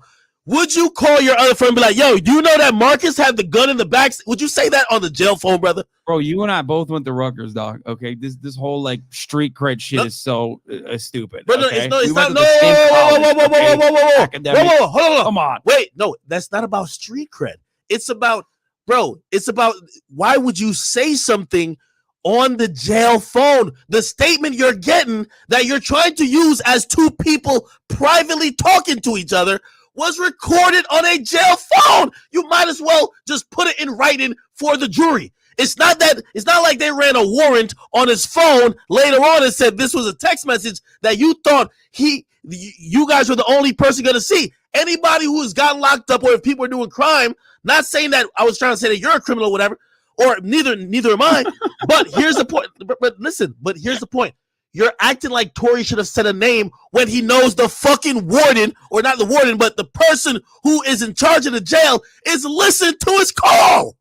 I mean, he ambiguously self-snitched is what I would say, regardless. By saying I'm sorry, but not saying what I'm sorry for, and you wanted him to say a name, so you wanted him to snitch regardless. Also, I thought he texted her. Am I wrong? Is that incorrect? I thought he like sent a text message as well. He texted anybody. No, he texted one of them and he called one. He called one the night of. Okay. He called one the night of. Okay. And yeah. When he called the night of, he was in custody. Wait. You know. So the texting is not a jail phone, right? Like, so why do you think he did that then? Oh my God. You just, yo, Hassan, man. This is where I'm asking you a question. Come on. Why do you think? So the texting is not the. Yo, jail Mario, phone. you got it, bro. He's not in custody. He's sending a text message. Why do you think he texted that? Oh God. I mean, that's a real. I can't ask you a single question without you being like, "Oh, I'm so good at fucking debating." Or something. No, I don't think you're good at debating at all. Honestly, like you don't know the answer. There were so many different factors going on. The two best friends fighting, him hitting on Kylie Jenner right in front of her wanting to leave, and Tory not wanting to leave the first time. And I know, but the main point of contention there is a shooting, right? Like the main point of contention there is a shooting. You're not bringing that up to be like, "Oh man." Son, he could have been sorry that she got shot, but that doesn't necessarily mean that he's a trigger man, bro. That's what I'm trying to tell you. There were so many factors that went on that night that he could have apologized for. It doesn't necessarily have to be that it was just the shooting or him shooting at her. It could have been her getting shot by someone else. The apology is ambiguous. So you think he said, sorry you got shot? By someone else. Hassan, the reason why I'm like giving up and let Myron rock with it like is because you think there was I'm telling you, maybe you guys have. Hassan, the reason why I'm giving up and letting here, maybe there's a third shooter. Hassan, the reason why I'm giving up and I'm letting. Who was at the grassy knoll? Who was at the grassy knoll? Hassan, the reason why I'm giving up and I'm letting Myron rock because it reminds me because I watch a good amount of your content. And you sound like the same dude who was debating with Charlie Kirk, man. And I felt like you was just going in a circle while that boy was giving you the work. So I hear it now, and I'm like, yo, this is great. Let Myron deal with you because we're not about to just keep going in a circle, bro. Like I'm already dizzy, bro. You're refusing to even concede on small points that we can't even go forward, my nigga. Like it's like you're just trying to like. I mean, but there's no. There are inconsistencies with respect to what.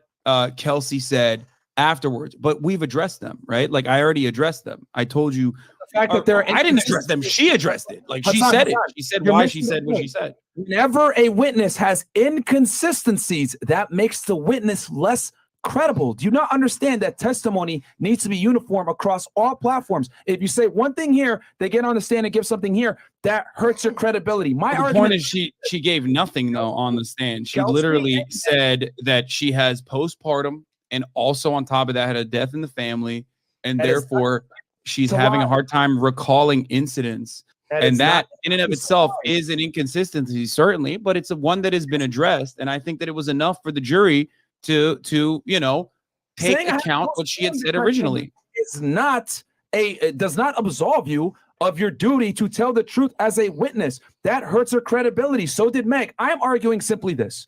Kelsey and Meg are not credible witnesses because they gave inconsistent stories pertaining to the shooting from the beginning, between Meg getting on IG Live and giving different recounts of the event, to her getting on a public interview on television saying she did not have a sexual relationship with Tory.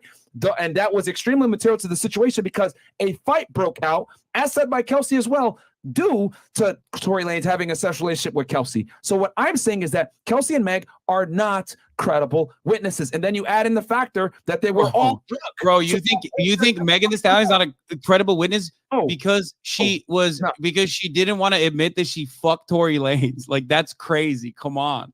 But that's a material in a fact. TV interview, like unrelated to the fucking court case. Come on, dude. That's like related. bro. I mean, if that makes her unrelated, it's like, oh, you lied when you were 14 years old one time. So like, sorry, you got shot. You're not a credible witness to your own shooting. Because she gave a differing story on a material fact in her own criminal investigation case. No, that is not a material fact. That is Yes, not a it is. material fact. A material fact would be, if you want to talk about material fact, you could actually bring up the fact that we're not she talking about originally said she stepped on glass. No. That is a material fact. her That is inconsistent. A material having fact is not saying I didn't fuck Tory Lanez. That's important. Bro, that if that was important, then the court would have argued that was important. But luckily, the jury and the criminal justice system doesn't operate like a bunch of fucking manosphere podcasters. Holy fuck. Come on, dude. Ad hominem attack. Come on Like, now. she Ad can hominem. fuck the whole team if she wants to. She still got shot. It doesn't matter. The shooting happened because she fucked Tory Lanez, which means it's crazy. That's crazy. Bro, there's what happened, good evidence that Kelsey could have been the shooter and they argued over Tory Lanez. You're telling me that wasn't relevant to the facts? Fighting over dick. Oh, Jesus Christ. Bro, it is extremely relevant because Kelsey could have been the shooter. Also, the other part of this is that's crazy to me is like everyone's fucking mad at Megan Thee Stallion who got shot, and like no one's mad at fucking Kelsey who apparently is the real shooter. You know what I mean? There's no good evidence that she was the shooter. She did test positive for gunshot residue. Okay, she and Tory Lanez both failed the GSR test. They both failed it. That's true. The DNA evidence on the gun was inconclusive. That's also true. That doesn't mean that there was no DNA evidence for Tory Lanez. That does not mean that there was no DNA evidence for Kelsey. It was just simply that it was inconclusive. Okay? And those facts are correct. You are correct if you were to bring those up. Thing is that there was doubt here. There was a significant amount of doubt. We got witnesses that aren't credible. We got DNA tests that aren't being conclusive. We got witnesses saying, matter. Yeah, of course, DNA can sometimes be inconclusive. That's why you rely on the entire situation. That's why you rely on witness testimony. And guess what? Here's the reality. Okay, if you shoot someone, if they survive, you're kind of fucked. That's it. That's it. Like ultimately, this is where the court case starts, and this is where the court case begins. You shoot someone and they fucking survive, you are fucked. That's it. You can say, Your Honor, she fucked the whole squad, though. Your Honor, she lied about fucking someone, but then said that she actually did fuck them. It doesn't matter. She got shot by the dude, and she said, this motherfucker shot me. That's it. But she's not credible. If he had finished the job. Maybe then you can argue like, oh, well, that's inconclusive and the DNA evidence or whatever. He didn't finish the job. He fucked up.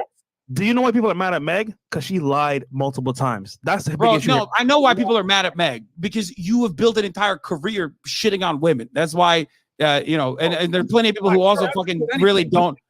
What does that have to do with anything? Oh my God. All you do is do ad hominem attacks. You don't argue the points. I'm saying she's not a credible witness because she lied. Of course I argue the points. Dude, if we're talking about ad hominem, you literally keep bringing up the fact that Megan Thee Stallion in a TV interview says she didn't fuck Tory Lanez, but then openly admitted that she fucked Tory Lanez in court. Because like that's it. That's not credibility. And you're saying that like the case should be thrown out or something as a consequence of that. That's fucking insane. It's relevant because she's a liar, bro. Are you missing the point that she lied? Bro, and didn't that's crazy. Hold on. Yeah, Hassan. I don't think Hassan. I'm kind of trying to moderate a little bit. I don't think he's saying it means the case should be thrown out, but it goes towards credibility, which this is all about credibility. Exactly. It all goes in that this regard. is all about credibility. No, it's not material evidence, and therefore it does not matter. What are you arguing then? What are you arguing? Her credibility is hurt because she's lied and hasn't told the same story. No, it doesn't matter. It is a private affair that she fucking said on television versus when she was under oath. Of course, that does not mean anything about her credibility, okay? There are additional reasons as to why people sometimes feel conflicted about openly stating who they fucked, okay? That's understandable. It's the most understandable thing. If you were a little bit more charitable in this regard, you would also recognize that. Come on. Okay, let's talk about how she didn't want to admit that her and Kelsey got in a physical altercation. How about that? Let's also talk about how she said that they left one time, but in reality, they really left twice. And they came back. And they came back for a sandal.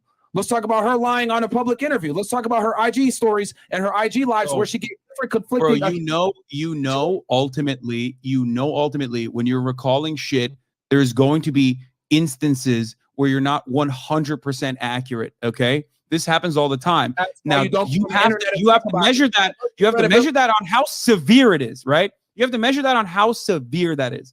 Recanting or recalling instances that even happened to you is oftentimes going to be murky.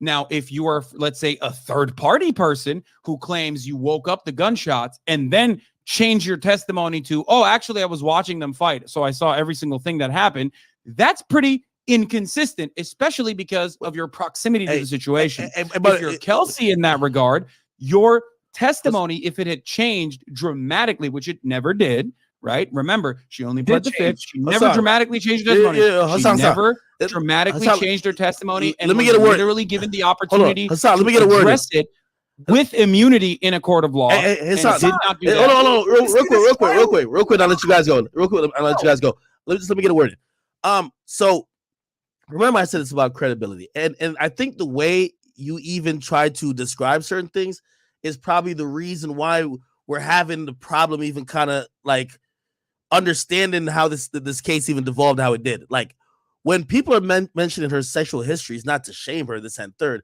It's about credibility, right? Also, for example, she has a habit about drinking. I drink a lot every day. Okay, this is not to shame her, but that will probably. I've seen you fall asleep listening to Drake. Yeah, okay. But one of my favorite clips. But here's the thing, though.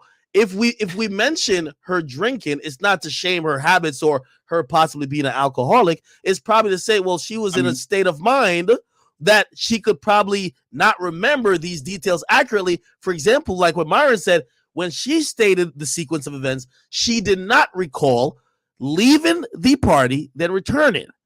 But her friend said that happened. Again, it's not trying to be like, oh, you're an alcoholic. Do you think these things go not into remembering whether you left the party and returned is of the same vein as like being fucking shot in the foot? Like, come on. No. Of course. No. Small details like that.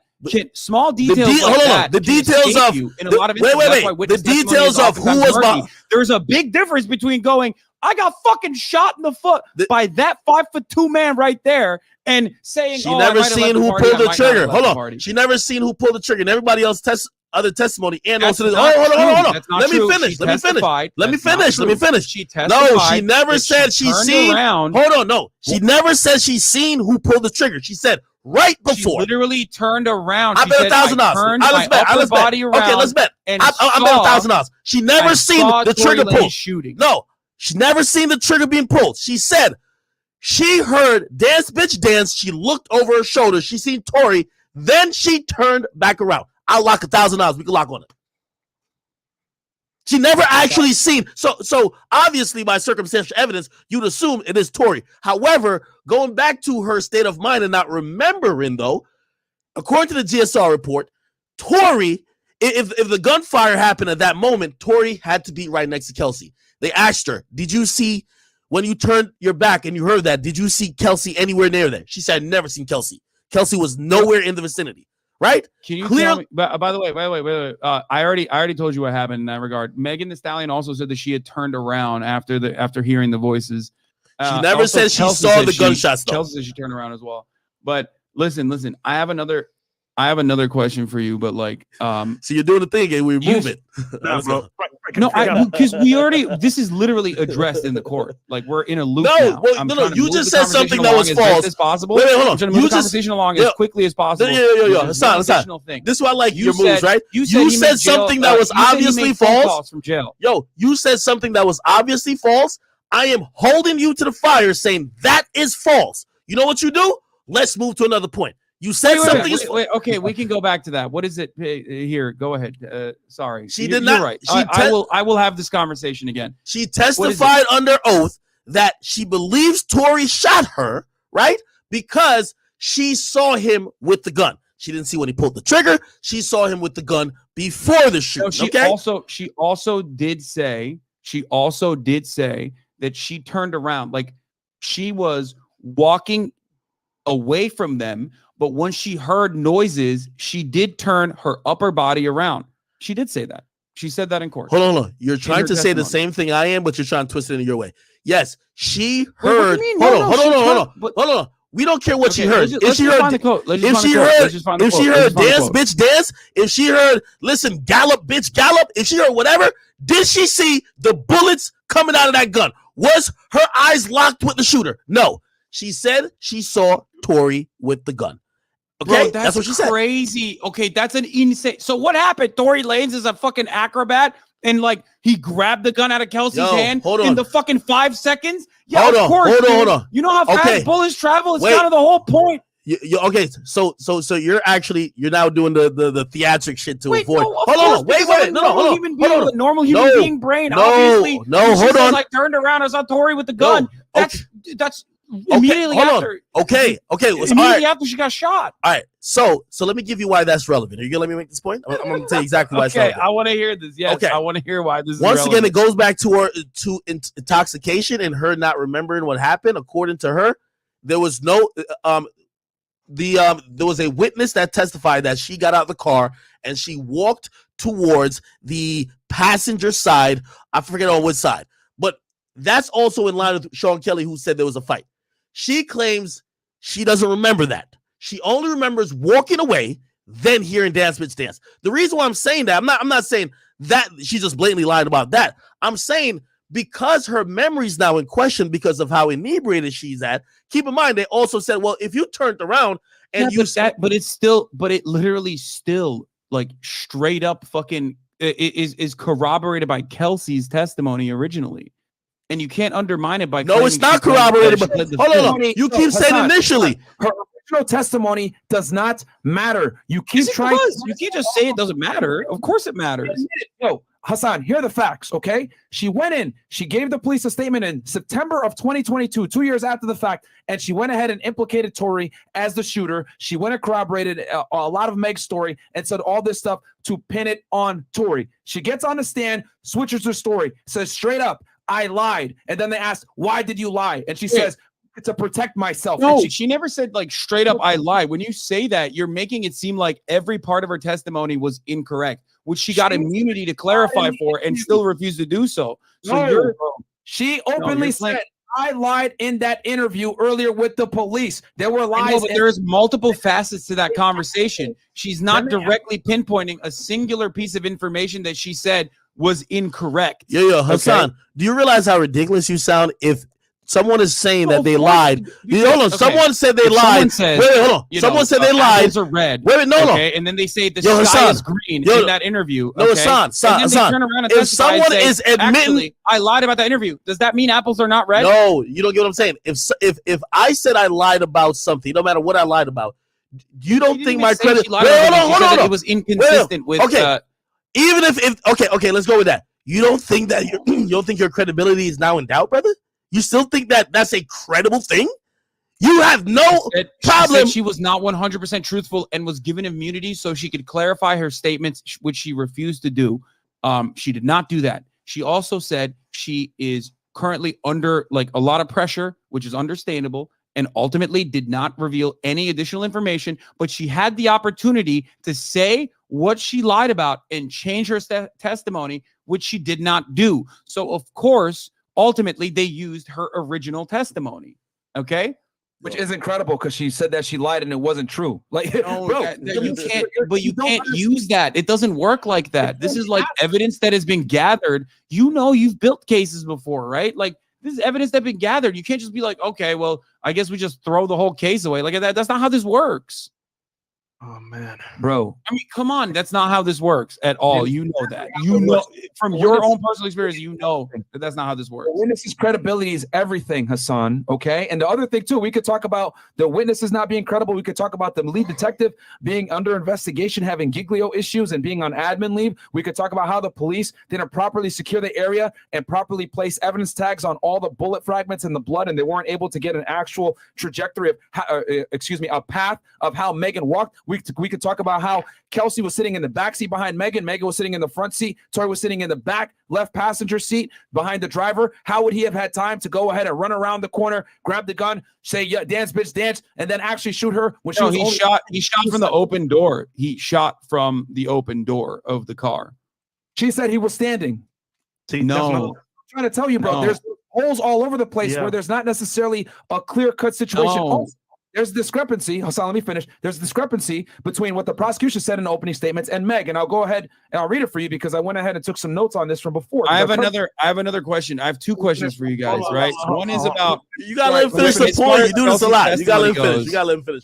As far as Kelsey's testimony goes, when Lanez, are you serious? Let me finish my point before you ask your question. I know, but like I can't even get to this. There's like two statements now that I want to fucking talk about. No, we're gonna get to. We're gonna get to. Just let him finish. Like, okay, go ahead. The difference between me and you, Hassan, is that I listen to you speak and I understand it. That's why I'm able to. Go ahead. You're right. I'm sorry. Go ahead, please. The discrepancy is this. Prosecutor said that Kelsey went to Meg after being shot. Then when Tory ran up to try to attack her, Kelsey got in the middle, fought Tory off, and he grabbed her by the hair. That's why her nail broke and her pendant broke, right? That's what the prosecution said in opening statement.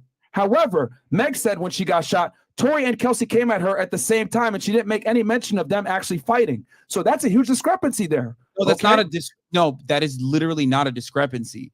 She not revealing that piece of information might be for any million different fucking reasons, given the adrenaline-packed circumstance and the fact that she turned around and saw who had the gun. If you're getting shot at and you see who has the fucking gun, who shot you with, okay, who you got shot with, the gun that you got shot with, then obviously like that's what you're hyper focusing on, okay?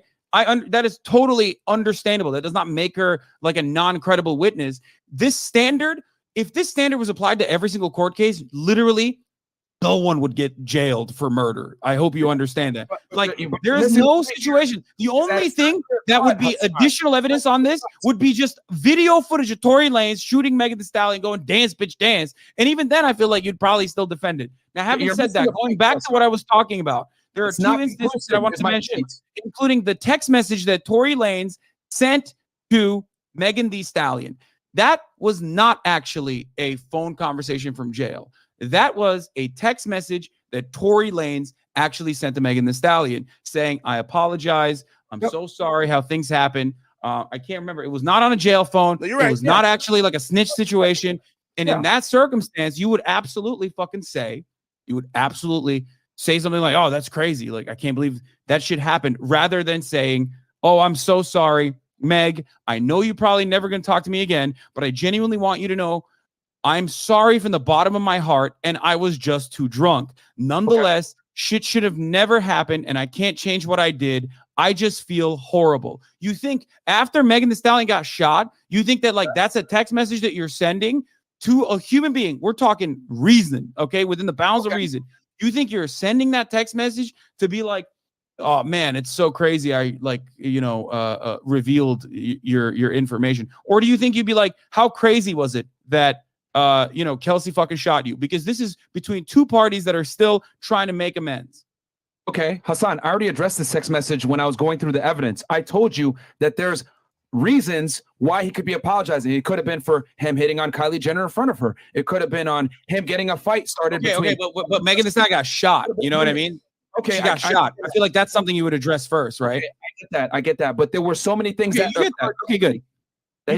You understand that. Okay, good. I just wanted to mention that because it's not even like completely relevant to the conversation, like I said, because it's not evidence. You can't use this as evidence that like Tory Lanez shot Megan Thee Stallion for sure. But the reason why I wanted to bring this up is because like we're just having a conversation between two guys within like common reason, and reasonable boundaries would also, reasonable boundaries would also dictate that you would most likely talk about the main issue at hand, someone getting shot. I understand that, Hassan, but what I am saying is that there were so many things that happened negatively to Megan that night that he could have apologized for any of it. That's by your logic. That means if you tell someone my condolences or I'm sorry for your loss, that means that you were the murderer or the shooter of that person that deceased. I'm saying he's sorry. Well, if I shot someone and then they survived and I said I'm sorry for what I did that night, yeah, it kind of seems like I shot that person. We're having a conversation that's reasonable. Yes. If I said I can't change what I did, he basically said everything but I'm sorry I shot you. Okay. And you're still looking at that and going, no, there's a million different reasons. What if he was sorry because he actually said a no word? What if he was sorry because he actually revealed that he wanted to fuck Kylie Jenner that night? Like, bro, she got shot. Of course he's talking about how he shot her. No, come on. That's what you're coming to the conclusion of. But what I'm saying is that a bunch of things happened to Meg that night. He could have apologized for a multitude of reasons. I've outlined this before. By the way, like I said, it's not even admissible in court. It's just like funny to see you defend this. No, but what I'm saying, but that's the point, bro. The defense's job is to create reasonable doubt. We don't know what he apologized for. It could have been him hitting on Kylie. It could have been him starting the fight between him and Kelsey, her and Kelsey getting in a fist fight. It could have been her getting shot. Can you write that out real quick? I'm sorry that we got into a fight on the night that like the girl that you were seeing, let's say, got shot by another girl. That's what you're saying. Like you're actually texting that text message. You're saying, I'm sorry for how I conducted myself when you got shot. Is that's you would say that, you think? Dude, what I would do versus what happened to Tory are two different things. I'm saying he could have apologized for a multitude of reasons. You're just saying he apologized because he shot her. No, there was a bunch of things that came out that night that no one knew about. For example, Kelsey. But the main thing is that she got shot. I don't think she gives a fuck about Kylie Jenner at that point. Like her feet are bleeding. We stop for 2 seconds and listen, because the difference between me and you is I listen very closely to everything you say. You don't listen to anything that I say. You got to understand that when Tory said, yo, Meg, just so you know, you backstabbed your friend. You were fucking on me. You were fucking on the baby, etc. That was the first time that Kelsey heard that information. Okay, so she obviously felt some type of way. They're all drunk. Emotions are high. Then all three of them are arguing in the love triangle. Kelsey did not know that information until Tory exposed it, and he embarrassed the fuck out of Meg. So that is what led to the physical altercation between Kelsey and Meg. They were best friends prior to the situation. So there's a multitude of reasons why Tory might be apologizing. It does not necessarily have to be just because he shot. They had a physical altercation and Kelsey shot her, why did she blame Tory Lanez? Bro, that also can be explained. It could have been she was trying to take away some responsibility from herself. It could have been, I need to pin it on somebody. You think if she got shot, she would have to describe her position? No, she would have been like, I got fucking shot by this crazy bitch. Come on, dude. You're crazy. No, in your mind, that's how that works. But that's not how that works in the fucking court of law. If she got shot by Kelsey and they fought and they fucking hate one another, clearly she's going to be like, I got shot by this crazy bitch Kelsey. Lock her up. No, she wouldn't, because they were best friends prior. She was probably trying to protect Kelsey. Why would she not? She would not. So why is she not? But that doesn't make any sense. That doesn't make any sense. That like there was instances where she could have immediately turned around and be like, oh yeah, actually Kelsey's the one who's responsible. Like your own logical box that you have created doesn't make sense when you ask like 3 or 4 questions about motives of people that you're not hyper focusing on. Listen, this is common sense, bro. The video. Like, why is Tory protecting Kelsey? Why is Megan protecting Kelsey when Kelsey's the one who shot Megan in that circumstance? Like, it makes no sense. You didn't see, bro. Like, she wouldn't even know. She just looked. All she heard was dance bitch. If that was the case, then why did Kelsey say, well, did you hear the words dance bitch? She said, now where'd you hear that from? That was her verbatim answer to that. Okay, yeah. She didn't hear the words dance bitch. Fine. Okay. That's fine. I mean, but you're not responding to my question. Why would Megan Thee Stallion defend Kelsey despite being shot, even if they are no longer friends? And they're no longer friends. You know what I mean? Because who's the bigger enemy? You think what? That's crazy. The bigger enemy is the person who shot her. Okay, like in a situation, that's crazy that you think that like. Hold on. By the way, Hassan, could literally be like, Meg Thee Stallion. Oh my God, hold on, I got shot by this woman, but I fucking hate Tory Lanez more. That's an insane inference, dude. Come on, Meg only named Tory after Meg basically came out and said, "I'm tired of sparing you." He said, "One more lie, I'm tired of sparing you." She tweeted this. This was basically her thinking that blogs and media were trying to portray her as either part of the melee that happened that night or making it seem like she, quote unquote, wasn't a victim. Shot. Okay, no, I'm not. You're saying the obvious, my guy. But I'm trying to tell you when she named Tory. I'm trying to tell you when she named Tory and why she had a reason to name him. She had a reason to name him because she felt that the media was kind of painting her in a situation where she was lumping them with her and also making her seem to be the bad guy. So she then basically threatened. Then she went on live. She said, Tory shot me. Okay? Criminal charges never came till then. So if you're wondering, whatever. Wait. You're talking about the IG live, where yes, Megan Thee Stallion says Tory Lanez shot her. Okay, yes. She tweeted that before. She said that was August 20th though. You made it seem like it took her years to fucking admit this. It was at least a month. Yeah, that's not at least all that much time. What do you mean? Bro, she got shot. It's a criminal investigation. It's a criminal investigation going on. Get away from the situation. If her original, a month. Like, what do you mean? If someone shot you, would you wait a month to tell the police? I mean, she already. Well, actually, as a matter of fact, I wouldn't. But Megan Thee Stallion explained why she did. She waited a month because of what? Because she talked to them 4 days later too. What happened?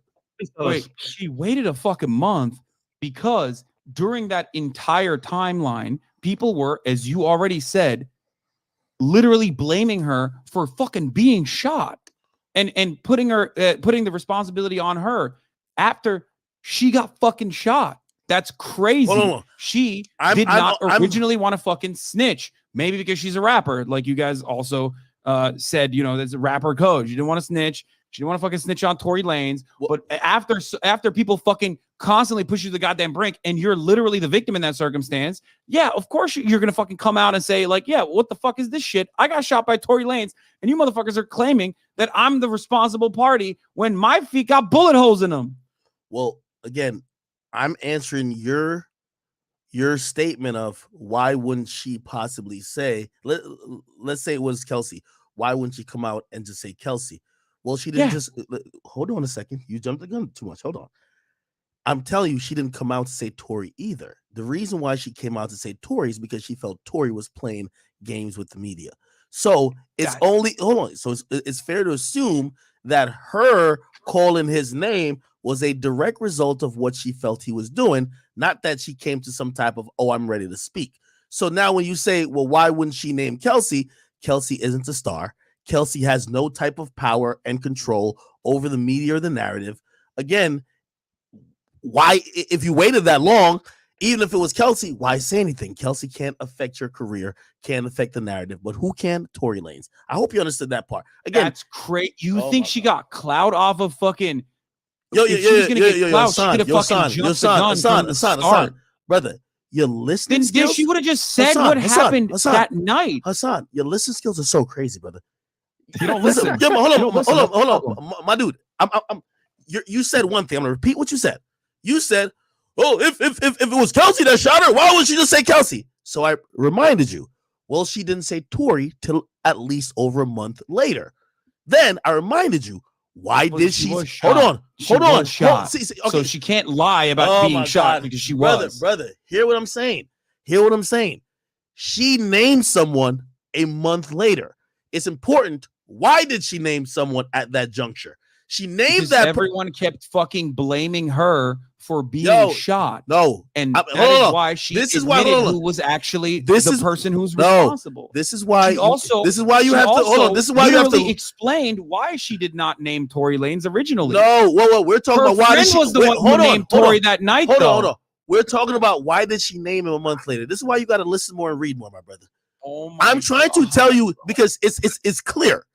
I'll make a bet with you. You won't make it because you're not that informed. You just keep saying the obvious, but you were shot. Brother, we know this. You're going to say that for the 15,000th time. We know this. But I am answering your point. I'm answering your point. You're stretching. Bro, you're stretching harder than the fucking gymnastics. No, that's why it's ridiculous. You made a point. Hold on. I'm going back to your point. I keep trying to ground you with like. I'm going back to your Hassan. I'm going back to your point. You said if she got shot by Kelsey, why wouldn't she just say it? I'm bringing you step by step why she said Tory and when she did. She did not say Tory because Tory Lanez is the what is it? Give me the steps again. You're not listening.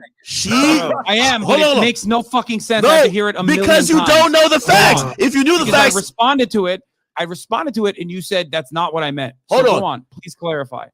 She believed that Tory and his influence was playing games and making her look a certain way. Keep in mind, that would not be the same for Kelsey, right? That's why she was incentivized to name Tory when she did. She put out a warning. That makes no sense. And here's why. Bro, okay, are you ready? She put out a warning tweet. She says, lie one more time, and I'm gonna just say it. Here's why that makes no sense. Because Tory Lanez is like playing games with her or whatever. She could just easily turn around and be like, Kelsey shot me, because there's only two people involved in the process. If she had come out and said, Kelsey shot me, Tory Lanez would no longer, by your own logic, play games with her. What is Tory going to say? Turn around and be like, actually, no, it was me who shot Megan? Fuck no. That would have ended the conversation. Because if Kelsey had shot her, she would have just fucking said that. But Tory shot her. And that's why she said, Tory Lanez you're shot a smart me. guy, This is an insane thing. It's such a major I know you're a stretch smart that guy. It literally could not I know filter you through are my a brain. smart guy, Hassan, but you are literally using like a mental block, or you're doing mental gymnastics not to understand this. What? Hold on. Hear what I'm saying. You initially said, I'm only going off what you said. Why wouldn't she name Kelsey? Well, actually, she wasn't trying to name anyone. Okay? Even if you go back to her Gayle King interview, which you conveniently use. Hold on. I see you won't let me finish now. Hold on. What was Tory Lanez lying about? Hold on. What was Tory Lanez lying about? Hold on. Wait, hold on. You won't even let me finish. Not only did she reference it in her Gayle King interview, she referenced it even when she got on live. She said, I wouldn't have even said nothing. I was going to let it go. Okay? So again, when you said, why wouldn't she name Kelsey? It seems like she was never going to name Kelsey, even if it was Kelsey. Okay? What?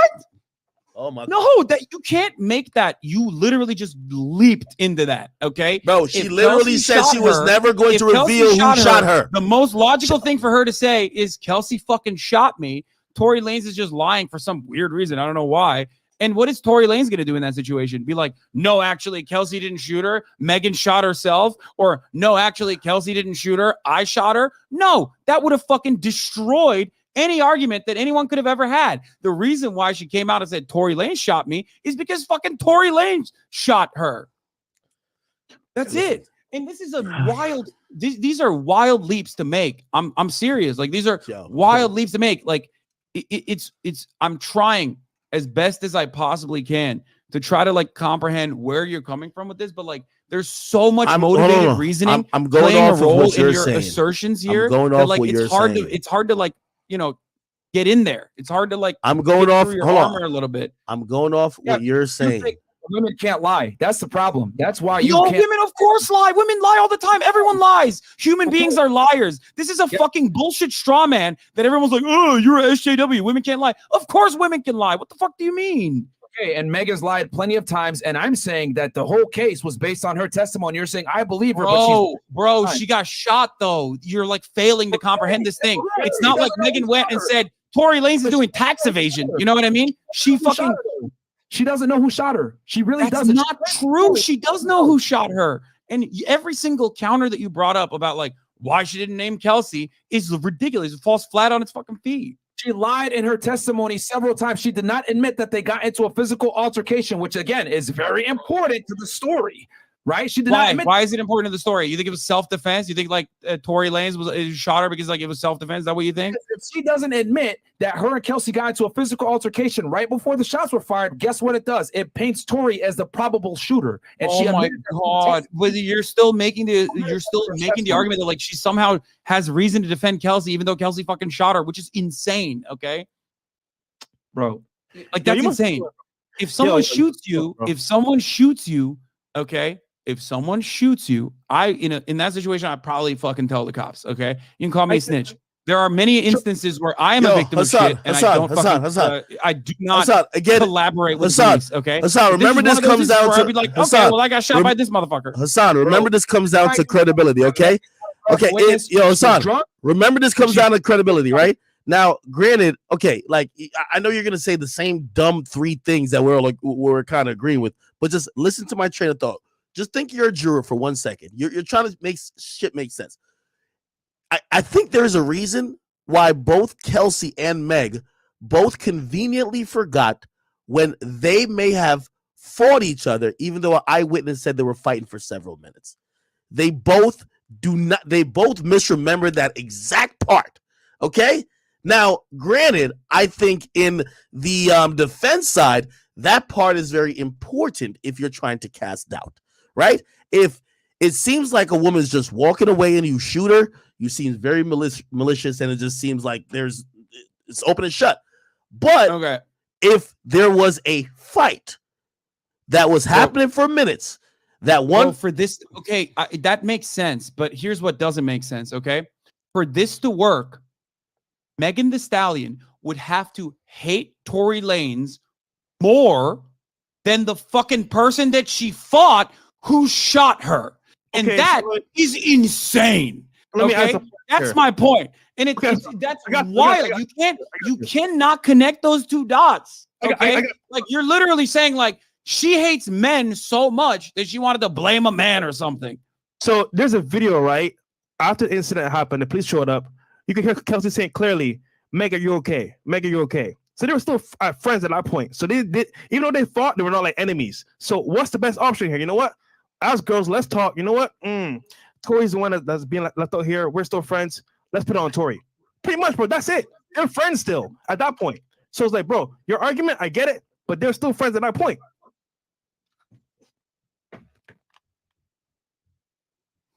Okay. I mean, I got no. You owned me, man. I got nothing on that. All right, we got him. He gave up. You got me. You killed it straight up. Appeal here. Tory has a very strong appeal, and we'll see. Okay, well, good luck. Good luck to him. Look, I don't want to see. Look, I'm not too fond of the criminal justice system in general. I do think that he did it. I do think that he deserves to go to prison for at least a extended period of time. He definitely. I think he fucked up. If I'm going to be as charitable as possible, ultimately though, Megan Thee Stallion. You think his defense team fucked up with raising reasonable doubt? Just talk legally. No, I don't think so. I think like in order for there to be a little bit more clarity in that circumstance, it would literally have to just straight up fucking be video evidence. Like at that point, that's it. Okay. By the way, I was being sarcastic. I don't know if that dude recognized that or not, but but it's fine. Love you guys. Thank you so much for this. Okay.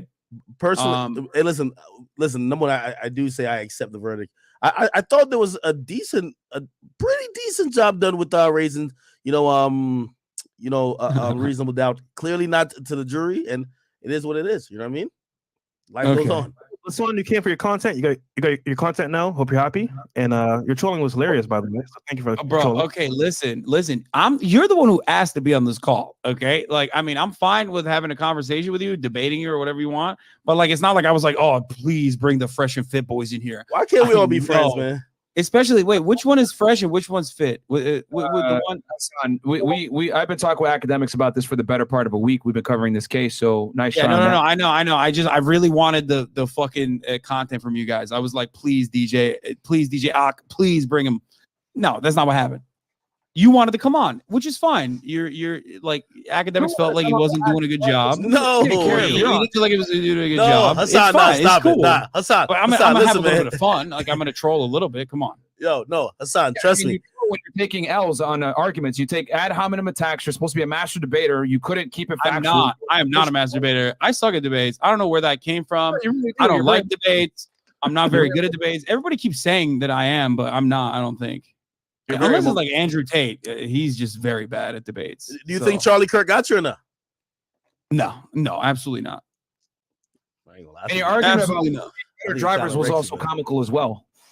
Oh, here we fought. Okay, look. We can have this conversation at a different time, but you know, I can't spend 6 hours. You have been ducking. You have been ducking him though. I got some other stuff that I need to cover. Hold on, you have been ducking him though. You got to be honest. You've been ducking him though. Facts. What did you say, Ak? You kind of been ducking.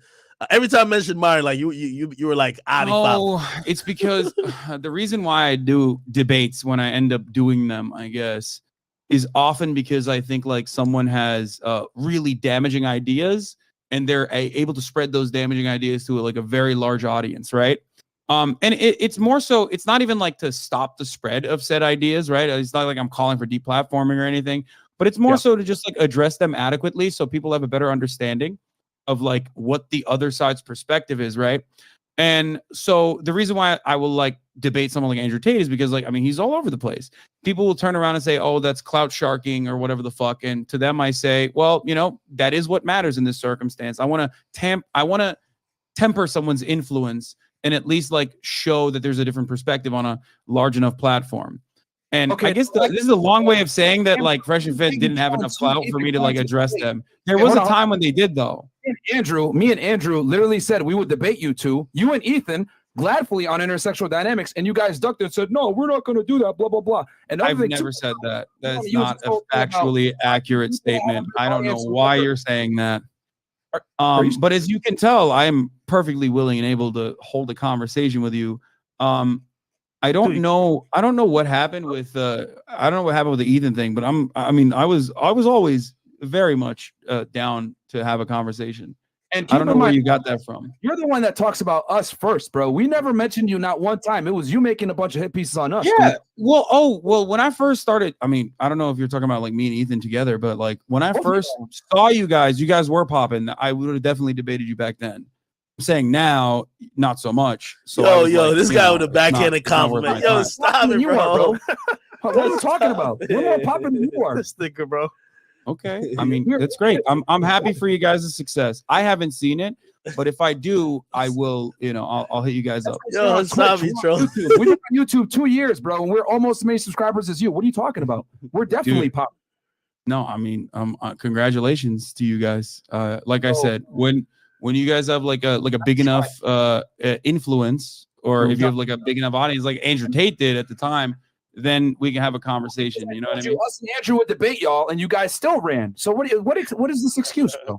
Y'all still ran because when it comes to intersexual dynamics, my friend, I'm telling you what the reasons are. I don't want to debate you on like why I already told you I was not interested. You know what I mean? That's like kind of defeating the purpose. On us. We've never once talked shit about you until you started talking shit about us. You came at us first. Big fact. So you want to start it? I'll finish it. Yeah, because you had a lot of fucking videos that were popping at the time. A lot of people were spreading it and going, oh my God, what is this Fresh and Fit guys doing? It doesn't happen anymore. That's part of the reason. You know what I mean? That's literally the main reason, as a matter of fact. Cool. You're not really here to, argue topics or ideas. You're here. I just don't think it's like damaging enough. Like, I don't think you're doing enough damage to discourse that I'm like, there are plenty of people who are much better debaters than myself. I would say Destiny is one of those people. Like, I'm sure you guys can duke it out all day, every day, do that. I showed the DM in us and H3. Y'all ran, bro. Y'all ran. I'm not Ethan Klein. I don't know why you keep saying us and H3. I don't think I've ever gotten a DM from you. Okay. All right, man. I'm pretty sure. Oh my God. We've definitely communicated that we could have this discussion. I mean, I'm here right now. Down. Like I said, I'm down. Whatever. Get your clout up. If there's like enough, Hassan, Hassan, that's a backhanded compliment. Then I'll have a conversation with you guys directly. That's a backhanded compliment, though. Come on, though. Bro, your son, not as competent as you think you are. You are delusional if you think so. Hassan, I'm not competent. I'm not. Hassan, that's what you're saying. Hold on, Hassan. I don't think I'm a competent debater anyway. There's better debaters than me out there. You're not just a cloud farmer, because I've seen you talk about situations and ideas that are from very small creators. I think you're intentionally throwing them. You're putting them beneath you. It's about fear. You are scared right now because you understand that when it comes to intersexual dynamics, you are incompetent. Just like talking about this trial, you are incompetent. You don't know all the details, yet you're still speaking. The difference between me and you is I don't speak on something unless I know it. That's pretty crazy. It's pretty crazy because you were very confidently talking about the Fifth Amendment, which you definitely did not understand. So it seems to me like you are talking about things that you don't know anything about. Also, your co-host talks about women all the time. I feel like he has no idea. Like if I wanted to learn about how women are, I think you guys are the last people I would go to get advice. Really? It's funny. Yes, dude. Okay. Anyway, look. There are bigger and more successful misogynists that I'm willing to debate. It's all the same shit anyway. But when you guys get the cloud up, like arguments are weak, bro. You literally said women are better drivers because they have cheaper insurance rates to Andrew, which is all right. Look, we'll do this. We'll do this at a later date. All right, guys. Like I said, I have so much. I have a long list of things I gotta talk about. I gave you guys like 6 hours, man. All right, dude, it's fine. You can run, but we are way more relevant than you are. I'm running. Dude, I believe you. I believe you. Congratulations on your success. We never talked about you. All right? Bro, what are you doing? You're like a grown-ass man. You're about to cry on this fucking phone call because I don't want to fucking talk to you Hassan. Jesus Christ, dude. Holy shit. Didn't you like lock up Muslim people and shit back in the day? You should be a little bit more ruthless than this. God damn. Holy fuck. I'm keeping it factual, bro. Very emotional, bro. Yo, Hassan. Yeah, you are keeping it factual. Hassan, you might as well just get back tears over here because I don't want to fucking talk to you guys any longer than the fucking 4 hours that I gave you. Holy shit. You don't know about the Fifth Amendment. You don't know what you're talking about. You're not. This is out of your wheelhouse. I literally explained the Fifth Amendment. You cannot assert the Fifth Amendment unless you reasonably believe that you will be prosecuted. By the way, Hassan, you did do the same thing to girl chirp me this hard, the conversation would have been over. Hassan, I guess I am sexist for giving you this much time. Hassan, you did do the same thing to Tate. You kind of bulldozed the conversation. Hey, listen, let it happen, brother. Oh, dude, you did. Don't even get me started about kind of did, bro. Motherfucker's like lying, saying I'm like running from him and shit. He was like, "Oh, I won that debate." And he won't debate me again. It's like, that's not true. I will fucking gladly debate Andrew Tate again. We just overtalk people. And you don't know what you're talking about for the most of the part. And it's funny because, dude, you run from us many times. What is this guy saying? You would debate. Hold on, you would debate Andrew Tate again? Yeah, 100%. Yeah, really. Stop the cap, bro. That's not me. On one end, you say why you guys? Why would I would I run away from this dude? He literally he had to get out of the conversation. He's like, these people are not intimidating. Okay, hold on, Hassan. They're not. Andrew Tate did say he wanted to box you though, and their rhetoric is not great either. Hold on, he said he wanted to box you though. What's up, guys? Boys, I have to pee. Okay, this is very real. Okay, I've held it in for far too long. Go sit down and pee like you normally do. Look, I don't have the peanut gallery like the Fed and the other dude have that like I can pee in his mouth real quick. You know what I mean? Pee, man. I don't know why you're still here. Then go sit down and pee. Put a blanket down too. You're literally an adult. Come on, you're talking about like juvenile ass fucking comebacks. You sit down to pee. What's next, bro? I got long hair, so like a girl. Is that what you're gonna say? Dude, I got cooties, dude. You've been talking shit right here. I'm here, bro. Go sit down and pee, bro. Go sit down and pee. Or we can have a discussion. Hey, hold on. I'll be honest. Go sit down and pee. I'll be honest though. Dude, you have to have like you've been talking shit for years. I'll be honest. I do fundamentally disagree. You talk on a podcast for a living. I feel bad. I feel like I'm getting like secondhand embarrassment from a person who talks for a living, only being able to retaliate with like literal 12-year-old insults. Like you're like a playground bully. You're like, oh, you sit down and pee. Come on. You can be a little bit more creative. Not your co-host. I mean, he's gone. I don't think he's got anything in him, but you at least could be a little bit more creative. You know what I mean? My point is this, dude. You've been talking shit about us for over a year. I'm here, right now. You made a nonsensical argument with Andrew as far as insurance rates are what make female drivers better, which is a ridiculous argument to make in the first place. It doesn't make sense. You call us misogynists, etc. I'm here. We can have this discussion. but you want to say, I gotta go pee, then fine. Go sit down and pee, go leave the stream, and it's fine. It's no big deal. Okay. Us and I could talk about the kids. But you've been wrong on a listen. We'll bring this back up on a later date when I'm like running out of content or something, because it is entertaining. You guys are very entertaining. That's cool, man. But again, it's cute that you still want to talk to me. It is very nice. But I know you might get separated anxiety. Hassan, thank you, DJ Akademiks. Thank you so much. No, hold on, Hassan. It is kind of fair that if you call them misogynist, that's like a heavy fucking label. Stop. Come on. Stop. I know what you're doing. What am I doing? Stop trying to put me back in. What you said. If you're gonna talk shit, like I said before, we're here now. You started it. I will be glad to finish it. But you want to run and piss? Go ahead, man. You can't do it. It's fine. Go ahead and piss. But yes, again, you guys are right. I'm terrified. Hassan, don't go out like this, bro. Don't go out like this, bro. Oh, Jesus Christ. Okay. I gotta go. Thank you, guys. We'll do this at a later time. You know what? It doesn't matter. Clout doesn't matter. I will have a conversation with you guys again. Okay, I promise. I've said it on. Look, clip it. Okay, I've said it in front of thousands of people. Okay. Will it be in person or like on Discord? If I don't talk to you again. Okay. I promise. Will it be in all this? There will eventually be a moment. There will eventually be a moment where I don't have enough fucking content and it's like kind of boring and slow, and I will talk to you again. In 2088, you could have had a discussion by now. Peter Pan's big boy. You keep talking about I gotta pee, but you're still here, bro. You can leave. You're yo, Hassan. Again. I clipped it. Okay, in good faith. Hassan. I will have Hassan. I ain't gonna lie. Bye, guys. Hassan, I won't let him talk to me like that, bro. I'm gonna just be honest. I'm just keep it. Yeah. I mean, I'm an adult. I might not have Mr. 35-year-old hairline yet, but I am an adult. From one Rutgers alumni to another, I'm just saying. We can't take this type of conversation, bro. I'm just saying, bro. He left.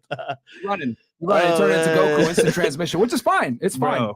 But if I talk shit about someone for a year, and then they're like, "Here, let's have a discussion," you sound crazy. I'm gonna be honest. And by the way, I definitely like Hassan's content. Even though sometimes he's talking shit about me too, but I kind of just wear in good faith.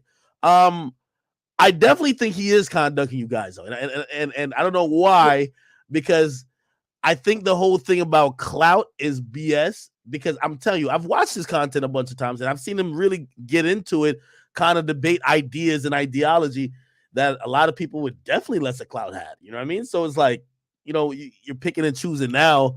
And I mean, I can't really. Yeah, here's the thing. If he wants to use a clout route, again, I literally have the DMs. I showed them. I told them, yo, we'll debate H3 in person in California. Me and Andrew will go. And this one, Andrew was the most Googled man on earth. I was on the phone talking with Andrew on WhatsApp while we were having that discussion, and they ran. I showed the DMs to H3. So Hassan could sit here and say all these things, blah, blah, blah. But then when confronted, he's out of his element. He knows it's going to be an L. So it's fine. And also, here's a big difference, right? He Googles stuff from the internet. He doesn't have experience. We have experience in the field. He does not. So him debating us will be kind of low because he doesn't understand what we go through. And he made a ridiculous argument saying that the fact that Kelsey took the Fifth Amendment can't be used by the jury. And that is ridiculous. I literally just got off texting my lawyer friend.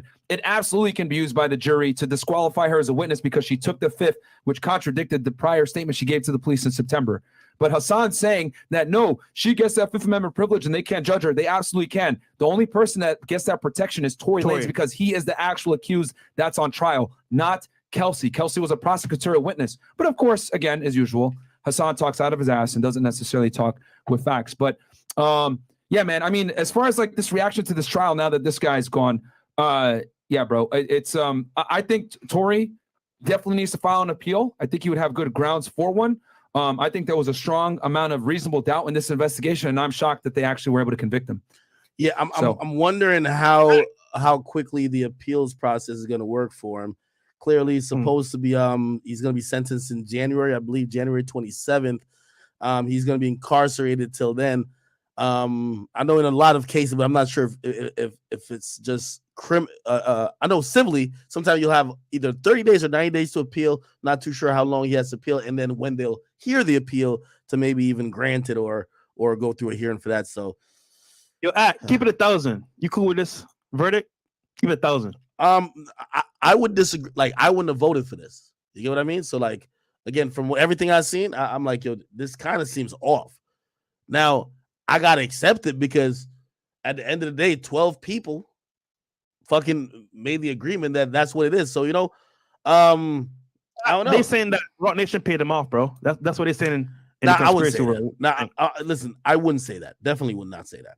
I would not say that. You know what I mean? Okay. Yeah, I wouldn't say that either. But what I would say is that this was a huge miscarriage of justice. I'm actually shocked that we had 2 drunk witnesses, one lying on the stand, another one that quite frankly wasn't credible because Meg gave conflicting accounts of the situation on multiple scenarios, whether it was Instagram Live, her interview with Gail Knight, etc. All of this was completely wild. And for them to go ahead and convict them on those charges, I'm shocked, especially when there was a potential that Kelsey was one of the shooters in this situation. So, I mean, dude, if this could happen to Tory, bro, oh man, like, bro, no one is safe, bro. Like, this is an L for all men. the CJ system, for the accused. Like, hey, bro, this is what I would definitely say though, right? I'm hoping, again, I was in court and I wasn't in that jury pool, but I'm hoping that this was something that was just done on strictly the facts and strictly the arguments made in court and not done off anything that has to do with a lot of the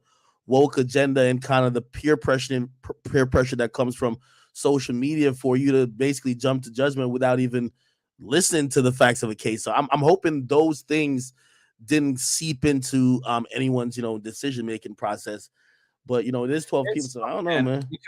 In this age of social media, like, it's almost impossible to escape the case on your phone. Like I gave this example yesterday, like the O.J. Simpson case, right? A big reason why O.J. Simpson was acquitted was because back in the mid 90s, like, there wasn't social media. You had to watch the television if you wanted to get your news, etc. So the jury didn't know half of the information that was being reported by the news because they weren't allowed to watch the news, right? But in this situation where you have a smartphone, you have access to your smartphone, there's no way that the jury couldn't have seen all the different types of social media posts concerning this case and everything else that may have happened. And also, let's be honest here, venue is very important. They're in Los Angeles, California, which is extremely liberal, extremely left, and extremely social justice warrior. People like Lasan are over there. So they're going to go ahead and be like, oh, well, it's the victim, it's the victim, it's the victim. And to me, the thing that was crazy was you got a victim that's drunk, you got another witness that was also intoxicated, that can't give a concise story, that admitted to lying to the police during an interview, and they were still able to convict Tory,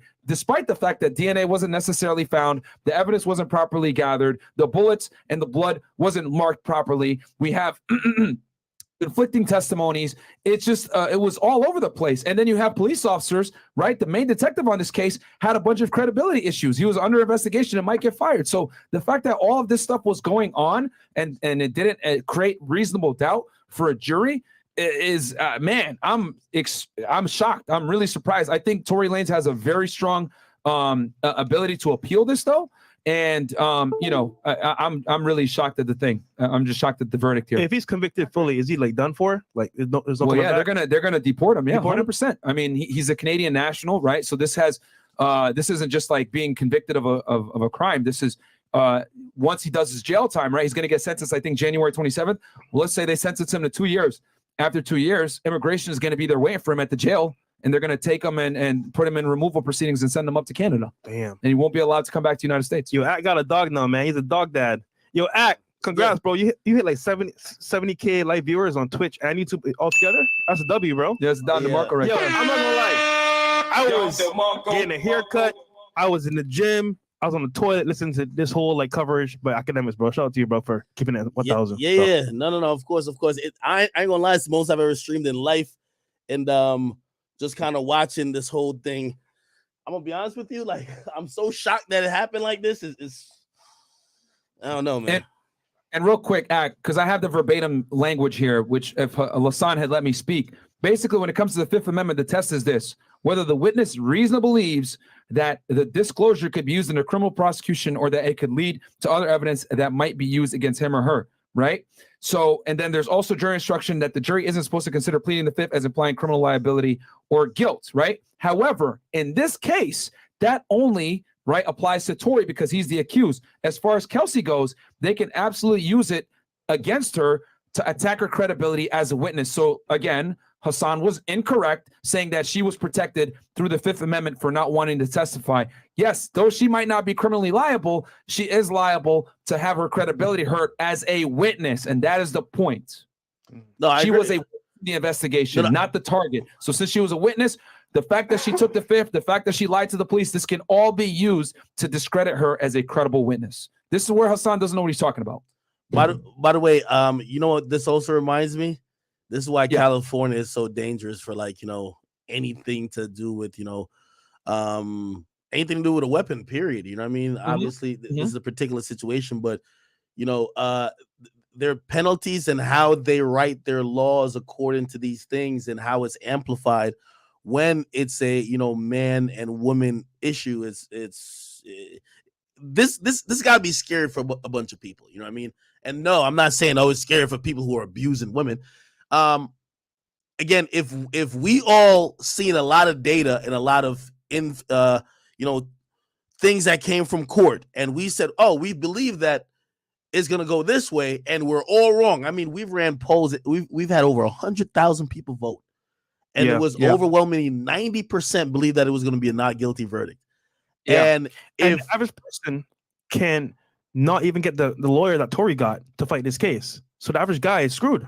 And also, I'm also here sitting to think, you know, I thought even if he did, I thought it was going to get max, like found guilty of one, then not guilty on the other two. And I thought I would be able to say, oh, you know what? I think he messed up here. And if he didn't mess up here, he would have like beat everything.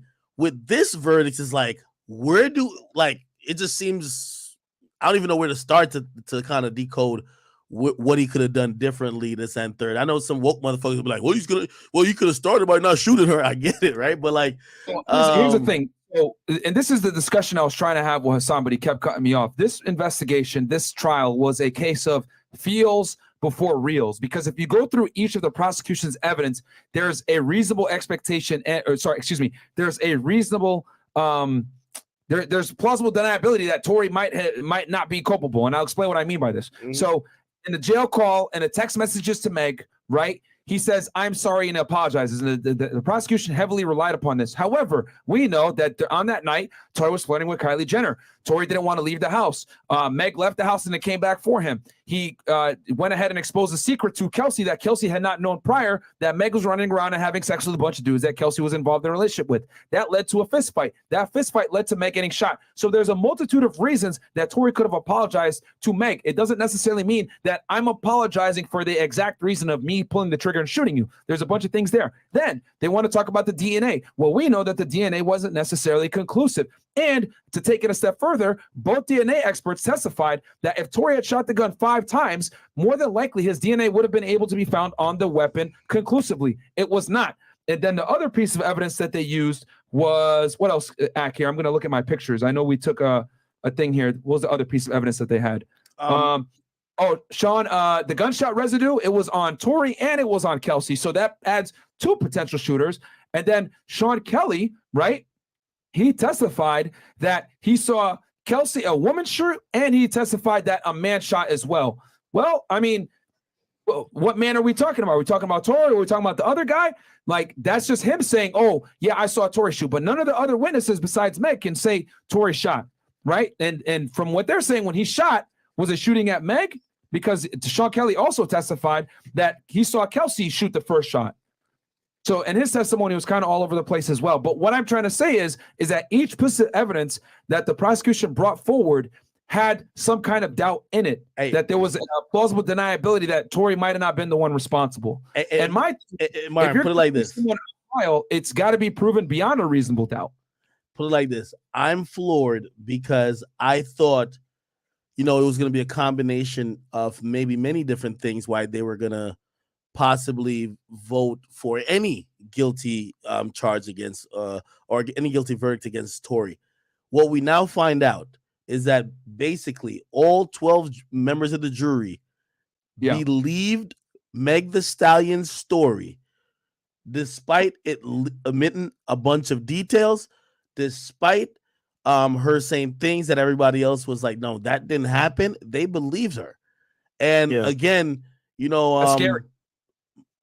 Yeah, that is definitely scary. It was testimony that got Tory convicted. What scares me is that her testimony, number one, was shoddy at best. She was extremely intoxicated. She can't conclusively, what she says isn't proven through the evidence. And she omitted a bunch of important factors during it. For example, she did not admit that her and Kelsey fought. And she lied multiple times. Yeah. And also the court as well. It's crazy. She gave conflicting accounts. So my thing is she should have never been a credible witness to begin with. And the fact that the jury actually believed her and convicted this man when there was a ton of reasonable doubt to prove that Kelsey could have also been a shooter is insane to me, man. So it is what it is. I mean, this is a scary moment for the criminal justice system in general, where a drunk, intoxicated woman can get on the stand, and that has lied before, by the way, as well, and given conflicting stories, can go ahead and be the reason that you are convicted of some very serious, egregious crimes. And not only is he going to go to prison, but now he's going to get deported as well if he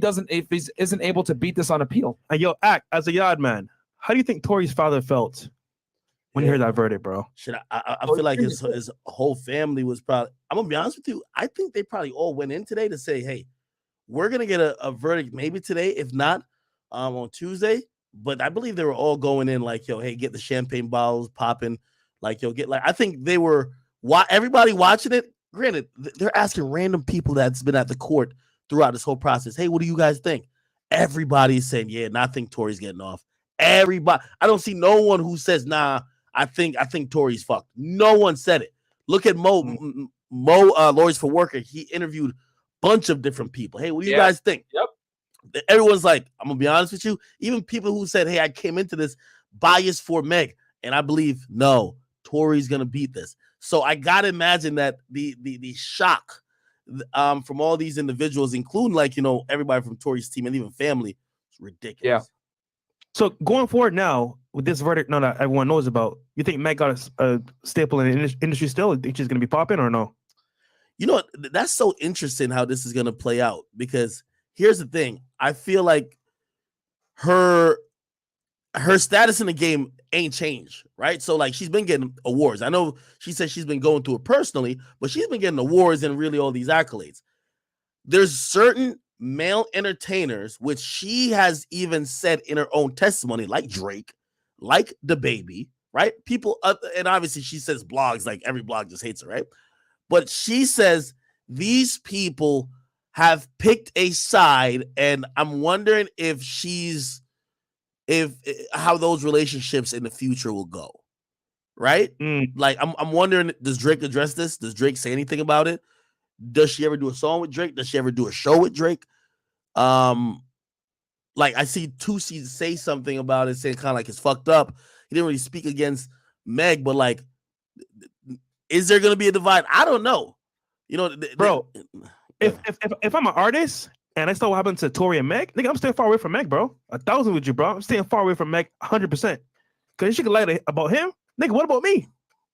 She can say anything. Yeah. I mean, it is crazy because it's her. And then also Sean Kelly, from what I understand, I'm talking with someone right now. They're telling me that he's the one that also said that he put the gun in Tory's hand. He said that Tory definitely had the gun on him, which, you know, that in itself is pretty incriminating. Yeah. Yeah. But when he said that, though, he said he saw his hand in the air, shooting wildly in the air. That's why I thought if he was going to get caught with anything, it would have been the, you know, the discharge of the gross negligence, right? That was cool. 3 counts. I did not expect that. And me and you talked about that they would, if anything, it would be potentially the discharge or the possession of the firearm, but not the actual, you know what I mean? The other shit. Aggravated assault with a semi-automatic firearm. I was shocked. But I did say if he gets convicted of that, it's a 3-0. If you give him that, you got to give him the gross negligence, right? You also got to give him, you're going to just assign possession towards him because the gun was found beneath his feet. So you're going to basically say, fuck whose gun it was in the beginning. You already say he shot the gun. He shot someone. Now he has it beneath his feet. You give him the last charge. So it kind of went how, you know, obviously not the best way for Tory, but if they convicted you of that big one, the rest was just, Tory's probably stressed the fuck out tonight. They put him in they remanded him to custody, and he's not going to get a bond, so he's going to have to wait and sit in jail until January 27th. Damn, through the holidays too. Yep.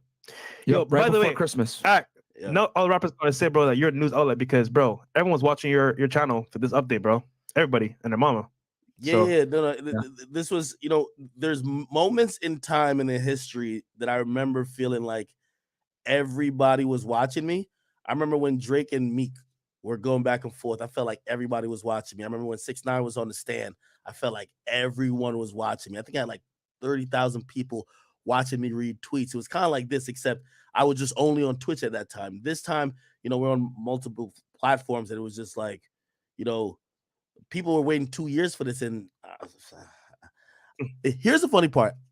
What we're not going to get is that most people aren't going to speak what they really feel about this case.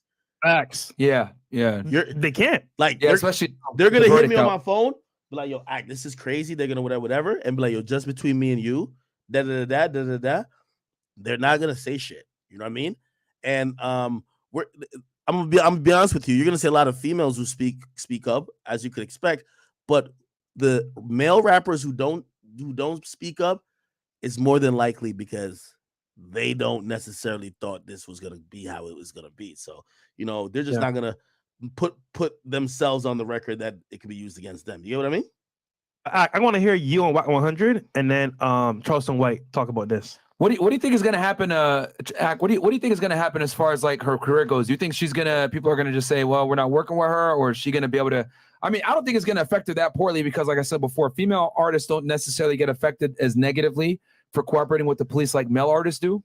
But what do you think? If you ask me, she's probably going to win some type of bravery or humanitarian award in the next year. They're going to create an award for her for outstanding courage. Through the face of, you know, adversity and this and third. I believe that it's always gonna be polarizing with her though. You know, I've personally said whether she won or she lost, because I knew there would never be punitive action, even if she, you know, Tory won the case, right? I do think she needs to,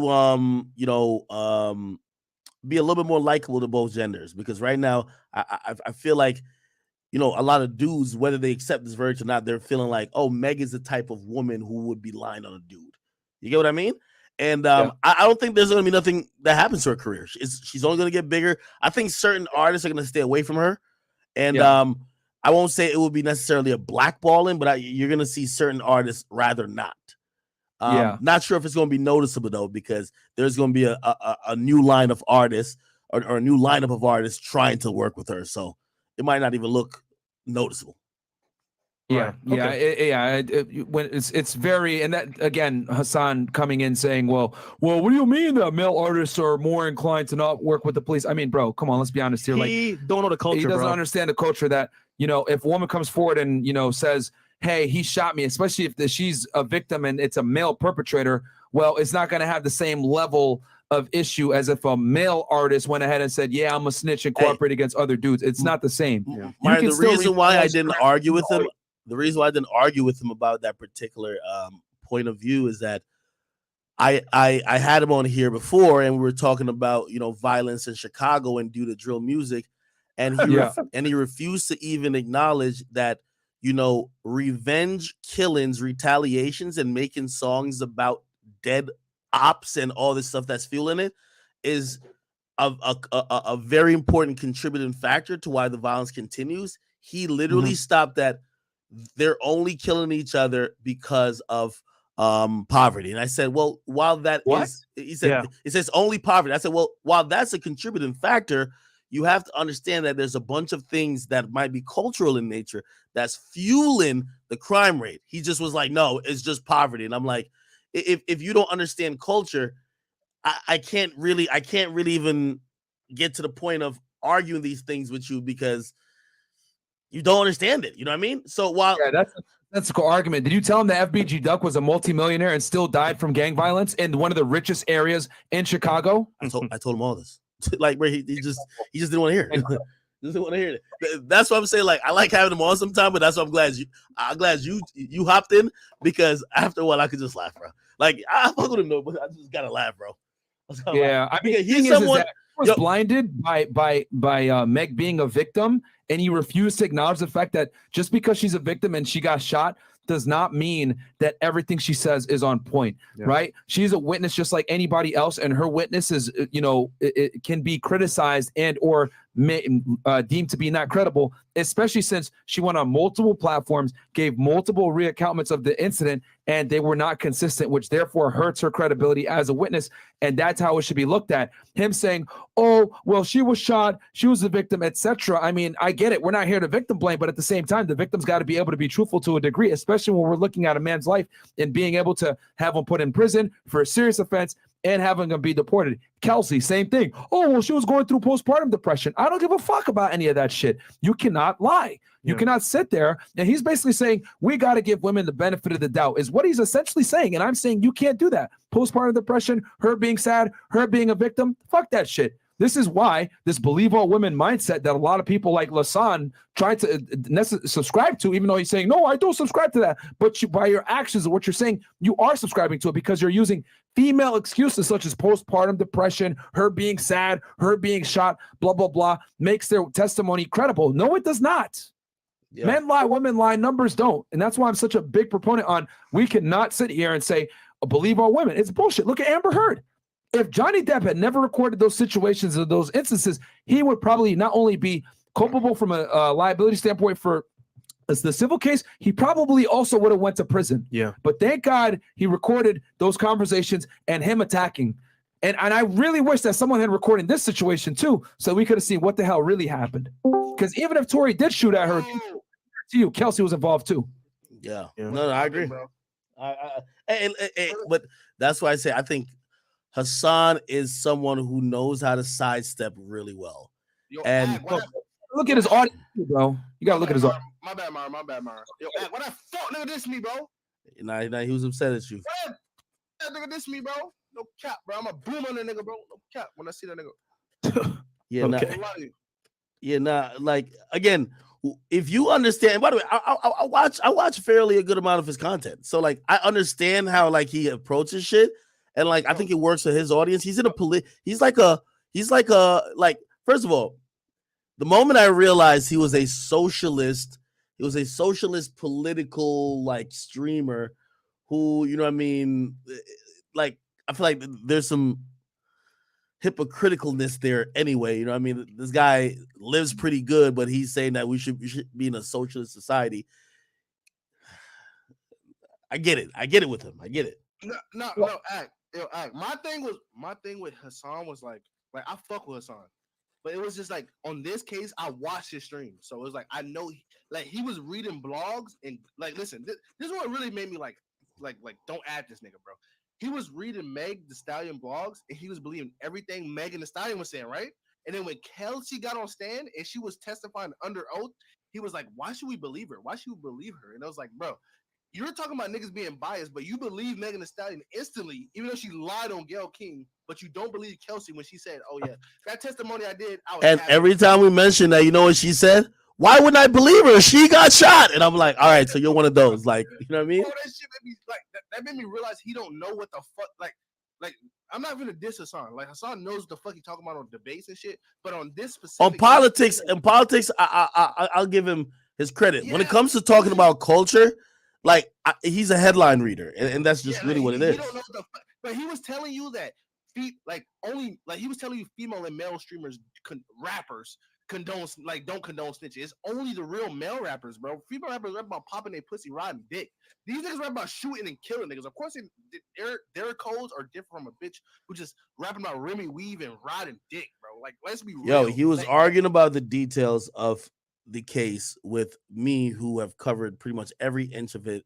Pause. And also Myron, who literally has gone through extreme, struggle and strife to go get court documents to break down, and he's going off headlines, and you know what I mean. At the end of the day, he's not tapped in, bro. He's not tapped in. At the end of the day, and another thing you got to remember too is that Hassan is a political commentator. He appeases more to the liberal side. I wouldn't call him a far leftist, but he definitely is a leftist. So you also got to know when he makes identify more with Bernie. from a very leftist perspective. So what do leftists a lot of the times do? They align themselves with victims. They align themselves with women. They align themselves with social justice warriors. That's why he was so strong when I said, well, Meg isn't a credible witness. Oh my God, how can you say that? She got shot. Well, we can absolutely say that because she lied on the record on multiple situations. That is a fact. That is not my opinion. She lied in multiple situations and or she omitted information that was critical to the case. For example, I said she did not admit, right, that she had sex with Tory. Well, why is that relevant? Why does her sexual past matter? Well, started the fight, bro. But again, Hassan is a political commentator that argues from the left, so he's got to go with the feels before the reals. Bro, Myron, Hassan literally said, oh, why does that matter? And it was like, bro, then the nigga, Megan lied by saying, bro, she never fought with Kelsey. She said it was never an altercation with Kelsey. Tory beat Kelsey up. The witness literally said he saw Kelsey kicking her hoofs, nigga, her fucking True Religion horseshoes in the air, nigga. Also, remember, Meg said, hey, me and Tory fucked, but she said with Kelsey and Tory, it was just a crush. She downplayed it. She downplayed it. Why? Because in her narrative, she wouldn't have an issue with Kelsey over Tory. When Kelsey gets on the stand, Kelsey says, well, her and Tory was fucking months before her and Meg was fucking. Now, if you listen to that, makes sense. You both were having sex with Tory. If you listen to only Meg, only one of y'all were having sex with Tory. The other one just seems like a fan who had a crush. Yeah, all these lies, bro. Tory is probably gonna be in jail, bro. It's crazy, bro. Yeah, that's wild, man. I mean, I think the takeaway for men from this situation is number one, don't be in California. Number two, you know what I mean? Don't be anywhere near a firearm if you don't have some kind of concealed carry license. And just don't get drunk around chicks, bro. Because I mean, this was all, and the scary part is that all the witnesses were drunk in this, and they were able to still convict them with a good amount of evidence that showed reason. Yeah, I'll tell you what. I bet you what. This is one time Tory. I bet Tory wish he didn't dabble in the dark. I'll say that. Oh man, bro. And I wish someone had recorded this situation. If they recorded this, I mean, fuck, man. Even if Tory did let off the shots, at least they would have seen that it wasn't just him. It was Kelsey involved as well. Because I genuinely think Kelsey was involved in this and shot that gun as well. Myron, that's why she pleaded the fifth, bro. Yeah, that's what I'm trying to say. By the way, it's very early for us to think about just kind of mistakes and what other moves could have made and ramifications. I'm wondering if Tory's thinking about it now, like, hey, maybe I should have had Jaquan testify, and maybe I should have took the stand. I thought he had a great case without it, but like, damn, like, I mean, what else could he have done at this point? Nigga, Tory is eating an apple and some ham and cheese sandwich right now, nigga. Like, he's locked up, nigga. It's over. It's over for right now. It's over with. So like it's over with. Like, sorry, like the jury, but it was 7 bitches and one in what 3-4 niggas. What was it, Myron? 7 and 5, 7 and 5.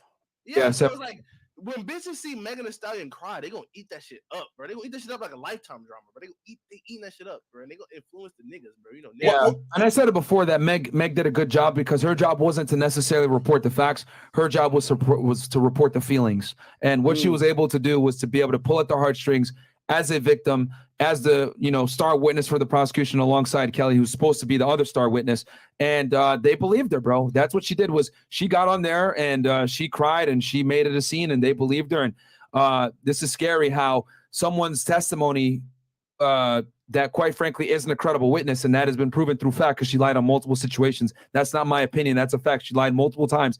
The fact that a witness that isn't credible, that was intoxicated on top of that, was able to convict someone is wild. Yo, have you seen the Shade Room comments? They're eating Tory up, bro. Shit's crazy. I ain't gonna lie, bro. The jury, the verdict's the verdict, bro. You gotta just deal with it. That's crazy, bro. Like, yeah, Shade Room is filled by a bunch of. He's in the inmate system right now. Like, I'm looking at that shit right now. Nobel Court 127, 2020. Hey, listen, I know in the next few hours and definitely next day or two, I'm gonna get a lot of people from the industry who won't share these opinions publicly, but they're gonna let me know and they're gonna be like, "Yo, damn, that's crazy, huh?" But I'm gonna be honest with you. If we have these conversations about Tory being blackballed, it's effectively safe to say that Tory, number one, he should definitely worry about his freedom and citizenship way before career. But as of any time current, his career is kind of lights out for it now. You know what I mean? By the way, I wouldn't even be surprised if Meg and her team doesn't try to go at DSPs, even though I think this would be unsuccessful for them to even have his music up. You know, they were trying to do the R. Kelly, like, hey, well, why y'all still got R. Kelly's music up? Fuck no. It's rappers that's murdering niggas that are still on fucking DSPs. Like R. Kelly shit was insane, but like they like, come on, bro. Tory Lanez ain't go that crazy. Like, you know what I'm saying? It was a bullet fragment. It ain't like he shot the bitch No, in the head. hey, you got to realize he's convicted. Like, again, you're kind of contextualizing it. What the headline is always going to read from now: Tory Lanez convicted of shooting a popular. This is, you know, people loved, obviously, they love Rihanna more, but this is, you know, just when you think about a shot, a weapon, it sounds worse. Put them Broly hands on her, bro. Like, let's be real, bro. Like, Well, actually, no, never mind. Well, Rihanna a Drake feature. By the way, Rihanna did shout at him too, but they're not going to talk about that on the air because it's always, you know what I'm saying? We always put women first as the victims, but she beat the hell out of Chris Brown as well, but no one's going to ever report that because that's the unpopular opinion. But nobody's ever going to report that Tory and Megan, via the witness, fought over Yeah. this nigga. Yeah, they ain't going to talk about that either. Yeah. Yeah, so like, bro, like, nah, that shit fucked up. Like, boom, imagine the average guy, his girls like lying on him, say, yo, he hit me, whatever. He has no defense, bro. If Tory can't win this case, bro, we're all doomed, bro. 1,000%. Yo, Fresh, it's so fucked up, bro. That shit is so fucked up, bro. If you don't have it on camera, like video of the bitch like wilding, you're automatically at fault as a nigga, bro, which is fucked up. Hey, bro. But, hey, what can I say? What's bro? actually interesting, I seen Benzino mention it, saying, I think Tory Lanez spent more than $1 million on this case. Wow. Oh yeah, probably more. Wow. Yeah, 100%. Yeah, I seen Benzino say hundreds of thousands, and I'm like, nah, this is $1 million defense. It's $1 million defense right here. You got to remember, it's been going on for 2 years. There's been many motions to, like, you know, remand him. They have kept him out of jail. They upped the bond, this, that, and third. There's been a lot of stuff that's going on. I think he spent definitely $1 million on it. I'm wondering how this is gonna happen when it comes to, like, you know, cash flow for him for an appeal, this, that, and third.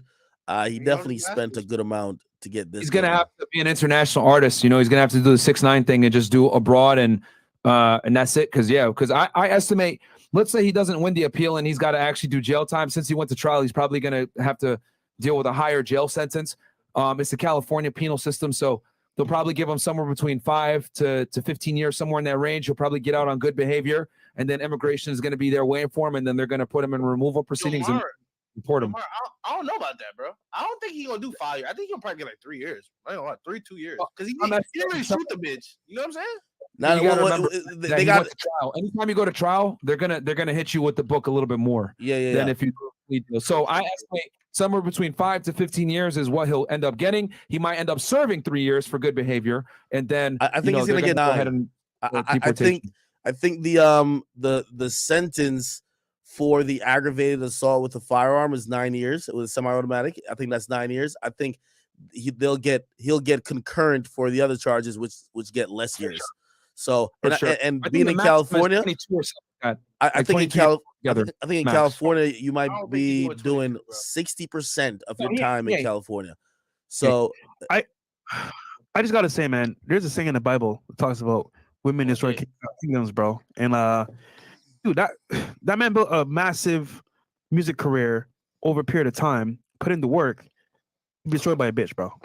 That's crazy. And Hassan said Tory Lanez hasn't been relevant since 2016. I was like, bro, this dude ain't. That's what I knew. Hassan didn't know shit about the culture, because at that time, Tory Lanez had the #3 song in the world with with Jack Harlow and what, the baby? Or Lil Wayne? It was somebody else on it. But at that time, he had the #3 song. Bro, Quarantine Radio was bussing. I kid you not. Yeah, you could tell. And he had Quarantine Radio. So you could tell Hassan was just dick riding for the bitches to get like tier 3 subs from bitches who like, oh my God, so you're such a white knight and shit like that. Hey, so I'm looking at the sentencing guidelines according to the semi-automatic assault with a semi-automatic firearm. So it's punishable for at least up to 9 years in prison. And obviously there's some fines and some other shit, but if it says 9 years, yeah, 9 years. Obviously, apparently he wasn't on probation prior, and he didn't have like a felony. He didn't have a felony record, so I gotta imagine maybe they give him like 6 to 7. He'll probably be out in 3 to 4. Bro, I doubt it, bro. I doubt that. Yeah. Shit. I don't know.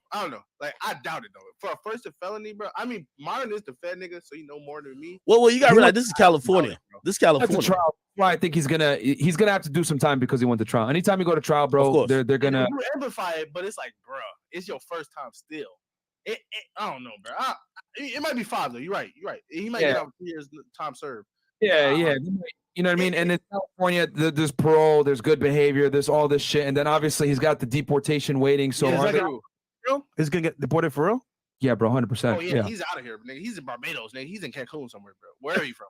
They're gonna send him back to Canada after this because I don't even know if he had a green card, but even if he had one, a felony conviction is that's a wrap. He was probably here on like a visa, like an entertainer visa. Yeah. But more than likely, as soon as he does his time out of California, ICE is definitely going to be there. They're going to pick him up and put him in deportation proceedings. Mario, let me ask you this question. We'll never be able to come back to the United States. Mario, let me ask you this question, right? Because this is what I would do, right? If I catch a charge like that 2 years ago, I'm doing whatever I can, which obviously the first thing would be like I'm getting married, right? I'm doing something to try to get my citizenship or at least a green card, some type of permanent resident card that I'm not facing deportation if I get convicted. Is there something where like he's in jail though? I'm telling you right now, it doesn't matter because if he had a green, let's say he was married to a chick and he was in the process of naturalizing into a U.S. citizen, and this happened, it wouldn't matter. His green card will still be he'd lose it. Wow, really? Well, I'll tell you, bro, he can still lose it. Yeah, the baby taking all his holes now. Is it like 100%? He won't be in the United States after this, probably. Okay, is it 100% that ICE will go through with deportation proceedings, or does it depend? Bro, like a 90, I would say 98% chance he's going to get deported after this because he has a felony conviction. He's a superstar. The feds definitely probably already lodged their detainer at this point on him, ICE. So, and the detainer basically is an agreement between the jail and ICE that they're going to be there to pick him up when he's. Mara, wait, hold on. Yo, Mara. What's the chances that he succeeds in appeal? I think he has a strong appeal case in this situation. I agree. I genuinely do think that he has and that's really the only thing that's left is an appeal because he would have to appeal this bad boy, and then once he gets that appeal, if he can overturn this, then that deportation will be null and void. Well, hold on. So could he go into potentially a immigration hold while he's going through an appeal? Like for example, 21 Savage. I know 21 Savage, the case that he hasn't been. So the gun case hasn't been even litigated yet. So he basically is in this immigration hold type of thing where that's the only reason why he's not deported, right? Clearly there was a verdict given here, but if you file the appeal, let's say that the appeal is like approved or whatever the case is, clearly he's going to be in jail. But could you use that to possibly get a hold where if you complete your sentence, they don't immediately ship you out? Nah, because it's already been so since he's been convicted. Like as soon as he serves a sentence, I guarantee you, ICE already probably lodged a detainer now. Wow, like they're or they're going to be in the process of lodging a detainer very soon. Like once he gets sentenced. So yeah, like because the difference between 21 Savage and Tory is that Tory got convicted now in a criminal court versus 21 is still waiting for his stuff. So immigration kind of has it up in limbo. Like okay, we'll see what happens once that case is adjudicated. Then we can make our call on immigration. Yeah, that's interesting. From what I heard, if 21 loses that case, even on appeal, he would have to wait outside of the United States for it. He couldn't wait within. So he would have to go back to the UK and wait for the appeal there rather than wait here, which is, that's kind of tough. I really don't know Tory's immigration status, which is because let's say they convicted him, right? Let's say 21's case, they convict him and they say, all right, probation. It doesn't matter. It's a felony conviction. They would go and remove him because now they got an official document saying that he's a convicted felon. They would take that JNC, boom, and put him into removal proceedings. Would I get?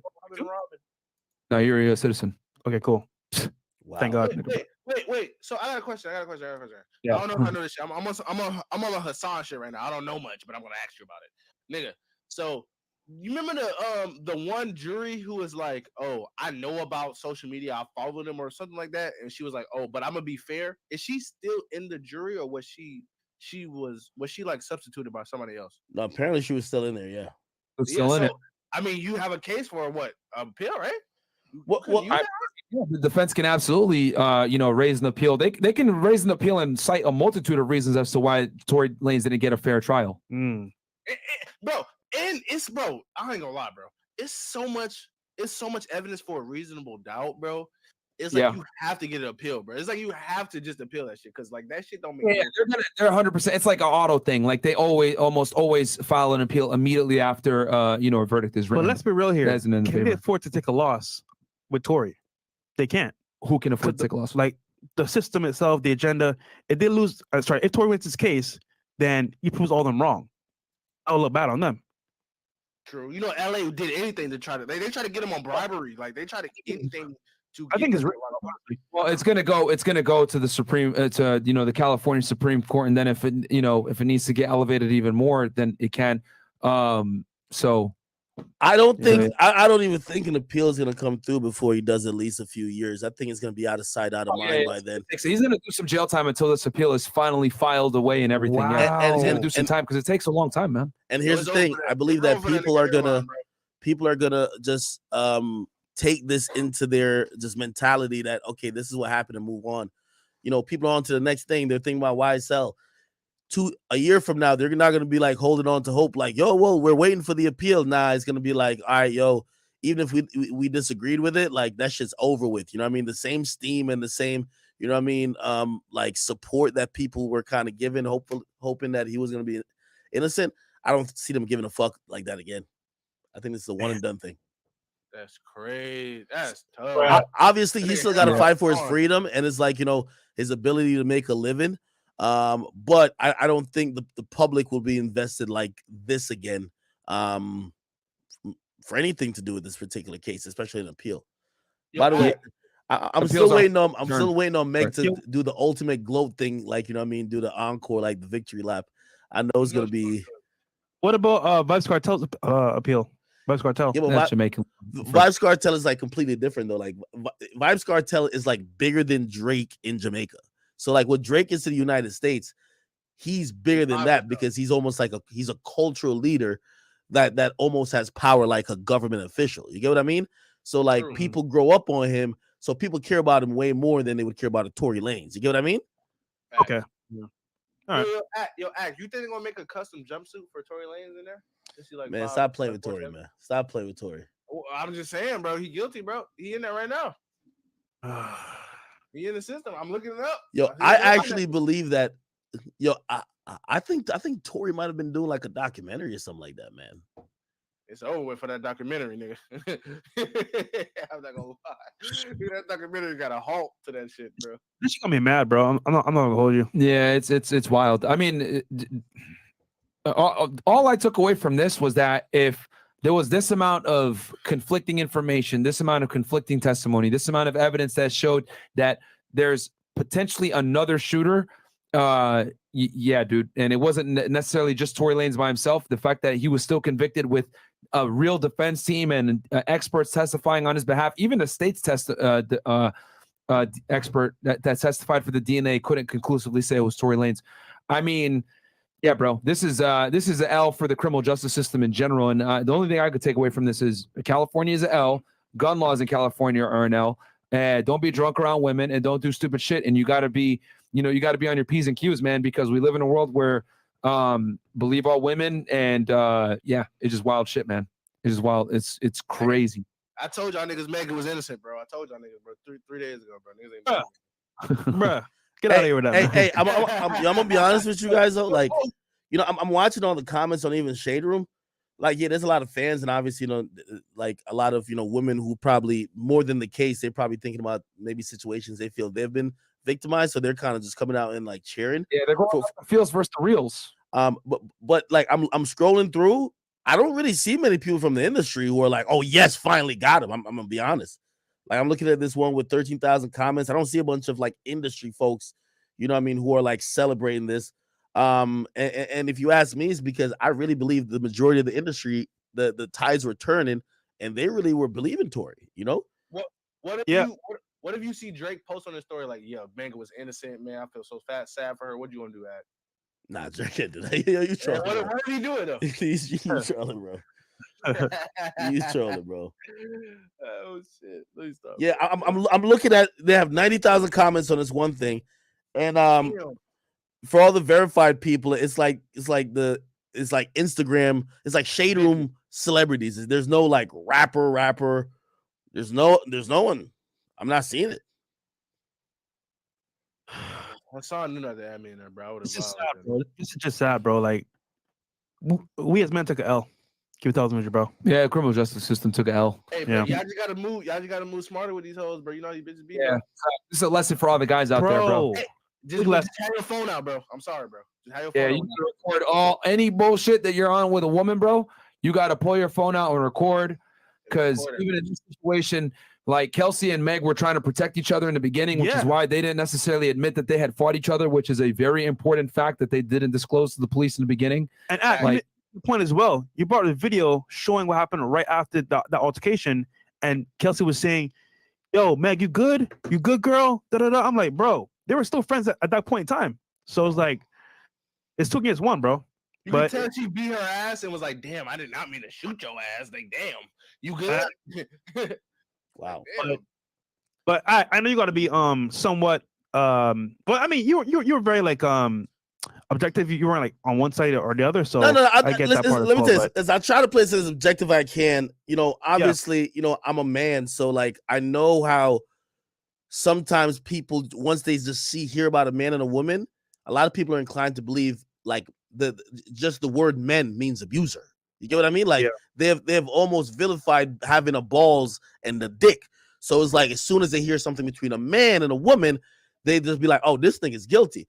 So again, you know, when I first, you know, I reserved judgment at first, and then once I saw like a bunch of stuff coming out, I'm like, well, maybe the whole story isn't told, and I was just down to give him a chance. I'm down to, you know, again, you could ask Tory from even when we first even talked about it.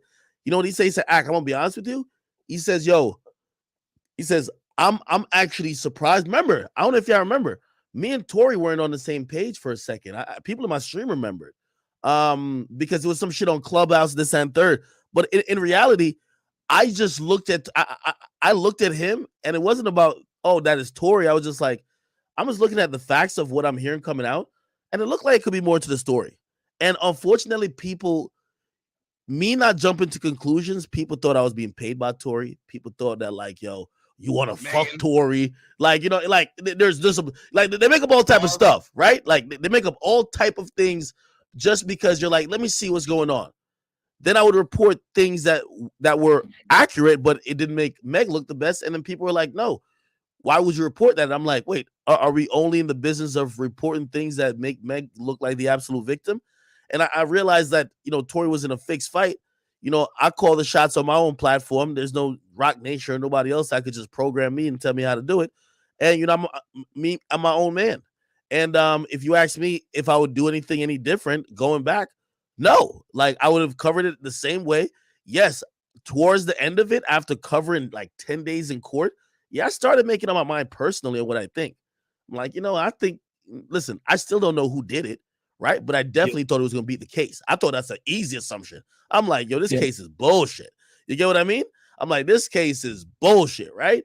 And when I see this type of shit, I'm like, wow, this is, you know, a little speechless about it, but. Well, Ak, you put in the time. You're a great journalist, bro. You deserve some time for yourself now because you've been covering this day in and day out. So, Ak, we need a paid Lil Boom, myself, to Dubai. Let's go, bro. Yeah, we out, bro. We in Dubai, bro. We getting shit on our chest by bitches, bro.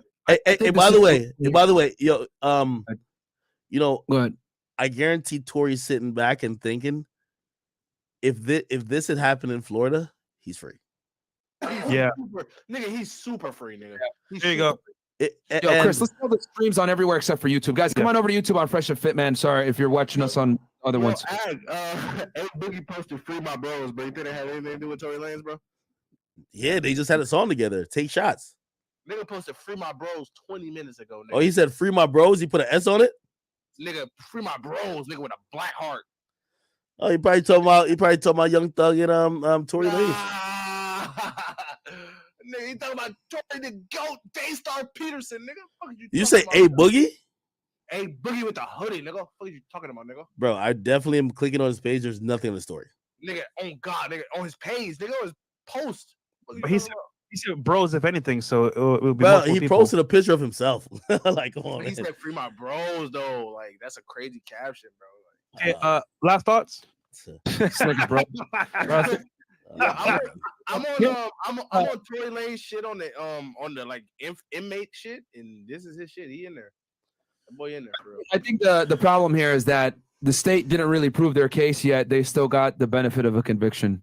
Yeah. Now, you know what I mean? There was a considerable amount of the reasonable doubt here, and they still were able to get the conviction, which is the scary part here. The fact that, you know, the defense did a fantastic job of creating reasonable doubt, creating some questions, theorizing some other situations that could actually stand up, right, from a logical standpoint. And the fact that they still convicted him with all of these doubts is what's scary. And I agree with you, Ak. If this was done in Florida, if this was done in Texas, if this was happening somewhere else, this probably wouldn't have went down like this.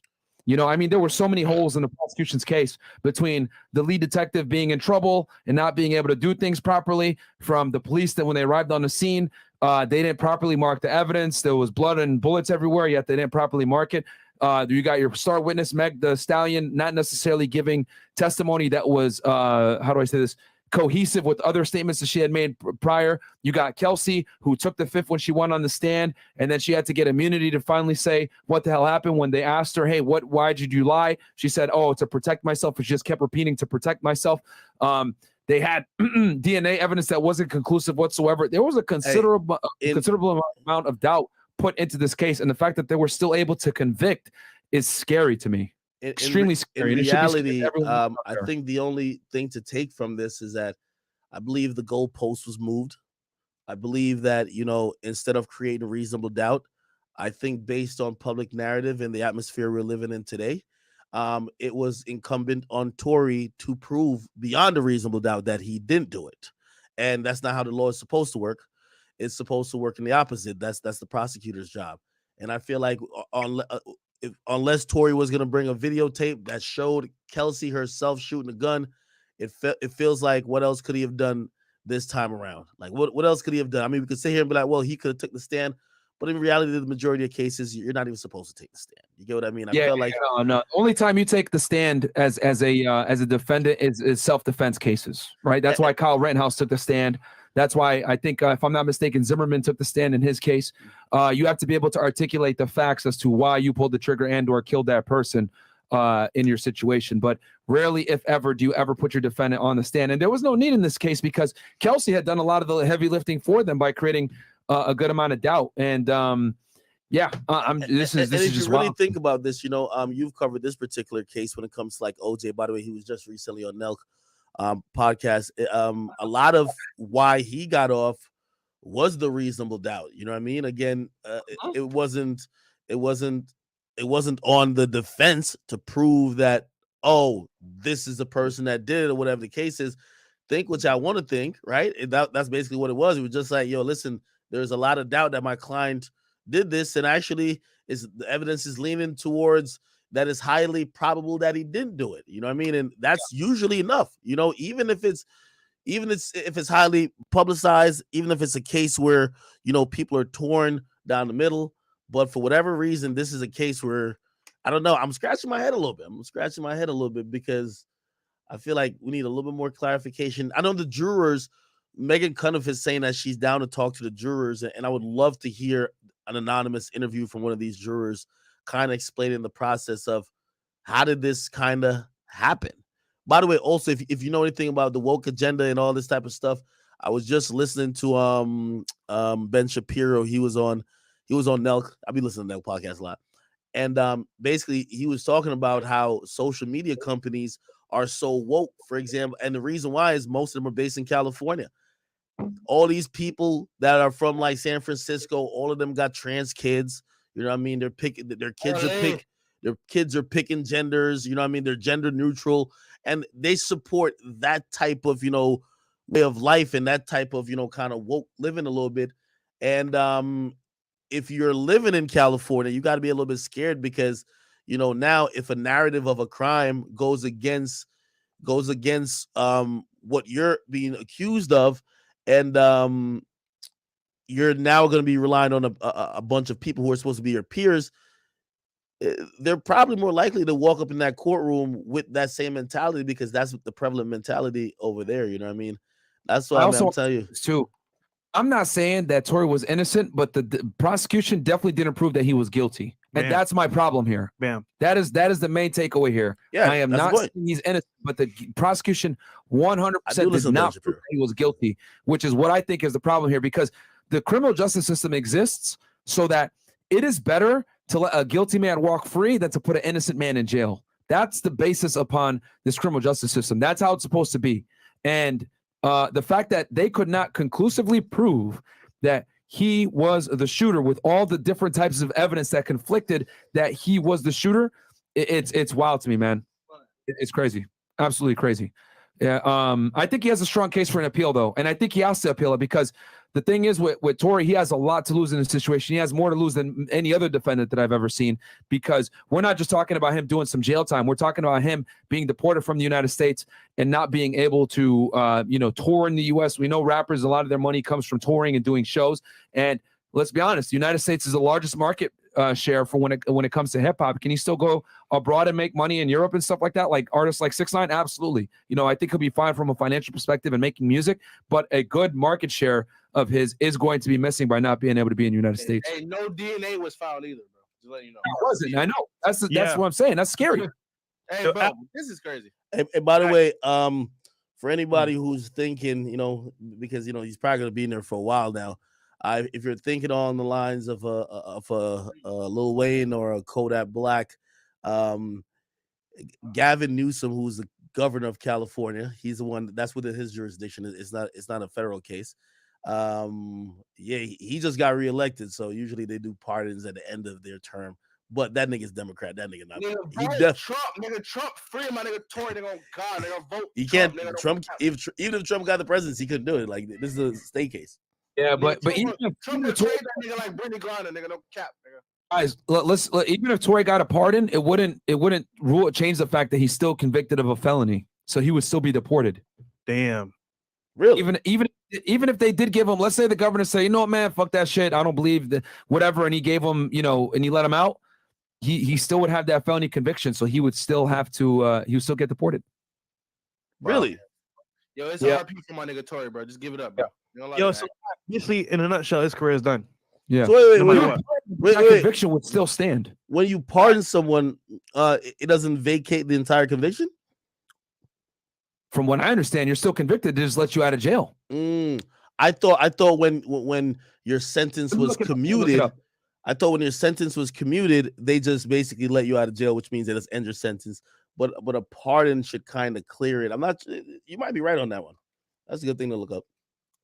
Yeah. Does a pardon? Kelsey done Tory wrong? I don't think so. So Does a pardon expunge your record? Okay. Well, it says while a presidential pardon will restore various rights lost as a result of a pardon offense, and should lessen to some extent the stigma arising from a conviction, it will not erase or expunge your record. Bam. Okay, there you go. So he would still be deported. Oh man. Yeah, it just gets him out of prison, but it doesn't necessarily. Yeah. He's got to appeal this. Got to appeal this. That's really what it is. At least if he wants to be able to, fight for the ability to stay in the United States, because I don't really foresee I can't think in my head of any type of immigration loophole that would allow him to stay in the United States. Yeah. Even if he was in the process, let's say he had a green card because he had a U.S. citizen that he had married or whatever, that green card would be in the process of getting revoked at this point. So, Act. Well, Act. You think Tory should have took that 1 year, 1 day deal, bro? He would have still got deported. He would never been found guilty. Bro, listen. But he would admit the guilt, though. Yeah, but now he's gonna be performing in Guatemala, my nigga.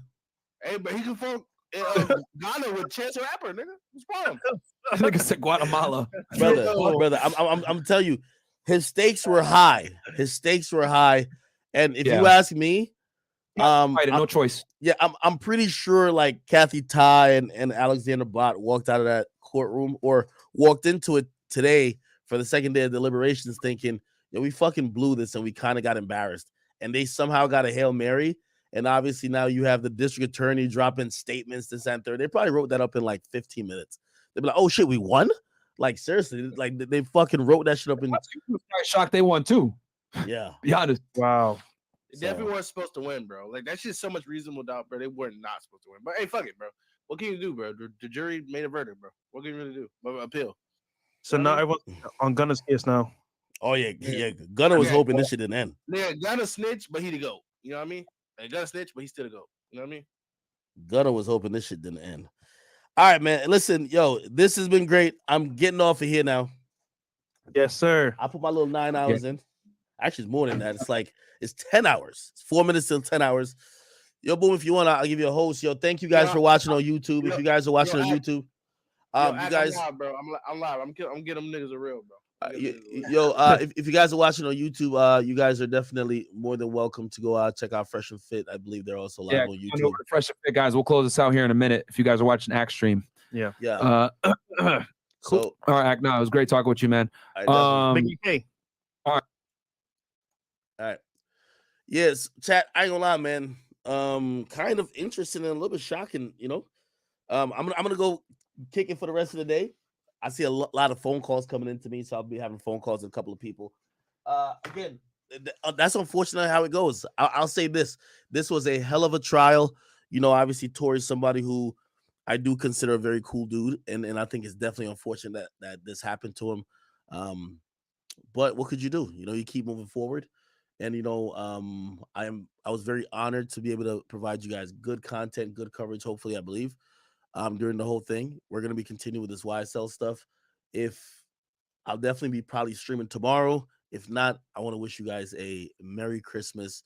For just many reasons, you guys have just been here and just like locked in with me. So great. So it's been amazing. All right. Anyway, thank you guys on YouTube. If you guys are on YouTube, you gotta hit the follow button. Videos and VODs of all the live streams will be uploaded consistently. I am behind as a motherfucker on YouTube videos, you know, on my main page. So if you're wondering, what you about to get off to do, make YouTube videos for y'all on my main page. Okay, so I'll make some YouTube videos for y'all, and I'm gonna kick it for the rest of the night. I'll probably be back on tomorrow. We'll talk about the fallout of all of this if you guys want to come back, and we'll probably get some, you know, we'll try to get everybody who was in court, kind of ask them what the fuck happened in a sense, because we got to figure out if we're getting all the reports from you guys and you guys felt like it was leading like this, we felt it was leading like this, where did this shit go wrong? Hopefully we get some jurors. Obviously they won't reach out to like me, but maybe like Megan, kind of for something like that, and we'll get some more information. All right. Thank you guys. Happy holidays. Unfortunately for Tory, you know, he'll be locked up. And I hope this gives Meg the peace that she so desired. And yeah, we got to take this on the cheek. Pause. You get what I mean? All right. Let me do this raid. Hey, all right, YouTube. Peace. Love y'all. By the way, did I miss any donations already? Y'all were busting with donations. I ain't gonna lie to you. Yo, Hassan argument with motherfucking Hassan's argument with Fresh and Fit was fucking classic.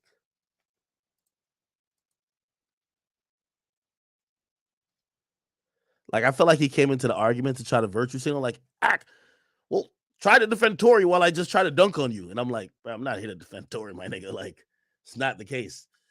Let me make sure I didn't like skip out on none of y'all donations and all shit like that. Give me 1 second. Twitch should be offline, so I should be only on YouTube. Let me see what else how the fuck do I do this? By the way, we broke the YouTube record today. I think we have 50,000 people. Ridiculous, bro. Fucking ridiculous. View activity. Here we go.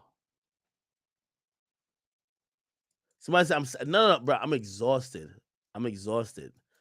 No, and like obviously, I'm a little shocked, a little bit disappointed, but like, bro, like you got to realize I don't have a horse in a race like that. No pun intended. I can't even see it. Yo, Hemi Lifestyle, thank you for the $10. Just thank you guys overall, man. Let me tell you this. really sacrificed a lot to stream every single day of this shit. And I really appreciate you guys because you guys really trusted me and came here every day. I hope, I hope you guys realize how much I try to make sure I was informative. You know me. I like y'all coming on here and me just cracking mad jokes because I be having hella jokes about everybody. But in the last 2 weeks, man, I started doing research offline. I try to, I'm trying to get I want to, like, if I'm going to do I do the anchor stuff already, kind of like, the news report stuff on my one channel. But this was like anchor work in live time. So, I try to make sure I learned the law a little bit. I was spending my time off of this, like talking to people that got to get, what I mean? I want you guys to feel like you get all the information, not like you getting like a nigga version of it. Of course, we don't crack jokes, but you guys been so amazing. So really thank all you guys. For everybody who donated, I appreciate you guys so much. Jovi Hendricks, Marco Polo, Dante, Optimus Prime. Jesus, how can I scroll up more? I can't. PT Bullet, Hemi Lifestyle. Thank all you guys. All right. Yo, love you guys. I am getting out of here. See you guys tomorrow. All right. Peace.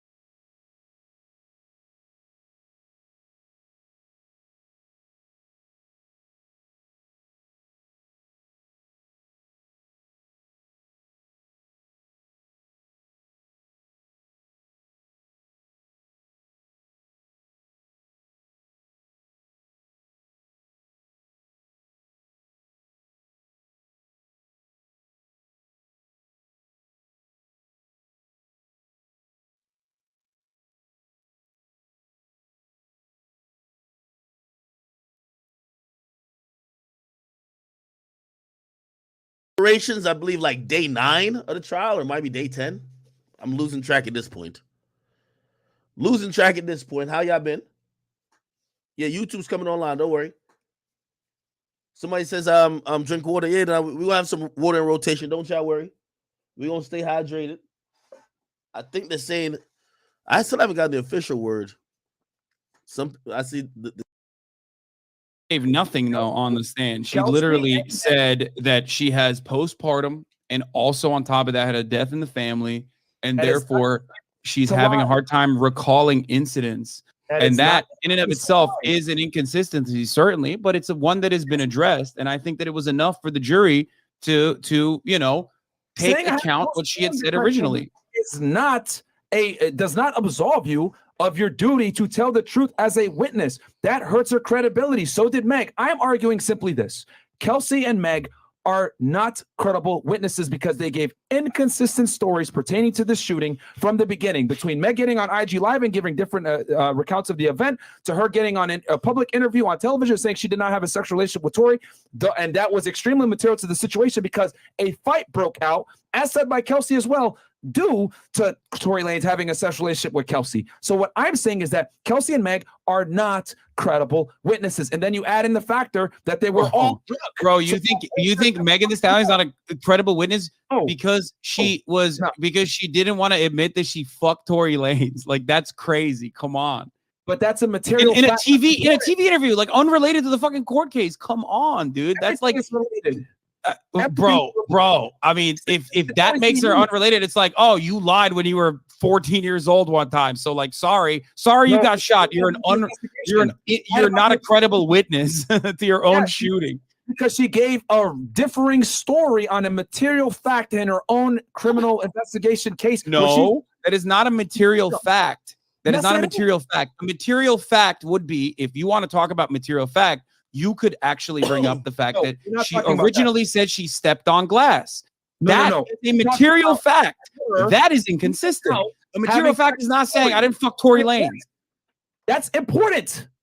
Bro, that if that was important, then the court would have argued that was important. But luckily, the jury and the criminal justice system doesn't operate like a bunch of fucking manosphere podcasters. Holy fuck. Come on, dude. Ad hominem attack. Come on now. She can fuck the whole team if she wants to. She still got shot. It doesn't matter. The shooting happened because she fucked Tory Lanez, which means it's crazy. That's crazy. Bro, there's what happened, good though. evidence that Kelsey could have been the shooter, and they argued over Tory Lanez. You're telling me that wasn't relevant to the facts? Fighting over dick. Oh, Jesus Christ. Bro, it is extremely relevant because Kelsey could have been the shooter. Also, the other part of this is that's crazy to me is like everyone's fucking mad at Megan Thee Stallion who got shot, and like no one's mad at fucking Kelsey who apparently is the real shooter. You know what I mean? There's no good evidence that she was the shooter. She did test positive for gunshot residue. Okay, You know what? she and Tory Lanez both failed the GSR test. They both failed it. That's true. The DNA evidence on the gun was inconclusive. That's also true. That doesn't mean that there was no DNA evidence for Tory Lanez. That does not mean that there was no DNA evidence for Kelsey. It was just simply that it was inconclusive. Okay? And those facts are correct. You are correct if you were to bring those up. Thing is that there was doubt here. There was a significant amount of doubt. We got witnesses that aren't credible. We got DNA tests that aren't being conclusive. We got witnesses saying, matter. Yeah, of course, DNA can sometimes be inconclusive. That's why you rely on the entire situation. That's why you rely on witness testimony. And guess what? Here's the reality. Okay, if you shoot someone, if they survive, you're kind of fucked. That's it. That's it. Like ultimately, this is where the court case starts, and this is where the court case begins. You shoot someone and they fucking survive, you are fucked. That's it. You can say, Your Honor, she fucked the whole squad, though. Your Honor, she lied about fucking someone, but then said that she actually did fuck them. It doesn't matter. She got shot by the dude, and she said, this motherfucker shot me. That's it. But she's not credible. He had finished the job. Maybe then you can argue like, oh, well, that's inconclusive and the DNA evidence or whatever. He didn't finish the job. He fucked up. Do you know why people are mad at Meg? Because she lied multiple times. That's the big issue. No, I know why people are mad at Meg, because you have built an entire career shitting on women. That's why, and there are plenty of people who also fucking really don't. What does that have to do with anything? Oh my God. All you do is do ad hominem attacks. You don't argue the points. I'm saying she's not a credible witness because she lied. Of course I argue the points. Dude, if we're talking about ad hominem, you literally keep bringing up the fact that Megan Thee Stallion in a TV interview says she didn't fuck Tory Lanez, but then openly admitted that she fucked Tory Lanez in court. Because like that's it. That's not credibility. And you're saying that like the case should be thrown out or something as a consequence of that. That's fucking insane.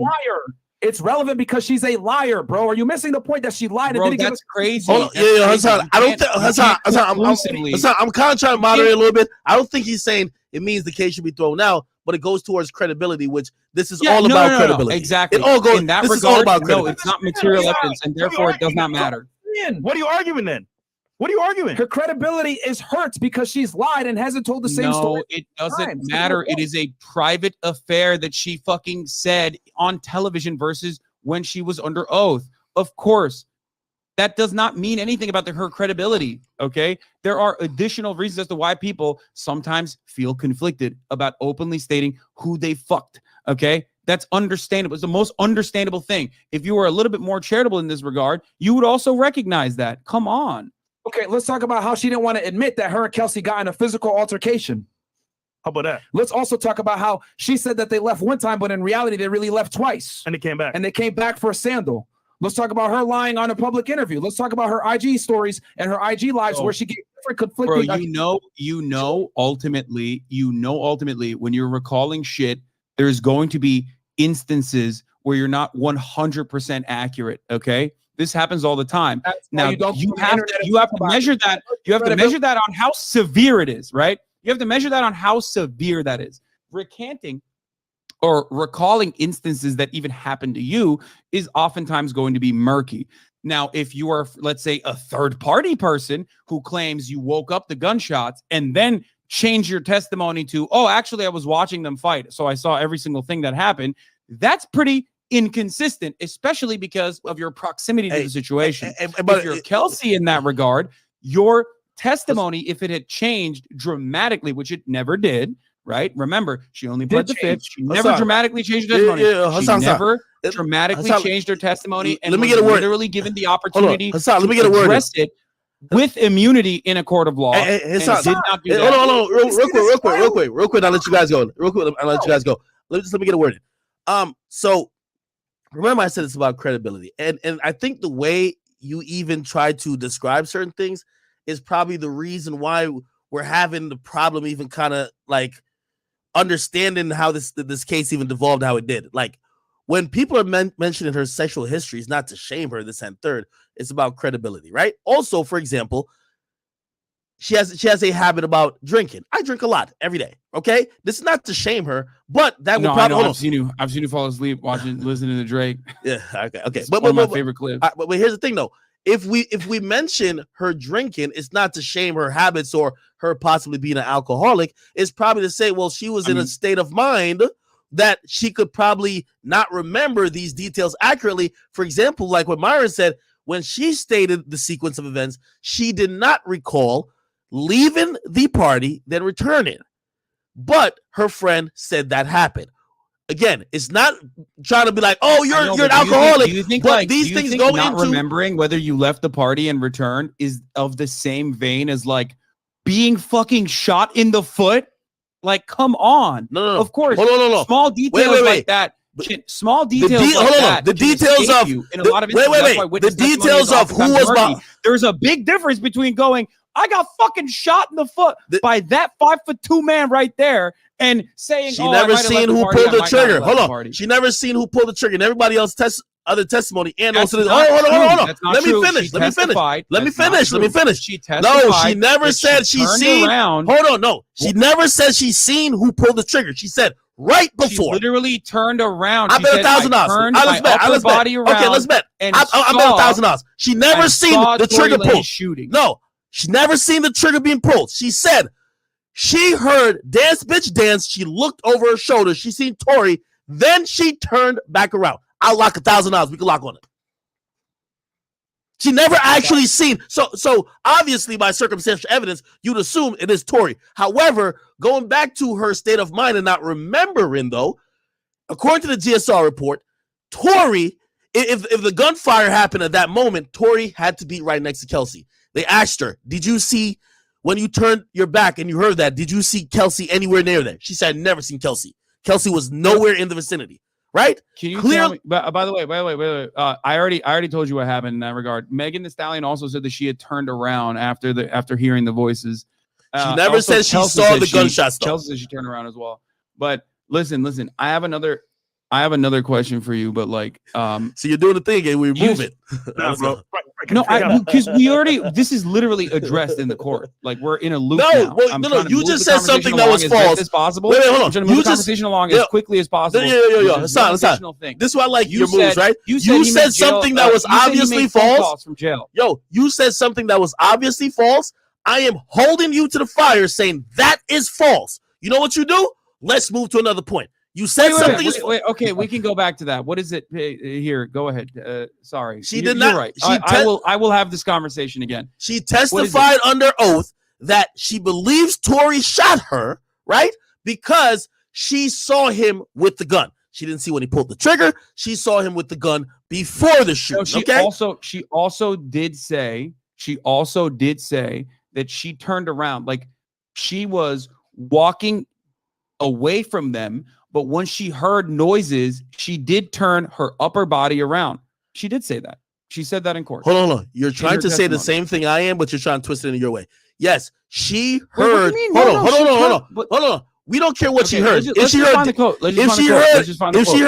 bitch, dance. If she heard, listen, gallop, bitch, gallop. If she heard whatever, did she see the bullets coming out of that gun? Was her eyes locked with the shooter? No. She said she saw Tory with the gun. Okay, bro, that's what she said. Crazy. Okay, that's an insane. So what happened? Tory Lanez is a fucking acrobat, and like he grabbed the gun out of Kelsey's hand in the fucking 5 seconds. Yeah, hold on. You know how fast bullets travel? It's kind of the whole point. Okay, so you're now doing the theatric shit to avoid. No, hold on. Wait. No. Normal human being brain. Obviously, hold on. Like turned around and saw Tory with the gun. That's immediately after. Okay. Immediately after she got shot. All right. So let me give you why that's relevant. Are you gonna let me make this point? I'm gonna tell you exactly why. It's relevant. I want to hear this. Yes. Okay. I want to hear why this is Once relevant. again, it goes back to intoxication and her not remembering what happened. According to her, there was no there was a witness that testified that she got out of the car and she walked towards the passenger side. I forget on which side, but that's also in line with Sean Kelly, who said there was a fight. She claims she doesn't remember that. She only remembers walking away, then hearing dance bitch dance. The reason why I'm saying that, I'm not saying that she just blatantly lied about that. I'm saying because her memory's now in question because of how inebriated she's at. Keep in mind, they also said, well, if you turned around and but it literally still like straight up fucking is corroborated by Kelsey's testimony originally. And you can't undermine it by no, it's not corroborated. But hold on, you keep saying initially her original testimony does not matter. You keep trying. You can't just say it doesn't matter. Of course it matters. No, Hassan, here are the facts. Okay, she went in. She gave the police a statement in September of 2022, 2 years after the fact, and she went ahead and implicated Tory as the shooter. She went and corroborated a lot of Meg's story and said all this stuff to pin it on Tory. She gets on the stand, switches her story, says straight up, I lied. And then they asked, why did you lie? And she says, to protect myself. No, and she never said like straight up, I lied. When you say that, you're making it seem like every part of her testimony was incorrect, which she got immunity to clarify for and still refused to do so. So she openly said, I lied in that interview earlier with the police. There were lies. Know, but there's multiple facets to that conversation. She's not directly pinpointing a singular piece of information that she said was incorrect. Yo, Hassan, do you realize how ridiculous you sound if someone is saying that they lied? Hold on, someone said they lied. Wait, hold on. Someone said they lied. Apples are red. Wait, no. And then they say the sky is green in that interview. No, Hassan. And then they turn around and if someone is admitting, actually, I lied about that interview. Does that mean apples are not red? No, you don't get what I'm saying. If I said I lied about something, no matter what I lied about,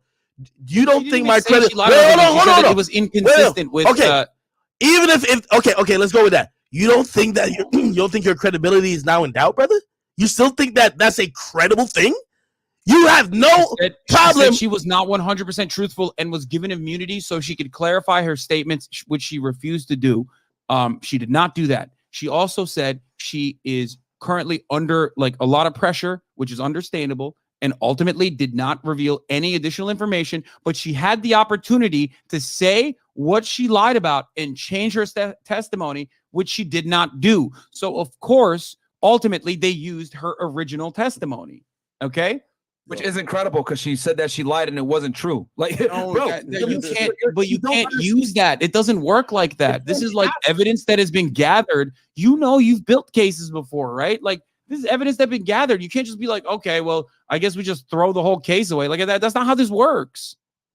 Oh man, bro. I mean, come on. That's not how this works at all. You know that. You know from your own personal experience. You know that that's not how this works. The witness's credibility is everything, Hassan. Okay, and the other thing too, we could talk about the witnesses not being credible. We could talk about the lead detective being under investigation, having giglio issues, and being on admin leave. We could talk about how the police didn't properly secure the area and properly place evidence tags on all the bullet fragments and the blood, and they weren't able to get an actual trajectory of, a path of how Megan walked. We could talk about how Kelsey was sitting in the back seat behind Megan. Megan was sitting in the front seat. Tory was sitting in the back left passenger seat behind the driver. How would he have had time to go ahead and run around the corner, grab the gun, say, yeah, dance, bitch, dance, and then actually shoot her when she was he shot from the open door. He shot from the open door of the car.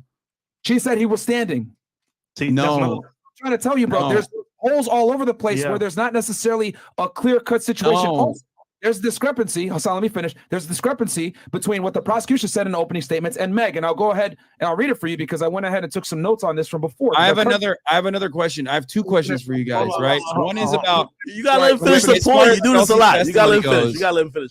As far as Kelsey's testimony goes, when Lanez, are you serious? Let me finish my point before you ask your question. I know, but like I can't even get to this. There's like two statements now that I want to fucking talk about. No, we're gonna get to. We're gonna get to. Just let him finish. Like, okay, go ahead. The difference between me and you, Hassan, is that I listen to you speak and I understand it. That's why I'm able to. Go ahead. You're right. I'm sorry. Go ahead, please. The discrepancy is this. Prosecutor said that Kelsey went to Meg after being shot. Then when Tory ran up to try to attack her, Kelsey got in the middle, fought Tory off, and he grabbed her by the hair. That's why her nail broke and her pendant broke, right? That's what the prosecution said in opening statement. However, Meg said when she got shot, Tory and Kelsey came at her at the same time, and she didn't make any mention of them actually fighting. So that's a huge discrepancy there. No, that's not no, that is literally not a discrepancy. She not revealing that piece of information might be for any million different fucking reasons, given the adrenaline-packed circumstance and the fact that she turned around and saw who had the gun. If you're getting shot at and you see who has the fucking gun, who shot you with, okay, who you got shot with, the gun that you got shot with, then obviously like that's what you're hyper focusing on, okay? That is totally understandable. That does not make her like a non-credible witness. This standard, if this standard was applied to every single court case, literally no one would get jailed for murder. I hope you understand that. Like, there is no situation. The only thing that would be additional evidence on this would be just video footage of Tory Lanez shooting Megan Thee Stallion, going, dance, bitch, dance. And even then, I feel like you'd probably still defend it. Now, having said that, going back to what I was talking about, there are two instances that I want to mention, including the text message that Tory Lanez sent to Megan Thee Stallion. That was not actually a phone conversation from jail. That was a text message that Tory Lanez actually sent to Megan Thee Stallion saying, I apologize. I'm so sorry how things happen. I can't remember. It was not on a jail phone. It was not actually like a snitch situation.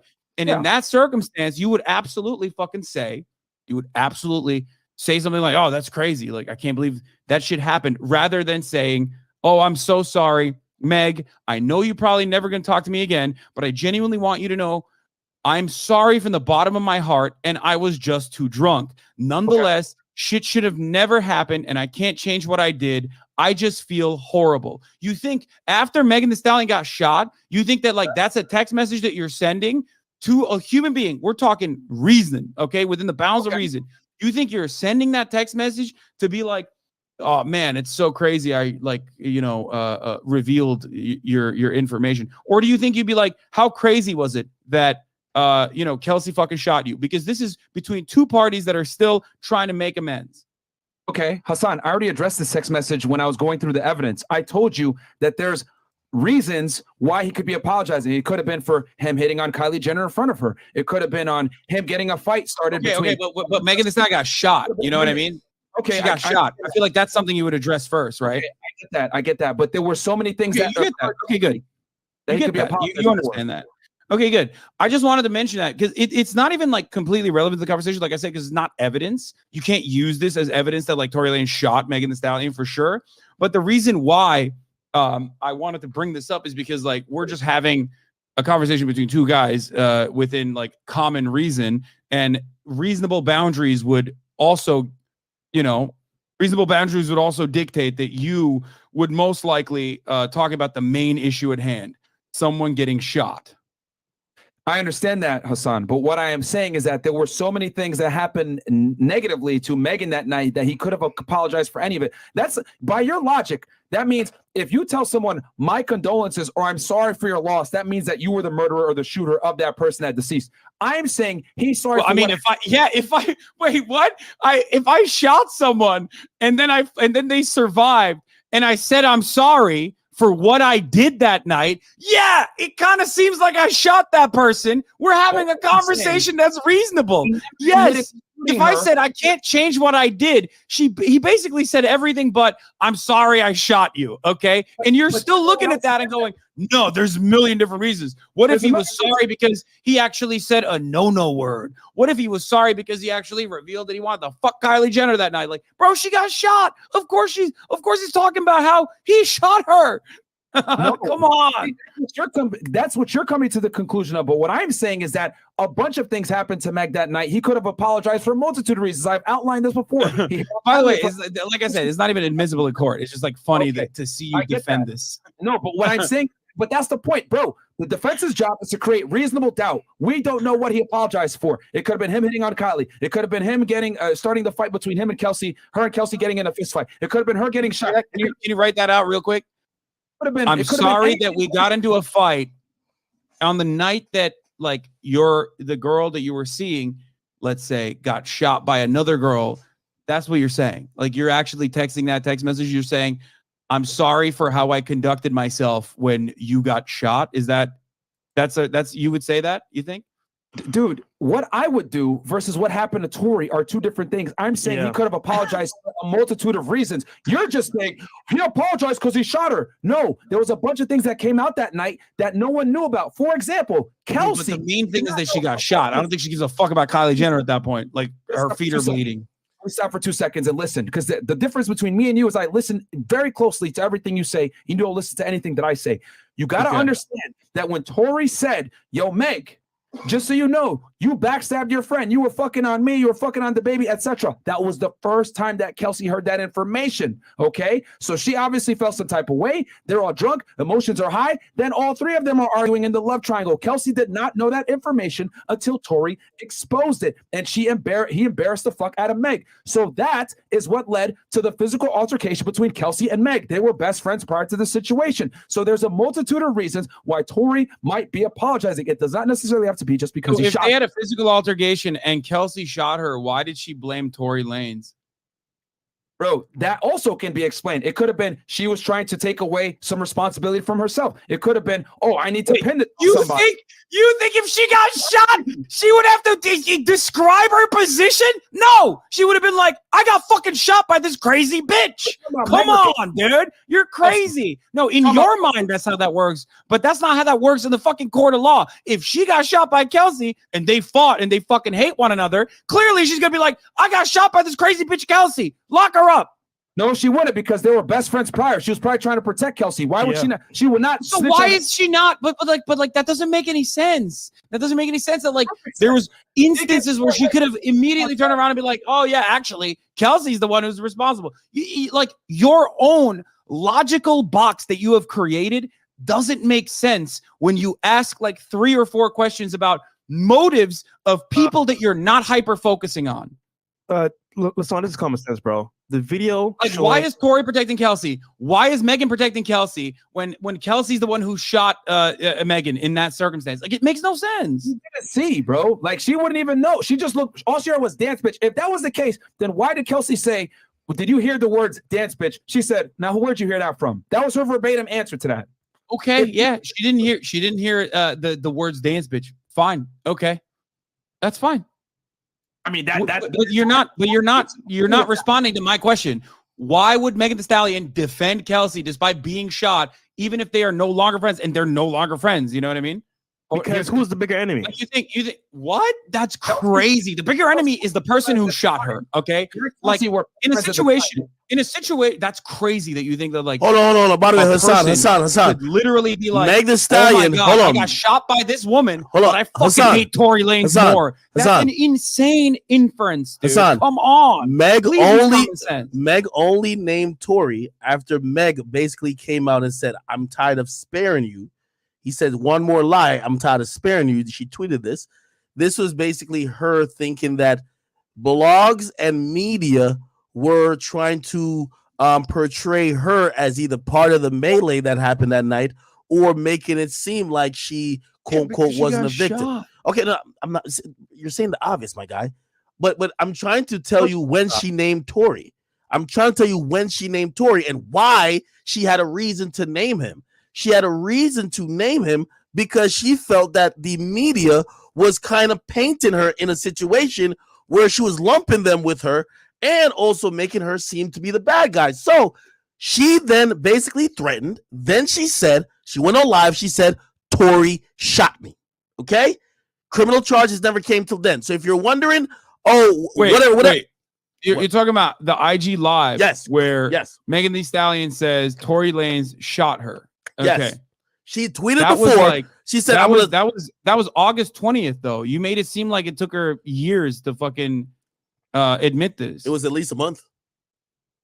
Yeah, that's not at least that much time. What do you mean? Bro, she got shot. It's a criminal investigation. It's a criminal investigation going on. Get away from the situation. If her original a month. Like, what do you mean? If someone shot you, would you wait a month to tell the police? She already. Well, actually, as a matter of fact, I wouldn't. But Megan Thee Stallion explained why she did. She waited a month because of what? Because she talked to them 4 days later too. What happened? Wait, she waited a fucking month because during that entire timeline, people were, as you already said, literally blaming her for fucking being shot and putting the responsibility on her after she got fucking shot. That's crazy. No. She did not originally want to fucking snitch. Maybe because she's a rapper, like you guys also said, there's a rapper code. She didn't want to snitch. She didn't want to fucking snitch on Tory Lanez. But after people fucking constantly push you to the goddamn brink, and you're literally the victim in that circumstance, yeah, of course you're gonna fucking come out and say like, yeah, what the fuck is this shit? I got shot by Tory Lanez, and you motherfuckers are claiming that I'm the responsible party when my feet got bullet holes in them. Well, again, I'm answering your statement of why wouldn't she possibly say, let's say it was Kelsey. Why wouldn't she come out and just say Kelsey? Well, she didn't just hold on a second. You jumped the gun too much. Hold on. I'm telling you, she didn't come out to say Tory either. The reason why she came out to say Tory is because she felt Tory was playing games with the media. So it's hold on. So it's fair to assume that her calling his name was a direct result of what she felt he was doing, not that she came to some type of, oh, I'm ready to speak. So now when you say, well, why wouldn't she name Kelsey? Kelsey isn't a star. Kelsey has no type of power and control over the media or the narrative. Again, why, if you waited that long, even if it was Kelsey, why say anything? Kelsey can't affect your career, can't affect the narrative, but who can? Tory Lanez. I hope you understood that part. Again, that's great. You think she got clout off of fucking? Yo, son, brother, your listening skills. She would have just said what happened that night. Hassan, your listening skills are so crazy, brother. You don't listen. Hold on, my dude. You said one thing. I'm gonna repeat what you said. You said, "Oh, if it was Kelsey that shot her, why would she just say Kelsey?" So I reminded you. Well, she didn't say Tory till at least over a month later. Then I reminded you. Why did she? Hold on. Shot. So she can't lie about being shot because she was. Brother, hear what I'm saying. She named someone a month later. It's important. Why did she name someone at that juncture? She named because that everyone kept fucking blaming her for being shot. No, and that is why she admitted who was actually the person who's responsible. This is why. This is why you have to explained why she did not name Tory Lanez originally. No, whoa, we're talking about why she was the one who named Tory that night. Hold on. We're talking about why did she name him a month later. This is why you got to listen more and read more, my brother. I'm trying to tell you because it's clear. I'll make a bet with you. You won't make it because you're not that informed. You just keep saying the obvious. But she was shot. Brother, we know this. You're going to say that for the 15,000th time. We know this. But I am answering your point. I'm answering your point. I'm stretching. Bro, you're stretching harder than the fucking gymnastics. No, that's why it's ridiculous. You made a point. Hold on. I'm going back to your point. I keep trying to ground you with I'm going back to your Hassan. I'm going back to your point. You said if she got shot by Kelsey, why wouldn't she just say it? I'm bringing you step by step why she said Tory and when she did. She did not say Tory. Because Tory Lanez is what is it? Give me the steps again. So you're not listening. I am, but it makes no fucking sense. I have to hear it a million times. Because you don't know the facts. If you knew the facts. I responded to it, and you said that's not what I meant. Go on. Please clarify. She believed that Tory and his influence was playing games and making her look a certain way. Keep in mind, that would not be the same for Kelsey, right? That's why she was incentivized to name Tory when she did. She put out a warning. That makes no sense. And here's why. Bro, okay, are you ready? She put out a warning tweet. She says, lie one more time, and I'm gonna just say it.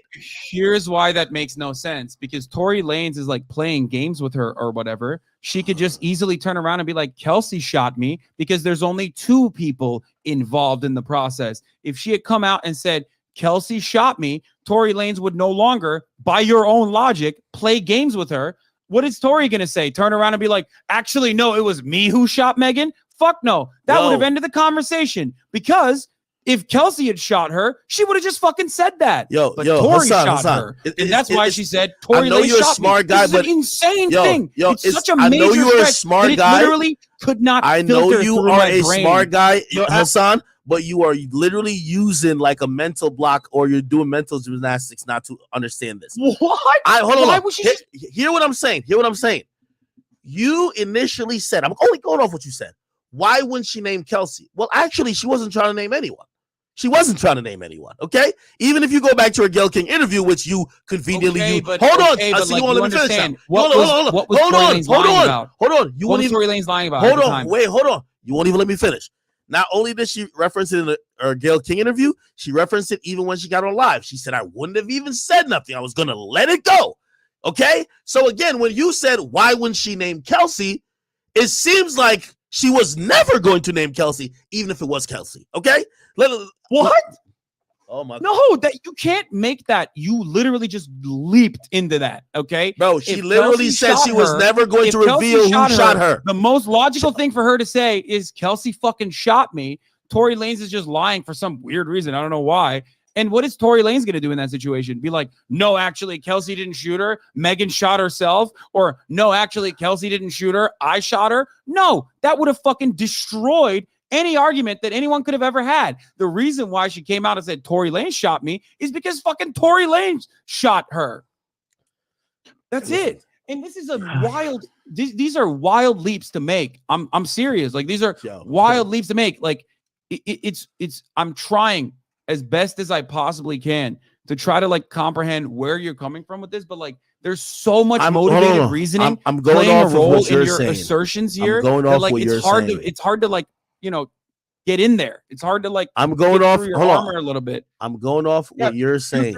Women can't lie. That's the problem. That's why you No, can't. women of course lie. Women lie all the time. Everyone lies. Human beings are liars. This is a fucking bullshit straw man that everyone's like, oh, you're a SJW. Women can't lie. Of course women can lie. What the fuck do you mean? Okay, and Megan's lied plenty of times, and I'm saying that the whole case was based on her testimony. You're saying I believe her, Bro, she got shot though. You're like failing to comprehend this thing. It's not like Megan went and said Tory Lanez is doing tax evasion. You know what I mean? She fucking. She doesn't know who shot her. She really doesn't. That's not true. She does know who shot her. And every single counter that you brought up about like why she didn't name Kelsey is ridiculous. It falls flat on its fucking feet. She lied in her testimony several times. She did not admit that they got into a physical altercation, which again is very important to the story, right? She did not admit. Why is it important to the story? You think it was self-defense? You think like Tory Lanez was shot her because like it was self-defense? Is that what you think? If she doesn't admit that her and Kelsey got into a physical altercation right before the shots were fired, guess what it does? It paints Tory as the probable shooter. And oh my god! Whether you're still making the argument that like she somehow has reason to defend Kelsey, even though Kelsey fucking shot her, which is insane. Okay, bro, like that's insane. If someone shoots you, okay, if someone.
By the way, I did say before, if Tory Lanez is found guilty of assault with a semi-automatic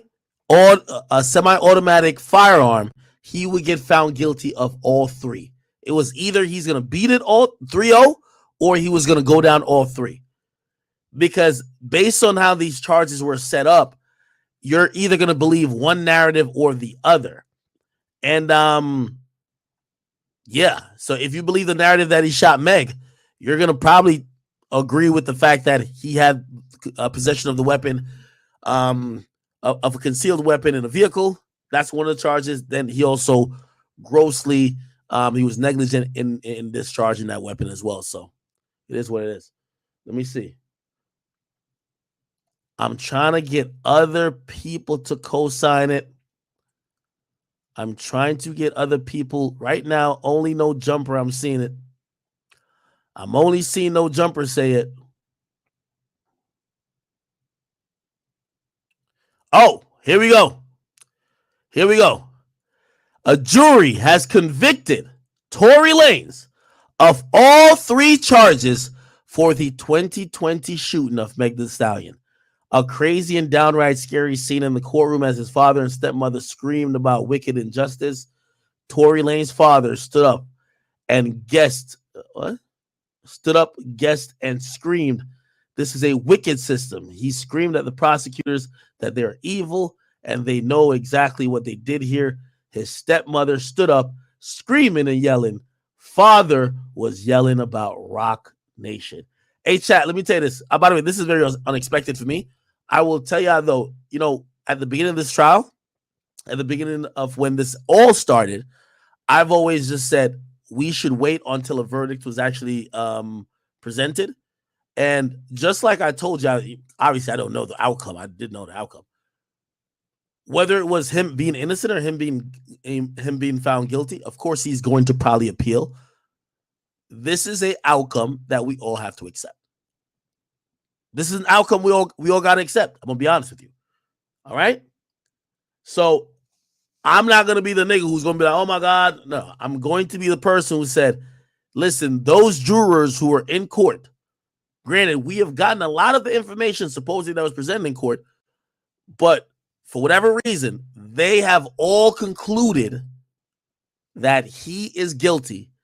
And I have to say that this is an opinion we got to respect. Not an opinion, but this is a verdict we have to respect. Let me just see other people who are going to probably echo the same thing. It looks like that's what it is. Let me see. We're going to probably see it very shortly. TMZ should have it almost immediately. Yep. Here we go. Found guilty of shooting Meg Thee Stallion and facing likely deportation. Tory Lanez is guilty of shooting Meg Thee Stallion in the foot.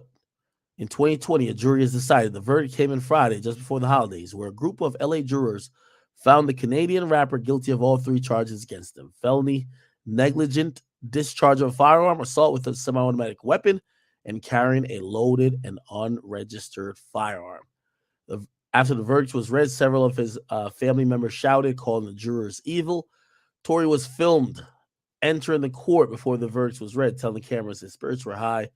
Tory now faces more than 22 years in prison, which will be determined during a sentencing at a later date. Sources connected to the case tells us Tory lawyers were in touch with immigration officials before the guilty verdict, and we're told that they're being informed that there's a strong likelihood he will be forced to leave the country. This marks the conclusion of a wild 2 weeks in court, which saw a handful of witnesses take the stand to recount what they have saw or what they say happened on that fateful night. Meg herself obviously testified, squarely pointing the finger at Tory as a sole shooter. This marks the conclusion of a wild 2 weeks in court, which saw a handful of witnesses take the stand to recount what they have saw or what they say happened on that fateful night. Meg herself obviously testified, squarely pointing the finger at Tory as a sole shooter. Oh, as a shooter. She says she saw Tory with a gun, explaining she remembers him firing at her from a Cadillac Escalade, and claims he shouted, "Dance, bitch, dance." Meg Thee Stallion also testified Tory offered her $1 million to keep quiet. By the way, they didn't bring him up on bribery charges, but that was a testimony, or that was the allegation. Meg was called out by the defense for several. Oh, sorry, my bad. For several items. Here we go. For several items, including the fact that she initially wasn't forthright about having an intimate relationship with Tory, and that she initially lied to police about how her feet had gotten injured. The defense also tried to target Meg's ex-best friend Kelsey as a shooter, and the reason that she might have shot her was because of alleged creeping behind her back with guys like Ben Simmons and the baby and Tory himself, a revelation that apparently sparked a major argument among all 3 in the car. What happened in the car was a major source of contention during the trial. While Meg had one version of the events, Kelsey seemed to have a different story, albeit with a very spotty memory on the stand that created a stop-and-go recounting under oath. What she did definitively testify on the stand. She wasn't the one that shot Meg, but she wasn't willing to go as far as to say as Tory did. But remember, prosecutors were eventually able to get the green light to play a prior interview she'd given in September, and in that recording, she said that Tory shot Meg. That might have been the icing on the cake right there. It's probably that interview, I'm going to be honest. Other witnesses took the stand, but none of them were as consequential as Meg and Kelsey, including the guy who supposedly saw the two women fighting from his balcony. Ultimately, he was not definitive about who he saw fire the gun. Physical evidence in the case wasn't that strong. There was gun residue found on both Kelsey and Tory, and inconclusive DNA on the gun itself. Tory never took the stand, and neither did the driver that night. Jaquan Smith, aside from the cops and a witness to Kylie Jenner's party, that's EJ, that preceded all this, it really boiled down to Kelsey and Meg. In the end, the jury obviously sided with the prosecutor. As for the court of public opinion, the jury is still very much out. People certainly took sides on social media and on traditional media too. But now it's unclear if their allegiances will change. A long and twisted journey finally fucking over. People, I keep telling you,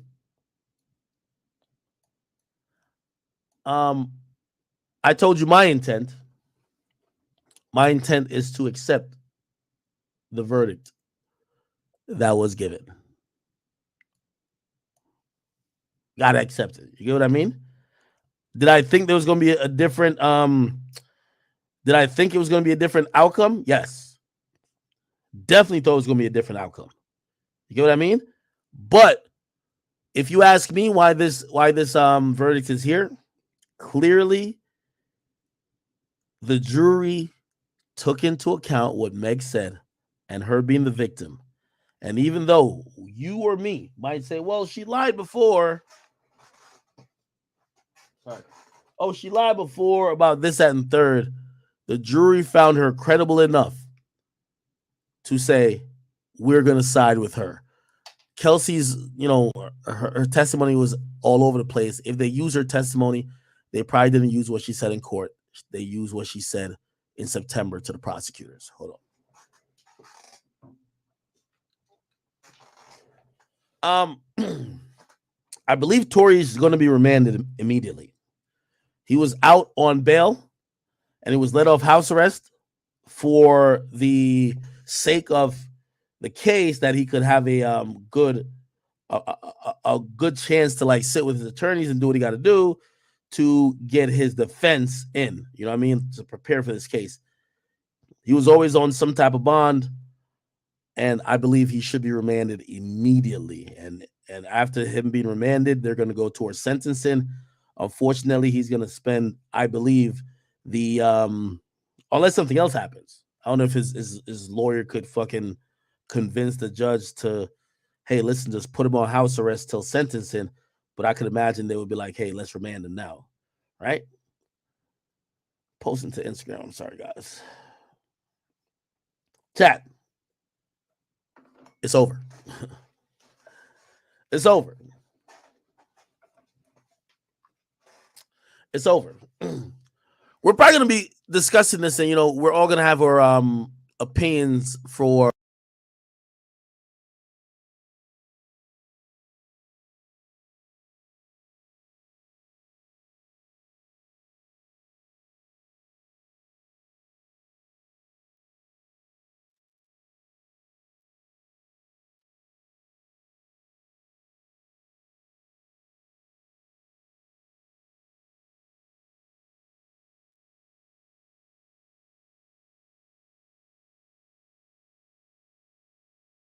Ladies and gentlemen, welcome out to Club Santos. We see you having a good time out there, drinking, dancing, partying, and we see we have some favorite people in the house tonight. Some of our pretenders, some of our first-timers, and some of our soldiers in the house right now. How you doing out there, young man? Having a good time? You seem like you're on a good date. Got a sexy young lady with you, man. And this is a beautiful time to be entertained because we have not only one of our favorite entertainers here at Club Sancho's. They say the ladies love him. He's always here, being chased to his car. I don't know what it is about him, but his name is written all over the bathroom walls, the stalls, and his talk is in the halls. He's the toe curler. He's the penny dropper.